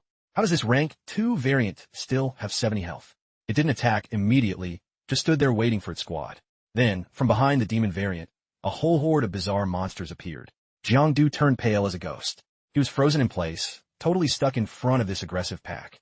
With his body covered in wounds, Jiangdu couldn't help but praise the camp's budget, seeing how they dared to challenge him with an entire squad of high-health rank 2 variants. Suddenly, Jiangdu looked up and noticed something specific. Right in front of him was a glowing door emitting a brilliant aura. It was positioned right behind the rank 2 variants. A sudden thought flashed through his mind. This door didn't look like the ones on the right side of the hallway. It was different. Could this be the actual exit? While he was lost in thought, the demon-faced variant began its ambush. It used telekinesis to lift sharp stones into the air. Jiangdu still wasn't sure if that door was really the way out, but he had to take the gamble before his stamina hit 0. The demon-faced variant used its dark energy to launch a barrage of stones straight at him. Jiangdu quickly popped his shield, a protective barrier to cover himself. He thought to himself, just grit my teeth, endure the hits, and bolt through. Then this will all be over. With that, Jiangdu used his remaining strength to charge the demon-face variant. But a rank 2 isn't a pushover, especially with a full health bar. Sure enough, it dodged Jiangdu's attack with ease, making him shout in surprise. No way, it actually cleared that. The demon-face variant took advantage of Jiangdu's lapse in focus and countered. It summoned a high-tier fireball with massive explosive power and launched it directly at Jiangdu. After taking the hit, he was in total agony, bleeding out and feeling his power take a major hit. He stayed in a corner, trying to recover and calculate. No joke, a full health variant attack is lethal. One move, and I'm almost cooked. If this kept up, he'd be crippled and disqualified long before he reached that door. Ending his internal monologue, he stood up and leaped to a new position. Jiangdu réalised. There was only one way, use a finisher to win. While he still had some juice left, he had to act now. He bravely stood before the hideous monster, waiting for the perfect timing, waiting for it to strike first so he could counter-blitz. Everything went according to Jiangdu's plan. The stupid variant fell for the bait. The golden opportunity arrived. Jiangdu moved like lightning, grabbing the hideous arm of the terrifying demon face variant. He used all his strength to slam it into the ground. I'm definitely not letting you slip away again, you piece of trash. This slam was no joke. The monster's health dropped significantly, plummeting from 70 down to 27. But a new challenge hit Jiangdu immediately. A horde of aggressive rank 2 variants lunged at him all at once. Suddenly, a mysterious voice rang out. It seemed like an AI system was low-key, giving Jiang do a walkthrough on how to beat these freaks and escape. Front right. Eyes are locked on you. Pin the left shoulder, step back, then unleash a lethal strike. A whistle of wind from behind signaled an incoming attack. Only half a step forward. Jiangdu immediately triggered his mystical shadow pupil. Within a 6-meter radius, everything became clear as day. He created several afterimages, charging like a whirlwind, slicing through the entire hideous horde. Just in a heartbeat, with a sharp blade and master-tier combat skills. This was the legendary subtle entrance realm. After wiping out the annoying Rank 2 variants, Jiangdu sprinted full throttle toward the door to find his way out of this death trap. It's now or never, but reality had other plans. Just as he reached the finish line, Jiangdu hit bad luck number 13. The 2 disgusting variants he'd beaten earlier suddenly respawned, blocking the exit. Jiangdu screamed in shock. What the hell? Didn't I already flatline that bone variant and the man-eating flower? How are they back with full health? Before he could even process it, the 2 variants had me surrounded on all sides, leaving me totally flustered and wondering how the hell I was going to maneuver out of this mess. With their insane full health power, they were absolutely wrecking me. One surprise after another kept hitting me, making me shout, "God damn it. This freaking training camp is so shady. They have zero sportsmanship." I didn't have any more time to waste. Playing tag with these 2 monsters, I started running for my life, shouting, "Since it's like this, you guys can stay here and play with each other. I'm not interested in being your playmate." With that, Jiangdu used every ounce of strength to bolt like a lightning bolt toward the gate, his only way out. But just as he was about to reach the door to freedom, his legs suddenly locked up, frozen stiff. These 2 hideous, annoying variants were clearly not going to let Jiangdu slip through their claws that easily. One blocked the path ahead, while the other cut off his retreat, giving him zero chance to reach the salvation of that door. In that split second, Jiangdu was totally cornered and beyond frustrated. A wave of despair crept into his mind. Is this the end for me? These 2 feral monsters were definitely not easy targets to take down, especially with my stamina completely tanked. At most, I could only pop the subtle entrance skill one last time. And then what? Suddenly, a flash of determination lit up Jiangdu's face. In this life-or-death struggle, I absolutely cannot afford to lose or collapse. The bone spike on a monster's rear left is going to aim for your gut. Just grit your teeth and take the hit. It's the price for being sloppy. Your arm will get slashed, but use that momentum to pull the enemy forward and close the gap. After hearing those mysterious instructions, Jiangdu immediately adjusted his stance, ready to face the incoming attack. The mysterious voice continued. Monotone and emotionless. A vine will ambush you from the top right. Once you grab the monster's back spike, quickly arch your back at a 40-degree angle. The vine will hit the spiked variant instead of you. Jiangdu squeezed his eyes shut, concentrating on analyzing the situation. Subtle entrance is the ability to observe everything in microscopic detail and control the body with absolute precision. But why isn't it just enhanced observation and self-control? Why are these solution strategies for dangerous situations popping into my head too? This is so illogical. That mysterious voice just now seemed to be able to see the future and predict the flow of the battle with those 2 variants. It's incredible and totally unexplainable. But hey, if the universe is hand-feeding me the win, I just need to do exactly what the voice says. No sooner said than done. With a single move, Jiangdu used the vine to unleash a lethal strike right into the spiked variant. The man-eating flower variant was no exception and got tagged too. Thinking he had finally taken down the 2 annoying monsters, Jiangdu let out a smug, triumphant laugh. Don't celebrate too early, idiot. It's not over yet. Truth was, Jiangdu was on the verge of collapsing from exhaustion. He had to get to that door fast, or he was toast.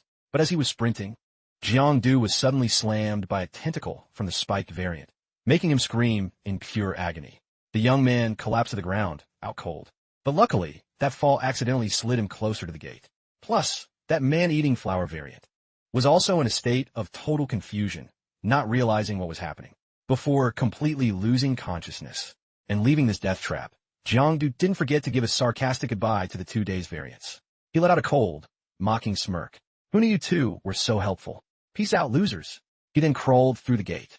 Behind him, the 2 variants howled in rage, salty that Jiangdu had played them. That door actually took him to a safe place, away from that living hell. Then the strange gate vanished into thin air without a trace. But the place that dropped him wasn't exactly the exit he was hoping for. Anxious vibes started rising in Jiangdu's chest. Where's the exit? This clearly isn't it. There isn't even a door. What the hell is going on? Desperate, he shouted into the silence. Anyone there? Save me. Please, somebody help. Suddenly, right next to him, a massive, deformed foot of some strange creature appeared. The eerie sound made Jiang Du jump in terror. He looked up and froze, realizing it was a rank 2 variant with countless creepy eyes all over its body. Jiang Du felt a wave of pure despair. Oh my god, another rank 2?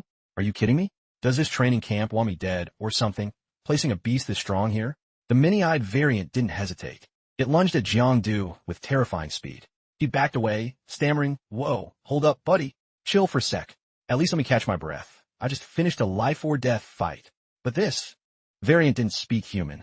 It thought Jiang Du's cheek looked soft and tasty, so it gave him a gentle touch that spun his face 180 degrees. That gentle touch sent him flying 2 meters away. Looks like the arm strength of this many-eyed freak was no joke. Even Jiang Du, the so-called genius, was rolling on the ground, huffing and puffing. He got slapped so hard his face was practically distorted. In total agony, he couldn't take it anymore and started cursing. "Special training camp. You absolute bastards. If you want to kill me, just say it to my face." In a completely unfamiliar place, Jiang Du woke up in a daze, not sure what was real. He looked around confused, wondering where he was. His entire body was wrapped tightly in bandages. Maybe the anesthesia was still kicking in, because he wasn't fully lucid enough to grasp the current situation. I remember getting knocked out by that frog-looking variant. While lost in thought, he suddenly heard a strange, rustling sound coming from below. Jiang Du looked down and freaked out when he saw Yang Zi fumbling with something under the covers. It was pitch black under there, and he couldn't see a thing. Caught off guard, he shouted, "What are you doing?" In broad daylight. "Why are you pulling my pants down?" The nurse just gave a mysterious smile and turned away. Before leaving, she didn't forget to tell Jiang Du, "All right, since you're awake, take your pants off yourself." Yung Zhangdu, a guy in his prime, being teased by a pretty girl, felt his little guy standing at attention. Blushing hard, he hugged himself with trembling hands, trying to shield his bare body from her prying eyes. He stammered and whispered that he already had a crush, a special someone. Yang Zi saw the young man, blushing from ear to ear in embarrassment, and clarified the situation. "Your butt is pretty badly injured. It got wrecked. You need to apply medicine immediately." Hearing that explanation, Jiang Du finally breathed a sigh of relief, feeling at ease. He slowly flipped over so Nurse Yang Zi could carefully apply the ointment. Yang Zi didn't forget to introduce herself politely. "My name is Yang Zi. Nice to meet you. Don't ask anymore. Wazasan already friend you. I don't have white stockings. I always have to wear these medical gloves for work. If you aren't afraid of your little girlfriend finding out, come to my room for a pair of gloves. I'll act like I never knew, like nothing happened." In Jiang Du's head, a dark, naughty thought suddenly popped up. I've spent 20-something years flirting with girls, and now I'm getting played by one? What a small world. But this feeling is actually kind of fresh. Not bad at all. A mischievous smile spread across his face. He said with a hint of roguishness, "You said my butt was badly hurt and wrecked, right? Is it that serious? Any major issues? Will affect my future? After all, it is a man's pride and honor." Yang Zi decided to use a specific action, instead of a long-winded answer. She suddenly yanked his pants down, exposing his pale backside. Jiang Du let out a yelp of pain. He definitely didn't expect such a bold, sudden move from Yang Zi. Yang Zi blushed and hurriedly prepared to leave, but didn't forget to look back and say, "If it still hurts, it means your senses are working fine. No problem. Just apply the medicine for a few days, and you'll be as good as new. It won't affect your pride at all. Just focus on recovering." Yang Zi turned around and instructed Jiang Du to follow the old routine. Once the 4 is done, press the call button at the head of the bed to summon her. Jiang Du Simp syndrome was clearly incurable. Anyone who's afraid to see a girl's backside can just go home. But Big Boss Jiang isn't scared of anything. He stared intently, constantly admiring her. She gave me a painful slap, but thinking back, it was actually pretty stimulating. Heh. Then suddenly, the guy switched back to serious mode. He recalled what happened the other day in that brutal training camp. That final attack from that alien monster definitely pushed me to my limit, the breakthrough threshold. That's how I was able to leave that dangerous escape zone. Based on the camp's insane difficulty, nobody could have cleared it that smoothly. But it's so weird. Why would they design a stage that's literally impossible to beat? He closed his eyes, deep in thought. Could there be another reason? Why didn't I grasp any clear clearance, secret, or method? Let's try to replay the whole process again to digest that valuable combat experience. Precious lessons were being tallied up from his dangerous escape. Time passed quietly. The clock on the wall kept ticking away, marking every second and minute. Zhang Du was still lost in his own world, absorbing quite a bit of knowledge and experience. It was almost dark. Suddenly, a voice broke the silence. Oh, you're awake? That's great. Turns out it was Lyn Mo coming to check on him. He hurriedly said, I just got some hot tea. People were saying you got carried out. The school forum is blowing up, so I rushed over here to see what's up. You didn't actually do what people are gossiping about, right? Fighting those sophomores? Jang didn't hesitate and answered straight. I was called for special training, not a fight. He also took the chance to ask Lyn Mo about the whereabouts of Yao Yao and Instructor Song. Lyn Mo, casually sucking on candy, replied, Instructor Song is still at the main field supervising the students.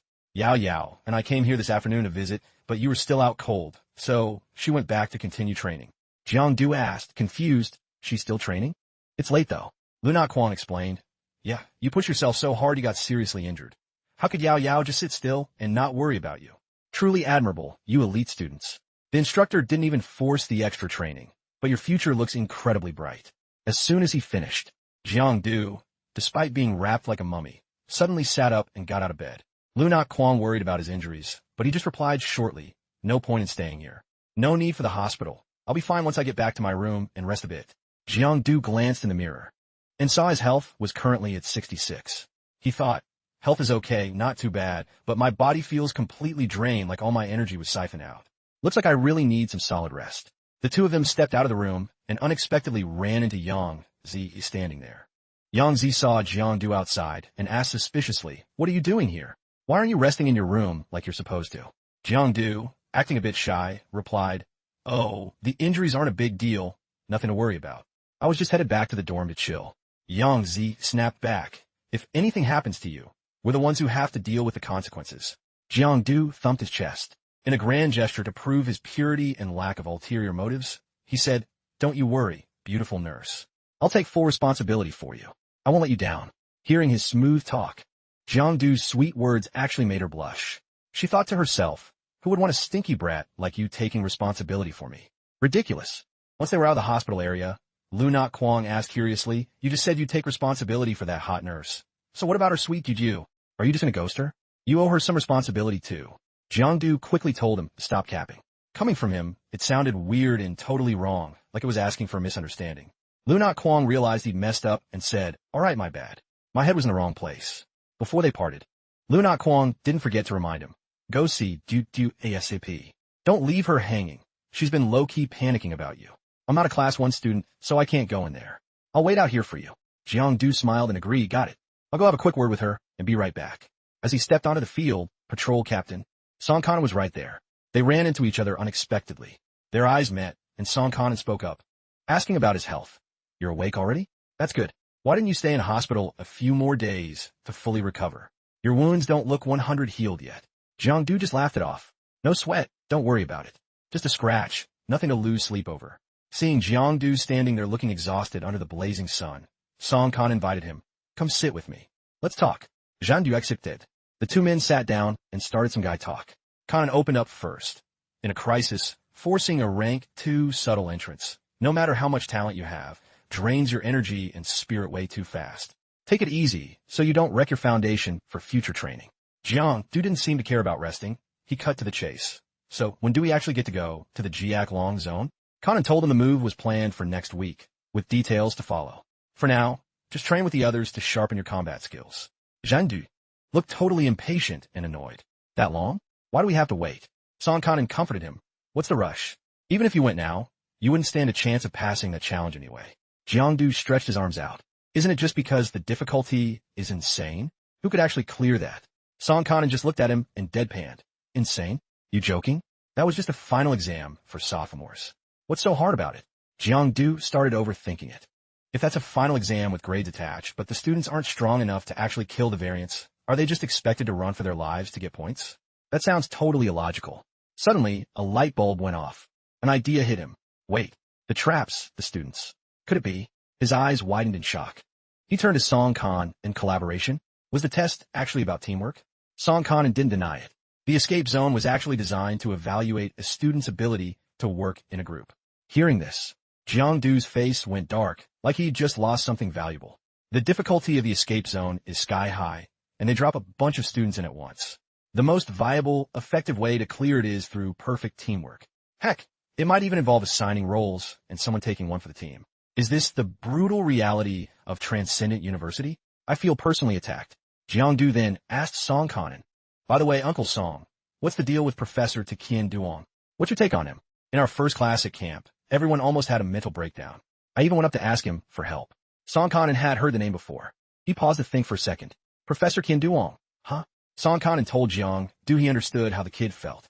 After all, the first time you hit the wall of this brutal reality, it's a total shock. Pure terror and despair. Those negative vibes are totally normal reactions. In our first high-pressure class, we were forced to watch horrific, gore-filled videos with zero censors. No need to say it. We all took a massive mental hit. Just before leaving the haunting classroom, Song Kanan stood up and asked Jiangdu a question. Back then, after class, I'd go home and be haunted by those images. I had nightmares for 3 days straight. Yet here you are, asking about it so casually. It's weird. Jiangdu replied innocently. I just felt like Professor Da looks so kind and gentle on the outside, but his lectures are so heavy they make it hard to breathe. Song Kanan sighed. Professor Tu's class is actually super practical and valuable. It's the solid foundation you need to break through to rank 2. Kanan added some advice for Jiangdu. You've hit rank 2, which is way ahead of your peers, but don't get cocky or reckless. You have to be precise with every move. Forcing a breakthrough too fast might seem fine now, but it'll have bad consequences down the road. Jiangdu asked curiously, are you at rank 3, Uncle Song? That's epic. It's because I didn't master the basics at rank 2 that I got injured so badly. That's why I've hit so many walls at rank 3, Song Kanan replied. Jang du sigil DVD. This transcendent path is way more of a grind than I thought. I used to think getting strong was like in novels, just meditate, absorb some chi, and level up. Song Kanan just smiled at the boy. That's just fairy tales from novels and anime. If there really was a shortcut to getting strong like that, our great continent wouldn't be in the danger it's in today. Jiangdu asked if Song Kanan ever got depressed about it. Basically, everything will be fine, don't worry. Song Kanan denied it immediately. Who's depressed? I'm just stating the cold, hard truth. Rule number 1 of being a transcendent. Never lose hope or give in to despair. Jiangdu asked about rule number 2, but was disappointed because Song Kanan couldn't remember it. Right then, Luditu noticed Jiangdu from below and called out to him. Jiangdu realized she wanted him to go somewhere with her. Want to come with me?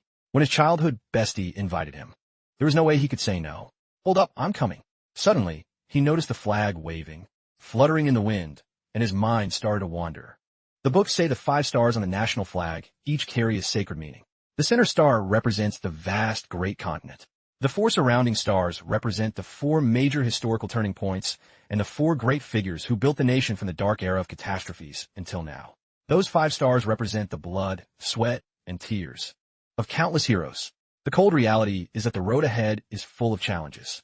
But like in the colorful stories, as long as the transcendents stand together, no matter how rough the road is, we can overcome any adversity. Jiangdu stood tall under the brilliant sun, a symbol of his own unbreakable will. Suddenly, the warden appeared from behind and tapped Jiangdu on the shoulder. He asked curiously, what's so fascinating about those flags? Or are you planning on being the flag bearer, leading everyone? Jiangdu just wanted to know the origin of the stars. He had zero interest in the extra work of carrying a heavy flag. Looking at the flag fluttering, the warden explained in detail. The 4th star represents the Night Watch. This organization used to have fancy names like the Transcendent Bureau or Supernatural Management Agency. It wasn't until later they picked that simple, almost country name. After the long explanation, he asked Jiangdu if he knew why they chose Night Watch. The boy replied innocently, I guess because monsters come out at night, so they named it that. The warden deadpanned, it's fine if you don't know, which made Jiangdu dodge the awkward conversation. He thought it was just a regular chat, but out of nowhere, the warden wanted a solo spar with him. Gentlemen use words, not fists, the boy thought as he bolted. He didn't dare stay, fearing something bad would happen. Running to another spot, Jiangdu ran into his bestie Lu Diju. He asked where their worried friend was. Diju pointed and said he'd gone to the cafeteria to save seats for them. Suddenly, she gave Jiangdu's arm a hard pinch and shouted, you have a death wish. Tears started streaming down the young man's face. Just from that one painful pinch, Jiangdu whined, I'm standing right here in front of you. Why would you say that? Diju just felt helpless at his childish whining. The boy had cried. Now it was the girl's turn. She expressed her fear and anxiety after hearing he'd been carried out. A fire of worry had been burning in her heart. Seeing this, Jiangdu couldn't hold back his emotions at the sight of her tears. He instinctively reached out to comfort her with warm words. Hot tears fell, rolling onto his long fingers. Diju, please don't cry. It breaks my heart. Nobody wants to see the person they love cry. In the middle of this romantic moment, The guy suddenly did something main character energy, but totally ruined the vibe. He instinctively brought his finger with her tears on it to his mouth. And it didn't stop there. He actually licked his finger, tasting the salty bitterness of her tears. She stood there, witness to the whole weird scene, speechless. Didier couldn't accept his weird, unhygienic behavior and shouted, asking if he was possessed to be tasting someone else's tears like that. Knowing he couldn't win the argument, he switched to smooth talker mode. He went full CEO energy, looking at her with deep affection to soothe her anger. He said he wanted to remember every bit of her. As if that wasn't cheesy enough, he pulled her into a hug, holding her tight. He used all the romantic lines he'd ever memorized, swearing that no matter what happened, he'd always protect her. He'd remember the salty taste of her tears and use it as his North Star. Feeling comforted, she felt happy again. She threatened him that if he didn't keep his word, she'd tell her dad and Uncle Lai to punish him. Even though he wasn't the most sensitive guy, he immediately noticed a scrape on her knee and showed genuine concern. He urged her to go to the infirmary to get it checked out. Didier suddenly remembered when she heard the fake news from the gossiping crowd, saying he was critically injured and carried out. She couldn't even describe the terror she felt, because she was so worried. She ran as fast as she could to find him, but unfortunately, she tripped and fell. The power of love is truly something else. She blushed, embarrassed that she'd fallen. So she tried to play it off and change the subject. She claimed she just overtrained and ended up with a few minor scrapes, nothing to worry about. Then, she quickly nudged him toward the cafeteria. Hearing that she'd been overworking herself made him feel uneasy. He gently told her to take better care of her health while his hand found hers. The two of them walked on, fingers locked tight, heading toward their destination together. The campus youth vibes were so romantic and sweet. It was picture perfect. Under the vast, deep blue sky and the towering skyscrapers, there was a young, good-looking couple walking hand in hand. They chatted and giggled as they walked down the sun-drenched path, laughing and joking under the sweltering summer sun. She playfully demanded he treat her to some tasty chicken breast, crispy potato chips, and a refreshing cold Coke. Half a month later, two familiar figures appeared again, playing cat and mouse in the challenging escape zone. Jiang was sprinting after a withered bone variant, doing his best to pin it down before it could escape the boundary. He warmed up his body, channeling mana into his hands. He was determined to hunt the variant down until it was too exhausted to run. He went through his usual warm-up routine. He marked his territory, carving a mystical, dreamy purple magic circle onto the variant. Then he leaped high into the air, lunging forward at incredible speed for a surprise attack. Striking from a variant's blind spot, he gave it zero room to counter. A thunderous burst of lightning exploded, leaving the variant paralyzed and helpless. A lethal blow was about to land. The Reaper had called its name. The only thing waiting for it now was death. In the escape zone monitoring room, the atmosphere was getting more hype and electric by the second. Everyone was glued to the screens, watching his every move, ready to flag any illegal variant kills. An announcement rang out, declaring the end of the training session. Back in the break room, he sat down and took a huge gulp of water after burning through so much energy. Right then, the instructor walked in to discuss some serious business. In just half a month, this kid had absolutely wrecked the variants. His actual power level couldn't be measured by normal standards anymore. The instructor was low-key suspicious, wondering if this kid was a natural-born genius or just the type who gets stronger the more he fights.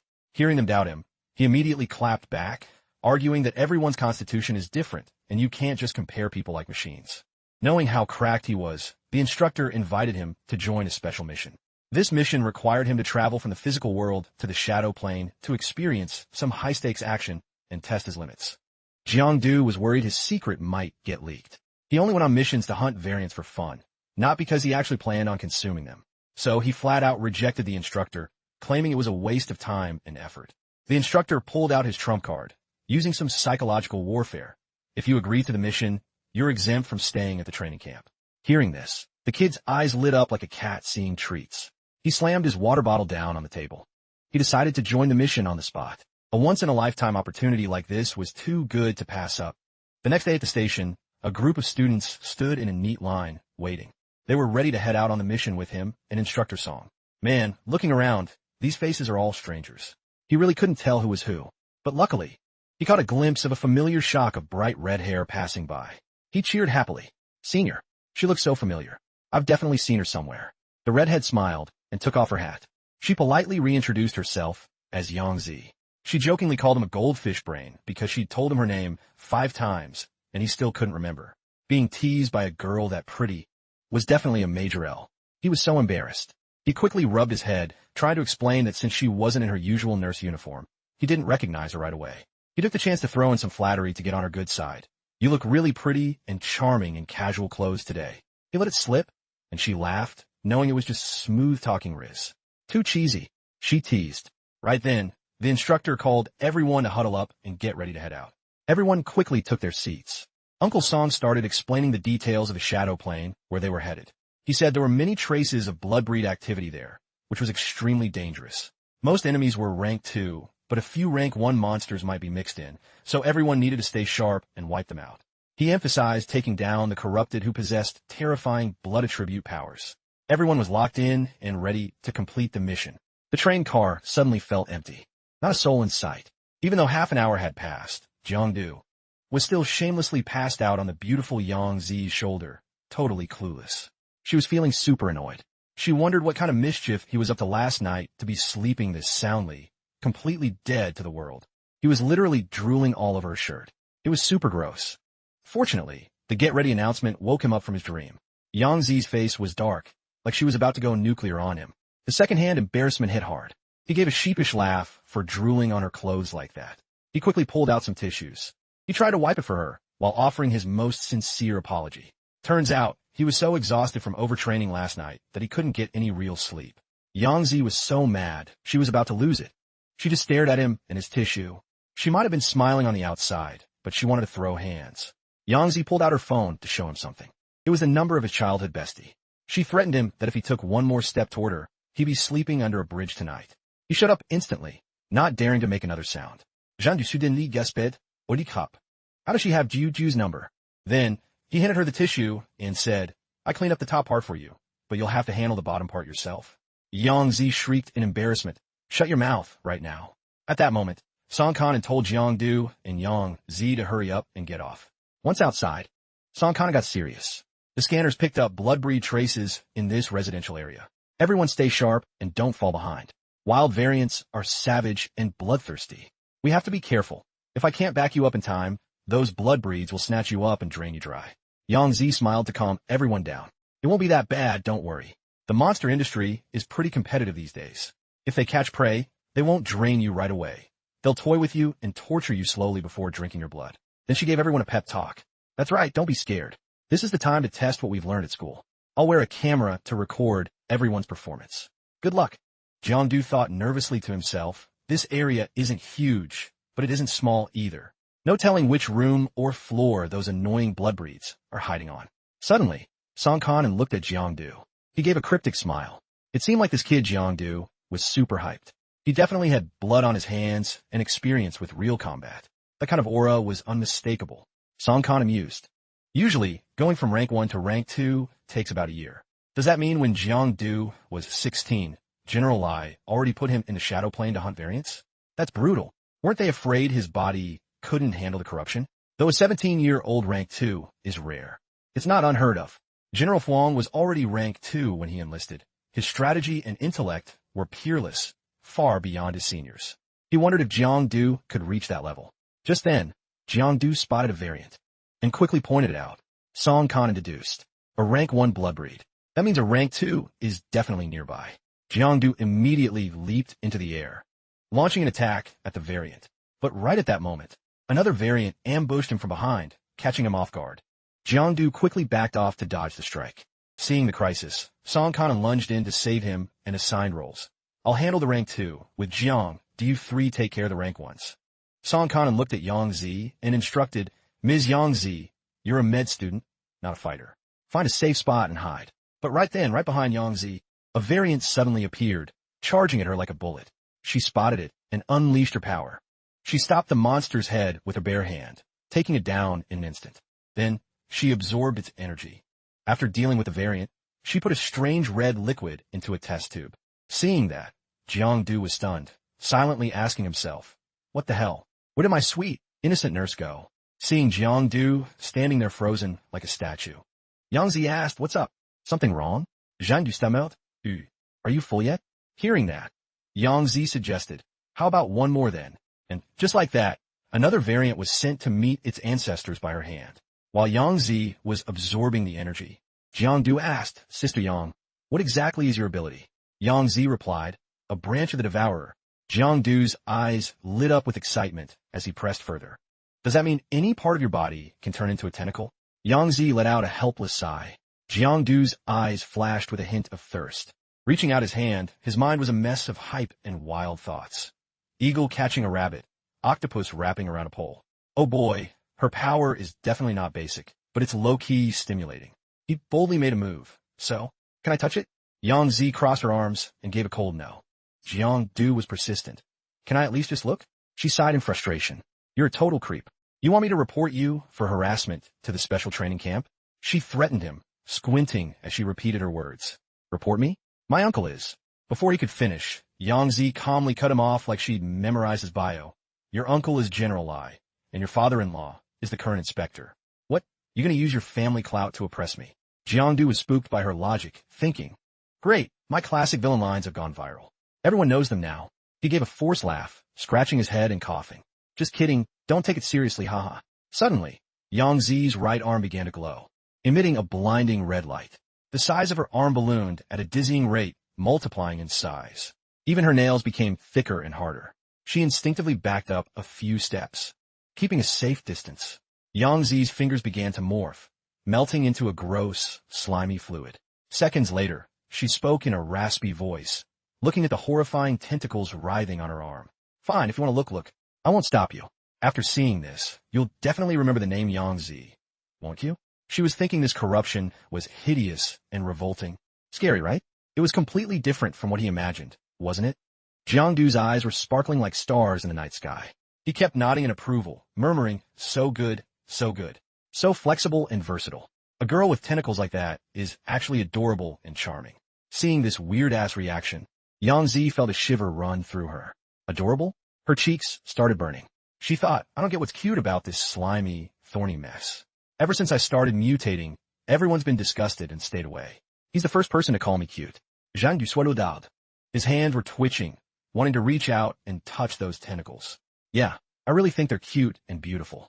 Plus, your tentacles seem to have a special reaction when they see me. She hurriedly hid her tentacle arm behind her back. Then she shouted, I'm warning you, don't cross the line. All the good vibes she had for him vanished. She thought this kid was at least a decent person, but now it was clear he was a total sicko. Seeing Yang Zi is offering herself. Jiang Du quickly tried to explain, you got it wrong. I didn't mean it like that. The reaction I meant wasn't about the lower half, it's about the upper half. Jiang Du frowned, lost in thought. The status of this shadow person. I don't know what happened, but it gave me an indescribable urge to enter the shadow state and kill the mutated Yang Zi. The emotions in his heart became even more tangled and messy. Jiang Du looked down, his mind wandering. Is there a conflict between shadow types and physical types, like light and shadow? To figure out this complex mess within the abyss, I probably need to absorb more status fragments. Suddenly, Song Kanan walked over, carrying a defeated blood breed in each hand. Xiao Yang processed these. This mission is basically wrapped up. Yang Zi nodded. Song Kanan looked at Jiang Du, stunned. Why did you leave one alive? Jiang Du looked at him like it was obvious. Gotta leave one to snitch, right? It only has 4 health left, should last about half an hour. Anyway, a fresh blood breed is better than a dead one, yeah? Song Kanan face-bombed inside. Kid, you've been playing too many games. 4 health. You're talking like you can actually see its HP bar. Just dump it, we're heading back to base. The eliminated blood breeds were piled up, but the tragic backstories of these creatures were low-key heart-wrenching. In a small eatery, an owner ran into a violent scavenger who trashed the place and threatened him. Consumed by rage and unable to let it go, he chose the path of revenge, corrupting into a blood breed. The group looked into the distance, to the ruined wasteland under the glittering night lights. Even with the warning, many innocent civilians were caught in the crossfire. Jiang Du glanced to the side. Under the faint light of the crescent moon, he saw a blurry silhouette flicker past. But when he turned to look closer, the shadow was gone without a trace. A variant? Or that scavenger? Someone was standing 100 meters away, watching. Was it a coincidence? Or had they been lurking the whole time? Song Kanan broke the silence. Usually, when regular people face transcendence, they feel small and weak. If a massive power is dangled in front of them, most can't resist the bait. Sometimes, one step forward is a step into the abyss. Song's voice was soft as a breeze, but carried a heavy sadness. Suddenly, from behind a blood breed corpse, the foot of another variant stepped forward. This one seemed to be a lover, the partner of that unlucky blood breed. It was clearly a female variant. She knelt by the body, sobbing uncontrollably as tears fell from her fingertips. She dripped a few drops of fresh red blood into the mouth of the fallen bloodbreed. This act showed how much she was hoping for her partner to wake up. When she saw a small movement and heard a groan, her hollow eyes lit up with joy and hope. But the joy was short-lived. Her arm was suddenly grabbed by another hand. Jiangdu's face went dark. Using brute force to restrain the variant, she looked shocked as she struggled to break free from his grip. Jiangdu's lips curled into a cold smirk. Still one fish left in the net, huh? Jiangdu gripped the arm of another purple variant. A terrifying black energy radiated from his body. She spun around, jaws wide, letting out a savage, threatening roar. The variant's eyes were blood-red with killing intent. She lunged at Jiangdu, intent on a brutal attack. Jiangdu thought, her taste is really weird, willing to give up half her own blood for him. It was obvious these two were a couple with a deep bond, but both had lost their sanity and turned into monsters. The feral variant kept charging at Jiangdu, like a maniac, but something unexpected happened that left him dazed. Jiangdu's whole body suddenly emitted a mysterious blue-black energy. Looking down at the purple variant pinned in his hand and the bloodbreed lying motionless on the ground, Jiangdu continued his train of thought. No matter what tragedy they went through, I can't let them go to keep wreaking havoc and killing innocent people. He braced himself. The energy on his body began to condense. He swung his arm, delivering a powerful, high-impact punch to the female variant. She was sent flying by the blow. Rolling on the ground, eyes half closed, she looked at Jiangdu in agony. Jiangdu muttered to himself, her health bar is still at 10. Guess I need to double tap. The wall shattered from the impact of the previous punch. Jiangdu stood there, staring at the variant he'd beaten into the dirt. His fists were clenched tight, ready for the finisher. His body radiated intense energy, forming a mystical black halo.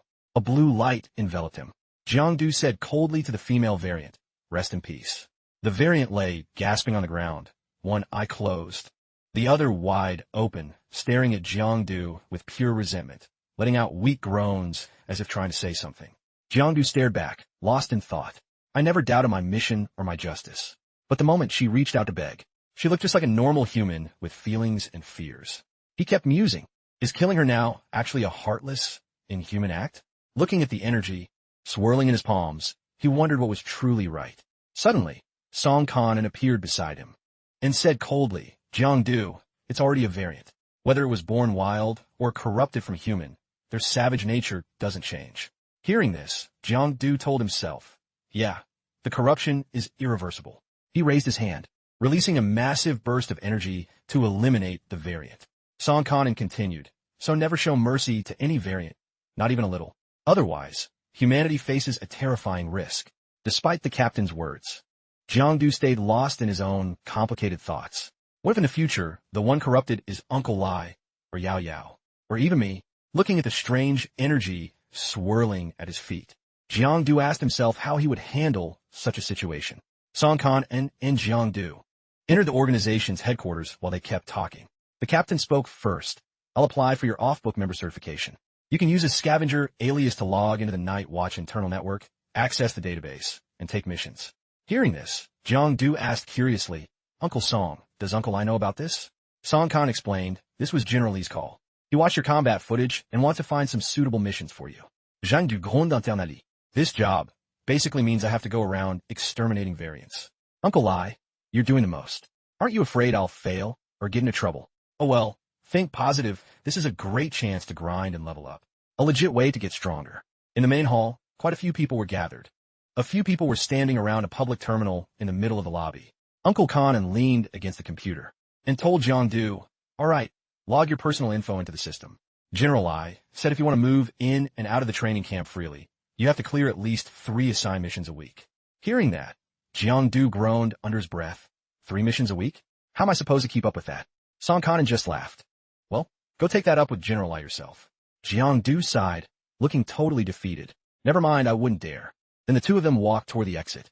Song Khan told Jiangdu, for a while, you'll be bouncing between the camp and taking missions in Van Hai. Sometimes you might run into loose ends, dangerous variants with 0 data in the Shadow Plane database. If you see one, try taking it down as a challenge. Give it your all. I've got high hopes for you. At the door, they said their goodbyes. After crossing the street, Uncle Khan suddenly turned back and said, I've got some urgent business to handle, so I'm heading back to camp first. You go enjoy yourself and hang out for a bit. He waved goodbye and jogged off. Jiangdu waved back. Peace out, Uncle Song. See you later. Watching him fade into the distance, Jiangdu stood there, lost in thought. Why do I get the feeling this certification was way too easy to get? Did Uncle Lai just make up an excuse to trick me into doing free labor? Suddenly, a young man sprinted past, startling Jiangdu. The guy was frantically talking on his phone like it was a total emergency. Hello, doctor. I am listening. Has Hua Hua's condition gotten worse? What happened? The young man looked incredibly stressed and anxious. Yes, I just left the night watch office. I used my points to trade for the medicine. I'm heading there right now. Looking closer, Jiangdu realized, wait, isn't that Dangqua? But compared to a month ago, he looked totally haggard and worn out. And judging by his panicked tone, it sounded like he was in deep trouble. He was a comrade who fought by my side. I can't just leave him. I better follow him and see what's going on. At the city hospital, the bright golden sun was shining everywhere. Beep, beep, beep. The heart monitor pulsed steadily. 4 drips and blood bags were connected. To a patient's body, a tiny little girl was lying, dead still on the hospital bed, a ventilator strapped to her face. Her frail body was covered in tubes, and a blood bag was slowly draining into her side. She lay motionless in the bed, which was stark white. Dangqua opened a suitcase in front of the doctor. Inside was a vial of liquid, bright red like blood, and looking very strange. The doctor gasped when he saw it. Where did you get this? What kind of medicine is it? Dangqua et like quickly. Doctor, just check if it's okay first. The doctor pointed toward the door and told Dangqua, this is indeed the latest blood source vial. However, there are some things I need to clear up with you. Let's talk outside. They stepped out of the room. The doctor frowned, looking serious. Your daughter's condition took a turn for the worse because the supernatural pollution in her body has started mutating into a more dangerous form. If we had this blood source 3 days ago, there might have been a miracle. Now it's hard to say. The situation is very unstable. Dangqua lowered his head and asked, Doctor, tell me the truth. How much longer can Hua Hua hold on? The doctor closed his eyes and whispered, about a month. Maybe. Dangqua put a hand to his chest, letting out a breath. There's still time. There's still hope. Doctor, please prep for surgery immediately. Jiangdu quietly emerged from the floor. He carefully read the patient's chart. Dangqua, 5 years old. Hematosis syndrome. The chart hanging at the head of the bed confirmed the diagnosis. Dangqua, 5 years old, hematosis syndrome. Jiangdu thought to himself, what kind of disease is this? And what's this blood source they mentioned? What does it do? He pulled out his phone and quickly looked it up online. Search results flooded the screen. Hematosis syndrome is a severe condition involving pollution in the blood system. Though rare, once the bloodline is polluted and not purified in time, it turns into a disease. The blood begins to corrode the body like a powerful acid, eventually melting the person into a puddle. If caught early and treated with blood source, there's a chance. But most people are diagnosed when it's already terminal.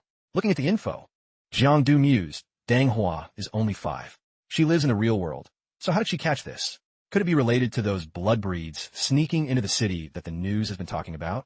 Down in the hospital garden, under the warm sun, Dangqua was making a frantic call. How many blood source vials are left? Please tell me. The person on the other end started dodging. You know one vial costs millions, and the ingredients are rare. Why don't you try a different treatment? We can make high-quality ones later. Why waste money now? Dangqua looked at the screen and shouted in rage, I asked how many are left. Answer the damn question. The person on the other end snapped back. Know your place, Qua. Don't catch an attitude with me. You want the medicine? Come find me yourself. Dangqua looked at his call log and whispered, Hua Hua, Daddy's little girl. I'll save you no matter what it takes. Don't be scared, baby. His face was full of resentment, but also glowing with fierce determination. His fist clenched so hard his veins popped. He vowed to save his daughter, even if he had to sacrifice everything. Jiangdu, hiding behind a large tree behind Dangqua, watched the whole thing. He wondered, is he going to try and find a way to get more medicine? I've got a bad feeling about this. His phone screen showed. He was calling Uncle Lai. As soon as he picked up, Jiangdu blurted out, Uncle Lai, a friend's daughter has hematosis syndrome. It's bad. Can blood source vials actually cure it? Unso li, smoking, replied slowly, it's not a sure thing. How old is she? Jiangdu said 5. Uncle Lai continued, then the odds are basically 0. Kids have way less resistance to pollution than adults. If caught early, maybe, but at the terminal stage, it's a lost cause. Suddenly, a familiar voice rang out. Jiangdu. He turned around. It was Chuchu, a girl with long blue hair, tied in low pigtails, wearing sunglasses, a light purple shirt, a short brown skirt, and a bold red tie. She held 2 drinks, looking hyped to see him. Long time no see. Aren't you supposed to be at the special training camp? What are you doing back here? Jiangdu, holding his phone and leaning against the railing, replied, I did so while they let me out early. What about you? No school today? Chuchu shared her story. A few days ago, I was kidnapped by a variant. Luckily, a night watcher saved me. He got badly hurt, so I'm here visiting him. She teased him playfully. Only a month and you've changed so much, Jiangdu. Your vibe is totally different. You look way more mature. Jiangdu rubbed his head shyly. It's nothing, just the usual. You've changed a bit too. How have you been, Chuchu? She lowered her head, looking a bit sad. Same as always, but seeing you guys in the training camp becoming night watchers. I feel useless. I can only stand there and hope someone saves me when things go south. I'm lucky that guy showed up. The more I think about it, the more I admire you guys. I wish I had powers too. Jiangdu smiled and waved it off. Actually, the life of a transcendent isn't as glamorous as you think. We face death and danger every day. Regular people get to live peaceful lives. How many transcendents actually survive without being crippled or worse? Chuchu looked down, her eyes full of sorrow. Her small face showed a hint of fear as she recalled the monsters. She told him with a shaky voice, No, Jiang, do you have talent? You're strong. You don't know what it's like to be weak and helpless against those things. She paused. That day, if the night watchers hadn't come, I'd have been eaten alive. Suddenly, Zhang reached his hand behind Chuchu and waved it slightly. They both spun around, looking shocked. Chuchu gasped, What is that? Why is there a variant here? No way. Variants with 80 health bars over their heads were brutally attacking innocent people. Panic screams filled the air. Ack! Run! Help! Monsters! Somebody help! I don't want to die. A variant! Spotted Jiangdu and Chuchu. Jiangdu immediately stepped in front of her, shielding her as he took a combat stance. He smiled gently. Her face was pale with fear. Hide behind me and don't move. I've got this. His body began to radiate a powerful, alternating black and blue energy. The purple variant, with teeth like daggers, let out a furious roar and spat out a glob of black blood. It turned out the variant was lunging for an attack. He blasted them with a terrifying punch that pierced its throat. The violent energy radiating from his body made the surrounding space tremble. Chuchu hid behind him, clutching her head with both hands, shaking with fear. Jiangdu smirked, his eyes cold as he looked at the variant he'd just taken down. He said chillingly, A tiny rank, one ant like you dares to dance in front of me? Jiangdu casually tossed the variant's corpse to the ground, like he was throwing away trash. Chuchu stood beside him, still trembling with fear, clutching onto him tightly. Jiangdu glanced back at her. Seeing her panicked state, he said, Stay right here. I'm going to handle some business, and I'll be right back. Two other blood breeds were brutally attacking pedestrians. One jumped onto the roof of the car, while the other chased a man crawling on the ground. People nearby panicked and scattered, screaming for help. A bald young man, seeing the blood breed lunging toward him, screamed in despair, No, please. Somebody save me. Jiangdu used his power immediately. He delivered a crushing kick to the variant's head. His voice rang out like the Grim Reaper coming for a soul. Drop dead. The blood breed was sent flying. It lay motionless on the ground, dead. Jiangdu leaped into the air. Concentrating all his strength into one point, he slammed down on the head of the blood breed, standing on the car. Get down from me. He landed gracefully. After finishing off the second blood breed, Jiangdu looked at the variants he'd just eliminated, his expression turning serious. He thought to himself, these three blood breeds. I'm afraid they were all transformed from humans. This situation has escalated into something abnormal, way beyond expectations. One or two people becoming corrupted is normal, but this many cases in a short time definitely isn't a coincidence. Zhang was startled when Chuchu quietly approached him, her face filled with deep sorrow.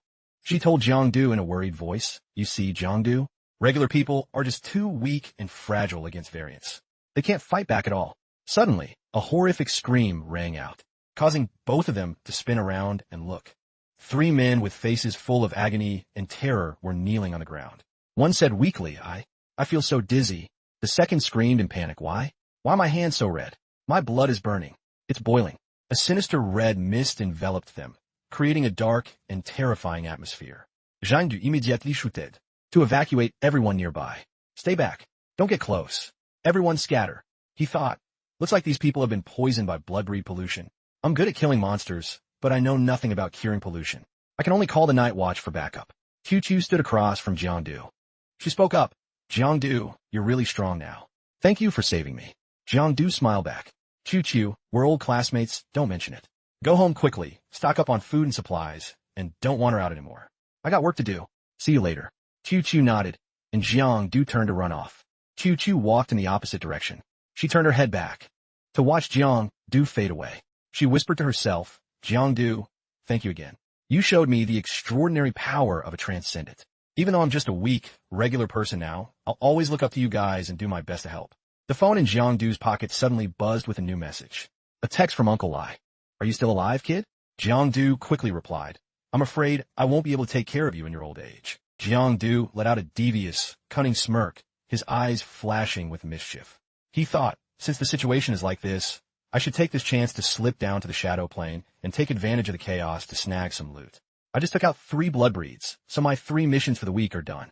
Now is the perfect time for a hunting spree. The surrounding atmosphere turned gloomy, cold and deathly. A bright red blood breed with its health bar at only 20 was gasping for air, trying to absorb energy from surroundings. Once the absorption was complete, the variant's energy became visibly stronger and more abundant. A fiery red aura gathered around its body. Its health recovered to 40. Suddenly, a flash of blue light sliced through space, shining right in its face. A massive explosion shook the entire area. The variant was struck by a colossal, violent surge of blue energy. The attack was so fierce that the variant was blasted into the air. It was none other than Jiang Du who delivered that fatal blow. In his shadow form, Jiang Du used one hand to absorb energy from the blood breed, while his other arm transformed into a sharp, transparent blade that could cut through anything. He smirked to himself, didn't think a rank 2 blood breed would be this strong, yet I still took it out in an instant. This feeling is absolutely electric. Suddenly, he noticed something off. Wait, something is wrong with the absorption this time. Looking at his arm, which had turned into a sharp, transparent blade, he asked himself, what exactly is this? Jiang Du observed his new transformation with a look of pure shock. He carefully examined every part of his body. He wondered, what the hell is this? What's happening to my body? It's not scales. My whole body is wrapped in shadows, covered in a mysterious black color. Is it a curse, or did I accidentally absorb something foul and evil? He quickly Googled it, trying to figure out what this was. The system displayed a series of information about the shadow form. The system explained that this state doesn't just reduce energy consumption. It adds shadow points, boosts strength, and increases movement speed, along with devastating attack power that can strike fear into opponents and force them to reveal fatal weaknesses.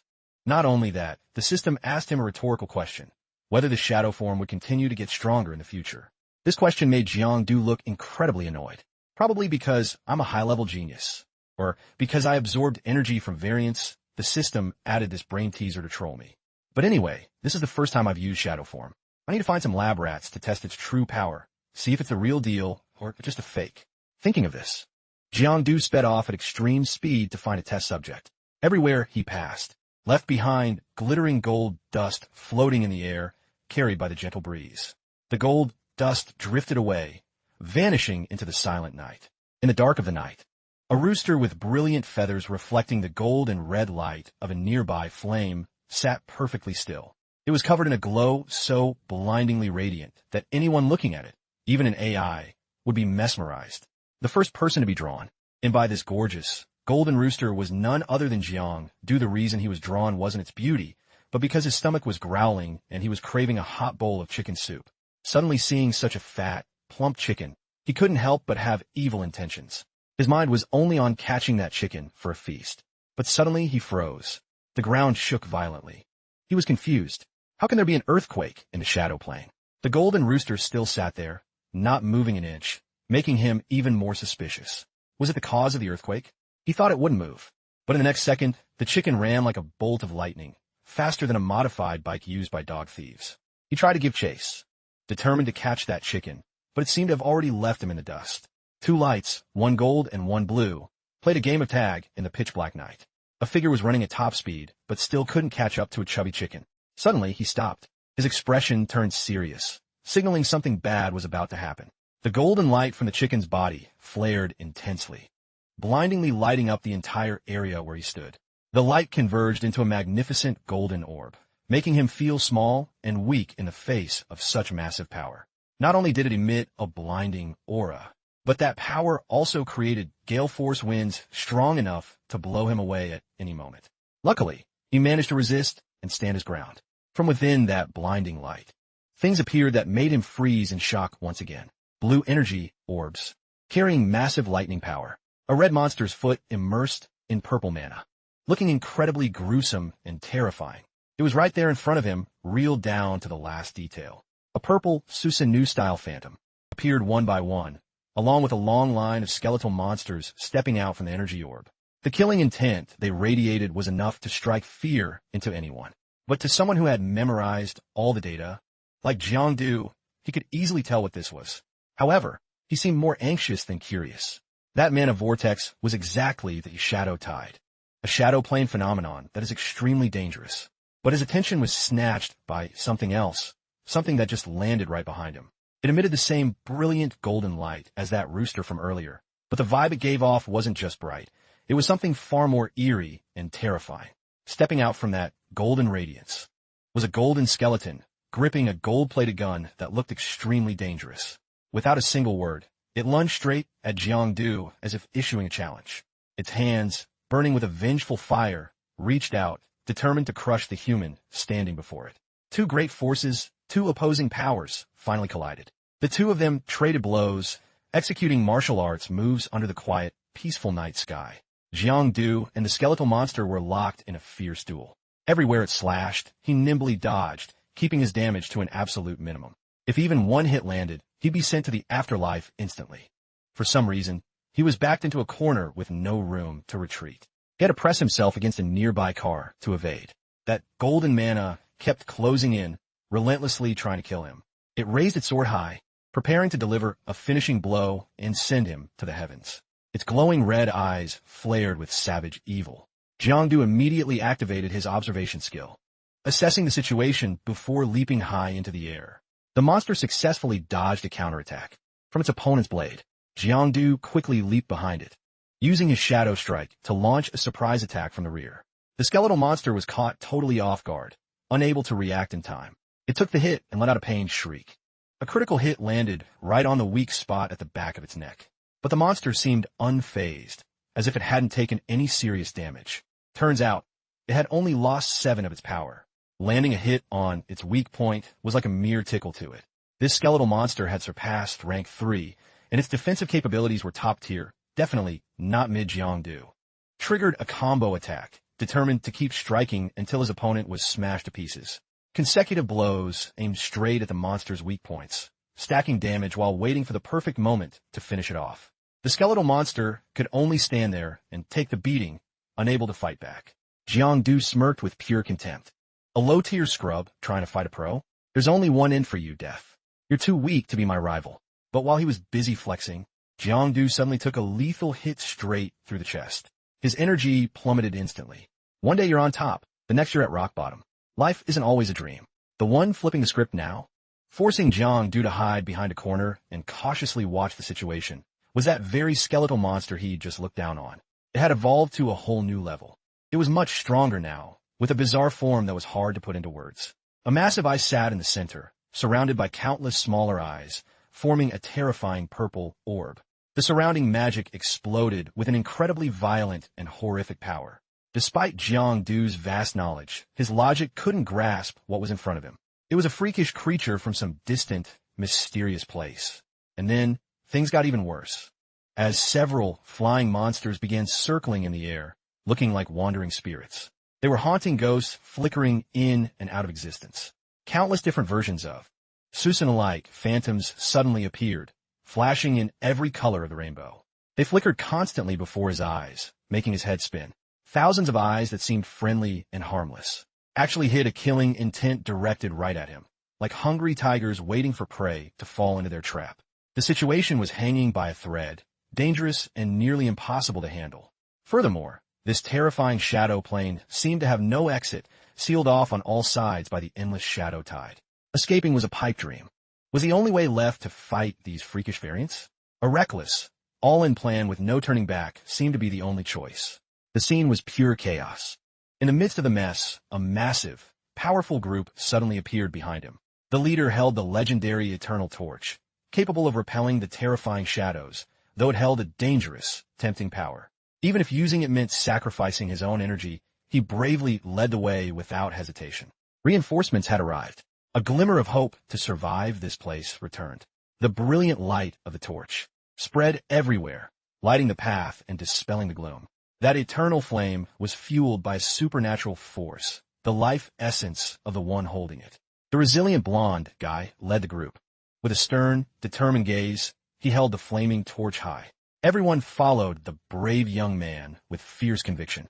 The radiant, golden glow shined bright, signaling that the counteroffensive against the earth-shattering shadow tide had officially begun. Everyone nearby held their breath, anxiously watching Jang, due to see what would happen next. The aggressive variants suddenly started moving sluggishly, as if restrained by an invisible force. He thought, these war drums seem to have a magical ability to buff our combat power while debuffing the variants, making them fragile. Right then, they all let out a horrific, ear-splitting shriek. Jiangdu watched them, fists clenched, determined to fight to the end. He bravely lunged forward, using his powerful legs to strike them while they were weakened. Just like that, the two opposing sides clashed, locked in a merciless do-or-die battle. The variants kept making terrifying, bone-chilling noises to try and break their spirits. But just as Jiangdu was about to land a finishing blow, a bomb suddenly came flying toward the heat of the battle. The bomb dropped and exploded right in the middle of the variants, creating a massive blast that shook the very earth. The heaven-defying explosion made them wail, crying out in agony before turning to ash in an instant. Seizing the opportunity, Jiangdu took the chance to launch a massive assault before they could recover. He used his Shadow Guard skill to devour the variants, sending them straight to the underworld. Right then, the system popped up a notification. Entity, Armored Skeleton, Rank 2 Upper. Penalty for kill, Bone Corrosion Malignancy, waived. Reward, Shadow Guard count increased, Shadow points increased, bone density and strength of this variant acquired. After receiving the notification, he smirked with satisfaction. Very nice. Today is definitely going to be a feast. But soudainly, Jean du paniqued, realizing a major problem. With eyes wide and mouth agape, he looked at the remaining variants and gasped, wait. There's no need for this many to show up at once. At that moment, more missiles were launched, blasting the surviving variants. Jiangdu marveled. Good lord, this long-range firepower is absolutely insane. On another part of the battlefield, powerful, storm-like blows rained down like lightning, relentlessly striking the panicked variants. They tried their best to resist the overwhelming waves of attacks. The ones who just unleashed those earth-shattering moves slowly revealed their human forms. They let out tired sighs, looking exhausted. But immediately, without any delay, they went back into combat mode, ready to keep fighting. All three of them simultaneously landed storm-like lethal blows on the resisting variants. Two of them managed to restrain the variant that was causing chaos and destruction. The third delivered a decisive, fatal blow to the monster while shouting. The attack was so powerful and horrific that the variant's head was severed and sent flying. On this side, two men stood before a sturdy fortress, seriously discussing something. Suddenly, the massive cannon fired an enormous amount of earth-shaking shells. On the other side of the battlefield, three variants were still screaming crazily, looking to tear them limb from limb. Suddenly, a blinding light enveloped everything. The artillery shells had arrived like a storm. The horrific explosion sent the variants fleeing in pain and panic. Immediately, the instructor ordered them to give chase. Don't let them escape. Move. Without a moment's delay, they closed in to capture those hideous, cruel monsters. Meanwhile, Jiangdu stood to the side, watching. Seeing the variants gradually losing blood and gasping for their last breaths, he thought, man, I didn't even get to do anything, and they're already about to die. Then he sprinted toward the variants, his eyes bright with excitement. It would be a crime not to kill Steel right now. He really is the opportunist of the year. He quickly charged into the middle of the monsters, defeating every monster in his path without a shred of mercy. The other two were stunned, seeing him sprint over. Whose subordinate is that? He's a beast. Isn't he afraid of the price? They quickly rushed out, plunging into the fray. We can't lose. Keep fighting. I'll pay any price to kill the next variant. The variants were systematically wiped out, piling up like mountains before disintegrating into ash. Jiangdu stood still, wiping sweat from his forehead. In just 30 minutes, I've cleared a ton of variants. The Night Watch's combat power is low-key terrifying. He suddenly froze, seeing a strange red thread coiled around his arm. Blood source pollution? He gasped in horror. Before he could even process, a voice called out from behind, "Hey, away. Man up, let's go." A girl was using her powers, channeling energy into two people lying unconscious on the ground. They looked critically wounded. She shouted anxiously, "It's blood-type pollution. We need to get them to the hospital ASAP." The other guy responded quickly, his face just as panicked. Got it. Tell all units to retreat immediately. Move. 2 guards rushed toward Jiangdu, urging him to move. He was confused by their frantic energy. What are you standing there for? The boss gave the order. Fall back. He stood there like a deer in headlights. No way. There's still so many variants I haven't absorbed or killed yet. Damn it, there are hundreds left. Think of all that XP waiting for me. All those precious reward points. Let me go, I gotta keep grinding. Meanwhile, the victim of blood pollution was rushed to the ER. Thick, spiderweb-like veins pulsed across his body, a gruesome sight. He screamed in agony, his flesh feeling like it was being sliced into ribbons. Nurses and doctors had to pin his limbs down so he wouldn't hurt himself or others. The doctor barked, hurry, get the ventilator over here now. It was pure chaos. The doctor continued to direct. Prepare the 4 anti-pollution shot. Bring the decontaminator here right now. While everyone was hustling, a mysterious blue mist seeped from the floor behind them, revealing half of Jiangdu's head. He was using some kind of spell to scout the situation. After eavesdropping on some info, he quietly slipped away, passing through walls like a ghost. He thought to himself, this blood source pollution is stronger than I thought. Even the night watchers, veteran warriors who've seen it all, can't withstand it. He reached the street and let out a sigh of relief. It seemed the thing manifesting on his body was related to this pollution. Is it from absorbing blood breeds? He wondered, looking at his hand. A clear blood thread had surfaced, but the system had promised he was exempt from the price. What exactly is this thread then? Suddenly, he saw someone sprinting past in a total panic. Immediately after, a flurry of emergency alerts popped up on his phone. Blood breed and variant signatures detected. He cried out, what the hell is going on? Why are so many blood breeds appearing out of nowhere? Another urgent notification followed. Attention, all transcendents. Area 2 East is being overrun by blood breeds. Blood type pollution is spreading fast. This is high risk. Following an emergency meeting, Area 2 East is now under lockdown. He was floored. Lockdown? 4. Normally, they just send the night watch and scavengers to handle it. Why lock down an entire district? In the eastern sky, lightning streaked across, creating a horrific scene. Jiangdu felt a wave of anxiety. What on earth is happening in Area 2 East? He stared in that direction, completely lost and worried. Police sirens wailed through the city, broadcasting the emergency. Van High residents, please listen. High variant activity detected in Area 2 East. Everyone get inside immediately. All entertainment venues must close now. In Area 2 East, Dangqua stood his ground, eyes sharp as blades. Before him were 2 terrifying giant eagle variants, but he didn't flinch. I'm afraid we're not making it out of this one. Suddenly, 2 powerful, lethal strikes landed out of nowhere. The 2 variants shrieked in pain before vanishing in a thin air. Jiangdu stepped out from the shadows. It was him. Jiangdu had taken down those monsters. He stood tall, looking like a total boss. Cool and collected, he asked, Dangqua, you okay? Any injuries? Dangqua's face lit up when he saw him. He was as hyped as a kid seeing their mom come home. Broderdu. Soudainly, on Jang Du's arm, a deep gash appeared, and a sinister black smoke seeped out. Dangqua asked frantically, are you hurt? What happened? Jiangdu was surprised by the wound, but kept his cool. I ran into some trouble on the way here, but it's fine. Why are you here? Something big? Dangqua pounded his chest and laughed. I'm here for the bag, man. Missions mean money, and this time I need a lot of it. Jiangdu went, Kia. Is it because of your daughter? Because of her, right? Dangqua was taken aback. That Jiangdu already knew about his daughter. Jiangdu continued. She's suffering from blood source pollution, isn't she? Dangqua looked at him, tense and worried. His lips trembled. How? How do you know? Jiangdu didn't pay much mind to his facial expression. He calmly asked, how's she doing now? Is she stable? Dangqua shook his head sadly. She's okay for now. She had the surgery to remove the pollution, but getting that blood source vial wiped me out. I'm totally broke. Zhang Dufoned. So you risked coming to this death trap just for the money? Dangqua let out a heavy, weary sigh. I had no choice. I don't know what else to do. I have to provide for my family, and my regular salary doesn't even come close. After a long silence, Jiangdu put a hand on his shoulder. His tone turned serious. Go back. You're being reckless. Don't you realize what's happening? Dangqua gave a forced laugh. Don't make your daughter worry. I'll give you a cut of what I hunt today to help out.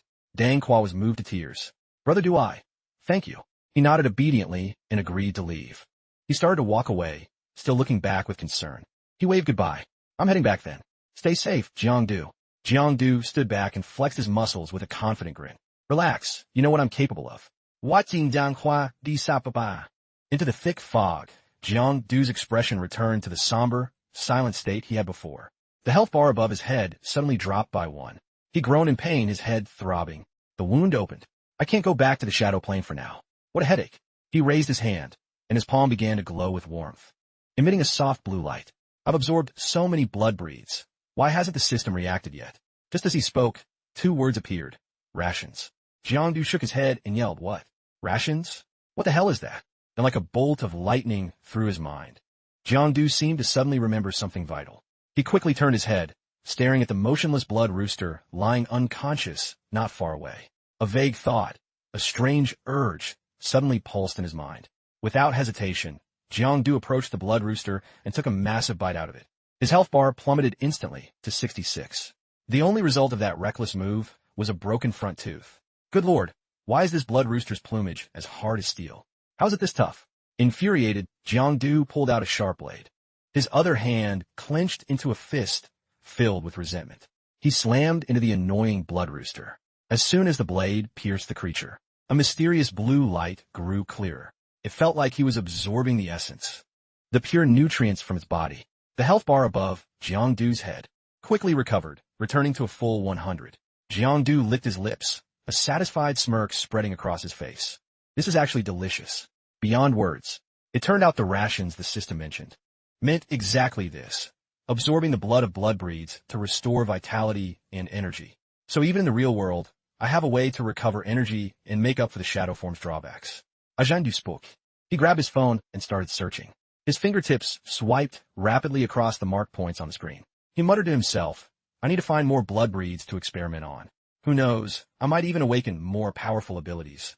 As he was hunched over his phone, a familiar ringtone suddenly. He quickly hit the answer button and held the phone to his ear. Uncle I, what's up? He asked politely. The voice on the other end sounded a bit reproachful. If you hadn't picked up, I would have had to send someone to scrape you off the pavement. Are you in Area 2 East? Get back here right now. Jiangdu paniqued. He quickly explained in a soft voice. No way, I'm just out grabbing a bite. I'm not in Area 2 East. Uncle I roared back. Who do you think you're fooling? This blood-type pollution is freakish and dangerous. It's not something you can just mess around with. Listen up. The pollution brought by the blood breeds this time is lethal. Even a rank 3 transcendent would struggle. Those severely infected will grow bizarre blood veins on their skin. Their blood can lose control and mutate them into variants at any moment. Jiangdu replied quickly, yes, I got it. Hearing his obedient tone, Uncle Lai softened. Jiangdu continued. Is the whole area locked down then?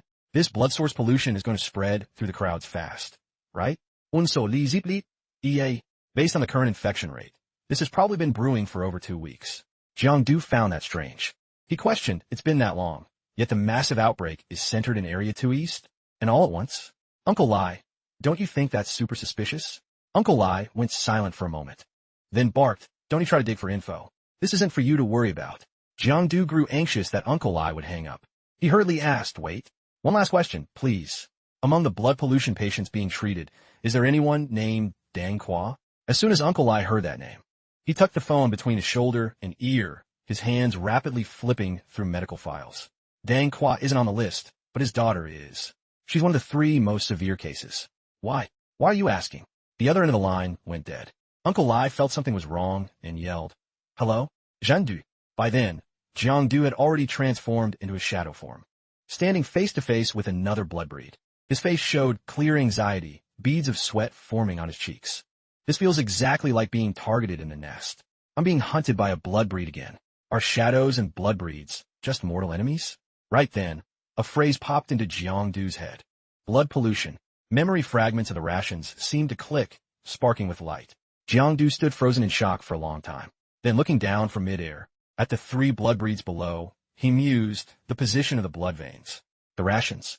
Could blood breeds actually be the food for shadows in the abyss? One fiery, red blood breed, with sharp crab-like claws, lunged at Jiangdu like a lightning bolt. Jiangdu, ouvring, quickly dodged to the side, evading the surprise attack. The monster's powerful strike hit the road, cracking the pavement. Next, a purple blood breed with long horns shot countless octopus-like tentacles from its arms. Aiming straight for Jiangdu, this sudden move startled him. He immediately grabbed the tentacles and pinned them to the ground. Of course, it's 3 against 1. Truly a low move. Jiangdu liquefied half his body and slipped away. A real man knows when to bail. I'll take you guys down one by one. The 3 blood breeds continued their chase. as he retreated, but his next move left them completely stunned. He suddenly flipped backward, landing behind them. He slammed one hand into the ground, but as he turned his head, he saw two masked figures with blue stars on their foreheads, pointing guns at him. Jiang Du raised his hands to protect his head and screamed, "Friendly, don't shoot." Two ear-splitting shots rang out. But the expected pain never came. Jiang Du opened his eyes warily. Scanning the area, he realized the bullets had flown right past him and hit the two bloodbreeds behind him. Another man stepped out from the darkness. In his right hand was a powerful heavy-duty firearm. His left hand pointed toward Jiang Du as he asked with concern, "You okay? Are you hurt?" Behind him stood a massive army, with over 100 fully equipped soldiers, all aiming their weapons forward, ready to annihilate the enemy. Their stance showed total resolve. Jiang Du looked at the man in front of him, wide-eyed with shock. He realized this was a rank 4 Night Watcher, a powerful veteran warrior. He didn't expect the regular army to intervene personally. The bloodbreeds who were just acting like crazed dogs chasing Jiang Du now lay on the ground with their heads blown open, dead before they could even blink. Times really do change fast.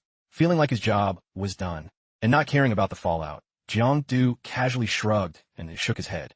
"Well, time to shower and head to bed. Everything's settled. Nothing left for me to do."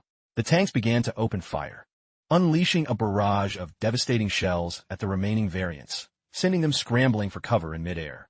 The shells rained down, leaving no variant a chance to escape. When the battle finally ended, the area was a scene of ruin and smoldering smoke that blocked out the sky. From the skyscrapers, the government's announcement broadcasted, "Dear citizens, please be at ease. All variants have been eliminated. Area 2 east of Van Hai is now safe. Everyone stay calm. Please return home and resume your normal lives." In the quiet library of Van Hai University, a thick notebook was slammed onto a desk. Gently, an AI voice rang out with a hint of aggression. "Phew, finally found what I was looking for." Jiang Du opened the book. Flipping through the pages, he said, "This time, I have to figure out the complex relationship between the variants lurking deep in the abyss. I need to know who my true mortal enemies are." In the book, lines of text appeared describing the abyss. The abyss, a dimension completely separate from our Earth. Its social structure and the races dwelling within are extraordinary, unique existences. The author of this book has synthesized countless rare documents and personal life-threatening experiences within the abyss to compile this guide. A simple breakdown of abyssal biology. Otao, Li Duan Guang. Jiang Du wondered to himself, "Wait, Uncle, I wrote this?" Right after, an image appeared of a human trembling in fear, shrinking away from something horrific in a space cloaked in an eerie, terrifying blue. Suddenly, Jiang Du remembered a familiar saying, "If you're scared, just go home." Jiang Du kept reading. The abyss isn't without a sun. Contrary to popular belief, the abyssal sky actually has 3 suns that scorch the land. This place is densely saturated with heavy pollution. Any transcendent below rank 3, or anyone with willpower below rank 4, is basically walking toward their death the moment they step into the abyss. Next were images of various variants, locked in violent combat against one another. Jiang Du continued reading the next lines. Variants in the abyss gradually form complex relationships and give rise to new species based on their bloodline rank. Each race with unique attributes gathers into powerful clans. Between these variant tribes, relationships range from mutual dependence and alliances to being mortal enemies. Jiang Du finished the section, and a light bulb went off in his head, his face lighting up with joy. He said happily, "So the variant world has alliances and cooperation too? In that case, maybe I can find allies among them." He gently turned the thin pages to the next chapter. A sharp, vivid image depicted a variant unlike any other, the most bizarre of all. High-tier races stand above all others in the abyss, possessing colossal, majestic physiques. Usually, they have no specific weird abilities. They rely solely on raw physical strength to shake the heavens and cause chaos. Their young can reach heights of 3 to 5 stories. Their numbers are extremely scarce because their massive size makes it hard for them to squeeze through narrow spatial cracks to reach Earth. After reading, he blurted out, "If these things actually showed up in reality, I'm afraid only Ultraman could handle them." While focused, he flipped to the next page, and suddenly his expression shifted. He looked completely stunned. It was an image of a group of breathtakingly beautiful, seductive women. He stammered, flustered and hesitant. "This. Uncle Lyn must have made a typo, right? There's got to be a mistake. Why are there images of top-tier beauties in a book about variants? What's the point of this?" Then the book noted, "The succubus race is a mid-tier race, ranking in the middle of the abyss. They survive based on their innate charm and seductive powers. Their actual combat strength is quite weak. They might not even match some low-tier races in a straight fight. Succubi look almost human and possess high-level intelligence. They use subtle, cunning methods to infiltrate human society and secretly get close to those in high positions of power. After reading that, Jiang Du was surprised. So these are variants too? They mask their true identities to blend into the upper class? These things are actually terrifying. But right as he finished the thought, his nose started bleeding. He thought with firm resolve, if I ever run into this succubus race in the future, I must take them down at all costs, by any means necessary. He kept reading. Bone breeds, a mid-tier abyssal race that uses bone as their source of power. Grudge breeds, a low-tier race that feeds on resentment and hatred. Their combat power is very weak. Interesting. So grudge breeds exist? Then I guess sword breeds and chi breeds are real too. Suddenly, he realized something. A shocking truth. The book stated that the shadow breeds, also known as shadow demons, are the absolute top-tier race, leading all others in the abyss. They have the potential to be one of the 3 strongest races, alongside ancient demons and soul demons. But there were no illustrations of them in the book. It noted that compared to other races, shadow breeds grow by incorporating many other racial groups as their subordinates or slaves, practicing a harsh class-based rule similar to human society. He held the book up and kept reading. Good lord, so shadow breeds are terrifying existences, like demon lords or dark overlords of the abyss. And here I thought this race was just good at being assassins and sneak attacking. That's what the records say. But I truly cannot understand or explain how a powerful empire, a great race like a shadow breeds, could collapse and disintegrate overnight. In my humble opinion, as the author, shadow breeds treat their subordinates like ants, objects for mindless slaughter. If they hadn't collapsed from within, the extreme oppression and brutal exploitation would have eventually led other variant races to join forces and overthrow the shadow breed's tyranny. He slammed the book onto the desk, without a shred of pity. Suddenly, his face turned pale with fear and anxiety. He muttered, "No way. Please tell me that's not it. If this is true, then shadow breeds are completely isolated, with 0 allies in this dangerous abyss."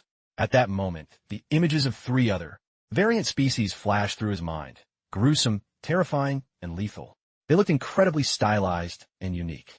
He gasped in shock. They're all mortal enemies. Inside the quiet library, Jiang Du sat with his arms crossed, letting out a heavy sigh as he mused. The 2 shadow breeds from back in the day caused all that karma and evil, and now the consequences are falling right on my head. This is so unfair. What rotten luck. But the fact that they're targeting me proves they're still wary of me and haven't dared to make a move. They're afraid I'll grow stronger one day. Jiang Du nodded to himself, agreeing with his own logic. In his mind, an image of himself, as a powerful, majestic adult, becoming a king ruling over all, appeared. He said, if it comes to a showdown, maybe one day, I can be like the shadow breeds of old, majestic and regal, returning as a true king. Suddenly, Jiang Du let out a loud, hearty laugh. By then, I'll sweep through the entire abyss, turning those succubi into my servants. Just thinking about it is such a rush, ha ha ha. People nearby jumped in shock, staring at Jiang Du, who was laughing like a madman. Suddenly, a hand landed on his shoulder. Hey student, no loud laughing or noise in the library. Jiang Du spun around, saw who it was, and froze. Sorry, Professor Tu, I didn't mean to. Professor Tu gave him a kind smile. Ha, you're exactly like your Uncle Ai back in the day. He used to laugh to himself like an idiot sometimes, too. Jiang Du stood up and asked, You know Uncle Ai? Professor Tu whispered, Keep it down. Your Uncle Ai was a former student of mine. Jiang Du was surprised. Is that so? Then I guess you're practically family, Professor. So, about that true history you mentioned last time, before he could finish, Professor Tu cut him off. No ruse. You'll understand in time. Once you reach rank 3, it'll all become clear. Jang Du continued. So, how exactly do I reach rank 3? What I need to do? There's no secret formula. No teacher can show you the way, the professor said with a meaningful look. I told you before, fear isn't necessarily a bad or negative thing. On the contrary, the more fear you feel, the more experience you gain facing horror, the better. It's a process of tempering and condensing supernatural power within the human body. That's the essential requirement for reaching rank 3.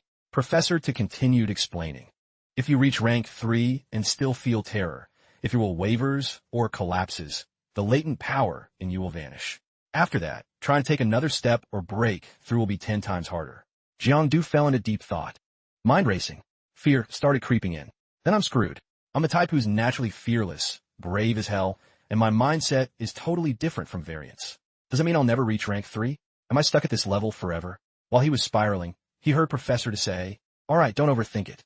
If you have any questions, you can come find me anytime. I'm always happy to help." Jiang snapped out of it. "Yes, thank you, Professor." As he was about to leave, the professor stopped him. "Oh, one more thing. A little reminder. At the end of this month, the special training camp will have a major exam. Make sure you're well prepared." Jean Dufros. "Huh? The exam is this month?" He yelled. "Good Lord, isn't that the day after tomorrow? Why is it so soon? On exam day?" In the classroom, two proctors stood on the podium, watching the students. A few students were struggling with the paper. Jiang helplessly put his head in his hands. It's fine. I might suck at math, lit, and foreign languages, but my supernatural knowledge is second to none." The bell rang, signaling the start.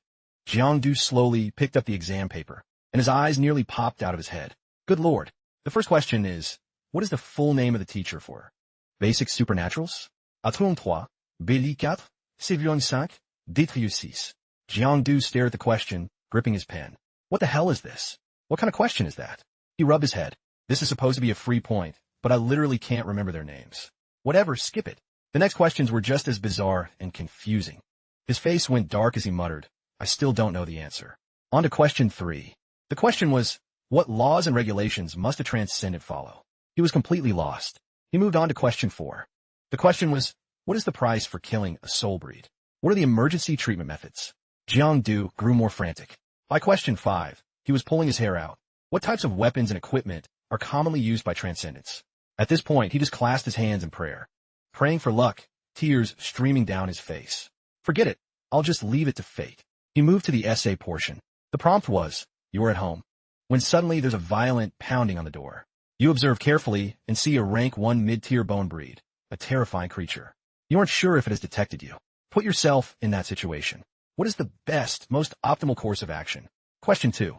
Just stepping into the world of transcendence at rank 1 is merely a phase for adapting to and getting familiar with your own abilities. Every individual's power is different, diverse, and unique, and many people don't possess any special abilities at all. Reflecting on your own experience, what training method do you find most suitable and effective for honing one's abilities? Please detail that training process. Question 3 is also a personal reflection question requiring practical experience. One unavoidable reality of being a transcendent is dealing with variants and their dangerous pollution. How can one avoid or prevent infection or minimize the damage caused by pollution to the body? All 3 essay questions were carefully read word for word by Jiang. His eyes lit up like sparkling stars as he said happily, awesome. These questions are all about real-life experience and practical application. This is my bread and butter. Jiang quickly set his pen down and began writing fluently. He thought confidently. Only the final essay left. Man, this prompt was practically made for me. The brilliant sunlight shined upon the high-rise building as Jiang walked out of the exam room, beaming with joy. He confidently styled his hair, striking a pose. Lu Daiyu saw him and said, look at you. I take it the exam went well? He replied, of course. No need to aim for a top-tier score. This time, I'm definitely getting a perfect 100. Lu Daiyu remarked, keep capping. You always think you did great after a test, but when the results come out, they're terrible. Hearing her, he spun around and said, hey, what's that supposed to mean? When it comes to wiping out variants, I've got more than a little experience. This time, there won't be any issues for sure. Seeing Jiangdu's confidence, Lu Daiyu said softly, fine. Maybe I really did underestimate you. She looked away, brushing her hair, and continued. By the way, you went back to Van High and saw Chuchu, right? He answered briefly, yeah. Did she say anything to you? Lu Daiyu glanced at Jiangdu curiously. Then she looked toward Lang Ju and whispered, she said you've changed a lot lately. Way different from before. She almost didn't recognize you. Lu Daiyu suddenly blushed, her cheeks turning a soft pink. A big change. Yeah, a huge one. In other words, Jiangdu looks really attractive and handsome now. Jiangdu replied with a grin. It's normal to change. But your bestie over here is the one who's changed even more than me. Lu Daiyu quickly fired back. Change how? I haven't changed at all. Then Jiangdu walked away. Lu Daiyu followed closely behind him. Lang Ju kept probing Jiangdu. Jiangdu mentioned that Lu Daiyu was acting a bit abnormal compared to usual. She asked curiously, how so? Jiangdu, explain yourself. Jiangdu laughed and replied, go ask her yourself. Lu Daiyu chased after him, calling out.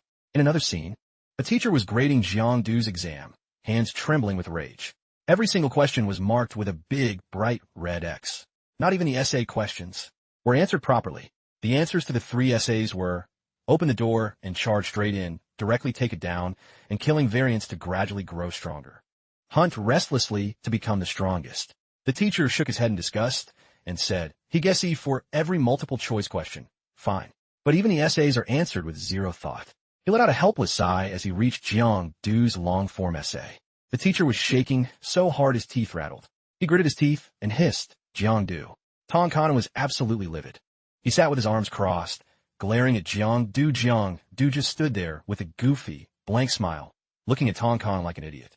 Tong Kanan finally reached his breaking point. He barked, do you have any idea why I called you here? Jiang Du kept his goofy face and asked, why, sir? Tong Kanan angrily slammed his hand on the desk. The exam paper, covered in black ink, lay before Jiang Du. Tong Kanan and stood up abruptly. His face was contorted with rage as he yelled at Jiang Du. Actually dare to write this? What is this absolute garbage? What if someone else saw this? What are you thinking? You know zero theory, and you can't even answer an essay question. Jiang Du awkwardly scratched his head. He began to defend himself. But I'm telling the truth. I've reached rank 2, sir. Jiang Du leaned back, playing the innocent victim card. This only made Tong Kanan angrier. He said, if you see a variant, of course you have to. Charge in and fight. What else is there to ask? Tong Kanan frowned, his face twisted. So you think because you're rank 2, you don't need to learn the theory anymore? Is that it? You think you can just rely on brute force to handle variants? Is it your plan? Jiang Du smiled back. Theoretical knowledge eventually has to be applied to real-world combat anyway. So, practical experience is still the top priority. Tong Kanan couldn't take it anymore. He lunged toward Jiang Du, slamming a fist onto the desk right in front of him. He glared so hard it looked like Jiang Du might actually die. But in that moment, Tong Kanan smiled again and said, is that so? If you value real-world combat that much, then let's do a field test and see how you fare. Jiang Du looked at Tong Kanan, feeling anxious and uneasy. You're not planning to beat me up yourself, are you? Tong Kanan turned away. He waved for Jiang Du to follow, reassuring him, don't worry, it won't be me.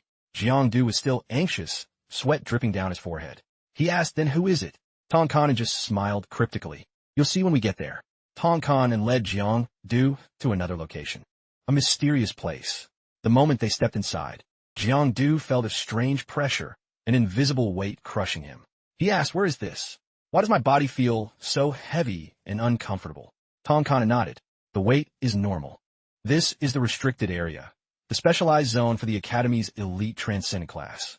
This place is equipped with a specific forbidden object. It maintains high-intensity pressure throughout the area. Many second-year students have failed at this hurdle. The dropout rate is double the normal average. Hearing this, Jiang Du's eyes filled with prideful confidence. Double the dropout rate? To me, that sounds like a 100 promotion rate. Tong Kanan led the way inside. The interior was a solid, reinforced arena, roped off like a boxing ring. In the center stood a man with a massive, muscular build. Tong Kanan pointed toward him. He motioned to Jiang Du with a triumphant grin. Go on up. Your opponent today is him. Jiang Du ignored Tong Kanan's words. He climbed over the ropes and stepped onto the mat. Once inside, he stood tall. He gave a crisp military salute and said, reporting for duty, instructor. The man inside heard the greeting and turned around, his eyes sharp and filled with killing intent. A massive, invisible pressure radiated from him. Surging toward Jiang Du, it terrified him. He stood rooted to the spot.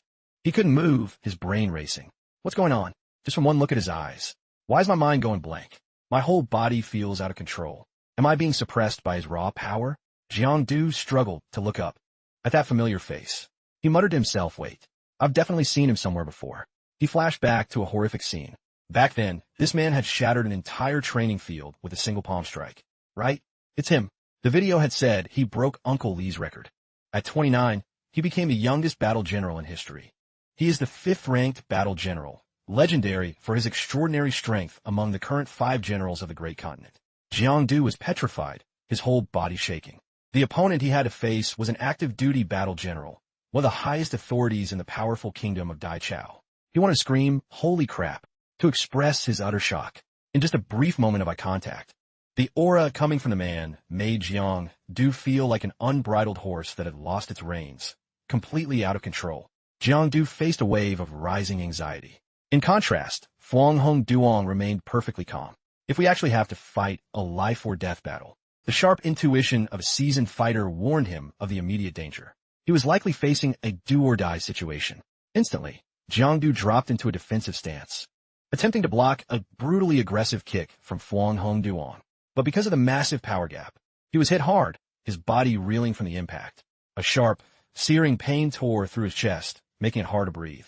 He gritted his teeth and clenched his jaw, forcing himself not to spit out the blood pooling in his mouth.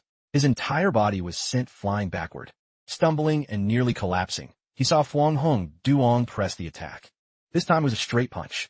Jiang Du barely managed to dodge the lethal strike. The onslaught continued relentlessly until, after a moment, Fuang Hong Duong finally stopped. Jiang Du raised his hand to wipe away the blood trickling from his nose. He thought to himself, holy crap, not even a hello before jumping straight into a fight. If he hadn't lucked out on that last dodge, he'd be flat on his back in a hospital bed right now. However, after that life-or-death clash, his body felt even more hyped, overflowing with a thirst for battle. Those attacks were dangerous, but they gave him a massive rush. Jiang Du immediately activated his battle-hardened technique, dropping into a stance to face his opponent. The chance to spar with a legendary battle general of the Great Continent was a once-in-a-lifetime opportunity. Fuang Hong Duong threw another heavy punch. This time, Jiang Du nimbly evaded the blow. He circled behind Fuang Hong Duong, looking for an opening counter, but these amateur moves were far too green for someone like Fuang Hong Duong.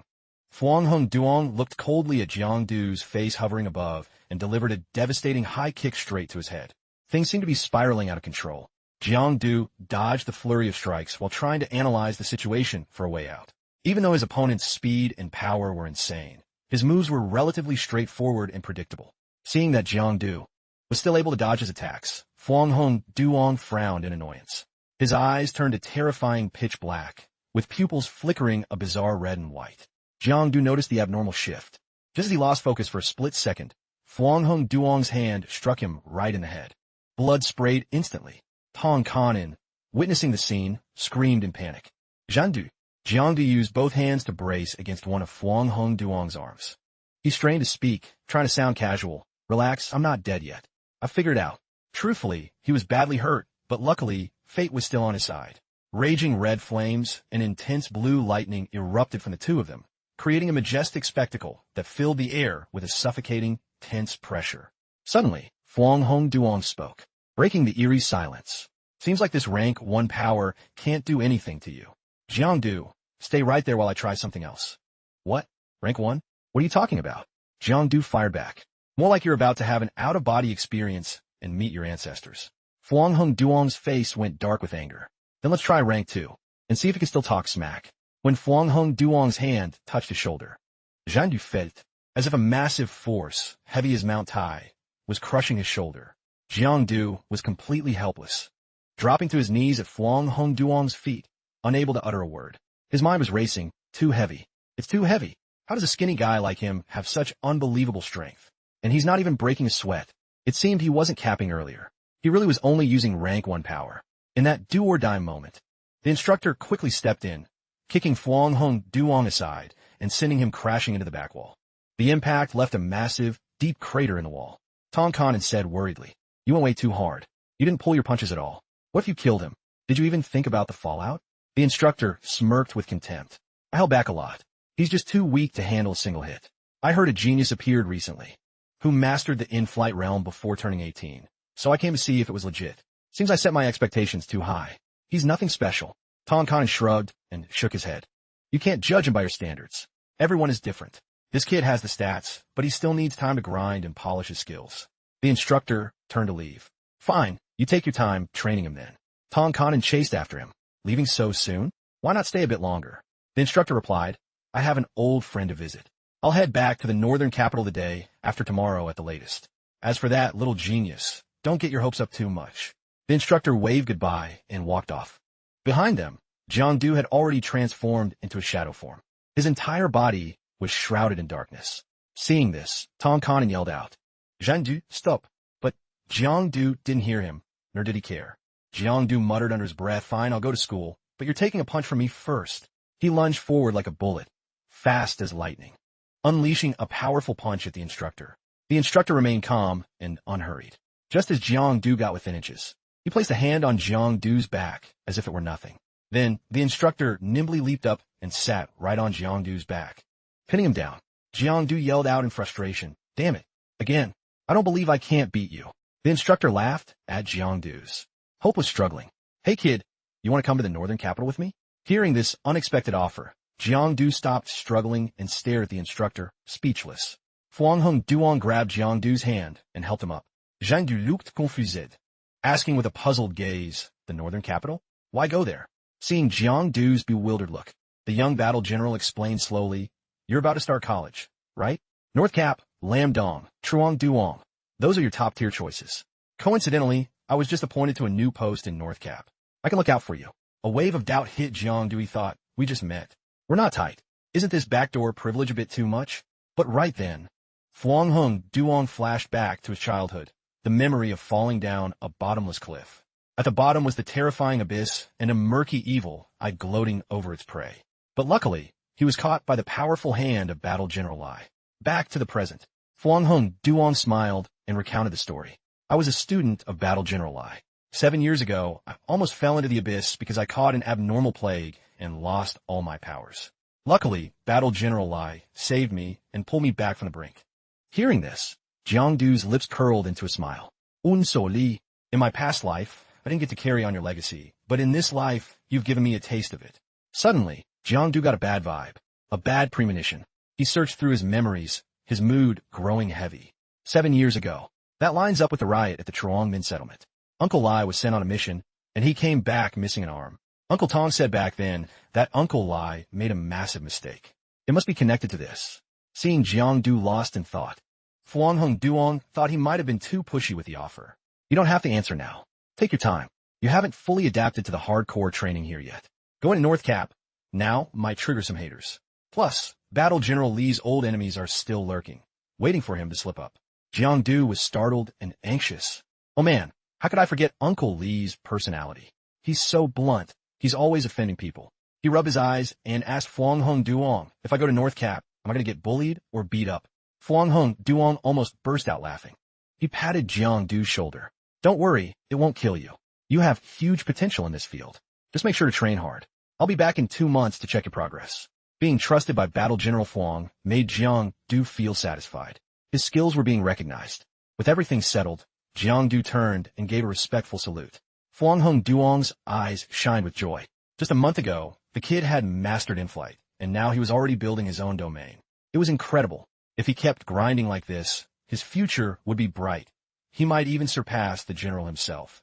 Once Jiangdu was gone, and out of sight, Fuangheng Duong opened the personal info system to look up the details on this prodigy. The results were exactly what he expected. Name, Jiangdu, age, 17. Willpower rank, gold, indicating elite potential. Ability rank, undetermined. Rumored to possess 8 mysterious shadow eyes. The profile detailed his background.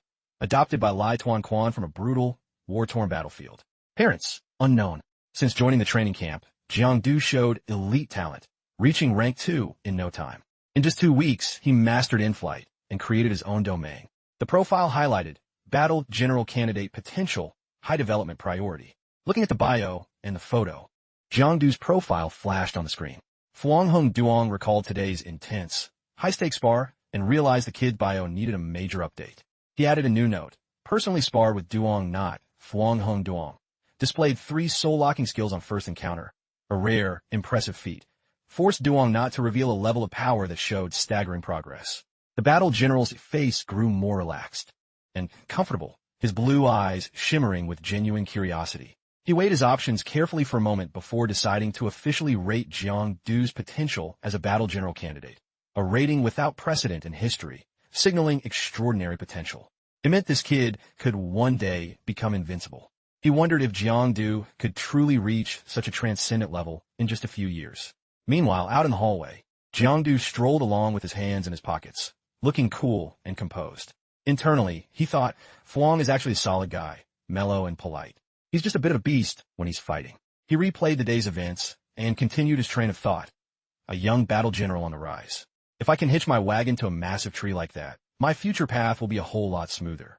Fewer detours. And if I could get to know a beautiful, seductive female battle general, that'd be even better. Just then, the phone in his pocket suddenly went ding. Jiangdu looked at the notification on the screen and was visibly startled. It was a message from Duong Tuesday. On the phone screen was a text from a girl with striking, fiery red hair and a stylish shoulder-length cut. The message mentioned that the materials harvested from that terrifying blood breed last time had been refined into a rare blood cost vial. After using this, it burns the user's blood to guide their domain, helping them master it better and faster. Want to try? She asked. Below the text, she had attached a photo. In the photo, she wore a graceful, feminine dress with a light purple collar that hugged her neck, accentuating her soft, seductive curves. Her look was hot and provocative. In her right hand, she held a small test tube containing a thick, charcoal black liquid. Jiangdu was over the moon, absolutely hyped. He let out a hearty laugh, his face flushing with pure joy. His eyes sparkled as if he wanted to dive through the screen to be by Duong-Tu's side. Holy crap, is this really a free trial? High-end experience without spending a dime? Sign me up. The scene shifted abruptly. Now, a high-rise building bathed in sunlight, where the Red Cross symbol of the health department made the structure stand out even more. A lab door was suddenly thrown wide open. Jiang-Du rushed inside, unable to hide his excitement, shouting at the top of his lungs, "Where's the medicine? Where is it? I want to try it right now." In a vast, high-tech research lab, Duong-Tu was busy working. Startled by Jiang-Du's shouting, she shot him a look and asked, "Why did you bolt the door?" Duong-Tu was holding a stylus, adjusting complex equipment, and she told Jiang-Du with a hint of impatience, "Quiet down a bit so I can work." All right, Jiang-Du said, covering his mouth and playing the good boy role. "Yes, ma'am." Miss Duong-Tuesday seeing this, she sighed helplessly, her dark eyes locking on a Jiang-Du strip, she said. She quickly approached to check his vitals, everything from heart rate and blood pressure to body temp. She concluded that everything was normal. His physique and vitality were excellent, with no functional issues. Jiang-Du felt a bit let down. Wait, so this was just a physical? His excitement deflated instantly. Duong-Tu brought out a metal chain with 2 rings at the ends. "Come here. Put these on," she commanded. "Wait for what?" Jiang-Du escaped, totally confused. His emotions quickly shifted from confusion back to hype and curiosity. His face turned red as he internally admired Duong-Tuesday. As expected of my one and only big sis, even her drug testing methods are this kinky and exciting. He balled his fists and happily agreed. Fine. I'll wear 'em all. Very quickly, the chains were locked around Jiang-Du's ankles. He asked curiously, "Now, what's next?" Duong-Tu remained calm, pointing toward a chair in the distance. "Go sit there and stay still." They both moved toward the chair. It was surrounded by a large metal arc. Jiang-Du sat down, and Duong-Tu chained his hands. Even his thighs were secured to the chair. Jiang-Du felt a bit sheepish, seeing himself all tied up. "Why are my hands locked too?" Duong-Tu simply explained, "I'm afraid you'll lose your nerve halfway through and bolt." Jiang-Du gave a helpless look. "I won't run. Sacrificing for science is an honor." Duong-Tu looked satisfied with that answer. She gave his cheek a little pinch, making him blush. Nice mindset. With that, she shoved the black vial into Jiang-Du's mouth. "This vial," she explained softly, "is a version modified by my mentor. It's been tested on many rank 1 students. Now we just need a rank 2 subject to test it out. The side effects are negligible, just some excessive euphoria and maybe a few days of insomnia." Her voice grew soft and soothing, like a gentle breeze. She even added a faint, tender smile along with a kind reminder. "If anything feels uncomfortable, tell me immediately. Don't be shy." Looking at the beautiful girl in front of him, Jiang-Du suddenly got a bad vibe, a sense of unease creeping in. He worried to himself, why is this lady's smile so creepy and bone-chilling? Is it possible that? He didn't have to wait long. Duong-Tu's long, slender fingers quickly hit the system switch.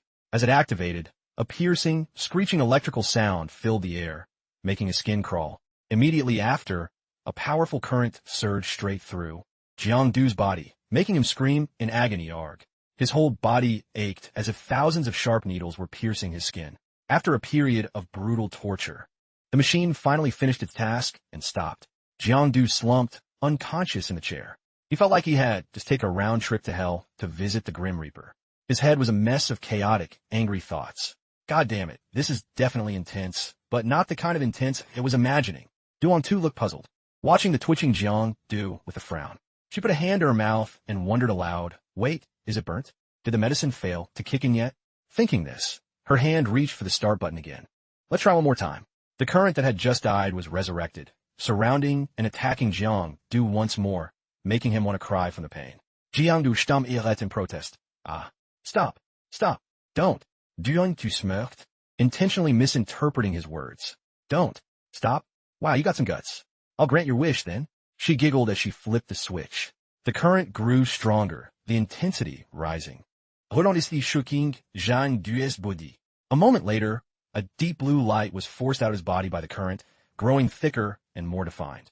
Jiangdu's eyes snapped open. He watched as the blue-black aura slowly rose, hovering and then gathering into a bolt-like shape.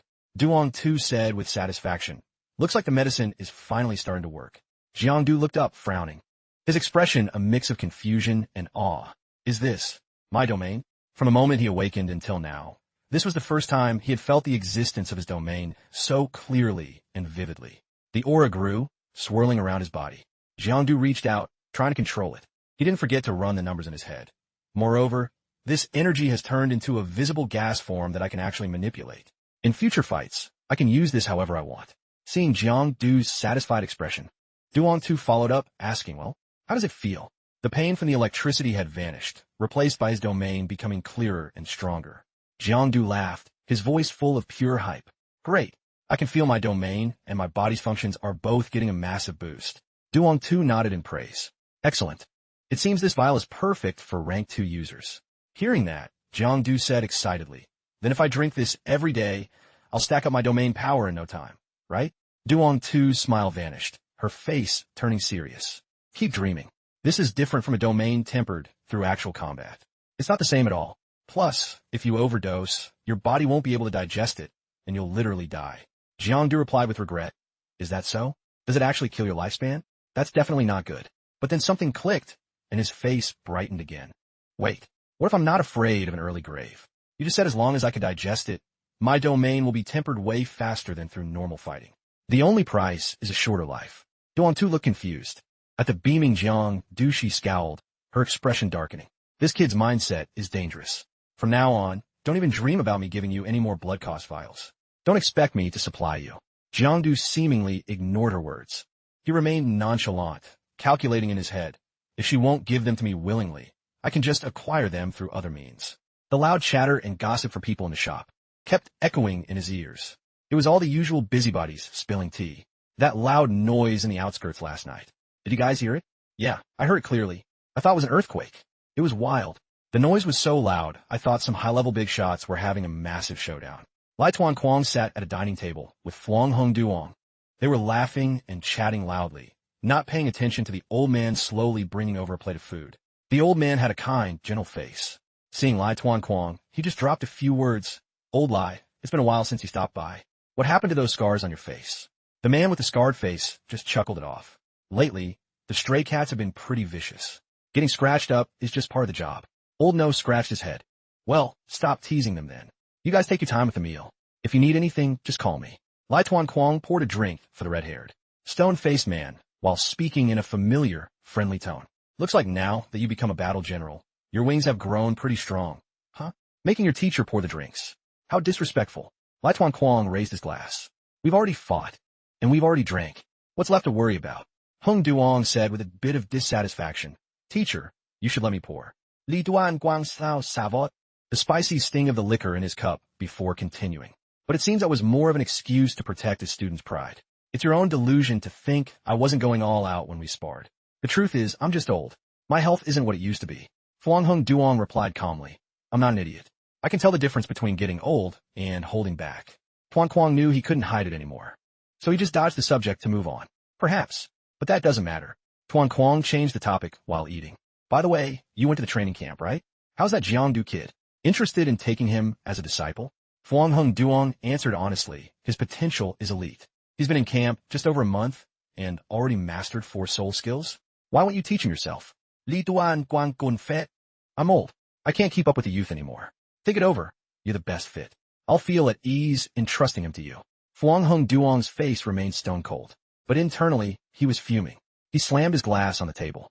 Clearly, nobody else wants to deal with you, right? And cut it out with the deathbed requests. If that kid is a puppet for them, then let them teach him. Noticing his favorite student's anger, seeing that pouty, childish attitude, Lai Tuan Quang got nervous, breaking out in a cold sweat. He quickly tried to play peacemaker. All right, chill out. Let's drop it. By the way, things in the northern capital seem pretty chaotic lately. Did you get caught up in any of that mess? Anything bad happen? He kept that cold, detached look, 30 icy, 70 bratty, and slowly replied, nothing's happened yet. But it feels like that guy is looking for something. Fluang Hung Duong frowned. His face was full of anxiety. I got a bad feeling like a massive storm is coming.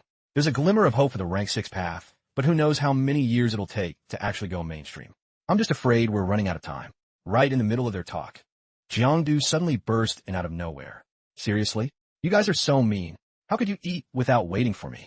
Lai Tuan quickly tried to act like a calm elder. I waited for you for ages. Did you expect us to just sit here and starve forever? Come on, quit complaining and sit down while the food's still hot. Jiangdu, being sharp-eyed, immediately sensed something was off. I say, did you two just scrap? Look at your faces. You're both a total mess, covered in bruises. Lai Tuan just laughed it off, but his silence said it all. It was a silent confession that he and his student had just had a world-shaking brawl. Senior Fuang wore the exact same expression. Just like Lai Tuan spoke up again, smoothly changing the subject. Old No, come over here. Mind taking a commemorative photo of us? Old No held up the latest triple lens iPhone and started snapping away. In the frame, those two were all smiles, a total contrast to Jiangdu, who was devouring his food like a starving tiger, mouth full before he could even swallow. Lai Tuan looked at the photo and praised it. Great shot, Old No. You're getting really good at this. Let me send the original to you too. Jiangdu squinted at Lai Tuan with suspicion. He couldn't believe his eyes. What is up with this old man today? Sketchy. Usually, he hates photos, yet today he's the one asking for them. And with a huge grin? Unbelievable. Once finished, Jiangdu stood up to leave immediately. He waved goodbye. I'm heading out first, Uncle Lai, Senior Fuang. Enjoy your meal. I've got things to do. Since I'm lucky enough to be out of camp today, I've got to handle the patrol duty I was assigned. Take it easy on the road and stay safe. Jiangdu stretched, feeling hyped and full, ready to get to work. He shoved his hands in his pockets, looking totally cool. He scanned the crowd, looking indifferent, but his mind was racing. I didn't expect this minor rank 2 bloodbreed mission to attract so many scavengers and night watchers. That bloodbreed was spotted last night. Logically, with this many people, they should have bagged it by now. He hid in a dark corner, secretly watching the aggressive crowd. Could the high-tech night watcher trackers be glitching? Jiangdu analysed. Maybe I should check the shadow dimension. Who knows, I might find a new lead. As he thought this, a mysterious blue-black energy swirled around his consciousness. He stepped into a surreal space, completely foreign. Ever since he hit rank 2, even though his health bar vision hadn't upgraded, his range of observation had expanded significantly, covering a much wider area. Jiangdu's jaw dropped. Stunned, he looked around. A flashy, garish aura caught his eye. In the distance, a terrifying creature was bearing its claws behind some cold iron bars. It looked like a terrifying, walking skeleton covered in glowing tinsel. So that's why. No wonder nobody could find him. He's hiding in the neighboring ward. Clever spot. Jiangdu felt a surge of adrenaline. A mysterious blue-black aura wrapped around him. He sized up the situation. A rank 2 bloodbreed with 70 health left. I can take him. He crouched low, then lunged like a bullet toward the hideous, mutant creature, so ugly even a blind man would feel sick. That green monster stood there frozen, jaw dropped, so wide you could fit an egg in it. His mind was a total blank, full of question marks. He was completely clueless that he was about to get the beatdown of a lifetime from Jiangdu, a thunder strike. Slammed into his head, paralyzing him with pain. The brainless, bony monster let out a raspy, guttural growl. Jiangdu remained dead calm, because the mutant in front of him was as weak as a mosquito. The aggressive monster was finally taken down, knocked out cold on the ground, ready to meet its maker. Jiangdu stood over it victoriously. He pulled out a syringe, muttering, "Oh yeah, that sharp needle," stabbed into the monster's glowing body, drawing a thick, dark purple fluid. Taking this blood sample back for Duong 2 to analyze means I get to use that precious blood cost vial again. Perfect. Turns out that annoying mutant wasn't quite dead yet. Still clinging to life, it let out a resentful scream as Jiangdu drained its blood. The scream echoed everywhere. That ear-piercing shriek startled the innocent bystanders outside, making their skin crawl. Did that scream come from the next ward? Jiangdu peut-être, looking d'ennoyer. He casually picked his ear. That high-pitched scream almost blew my eardrums out. So annoying. Immediately, the henchmen guarding outside rushed in. "Night watchers, put your hands up." Jiangdu calmly greeted them. "Hey guys, I'm just a scavenger for the night watchers. I was passing by, found this bloodbreed and took care of it.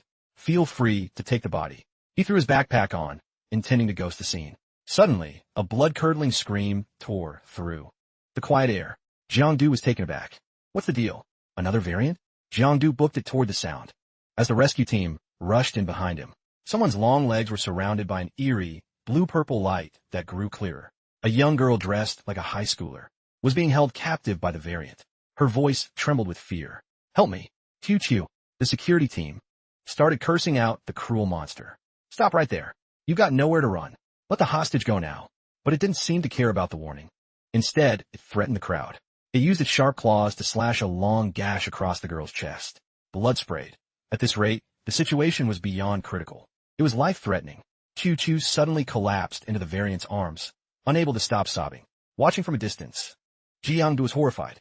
This guy's timing is trash. If I attack head-on, Chuchu is toast. He made a split-second decision. Gotta move now. No choice but to let it ride. In an instant, a cool, mysterious energy flooded the entire space, leaving no corner untouched. It easily suppressed the violent monster. The security team stood there frozen in shock, jaws hitting the floor. What the hell is this? But before they could process it, the monster was already writhing in agony on the ground, let out a miserable wail. Seizing the golden opportunity, Jiang delivered the finishing blow. The shadow tiger's head was instantly severed, rolling across the floor like a ball. He nimbly landed on the ground, looking as majestic as an all-powerful god. Then, Jiang flashed a brilliant, dashing smile, looking exactly like a romantic lead in a K-drama. He turned back and asked gently, "Chuchu, you okay? You hurt anywhere?" Looking at him, the girl was dazed. Lost in the guy's perfect looks, she stood frozen like a statue. Seeing this, Jiang got incredibly worried. He approached, waving his hand and calling out, "Hey, what's up? Did you get scared stiff? You okay?" Feng Chuchu looked like she'd just been jolted awake from a beautiful dream. Dazed and awkward, she replied, yeah." Suddenly, a blue-haired man approached from a distance. He struck up a conversation, breaking the private, intimate moment between the two. "Thanks, young man. That situation was incredibly dangerous. A real close call. It's lucky you stepped in. We'll take this girl to the hospital for a checkup." Hearing this, Feng Chuchu looked displeased. Dissatisfied, she shook her head repeatedly, acting a bit high and mighty as she interrupted. "No need. I have anti-pollution meds at home. No need to trouble everyone." Her words were blunt and cold. The blue-haired man stood there stunned, jaw dropping in surprise. "Oh, but what if you run into danger on the way home? We wouldn't feel right. Talk about smooth operating." In a flash, Feng Chuchu grabbed Jiang, burying her head in his shoulder and asserting firmly, "It's fine, don't worry. He's my classmate. He'll get me home safely." This intimate move left Jiang flustered, his face turning red as a ripe tomato. Feng Chuchu was definitely a calculating girl. She knew how to seize the moment. She asked softly, "Right, Jiang?" This perk was honestly a bit much to handle. Jiang scratched his head in confusion, white flakes falling like snow, as he gave a vague aha. Meanwhile, he felt a surge of panic regarding her taste. "What exactly are you plotting, Feng Chuchu? Could it be you actually caught feelings for me?" At this point, he was totally at a loss. The blue-haired man thought to himself, let out a sigh of defeat, and looked disappointed. All right. With this young man along, there shouldn't be any major issues. But you two should still be careful. Blood breeds have been very active in this area lately. It's dangerous." Before he could finish his sentence, Feng Chuchu moved fast, grabbing Jiang and dragging him away. She waved frantically at the Night Watcher, whispering, "Yeah, got it, we know. Take care, Night Watcher. See you, good man." The blue-haired man could only give a helpless, wry smile. "Yeah, stay safe on the road." Right after that, a guy with hair curly as a spring suddenly appeared and rushed over. He reported to the leader, "The check is done. This bloodbreed is the monster that killed those 3 restaurant owners earlier." This news was a total shocker. The blue-haired man asked in horror, What did you say?" Holding the report, the curly-haired guy added more info. All 3 victims were in the same trade, restaurant owners. "It's lucky we caught it today, otherwise, plenty more innocent people would have been hurt." This whole thing was bizarre, beyond imagination. "This is getting intense," the blue-haired man muttered, confused, before suddenly blurting out a familiar name. Feng Tan. In a spacious, luxurious room, bright and fancy as a wedding suite, Feng Chuchu shyly took the lead and invited him in. "Please come in." Seeing the room empty and devoid of furniture, Jiang asked anxiously, "Where are your parents? Are they not home?" Chuchu quickly replied, "My parents are away on business. They're rarely home." Scanning the room, Jiang noticed a rabbit hutch nearby. He crouched down, curious. "Chuchu, since when did you raise rabbits? I've never heard you mention it. It looks adorable." Man, his smooth talking was something else. Jiang kept piling on the subtle compliments. So cute, so plump and juicy. Truly a guy who only thinks with his stomach. Jiang accidentally blurted out that this would be great as spicy braised rabbit, making the rabbit jump in fright. Seeing this, Feng Tiu swayed her hips, gently and suggestively, warning him not to get too close. The delicate, ladylike girl radiated a bright, sunny energy. She added, "Be careful, it might bite you." Hearing that, Jiangdu's face instantly flushed with embarrassment. He quickly replied, "Oh, then I should definitely be careful." Meanwhile, his heart was racing with aesthetic appreciation. Mun, dressing so provocatively.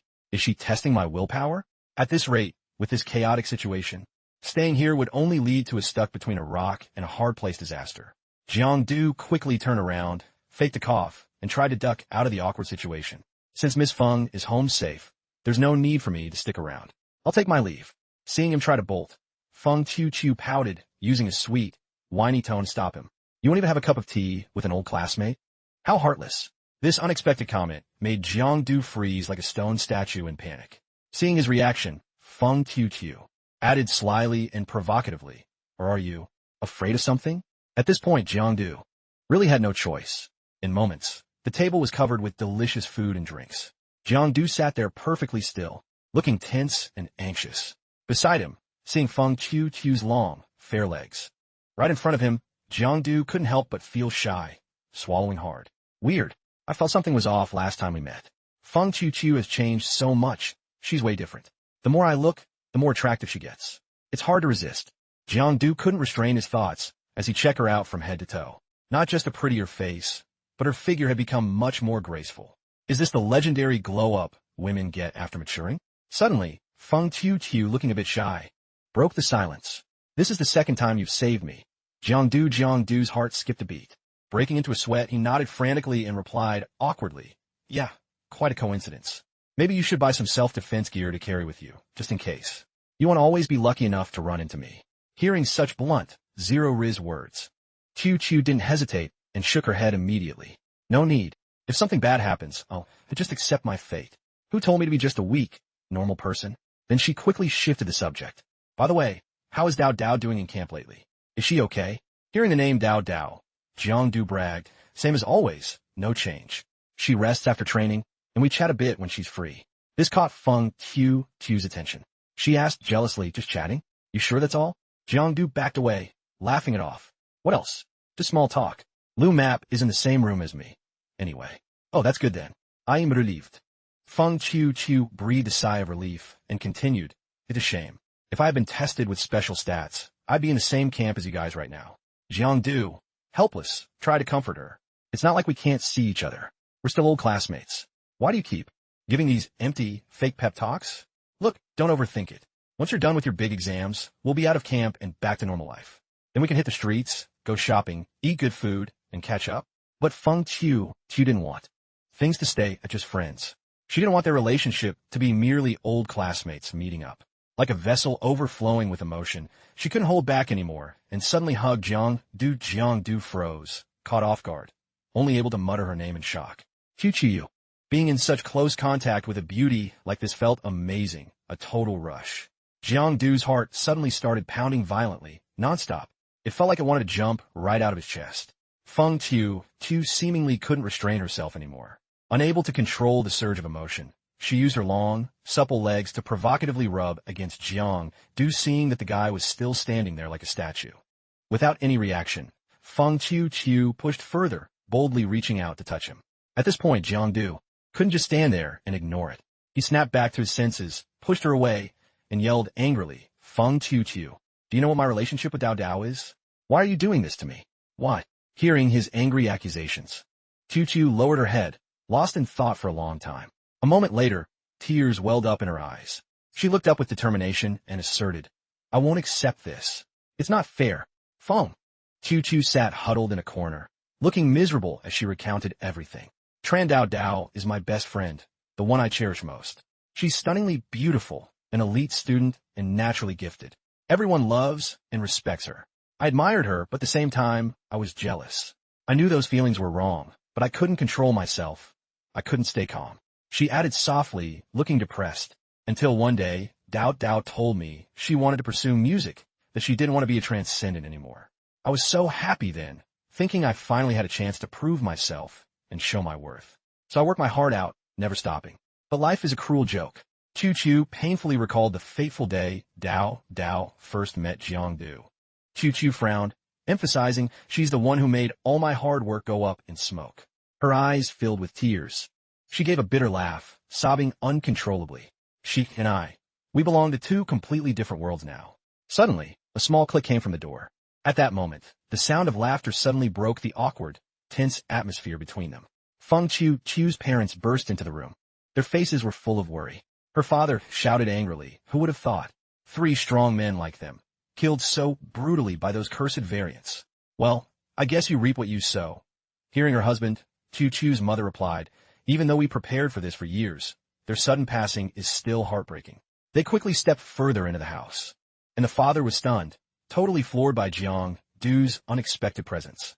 He stammered out Jiangdu's name. Jiangdu didn't hesitate to reply. Hello, sir. Mom. Chuchu's father asked in shock. Are you two? Of course not. Chuchu quickly denied. Jiangdu, jaw-dropping, chimed in, no, sir. It's not what you think. Not at all. Then, snapping to his senses, he scrambled for an excuse. To leave immediately. Right, I've got things to do. I'll be going now. Chuchu's mother, looking confused, called out, wait, have dinner first. What's the rush? Man, this is getting way too intense, Jiangdu thought. He waved them off frantically. No thanks, my folks already cooked. They're calling me home for dinner. Watching Jiangdu rush away. Chuchu's father suddenly remembered something and called out to stop him. Wait, I almost forgot. I just got an important call. They said they've locked down our entire ward. This news hit like a bolt from the blue. Shocked and bewildered, Jiangdu spun around. With a look of utter confusion, he quickly asked, locked down? What do you mean? What happened? The scene quickly shifted to the outside of the ward. Security teams had completely cordoned off the area, appearing rapidly and with professional precision. They were busy assigning tasks to one another. Catching sight of a familiar face, Jiangdu peeked from behind a wall. His heart raced with anxiety as he thought. Uncle Six actually led the team here himself. This is way more serious than I thought. This isn't just a standard neighborhood lockdown. He felt a chill of fear. He speculated that they were hunting something incredibly dangerous. One of the team members stepped forward and stood at attention. He reported loudly, reporting to Envoy 6. The pollution index here is significantly higher than in other wards. Target is confirmed to be hiding within this residential block.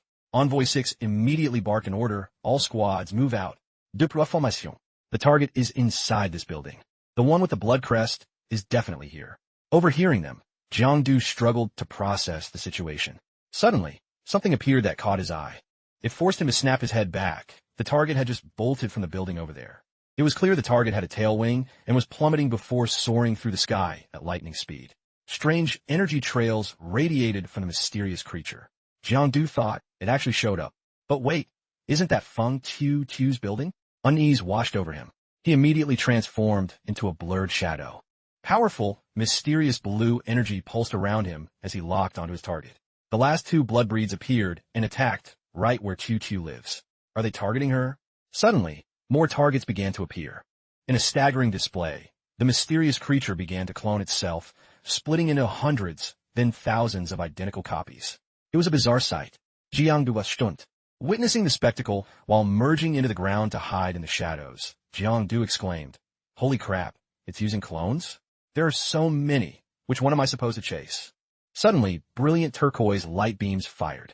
From a security team, the targets were instantly engulfed and overwhelmed by the intense, blinding light. The security team had opened fire.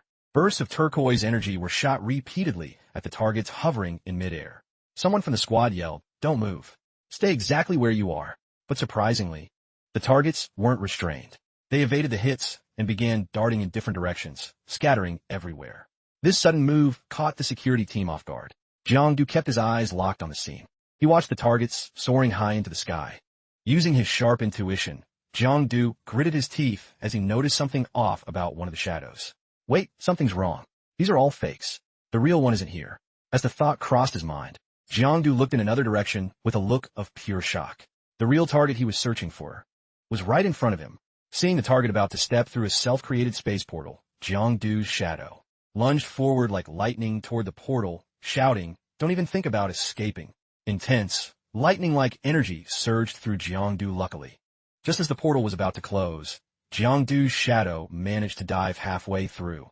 In the blink of an eye, the portal collapsed and vanished. Jiangdu dropped down as a searing red light appeared before him. He looked up just as a massive boom echoed. Thick red smoke filled the area like a devastating bomb blast. As the smoke slowly cleared, Feng Chuchu unexpectedly appeared. Her pitch-black eyes looked terrifying as she stared at Jiangdu and said coldly, "Are you looking for me?" Jiangdu clutched his injured arm. He knit his brows, staring at Feng Chuchu with deep suspicion. As the misty smoke around his shadow dissipated, a thought flashed through Feng Chuchu's mind. She wondered, is this the one with that special blood system rank? Why does he look so much like my own shadow form? Dark flames swirled around her. For some reason, the flames burned more violently, growing larger. Sharp, lethal weapons manifested in her hands. Jiangdu was also puzzled as he observed her. Weird. Why can't I see her health bar? He thought, genuinely surprised. He had just stood up and barely had time to react when Feng Chuchu suddenly lunged at him with terrifying speed, looking like a fearsome wraith. She launched a relentless assault, pinning Jiangdu down. Jiangdu was shocked when his own counterattack passed right through her body without dealing any damage. Terrified, he instinctively pulled his hand back. He looked worried and frowned, his face a mask of confusion and panic. This person's power is way weaker than I imagined. She's almost no threat to me, but my last hit didn't do a thing to her. Realizing this, Jiangdu immediately focused his spiritual energy. He prepared to unleash a stylish and powerful finishing blow. But Feng Chuchu seemed to have anticipated his move. She nimbly and gracefully evaded the attack. Chuchu landed safely on the ground. Jiangdu was completely floored, staring at her in disbelief. He lunged forward again, refusing to back down. Unflinching, he yelled angrily, "Are you the one with the unpolluted blood system rank? Was the blood pollution incident in Van Hai you're doing?" Faced with the barrage of questions, Chuchu didn't flinch. She casually dodged and fired back smugly. "Why don't you guess?" In a split second, she vanished and reappeared behind Jiang. He stood there frozen for a moment, paralyzed by shock. Chuchu smirked triumphantly. She mocked him, "Too slow. You aren't nearly as decisive as you looked in that video when you were hunting variants. Is it because you feel guilty about that blood-breed couple from before?" Jiangdu couldn't hide his confusion any longer. He frowned and asked, "They were just small-time, honest business people. Why did you want to ruin them?" His words sounded desperate and pained. Chuchu replied smugly, "Ruin them? I clearly saved them from destruction." Her heartless indifference made Jiangdu snap. He unleashed an incredibly powerful move with staggering force. He roared, "That's BS. Turning them into blood breeds is saving them. You turn them into monsters. Do you have any idea how that ruins their business and their lives?" Chuchu remained confident. She fired back boldly. The restaurant owner's sister was being harassed by thugs.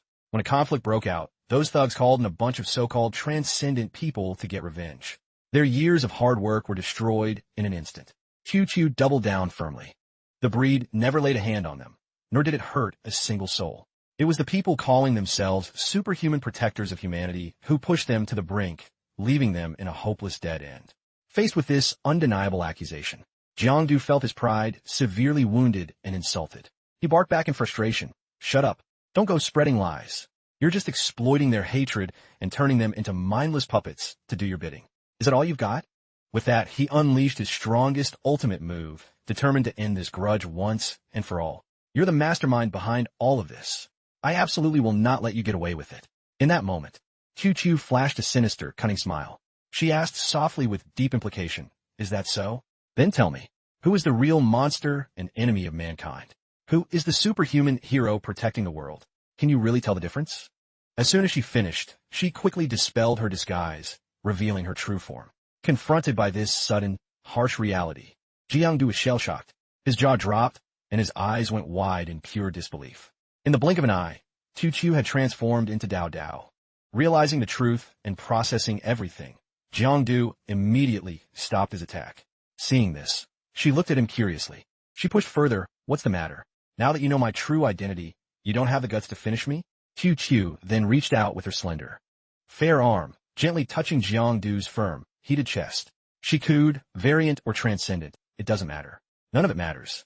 She put on an enchanting, seductive look, fixing her eyes on him with intense, lingering passion. "What matters is that I'm me, isn't it?" But Jiangdu didn't flinch or fall for it. He maintained an unervingly calm and stoic expression. Seeing this, Chuchu pushed even harder, refusing to let him off the hook. She tipped up her toes, moving in for a surprise kiss. It seemed like the climax of the confrontation, but Jiangdu had anticipated her. He quickly covered her mouth with his hand, frowning sternly as he spoke. "That's enough. Hearing this, she felt a pang of guilt. Frustrated and acting wronged, she played dumb awkwardly. What are you talking about? Chuchu who? Em Lu Dao Dao. Of course, Jiangdu was sharp as a tack. He fired back instantly. Lu Dao Dao has no idea who I really am. She doesn't know my shadow form. Only you know. Only you realized who I was the moment I saved you. You couldn't hide your absolute shock at my appearance. You saw it all. He tilted his head with resolve. He doubled down firmly. Besides, in this world, other than you, Feng Chuchu, I can't imagine anyone else being able to pull off such a perfect copy of Lu Dao Dao. This comment immediately ignited her rage.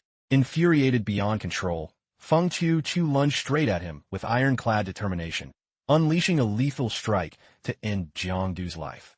However, this time, the tables had turned. With a single blade stroke, Jiangdu easily severed her arm like a dry branch. In that split second of life and death, her arm detached. Chuchu stared in horror, clutching her stump, her eyes filled with burning resentment. I didn't think two people with the same face and personality could be so different. She let out a bitter, pained laugh. With a look of agonizing despair, she cried out, I'm the culprit. I'm the criminal who threw Van Hai into this chaos. Well, kill me. This is how it's supposed to end. But faced with her plea, Jiangdu hesitated. He couldn't bring himself to do it. He stood silent, watching her coldly, observing her reaction. Seeing this, Chuchu didn't hesitate. She made one final demand. I've made too many mistakes. I've killed too many people, so just kill me already. She gave a helpless, bitter smile. Giving her final words, put some back into it. My neck is fragile. It'll snap with just a little force. But unexpectedly, Jiangdu didn't kill her. Instead, he unleashed a thunderous punch, a powerful blow that caused her excruciating pain. In the blink of an eye, he moved like lightning, grabbing her by the leg. In one motion, Jiangdu slammed Chuchu into the ground, sending her flying. He quickly spun her around. Chuchu couldn't react. Her vision blurred as she wailed in agony. Jiangdu showed no mercy or pity. He built up momentum and hurled her away. Feng Chuchu slammed brutally into a wall, the impact shattering the stone and sending dust everywhere. Smoke filled the air. After taking Jiangdu's barrage of hits, scorched fragments of flesh fell to the ground, smelling of burnt ozone. Finally, Chuchu twitched.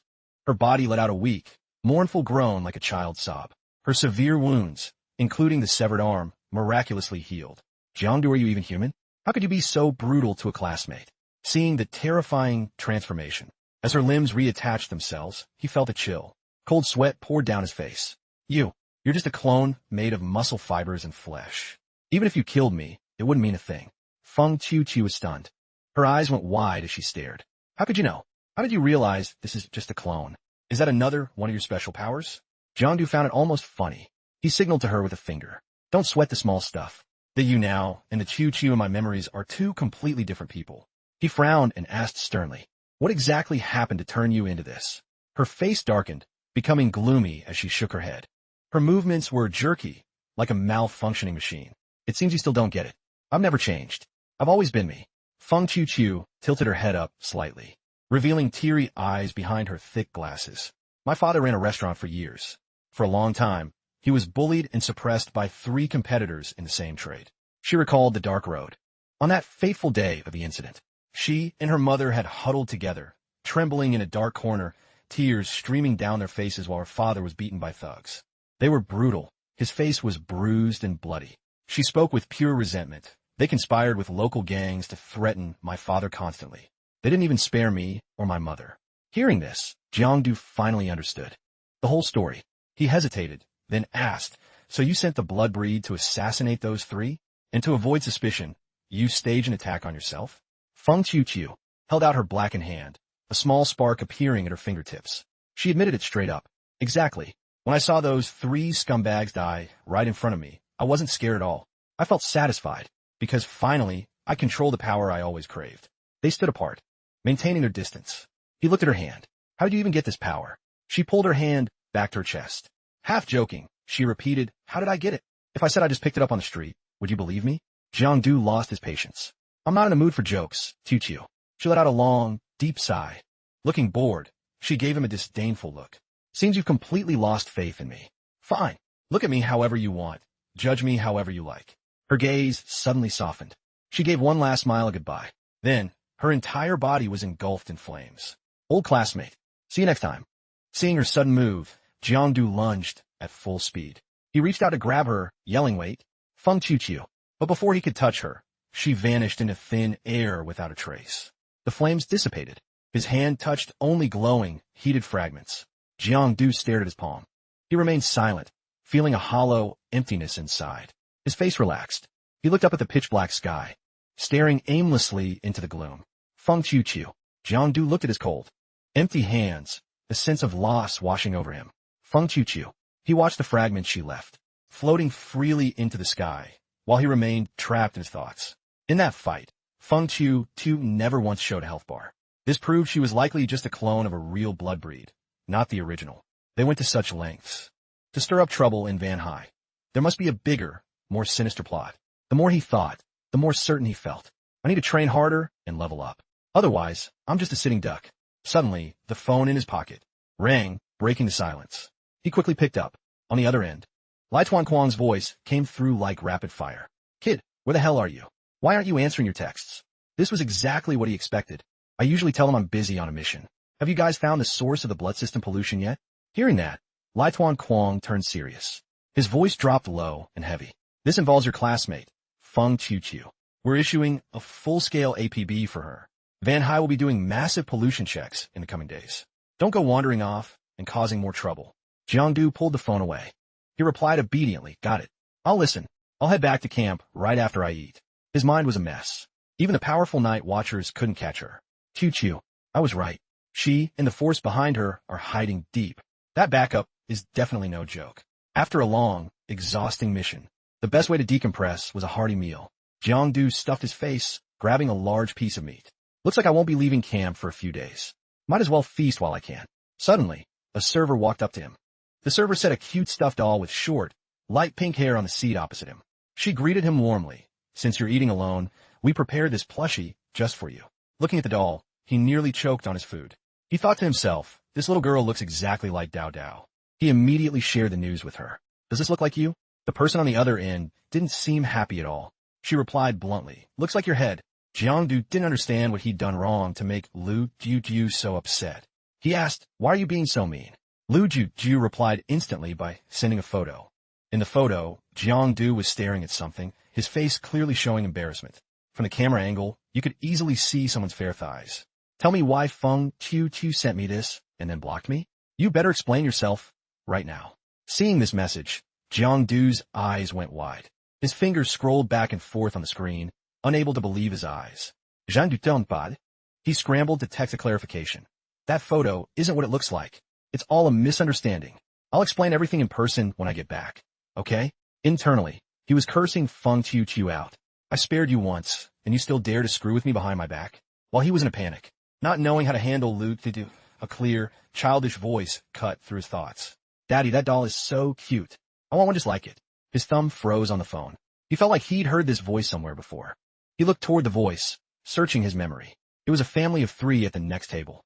The mother was gently coaxing her child. "Sweetie, your doll is cute too. Be a good girl." The kid pushed her stuffed panda aside, pointing at the other doll. "But I want the girl's doll. Daddy, buy it for me." The man sighed helplessly. Jiangdu immediately recognized him. It was Dangqua. Wasn't his daughter severely infected before? How was she discharged so quickly? This was bizarre. Remembering the previous call, he grew suspicious. Did he actually get the blood source vial from that mysterious person? Dangqua gently soothed his daughter. His eyes were full of tender love. "Eat your dinner, sweetie.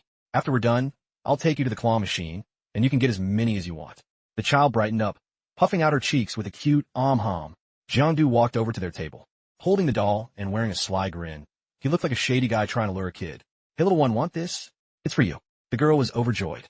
She took the doll with both hands. "Wow, really? You're so nice. Thank you." Dangqua also smiled and offered his thanks. "Thanks, man." Jiangdu patted the girl's head and laughed, but his mind was busy connecting the dots. Ever since the Shu Yang Group incident, no vials had been sold on the market. Now, untraceable blood source vials were circulating underground. He had a gut feeling Feng Chuchu was behind this. Seeing Jean du Starring, Dangqua felt a bit awkward. "Brother, have we met somewhere before? You look familiar." Jiangdu acted perfectly natural and calm. "Probably just a passing glance. You must be mistaken." He couldn't rush and tip his hand. He needed the right moment to feel out Dangqua about the source of those vials. Looking at the happy family, He couldn't bring himself to ruin their precious reunion. Jiangdu gave a polite smile and quietly walked away. Not today. I won't ruin their moment. He let them enjoy their meal in peace. Watching Jiangdu's retreating back, Dangqua's gaze turned strange. His wife noticed his odd behavior and asked, "Honey, what are you looking at? Something interesting?" Dangqua's lip goulettes lie. He gave a mysterious smile. "Nothing, babe. I must have misseen him. It's nothing." At the night watcher office for point verification, Jiangdu wore a mask covering his whole face except his eyes. The staffer watched his clumsy, awkward behavior and felt helpless. Holding the score sheet, the staffer read the numbers carefully. "Sorry for the wait. We've verified your score. Your current total is 40 points. Hearing his score, Jiangdu felt totally dejected. He had seen in the handbook that superhuman skills in the Night Watcher shop cost at least 100 points. Looks like he had a long way to go. The clerk gave an awkward smile. "I should warn you. Please be careful. If you continue hunting variants at this high frequency, your risk of severe infection is extremely high." Jiangdu bowed politely, thanking her for the kind warning. Stepping out of the verification center, he took off the golden mouse mask. He was in a great mood. That's sorted. Time to head home. 3 steps later, he froze, stiff as a statue. Lu Jai and Duong Tu were sitting close together. On the same long bench, both were leaning back lazily, glued to their phones. At this unexpected sight, Jiangdu couldn't help but cry out, "You two? Why are you sitting together like this? What's going on?" Hearing his voice, they both scrambled to hide their phones.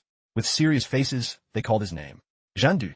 Duong Tu glanced at the pretty girl next to her and said softly for Lu Jai. "She came here to pick up Jiangdu coincidentally." Lu Jai did and said the exact same thing as Duong Tuesday. The air between the two women suddenly turned tense, like a high-voltage current was running through it. Even without knowing what was up, Jiangdu's survival instinct kicked in. He spun around, his legs moving like a pro sprinter's, running for his life. Ghosting time. Good lord, what kind of love triangle mess is this? Better bolt while I still can.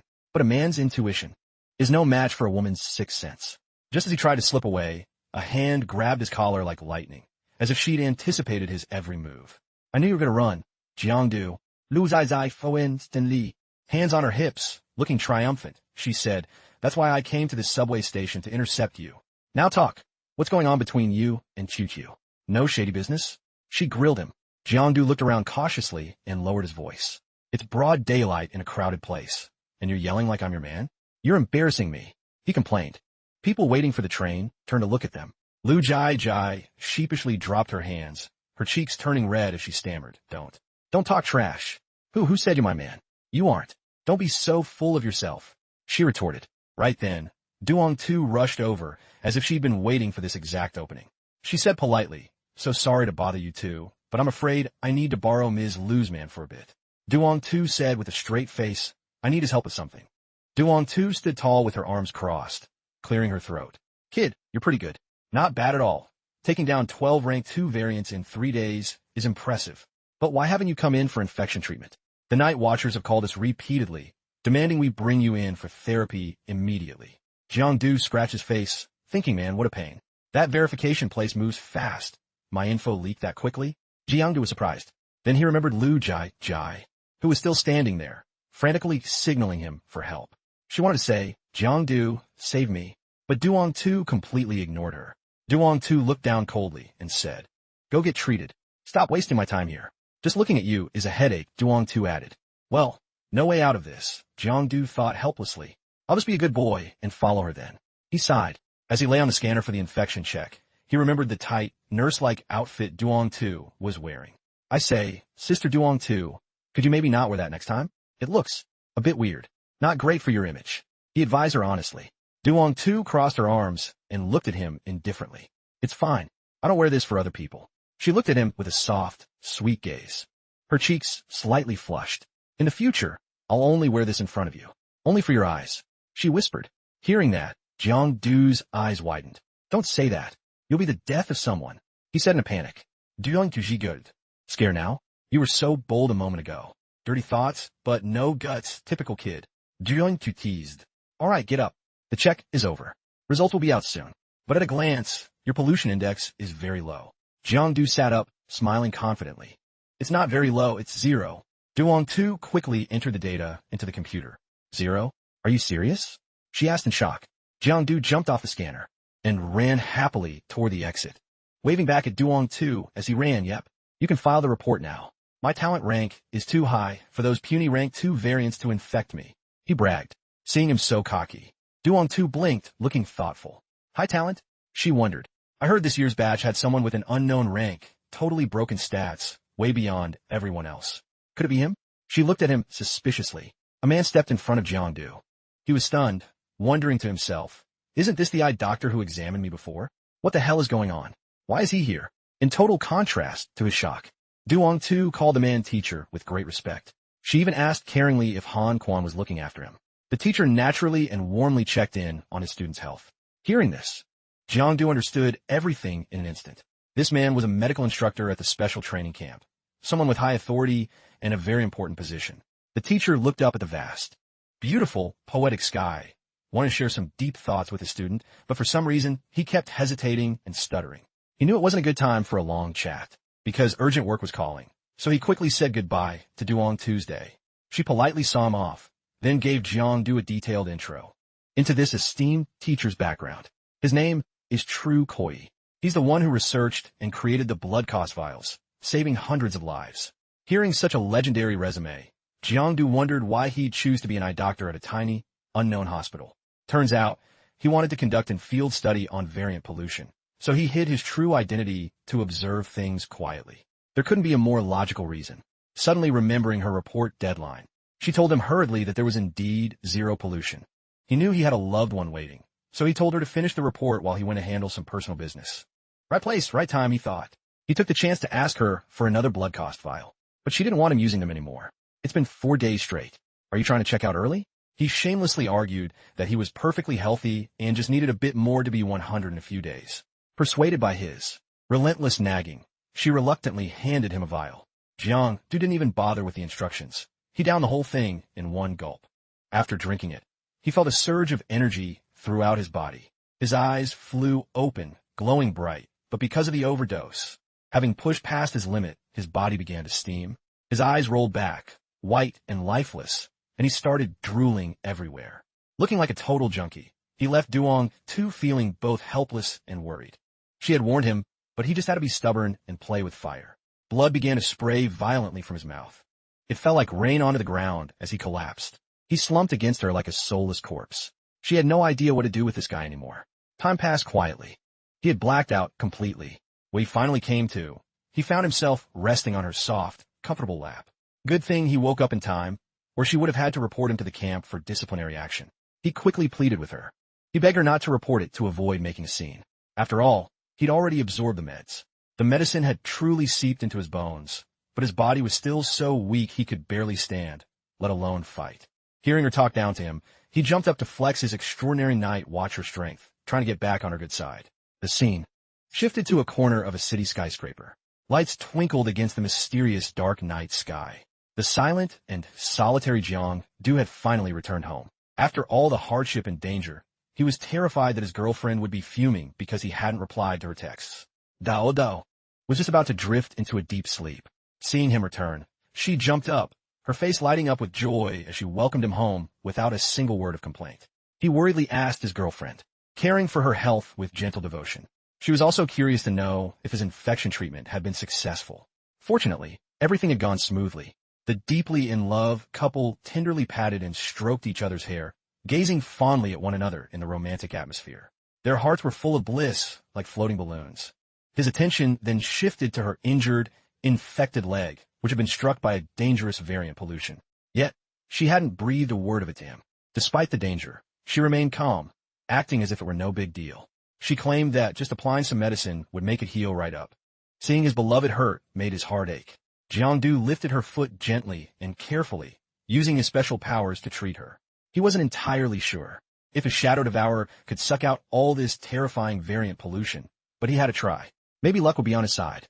The young man's strong hands gently set her small, pretty foot back down. Jiangdu felt anxious and restless because his shadow devourer, his ultimate technique, couldn't draw out the nasty variant pollution from her leg. Dao didn't blame him at all. She simply handed him a bottle of the medicine she used daily. This pollution couldn't be sucked out. Since it couldn't be removed, the only way was to use liniment to massage the area, easing the pain and soothing the wound. Jiangdu carefully applied the meds to her leg. Afraid of hurting her, He told her to speak up immediately if it was too painful so he could adjust his pressure. After a moment, she cried out in pain. He gently comforted her, encouraging her to hold on just a bit longer until the pain faded. Hearing such sweet talk from her boyfriend, anyone would feel pampered and happy. She shyly turned her face away, letting him do whatever he needed to do. He didn't understand why, with such a serious injury, she had insisted on going to the subway station to meet him. Dao Dao lied, saying she just wanted to know if anything bad had happened to Chuchu, but deep down, she just really missed him and would brave any danger to see him. Suddenly, the mood turned heavy at the mention of Chuchu. They realized they might never see her again. She might be gone forever. She feared that something horrific had happened to her best friend, so she asked him for the full story. After he recounted everything, how Chuchu had chosen a dark path with no return, and how it was likely too late for regrets, Dao Dao felt a pang of remorse, wishing she had talked to her more and spent more time with her. She felt they had let things spiral this far. He gently laid his beloved down on the bed and tucked her in. He soothed her, saying it wasn't her fault and she shouldn't blame herself. The fault lay with their friend, who was too stubborn to listen to reason. He could only hope a shred of humanity remained in her heart. Jiangdu told her to get some sleep, to rest and forget her sorrows, while he went to brush up on some knowledge. Just as he was about to leave, her soft hand gently caught his, holding him back. She was gripped by the fear that one day he might leave her. She wanted to be certain. Would he still stay by her side and love her just the same? The magical power of love gave him the courage to make a solemn vow from the bottom of his heart. I will be with you forever. I'll love you and never leave you. The next day, in a crowded local eatery, two men were gossiping loudly. Their voices were even more booming than the neighborhood Karens, making Jiang lose his appetite. They were discussing someone's family member needing a blood transfusion, and how the night watchers had provided rare blood source vials to keep the patient alive. Jiang knew immediately they were talking about those miraculous blood source vials. These were black market items with no clear origin. The story centered on a mysterious underground company that was surreptitiously selling these vials for 1/10 of the official price. This made one of the men suspicious, wondering if they were genuine or just low-quality knockoffs. Who knows where he heard this bombshell news? But if it were true, many people could be saved from the Grim Reaper since the cost of medicine had dropped so much. Jiangdu tried to follow the two of them after they finished eating, hoping to overhear more dramatic details and hot tea from these human cameras. He moved stealthily behind them, looking like a private eye straight out of a detective drama. The man named Hao Tu quickly contacted his secret organization, reporting that the night watchers were on high alert. It seemed the person on the other end ordered him back, as he had to leave in a hurry. Suddenly, a mysterious aura of blue and black magic appeared, right in front of the middle-aged man. He had no idea what it was or why it looked so bizarre. Suddenly, he realized something was hiding underneath this magical shroud. A hidden presence flickered within. It was Jiangdu's shadow. He wanted to track this man to see where he was going and what he was up to, under the bright moon in the silent night. While the city was fast asleep in a dilapidated, abandoned building, three bizarre monsters, glowing with blue and purple magical energy from head to toe, were gathered. The leader looked absolutely livid. He didn't know who had the guts to bring someone from the training camp here. Did they have a death wish, doing something so stupid? The lackey quickly took the blame, explaining the whole story to the boss. He claimed the person from the training camp had simply gotten in his way, but her scent was a rare delicacy, so he just snatched her up on the spot to save himself the trouble of hunting later. Basu heard the excuse and wasn't having it, so he slapped the lackey across the face to vent his anger. He then slowly pulled back a crimson curtain to reveal the scene behind it. Hidden behind that red velvet curtain was a crowd of people they had captured and bound as trophies from their recent raid. Young, old, no one was spared. A young girl with hair as white as porcelain, like winter snow, sat alone and dazed in a dark corner. Basu boldly approached to talk to her. Li Chu Dike, the star student from that brutal training camp, facing a dangerous enemy. She remained calm and fearless. Instead, she loudly cursed him as a traitor to humanity who sold his soul to follow a twisted path and become a disgusting variant. A beautiful succubus standing behind Basu. He asked how to handle the situation. Killing her was risky, but letting her go was impossible. Stuck in a bind, Basu had to call his superior for immediate orders. The call for a solution was made. In less than 2 seconds, the decision was handed down. He turned back, beaming with the good news. The good news was that the girl from the training camp would become his new partner. As for the night watchers, the big boss would handle them personally. Now let's throw a massive party and go all out. Hearing the word party, the variants cheered as if they'd hit the jackpot, celebrating their victory together. Boss Who stepped onto the floor where the grand banquet was held, accompanied by a seductive female demon in a skin-tight outfit that flaunted her curves. Champagne was a must to kick off this lavish party. Boss Who immediately popped a bottle to get the vibe going. The spray soaked the demoness, who gave him a fake, playful pout, posing provocatively like a girl working the red light district. Upstairs, the music thudded. The party was wild, but inside the iron cages below, the scene was the exact opposite. Aggressive variants stormed in, dragging the prisoners out despite their desperate screams and cries echoing everywhere. One monster grabbed a man, hauling him up and demanding he play a game of cards, a game of life and death. If he won, she'd grant any wish. If he lost, he'd become her next delicious meal. Meanwhile, Lyn Mo was held captive, sharing a table with the brutal leader of the variants. He asked if she wanted a drink, but then remembered her hands and feet were tied tight. He roughly shoved his finger into her mouth, prying it open and pouring the entire bottle down her throat, showing zero mercy or care. To him, people were just trash to be stepped on for fun. He considered the Night Watchers just small fry with a bit of talent, easy to play like a fiddle. He leaned in close with dark, perverted intent. He figured the flesh of a transcendent must be incredibly nutritious, though he'd never tasted it. Now, with prey right in front of him, he wasn't about to pass it up. His fingers toyed with her neck before he suddenly nicked the skin. A drop of bright red blood trickled down her pale skin. Definitely a masterpiece of a meal. Lyn Mo looked agonized, closing her eyes tight as tears rolled down her cheeks. Out of sight, out of mind, she tried to comfort herself, feeling utterly hopeless and desperate. She couldn't resist, only praying for a miracle to save her from this living hell. Suddenly, a mysterious hand reached out, snuffing out the lights in a flash. This startled Boss Who and made him furious, thinking someone was messing with him. He gnashed his teeth and roared, "What the hell? Who has the guts to turn off the lights?" But immediately after, every light in the place flickered on at once, focusing a brilliant spotlight right on the center of the stage. Jang appeared out of nowhere, looking like a legendary superhero under the blinding glow of the lights, radiating a powerful main character energy. He appeared behind Hao Tu, the man in the white shirt, and grabbed him before the guy could even blink. The variants below gasped in total shock, spinning around to stare at Jang. Standing there with a sharp, cold gaze full of killing intent, Jang watched the trembling Hao Tu try to find an escape route. He let out a contemptuous smirk and said, "Good evening, my snacks." Hearing that, Hao Tu panicked and bolted. He screamed in terror, "Run! Everyone run!" As soon as Boss Who saw Jang, Lyn Mo, still hot despite the dried tears on her face, lit up with hope as if she'd been pulled from the abyss. Knowing she was saved, she cheered for her idol. "Do bro. Do bro is here to save us." Hearing this, Boss Who turned to Jang with burning resentment. He stayed cocky, shouting, "You brat. Where did you come from to ruin my fun? Boys, get him! Shred him into 100 pieces for my breakfast." On command, the variants charged at once, baring their claws and fangs at Jang like a pack of starving wolves. They looked even more savage and brutal than before. They crowded together in a chaotic mess, slashing and tearing as thick, black aura billowed out, covering the entire room. Seeing this, Boss Who thought he had it in the bag. He gave a smug, mocking laugh. "Let's see how much you struggle before you die." Lyn Mo broke into a cold sweat, her heart pounding as she prayed for Jang's safety. "Do bro, please be okay. Don't let anything happen." Meanwhile, in the chaos, Jang was surrounded. The variants didn't realize the disaster coming their way. Faint, eerie green auras were quietly snaking into their bodies. Then Jang threw a punch, a decisive, powerful blow that sent massive shockwaves rippling out like a giant hurricane, blowing all the variants away. The area where he stood was now filled with brilliant blue electricity, dancing like tiny sparks of lightning. This was the energy he'd just unleashed. Jang stood there, eyes sharp as blades, radiating absolute confidence. Surrounded by a shroud of invisible power and mysterious mist, he looked like a god of war. Lyn Mo, seeing this, didn't hesitate to rush forward and give Jang a surprise hug. Her face turned red as a ripe tomato being that close to him.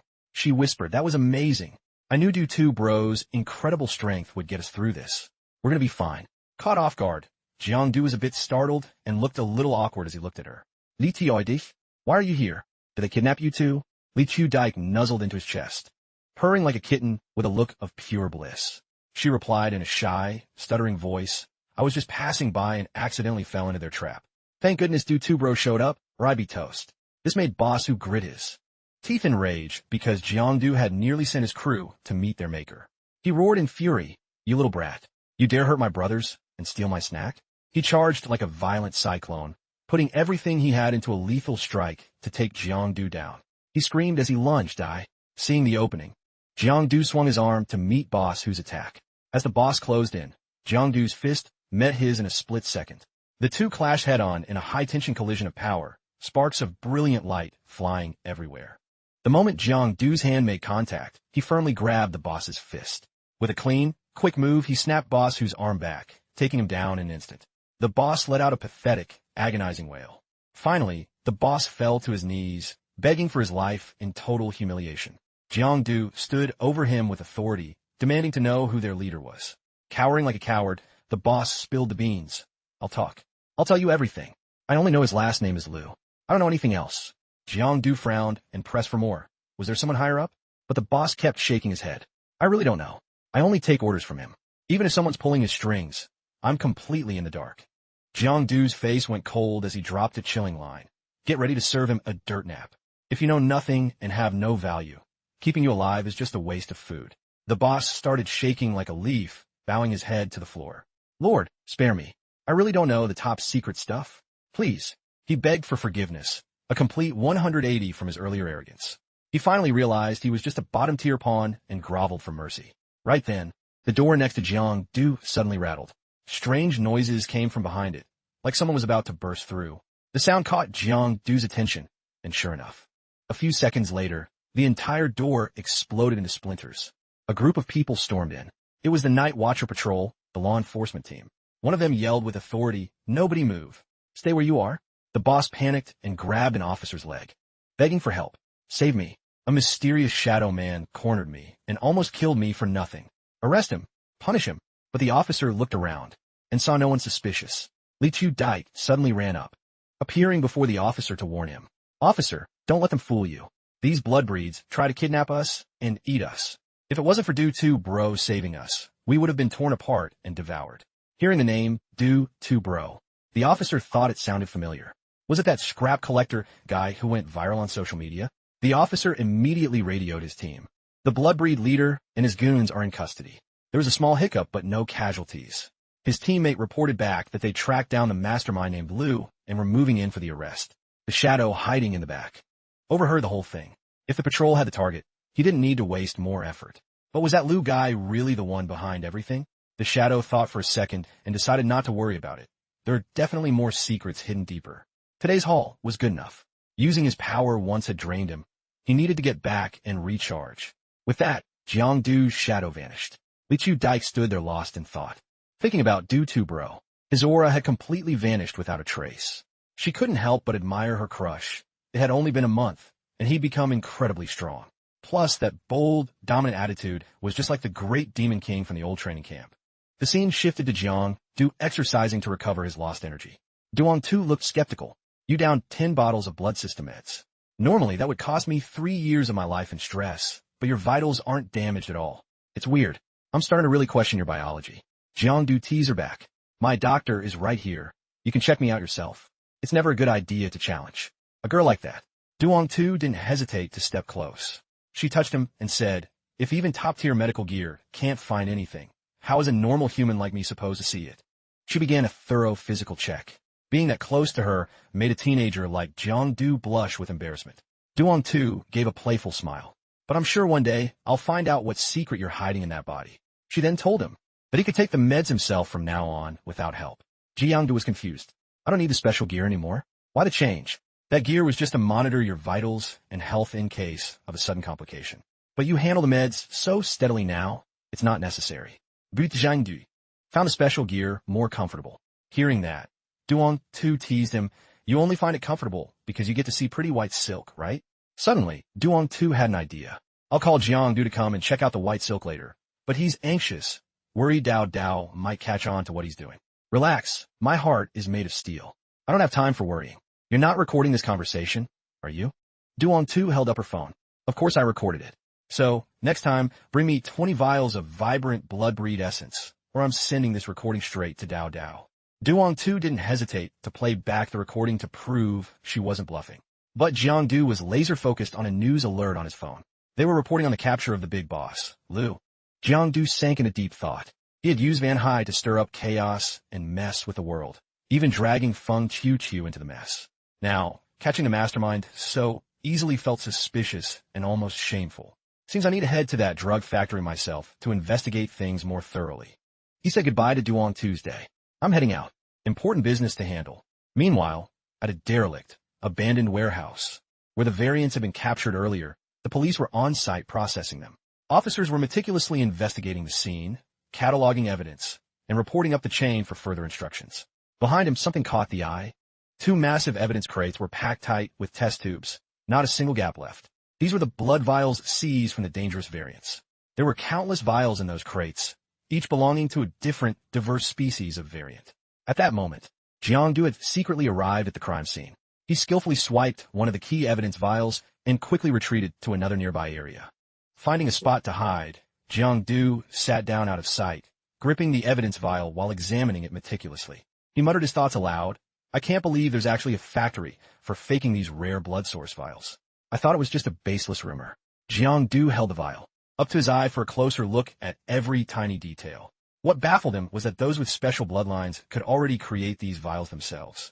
Was a factory really necessary? Sure, it would boost packaging and mass production, but it also increased the risk of getting caught. Staring at the vial, Jiang Du wondered if there was some hidden trick or secret inside. Then, without overthinking it, Jiang Du decided he didn't want his head to explode from theorizing. He simply brought the vial to his lips and downed the entire thing in one go. After finishing the blood vial, the first sensation in Jiang Du's mind was hard to put into words. He grimaced, swallowing it bit by bit while trying to focus on the specific flavor. Suddenly, he gasped in shock. He held up the empty vial, looking stunned, unable to believe what he was tasting. His jaw dropped, eyes wide with doubt, as if questioning his own reality. He couldn't believe this mysterious liquid tasted like soda, and sweet tangerine at that. While it had some effect, it could only sustain someone for a while. It couldn't actually cure the disease. Jiang Du tossed the vial aside without a second thought. He walked away without looking back, continuing to mutter his deductions. Does the guy behind all this, the real mastermind, actually happen to be that Lu guy? Did he plot all this danger just to sell medicine and get rich? But then Jiang Du froze as if realizing something crucial. He spun around and stared at the empty vial on the ground, a barrage of questions hitting him. If these blood source vials are just flavored fakes, how was Dangqua's daughter, Hua Hua, miraculously cured? The deeper he thought, the more confusing it got. Could it be that those vials sold all over the market aren't the only kind? If so, then the guy who got arrested was just a fall guy, a pawn pushed forward to distract everyone. Jiang Du immediately pulled out his phone. He opened the wanted poster for Feng Chuchu that was being circulated. He kept wondering what her role and true motive were in all of this. Without wasting another second, Jiang Du called Dangqua to get the facts. He ran while trying to get through, but he called over and over, and no one picked up. The line was constantly busy or disconnected. This made Jiang Du start to worry. What is Dangqua doing? Why is he so unreachable?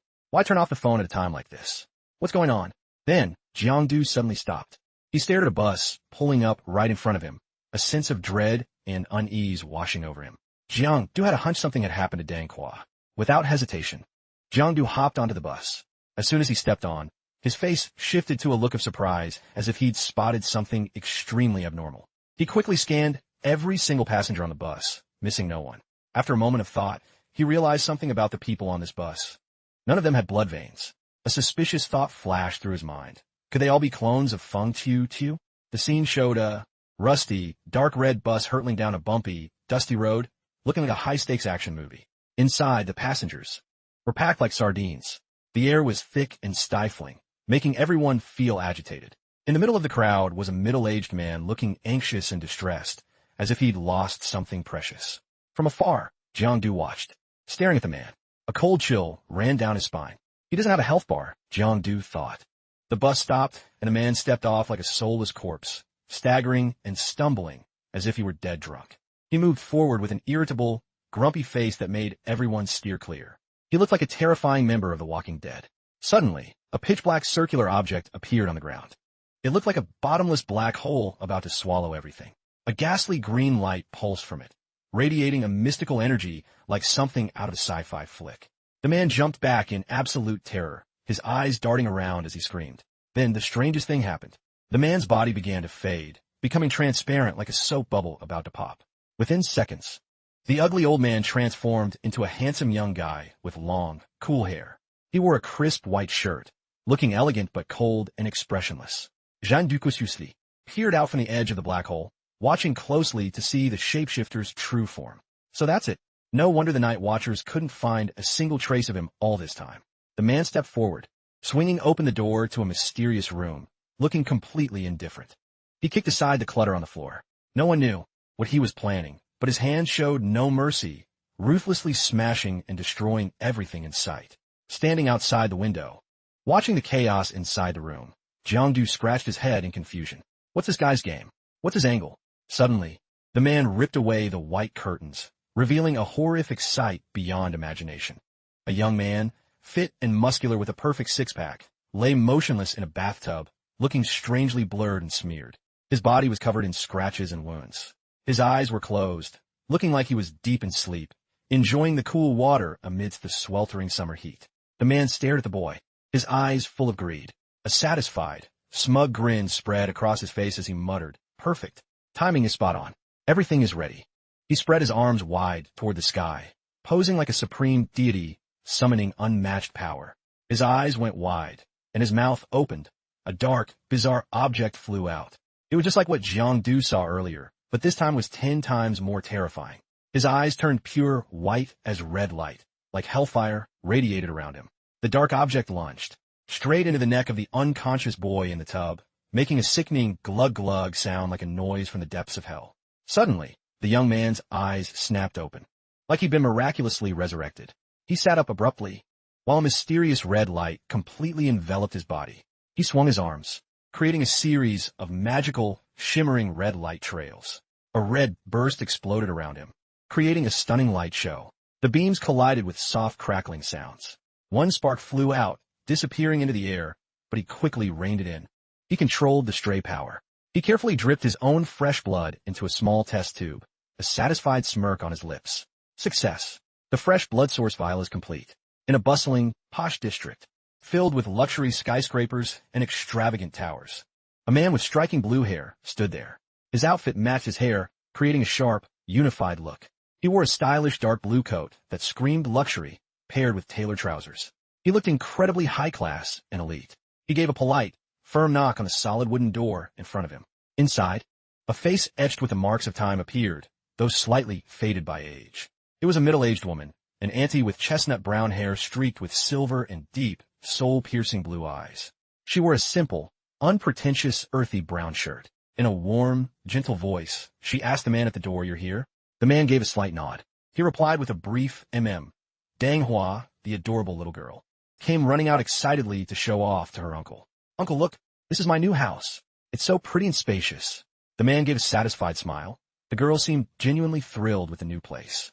"It's a shame your dad is away on business, so he asked me to come help you and your mom settle in.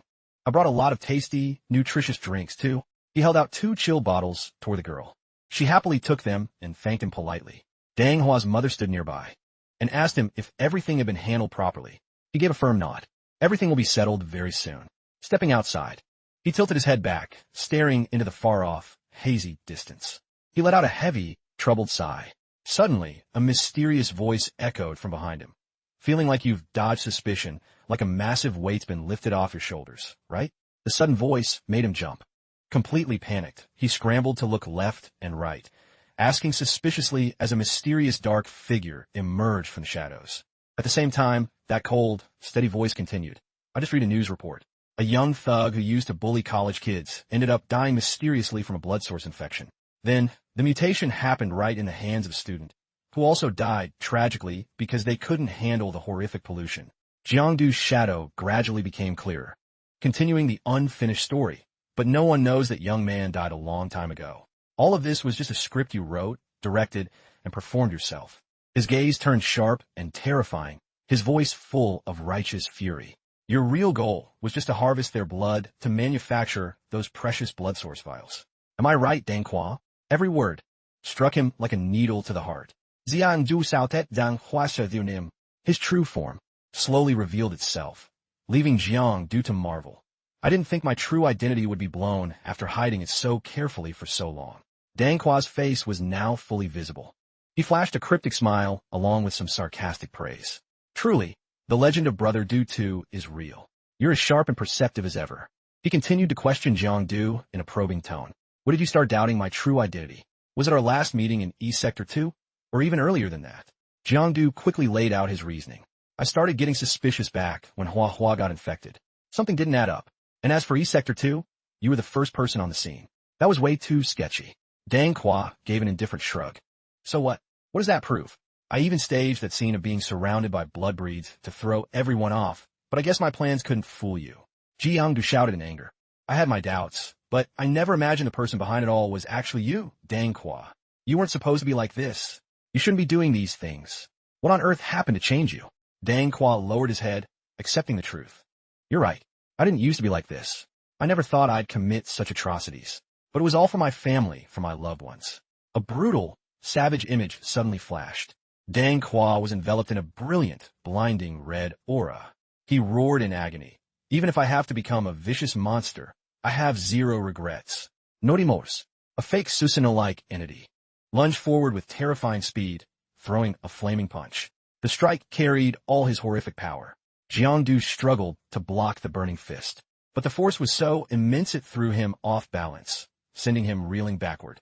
Two world-shaking powers collided, creating a massive explosion. Jiang Du tried to reason with Dangqua. You should turn yourself in to the Night Watchers. Confess and seek leniency from the law. Otherwise, the consequences will be dire. You'll suffer for this. But Dangqua showed only contempt. He mocked the organization. If the Night Watchers could have helped me and saved my family, I wouldn't have to put on this circus act and risk my life like this. As he spoke, he launched a powerful roundhouse kick at Jiang Du. Luckily, Jiang Du dodged just in time, jumping high. His family, his wife and daughter, were suffering agonizing torture from an alien bloodline infection. Even using blood source vials couldn't fully cure them. But he didn't have the money to keep buying treatment for them. The only way was to use the fresh blood of the living as medicine to keep his wife and child alive. At this point, the tough man couldn't hold back his tears. He kept up his frantic assault on Jiang Du, unable to accept the cruel reality of watching his beloved wife and daughter slowly waste away before his eyes. The pain was too much to bear. At any cost, he had to protect his family, or he'd never be at peace. No one can stop me, not even you. No matter how strong you are, a lethal, storm-like attack hit its mark, creating an earth-shattering tremor. He had blocked the danger strike. It wasn't easy to stop his cunning and treacherous move. Everything he said was just empty, fake lies. He didn't believe a word of it. What is this new house you keep talking about? What kind of scam is this? His question seemed to hit a nerve, touching his weak spot, leaving him flustered and unable to answer. Sweat poured down his forehead like a waterfall. Jiang Du had uncovered the dark, horrific truth behind his web of lies. That house definitely wasn't cheap. Its value was huge. Selling vials alone wouldn't have made him that much money. His words were clearly just a cover-up for the truth. The family was just an excuse, a front to justify his vile and wrong actions. Jiang Du's face showed pure rage and disgust for the liar in front of him. Red and blue magical energies surged, clashing violently. You're obsessed with money, power, and fame. That's what you really crave, not the love for your family you keep faking. His silver-tongued lies were utterly disgusting. But even more loathsome was his bottomless greed, willing to use his own wife and child as human shields for his evil thoughts. Jiang Du thrust his foot with full force into the man's gut, making blood spray from his mouth. He followed up with a powerful punch. Surging magic, like a tsunami, slammed him into the wall, letting out his frustration on the man. He knew Jiang Du was using his full power to punish him. Knowing he couldn't hide the truth anymore, he confessed everything without denial. Since the cat's out of the bag, let's just scrap. I'm not scared anymore. Things had gone too far to hold back. They both unleashed their ultimate skills, lunging at each other for a life-or-death duel. A fair fight with no mercy, to see who meets the Reaper first and who's the last one standing. Dangqua lunged forward at a dizzying speed, slamming his glowing red skill into the floor, creating a massive blast. His lethal, high-powered move was easily blocked by Jiang Du crossing his arms in an X shape. The man looked incredibly frustrated that his attack was neutralized. Dangqua quickly side gear, attacking from the side, aiming for a headshot to ambush Jiang Du from behind. That surprise move actually forced Jiang Du to pivot and dodge. Seeing this, Dangqua beamed, confident in his victory. He leapt high into the air, preparing a finishing blow to send Jiang Du to his ancestors. His variant spawns acted like giant tentacles, relentlessly coiling and attacking Jiang. They were so massive and numerous that Jiang struggled just to evade them. Dangqua thought he had the upper hand, and mocked Jiang. What's wrong, brother Du? Is this tiny bit of strength all you've got? Your high-ranked delusions of power end here. His eyes gleamed with a crazed, cruel excitement. The situation was critical, hanging by a thread. Jiang quickly reached out to stop it, just in time. Dangqua's variant fibers coiled around Jiang's blade like a venomous snake, tightening its grip on one of Jiang's hands. Dangqua let his variant yank and tossed Jiang around like a rag doll. He laughed with smug satisfaction until a thick, blinding red mist suddenly erupted, obscuring his vision. He quickly retracted his fibers, warily scanning the area for Jiang's whereabouts. His eyes darted around, filled with unease. He began shouting insults and cursing Jiang's entire lineage since he couldn't find him. Jiang suddenly appeared behind him like a silent ghost. Dangqua jumped out of his skin. Jiang aimed a lethal backstab at Dangqua, but surprisingly, Dangqua reacted instantly and blocked the strike as if he had eyes in the back of his head. Folding his arms, Dangqua mocked the trapped Jiang. You're too naive. Jiang, I only showed a tiny opening and you fell for it. Disappointing. Dangqua claimed he knew Jiang inside and out, from his combat skills and attack patterns to his defensive habits. He bragged that killing Jiang now would be effortless, but he was counting his chickens before they hatched. Jiang gave a cold, dangerous smirk, saying the one being fooled wasn't him, but Dangqua. He calmly told Dangqua to look down at his feet. Dangqua, fuin shocked. He stood stunned by Jiang's words. Confusion and panic set in as the situation turned. He was suddenly struck by a blinding flash of green light. Despite his attempts to resist, Dangqua was knocked down into the Shadow Realm, a terrifying, pitch-black dimension. Though rattled, Dangqua tried to maintain his composure and barked a challenge. You think taking me into the Shadow Realm is enough to beat me? Too naive. Why say that, Dangqua? Is it because you can't see Jiang anywhere? He roared in a rage. You think hiding in the shadows will keep me from finding you? Stop dreaming. I'm a blood system ranker. Even if I can't see you, I can still smell the fresh blood in your body. Jiang. He swung his glowing red attacks wildly through the air, hitting nothing. After listening to his screaming for a while, Jiang finally emerged from the smoke to stand before Dangqua. You really do understand my old fighting style. Jiang raised his blade high, ready for a direct, lethal strike that wouldn't miss. He made sure to let him know that while he knew the old Jiang, the current Jiang had undergone grueling training under Van Hai and had long since evolved. Against Dangqua, he didn't need to rely on sneak attacks or dirty tricks. Losing his temper, Dangqua charged at him like a wild animal, acting like he didn't care if he saw tomorrow. He trash-talked Jiang for being arrogant and mocked his shadow system, claiming it was no match for his blood system in a head-on fight. Jiang, having just mastered the blink technique, vanished and reappeared right in Dangqua's face to challenge him. The two lunged into a frantic brawl, clashing like fire and water, completely irreconcilable. Realizing he was losing the upper hand, Dangqua finally began to panic. Impossible. In terms of physical strength, a shadow system shouldn't be able to suppress me. What on earth is? Dangqua's eyes went wide. He suddenly realized something as Jiang's blade abruptly shifted from blue to a glowing red, slashing through his variant fibers. It was the earth-shattering, unimaginable destructive power of the blood system. Dangqua let out a soul-piercing scream, sounding like a stuck pig. The agonizing cry echoed everywhere as he was defeated by a single, powerful move glowing with a mysterious blue light. Jiang's attack had severely mangled Dangqua's hand, causing him excruciating pain. He clutched his wounded arm, his face contorted in agony. Immediately after, Jiang's sharp blade swept across Dangqua's chest, leaving deep gashes. Then, the sword moved like a viper, quickly coiling around his legs, squeezing the life out of them.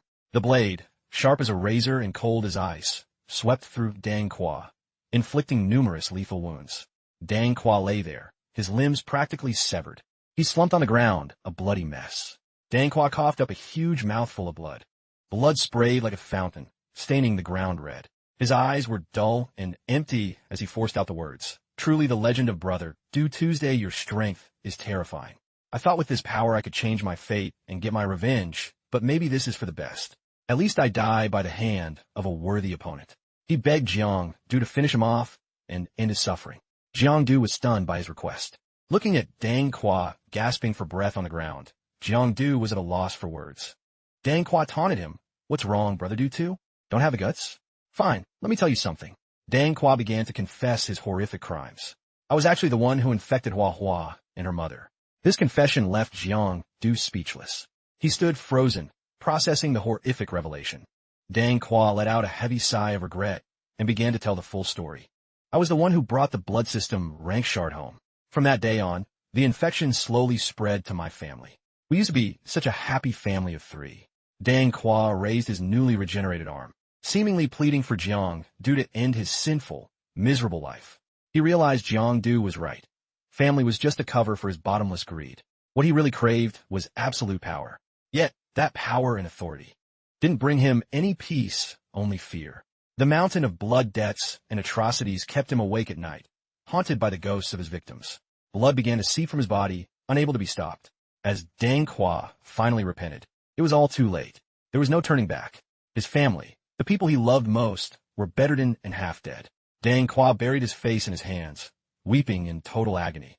He didn't fear death, but he truly regretted his actions, regretted that his greed had dragged his family down with him. Now, he had only one wish, for his family to survive and be safe. Jiang Du shook his head with a sigh. But the price for your family's survival was the lives of others. If they knew the truth, would they even want to keep living? Zhang Huasha Buruchois seemed to finally realize how foolish and wrong he had been. Jiang Du pulled out his phone. He didn't plan to kill Dangqua on the spot, but rather turn him over to the Night Watchers for judgment. However, out of respect for their past acquaintance, Jiang Du wanted to know the source of the shard. Where exactly did that rank shard come from? Dangqua said, if I told you I just found it on the street, would you believe me? Jiang Du suddenly remembered Feng Tiu saying the exact same thing. Could these shards really just be picked up off the street? But deep down, Jiang Du felt something was off, a strange, inexplicable anomaly. How could such a valuable rank shard be found so easily by accident? It was obvious someone had intentionally planted them to lure people into a trap. While Jiang Du was lost in thought, analyzing the situation, Dangqua suddenly let out an agonizing scream. It was a gut-wrenching cry as his life force was being drained. Dangqua was suspended in midair by an eerie, glowing red mist. Jiang Du, panicked, shouted his name, not knowing what was happening. But it was clear he was in immense pain from that wicked red smoke. Suddenly, a massive, blood-red variant charged out of nowhere at terrifying speed. Above the head of this terrifying monster, a health bar appeared showing 18, which had just increased by 1 unit. It looked savage and terrifying, radiating a lethal aura. It had 2 sharp horns and long fangs curving upward, looking like a demon from a dark forest legend. Jiang Du was completely horrified. He suddenly realized there was another blood system ranker present.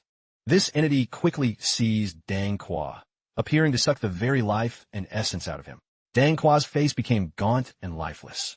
Jiang Du, filled with dread, quickly slashed at the blood system entity with his powerful blue energy, desperate to save Dangqua from the danger. After being struck, the tentacle-like appendages of the entity quickly released Dangqua, leaving him to collapse unconscious on the ground. The eerie red light around. The blood system ranker vanished and reappeared, shedding his disguise to reveal his true identity in a doctor's outfit. The fake doctor spoke to Jiang Du in a threatening tone, "Don't get in my way. Stay far away from me." Black and red lights flared violently around the blood system doctor, radiating terrifying energy. Jiang Du didn't give a damn about the threats. He lunged toward him at the speed of light without a second thought, summoning a sharp blade right from his own arm. He was ready to finish off the evil doctor standing before him and send him straight to hell.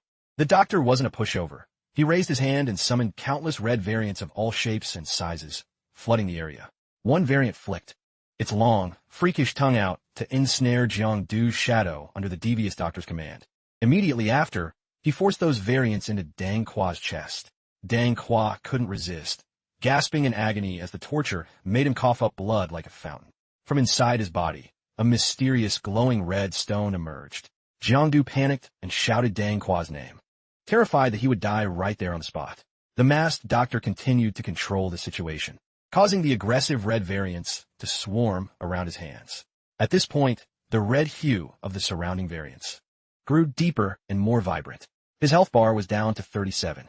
He opened a path, an escape route, using his loyal variants to clear a blood-red trail that looked incredibly lethal. His entire body was shrouded in a blinding red light. "I can't let him escape. No way." Jiang Du roared, demanding he stop immediately.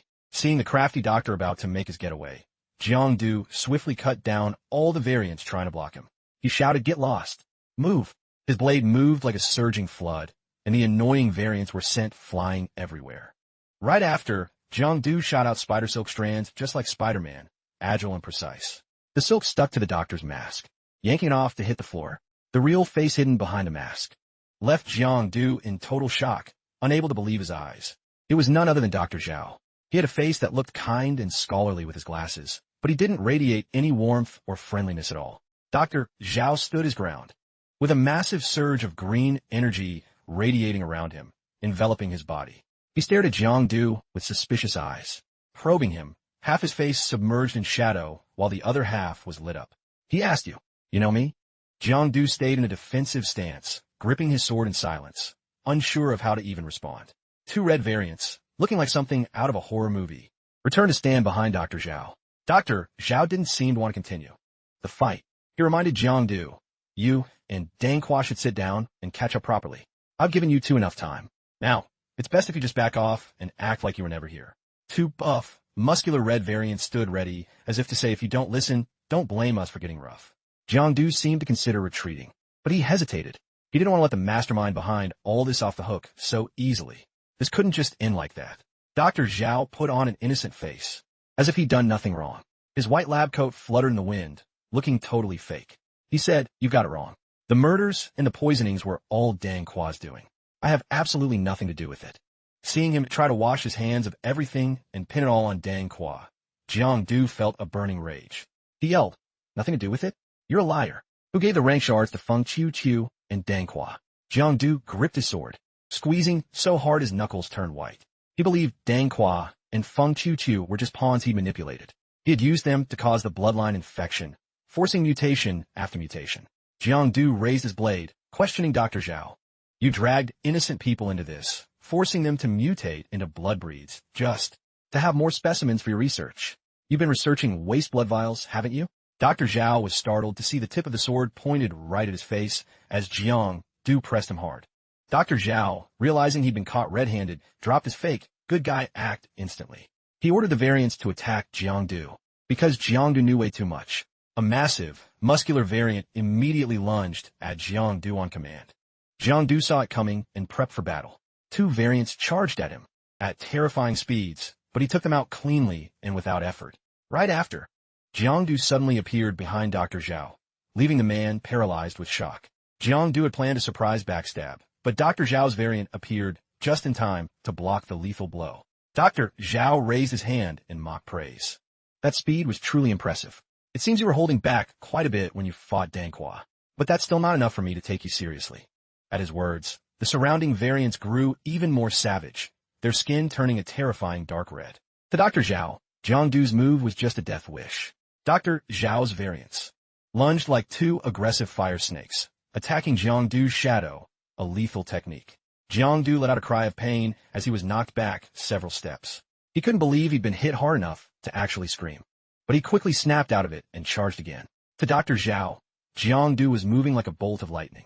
Jang closed the gap instantly, landing a powerful punch aimed right at the doctor's face. He shouted as he struck, "The only one dying is you." Dr. Xiao's body was surrounded by variants, providing a tight defense. He peered at Jang with one eye through his thick glasses. Dr. Xiao waved his hand, signaling the variants to swarm Jang. Jang thought he was trying to play the same game of cat and mouse as before. He nimbly jumped to avoid the variants. Dr. Xiao also swung his arm, unleashing an attack to break through. This time, along with the glowing red, strange pink lightning appeared. Seeing him try to run, Jang went into high gear, pushing himself to the limit. He lunged forward, slashing through the variants repeatedly. His shadow looked like it was using a cloning technique, flickering in and out of sight. Then, Jang unleashed a massive skill directly at Dr. Xiao. A sphere of green energy flew toward him. As the sphere hit, it spread out like Spider-Man's webbing. The green silk stuck tight to Dr. Xiao's arms. Impossible to pull off. "Now, let's see where you're gonna run," Jang smirked. Now, even if he grew wings, he wasn't going anywhere. Even though Dr. Xiao's entire body was carefully protected by the red variants, Jang still executed a high-damage finishing move. The sharp attacks sliced through the defense like a knife through an eggshell. Jang esquive l'ended perfectly. The red variants are actually being sliced apart one by one. The variants shriek in agony, no longer able to provide Dr. Xiao with a solid defense. But the moment an opening appears, a golden opportunity to exploit a fatal weakness, Jiangdu lands a thunderous, lightning-fast punch straight into Dr. Xiao's chest. It makes him cough up a massive spray of dark red blood that stains his white lab coat. Dr. Xiao's eyes darken, filled with a burning, seething rage as if he wants to incinerate everything. Pushed to the brink by Jiangdu's relentless assault, and taking one lethal blow after another, he finally snaps. His fury erupts like a volcano. He lets out a guttural roar, "Get lost." His body suddenly emits a blinding red light like a living torch in the night. A terrifying, earth-shattering power explodes from him, blowing Jiangdu back hundreds of feet, nearly half a mile, like a dry leaf caught in a whirlwind. Even though Jiangdu is currently a phantom shadow without a physical form, hitting this horrific move from Dr. Xiao still leaves him in excruciating pain. It feels like his insides are being ripped out as blood spills from his mouth. Dr. Xiao adjusts his tie, while coldly warning Jiangdu in a threatening tone, "I'll admit, I underestimated your potential, kid. But unfortunately, you're still not strong enough. You're just not in my league." Jiangdu reaches up to wipe the blood from the corner of his mouth, giving a mocking smirk. "Oh, really?" Immediately after, he flips his hand over to reveal a sparkling ruby, the very item he swiftly snatched from Dr. Xiao's chest. He asks in a provocative tone, "What are you going to do without this in your hands?" Dr. Xiao's expression shifts, turning pale with horror. He frantically fumbles at his chest, stuttering, Give it back to me." Jiangdu grips the ruby tightly in his palm, challenging him in a defiant voice. "I'll just keep this safe for you." Instantly, Dr. Xiao goes ballistic. Losing all reason, he glares at Jiangdu with eyes full of murderous intent, screaming, "Give it back." Several blood-red tentacles sprout from his back, lashing out at terrifying speeds with every move he makes. Each tentacle is tipped with a razor-sharp blade that could easily take a life in a heartbeat. But all those aggressive attacks are completely blocked by Jiangdu's shadow. Not a single tentacle can pierce through. Zhang du Sudin li vanish, and reappears right in front of Dr. Xiao, leaving him jaw-dropped in shock. Jiangdu continues to provoke him. "What do you want to do about it?" Then he lowers his voice, challenging him, "Come and take it yourself." As he speaks, hundreds of razor-sharp slashes tear through Dr. Xiao's flesh, making him grit his teeth. Dr. Xiao tries to endure the intense pain, which feels like thousands of ants gnawing on his bone marrow. Before Dr. Xiao's eyes, there is only a pitch-black night filled with twisted, chaotic, and bizarre imagery. He clearly recognizes Jiangdu's terrifying power, but only dares to curse internally out of fear. Damn it, is this the kid's real strength? If I'd known, I would have snatched that shard before him. Unfortunately, by the time he realized it, it was too late. At this moment, Dr. Xiao still hasn't bowed to fate. His eyes narrow, his deep wrinkles reflecting his refusal to accept defeat, falling short by just a single step. To research a drug to resist the abyss, he had spent countless sleepless nights, pouring all his passion and energy into it, was not only unrewarded, but met with a bombshell of bad news, a massive psychological shock. Just when he was one step away from success, his research was suddenly ordered to be shut down and scrapped by his superiors. 15 years of dedication down the drain, vanished into thin air because of a single sentence. Dr. Xiao feels a strange emotion, an indescribable surge in his heart, a mix of pain, injustice, and burning resentment. It drives him to act, growing more intense and boiling by the second. He quietly lowers his head, the images of failure and helplessness swirling in his mind. "I'm completely desperate, drowning in the pit of defeat. I hate myself. I blame myself. Why am I so weak and helpless that I keep failing like this? I can't accept this weakness." But then, in his darkest moment, a furious cry for victory suddenly erupts from the depths of his soul. Then, all of a sudden, a mysterious, powerful voice echoes in his ear. "Are you calling for me? I heard your plea on that fateful day." The abyss, a terrifying dark force, appeared right before my eyes. A strange spatial rift, like a tear in the fabric of reality, suddenly opened. Everything around the rift was crushed into tiny pieces by its horrific power.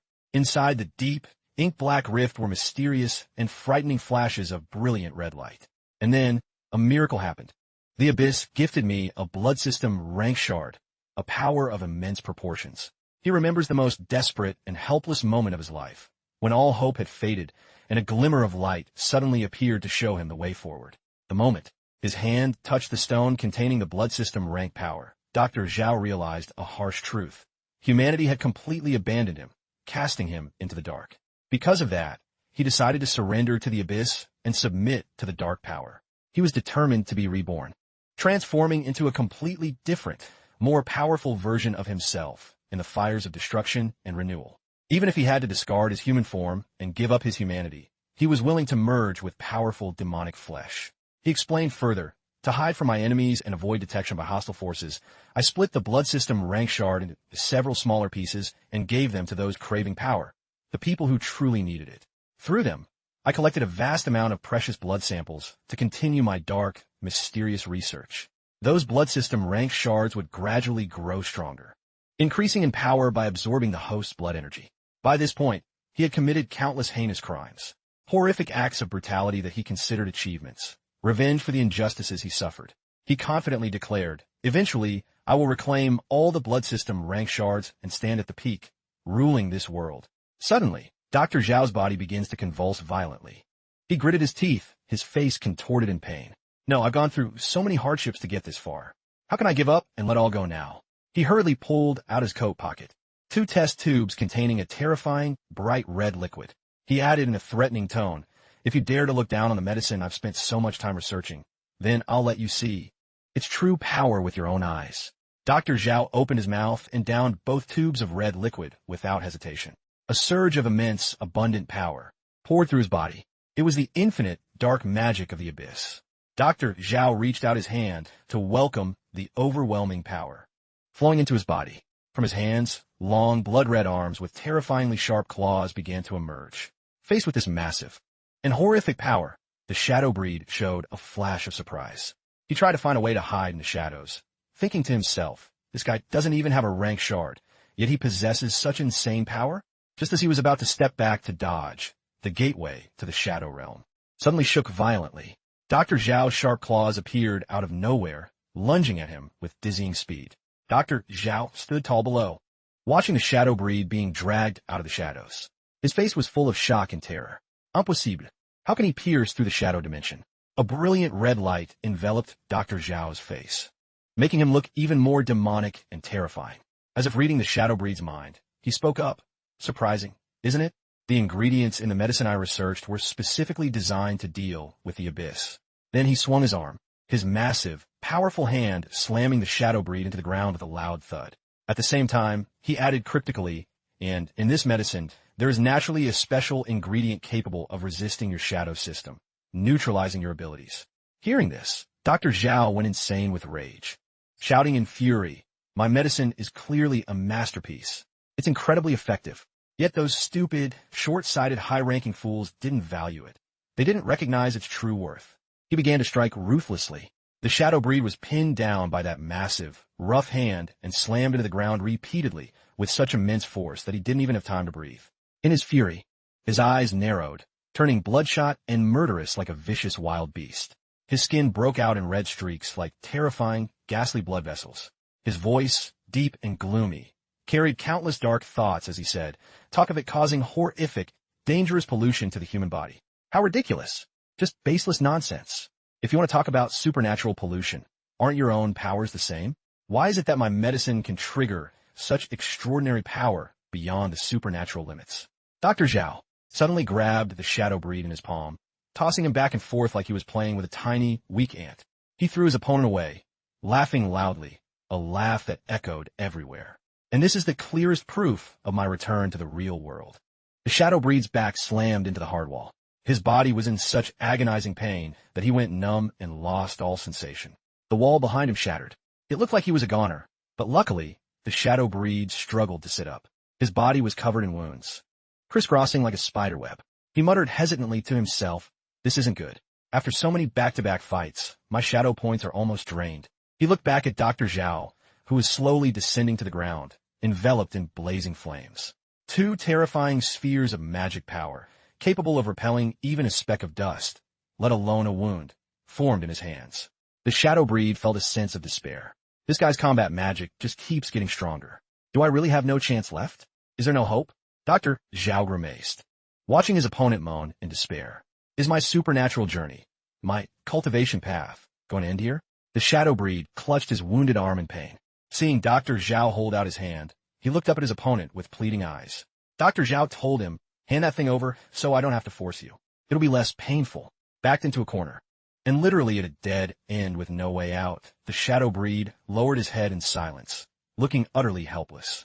After an intense internal struggle, he reached into his coat, finally submitting to fate.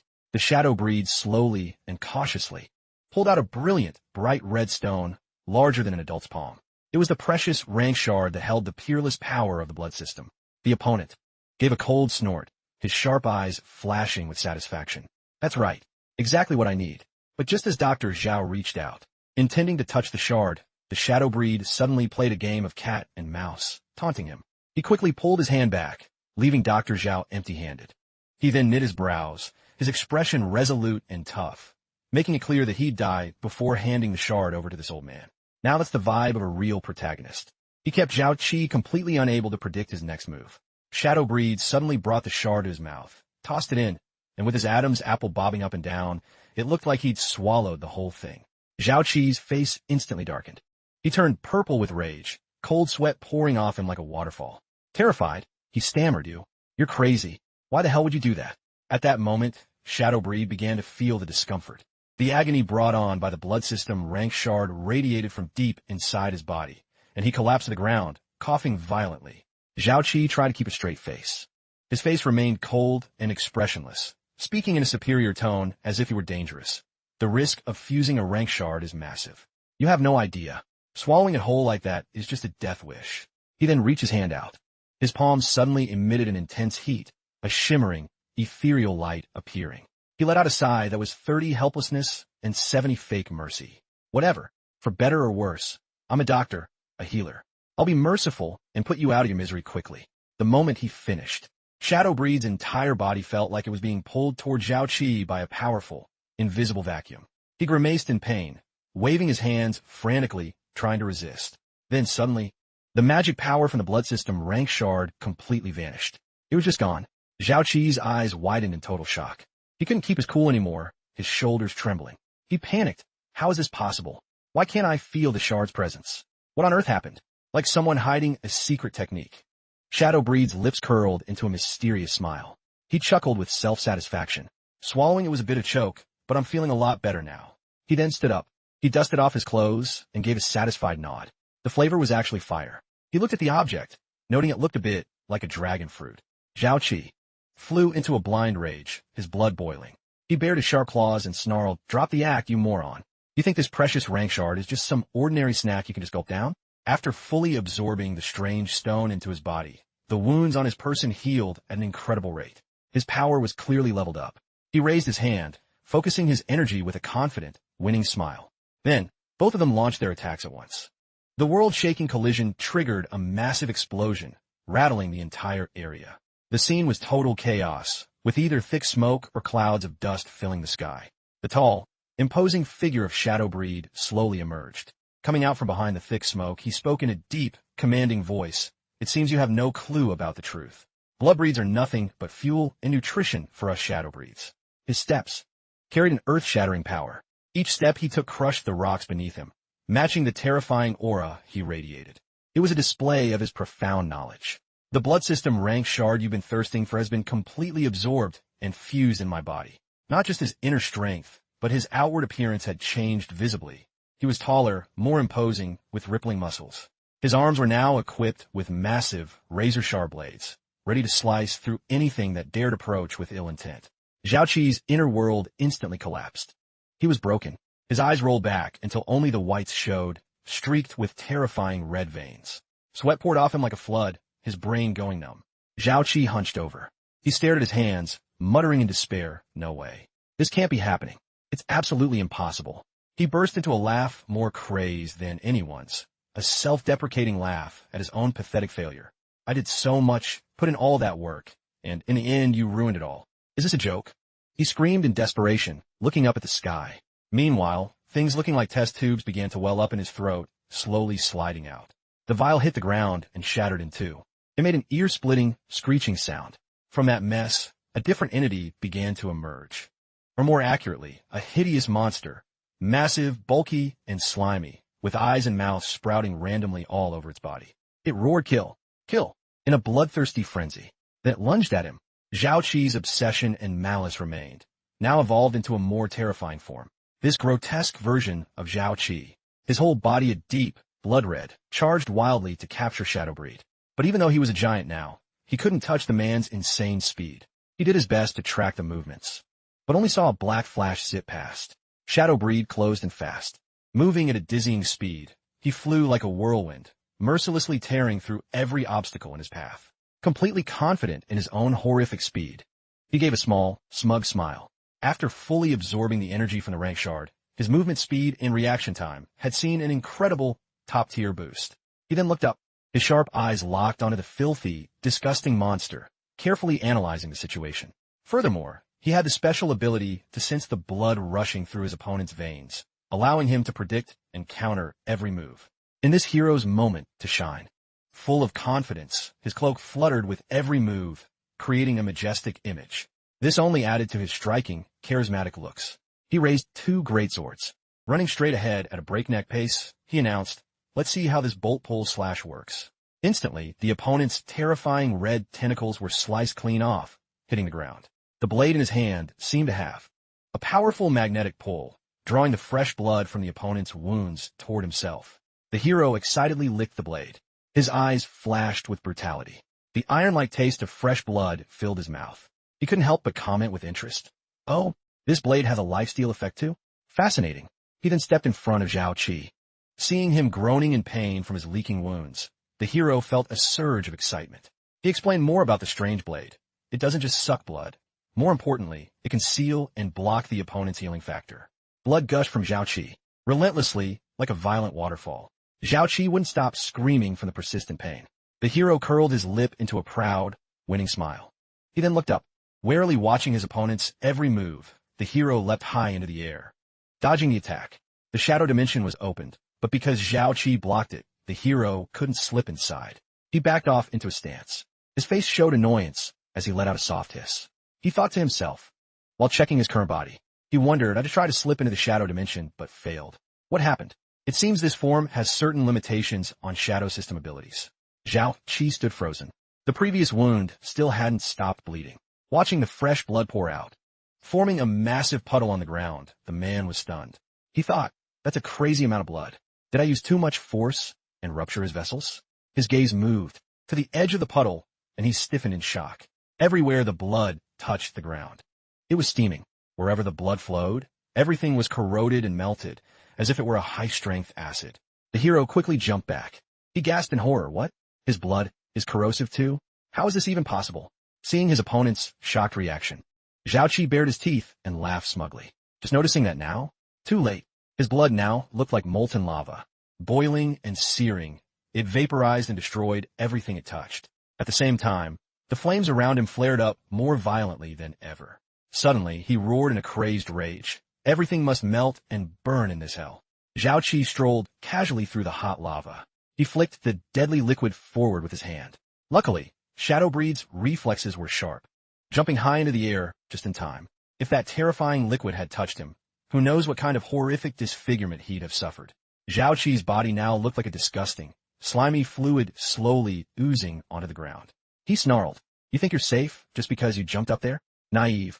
He then fired more corrosive blood, but Shadow Breed dodged it all with ease and agility. After the relentless assault from Zhao Qi, Shadow Breed realized that although the opponent's blood was powerful and destructive, it seemed to be fueled by his own blood supply. "I'll counterattack once this old man runs dry," he thought. As if reading his mind, Zhao Qi looked up and asked mockingly, "What are you waiting for? Waiting for me to bleed out?" Suddenly, he pulled two blood breeds from thin air. One was a ferocious-looking green creature, and the other was a bizarre, mysterious, deep purple one. Both blood breeds carried a massive energy reading of 6,077,000,000. Zhao Qi used his power to absorb them into his body. After consuming the blood breeds, his blood supply was instantly replenished and fully restored. Shadow Breed shouted in frustration. He's actually using blood breeds to buff his own health. By now, the ground below had transformed into a horrific pool, a vast expanse of terrifying lava. The blood level was rising.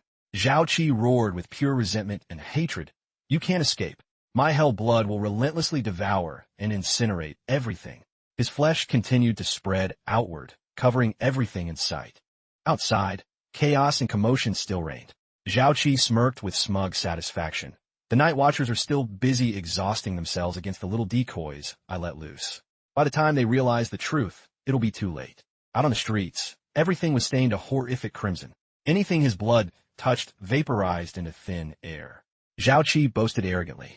First this street, then this whole district, and finally all of Wanhai City will be swallowed by my blood. Even if you kill me, it's useless. My blood will keep consuming and destroying everything. He spoke with increasing fervor, his triumphant laughter echoing as if savoring absolute victory. And you can only stand there and watch everything collapse before your eyes. How pathetic. Shadowbreed's face grew darker and more somber. He remained eerily silent, not saying a word. In the next second, he suddenly leapt into the horrific pool of bright red blood beneath his feet and vanished completely without a trace. Zhao Qi's eyes bulged, and his jaw dropped in utter disbelief at what he had just witnessed. He muttered with a trembling voice, Is he crazy? He's lost his mind, hasn't he? Unbelievable. He actually jumped into that disgusting pool of blood himself. He quickly scanned the area and froze again, paralyzed for 5 seconds by the ghastly sight before him. A scene unlike anything ever seen before. Something bizarre and unnatural was happening. That pool of blood was boiling and bubbling violently. From beneath the seething liquid, Shadowbreed slowly emerged, rising up surrounded by a gloomy aura and a terrifying magic power that mixed with the ghastly red blood. Zhao Qi stared blankly, unable to accept reality. He stammered, No, impossible. Is he burning his own blood just to boil my pool of blood? Zhao Qi was now completely broken and helpless. He cried out in desperate agony. How can something this absurd and insane even exist? Shadowbreed lunged like a bolt of lightning at terrifying speed, his sharp blade ready. His eyes glowed with a cold, predatory light like a beast hunting its prey. He coldly declared, Everything ends here. A horrific bright red fluid suddenly surged, shielding and enveloping Zhao Qi's entire body in a mass of ghastly liquid. Zhao Qi's voice echoed with a sinister chuckle. To be able to push my blood system shard to this level. You really are interesting. You've truly surprised me. His eye sockets darkened to a pitch black, staring at the approaching Shadowbreed, his grin turning even more savage. Your blood can't burn forever. Meanwhile, my blood supply is infinite. In the end, I will be the winner. You have no chance. By now. His eyes flashed with a blood-red light, and 2 sharp, terrifying fangs were visible in his mouth.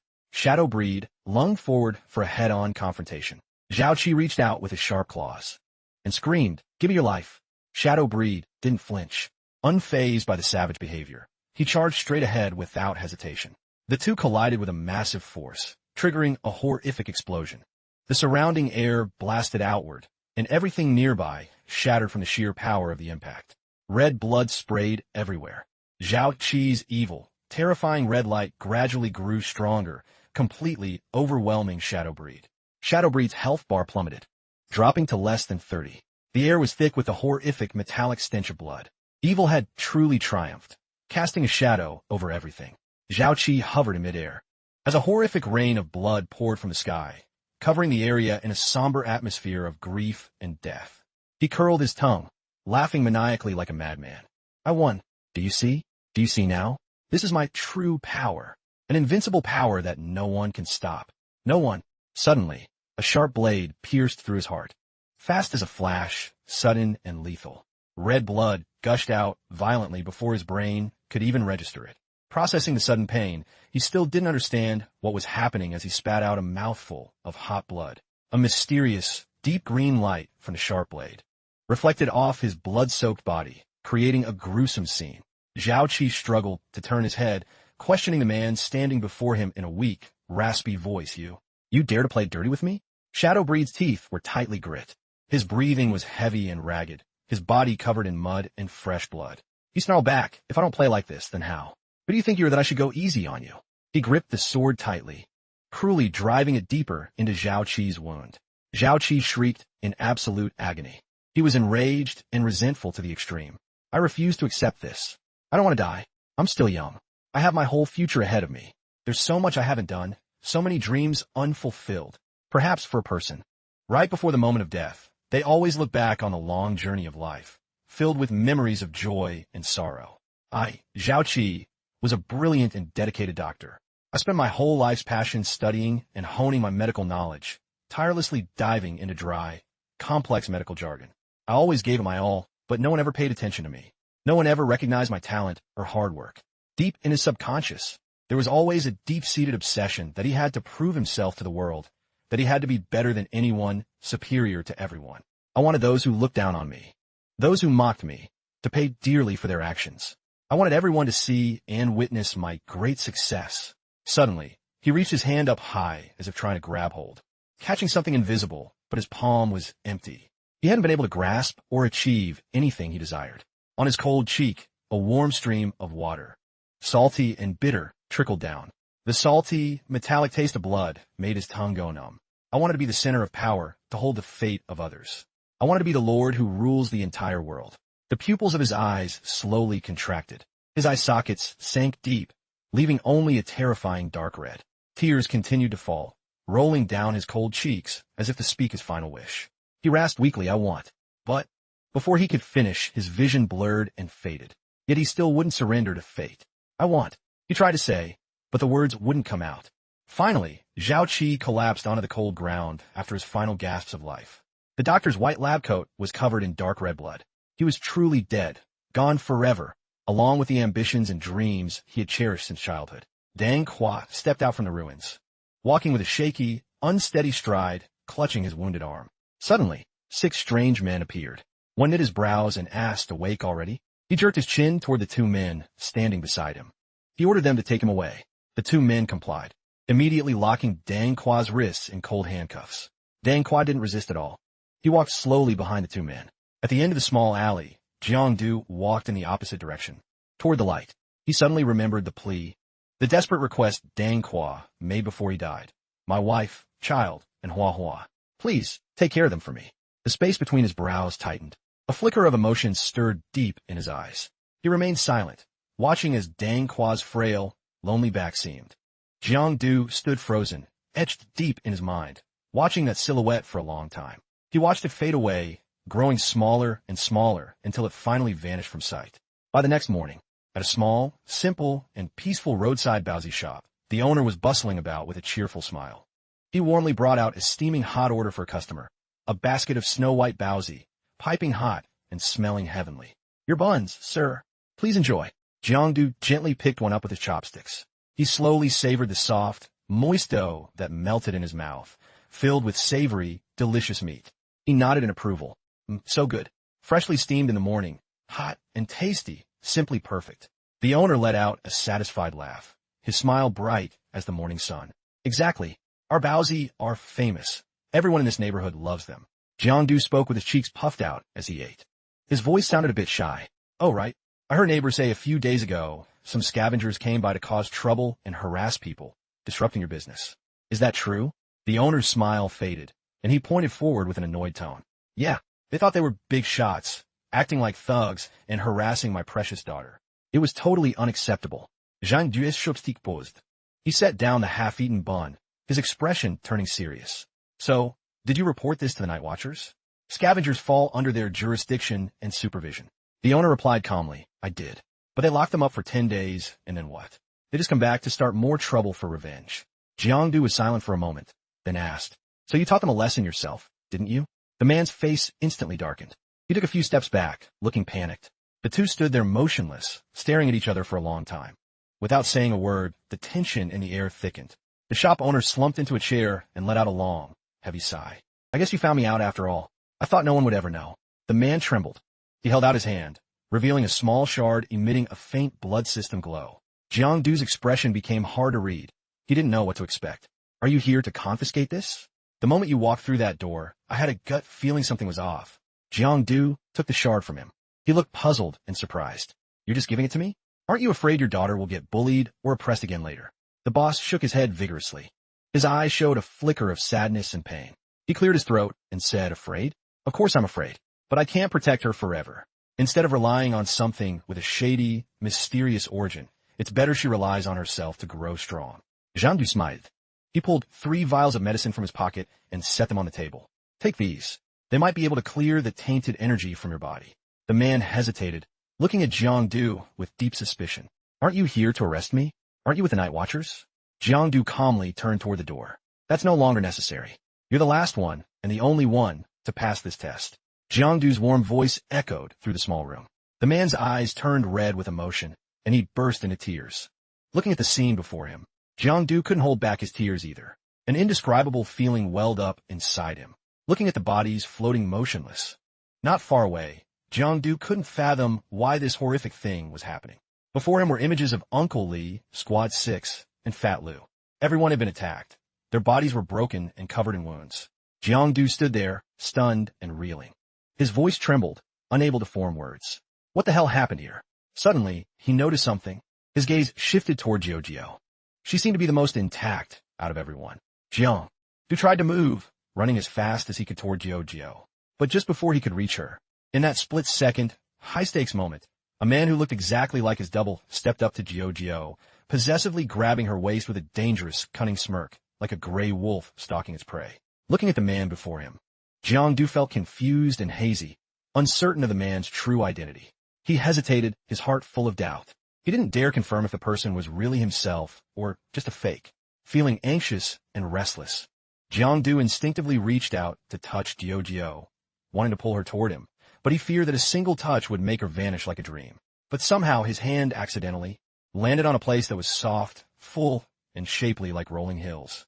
A place truly worth landing on and lingering to enjoy. Right at this crucial moment, Jiangdu realized with a shock that he was in a very dangerous situation, stuck between a rock and a hard place.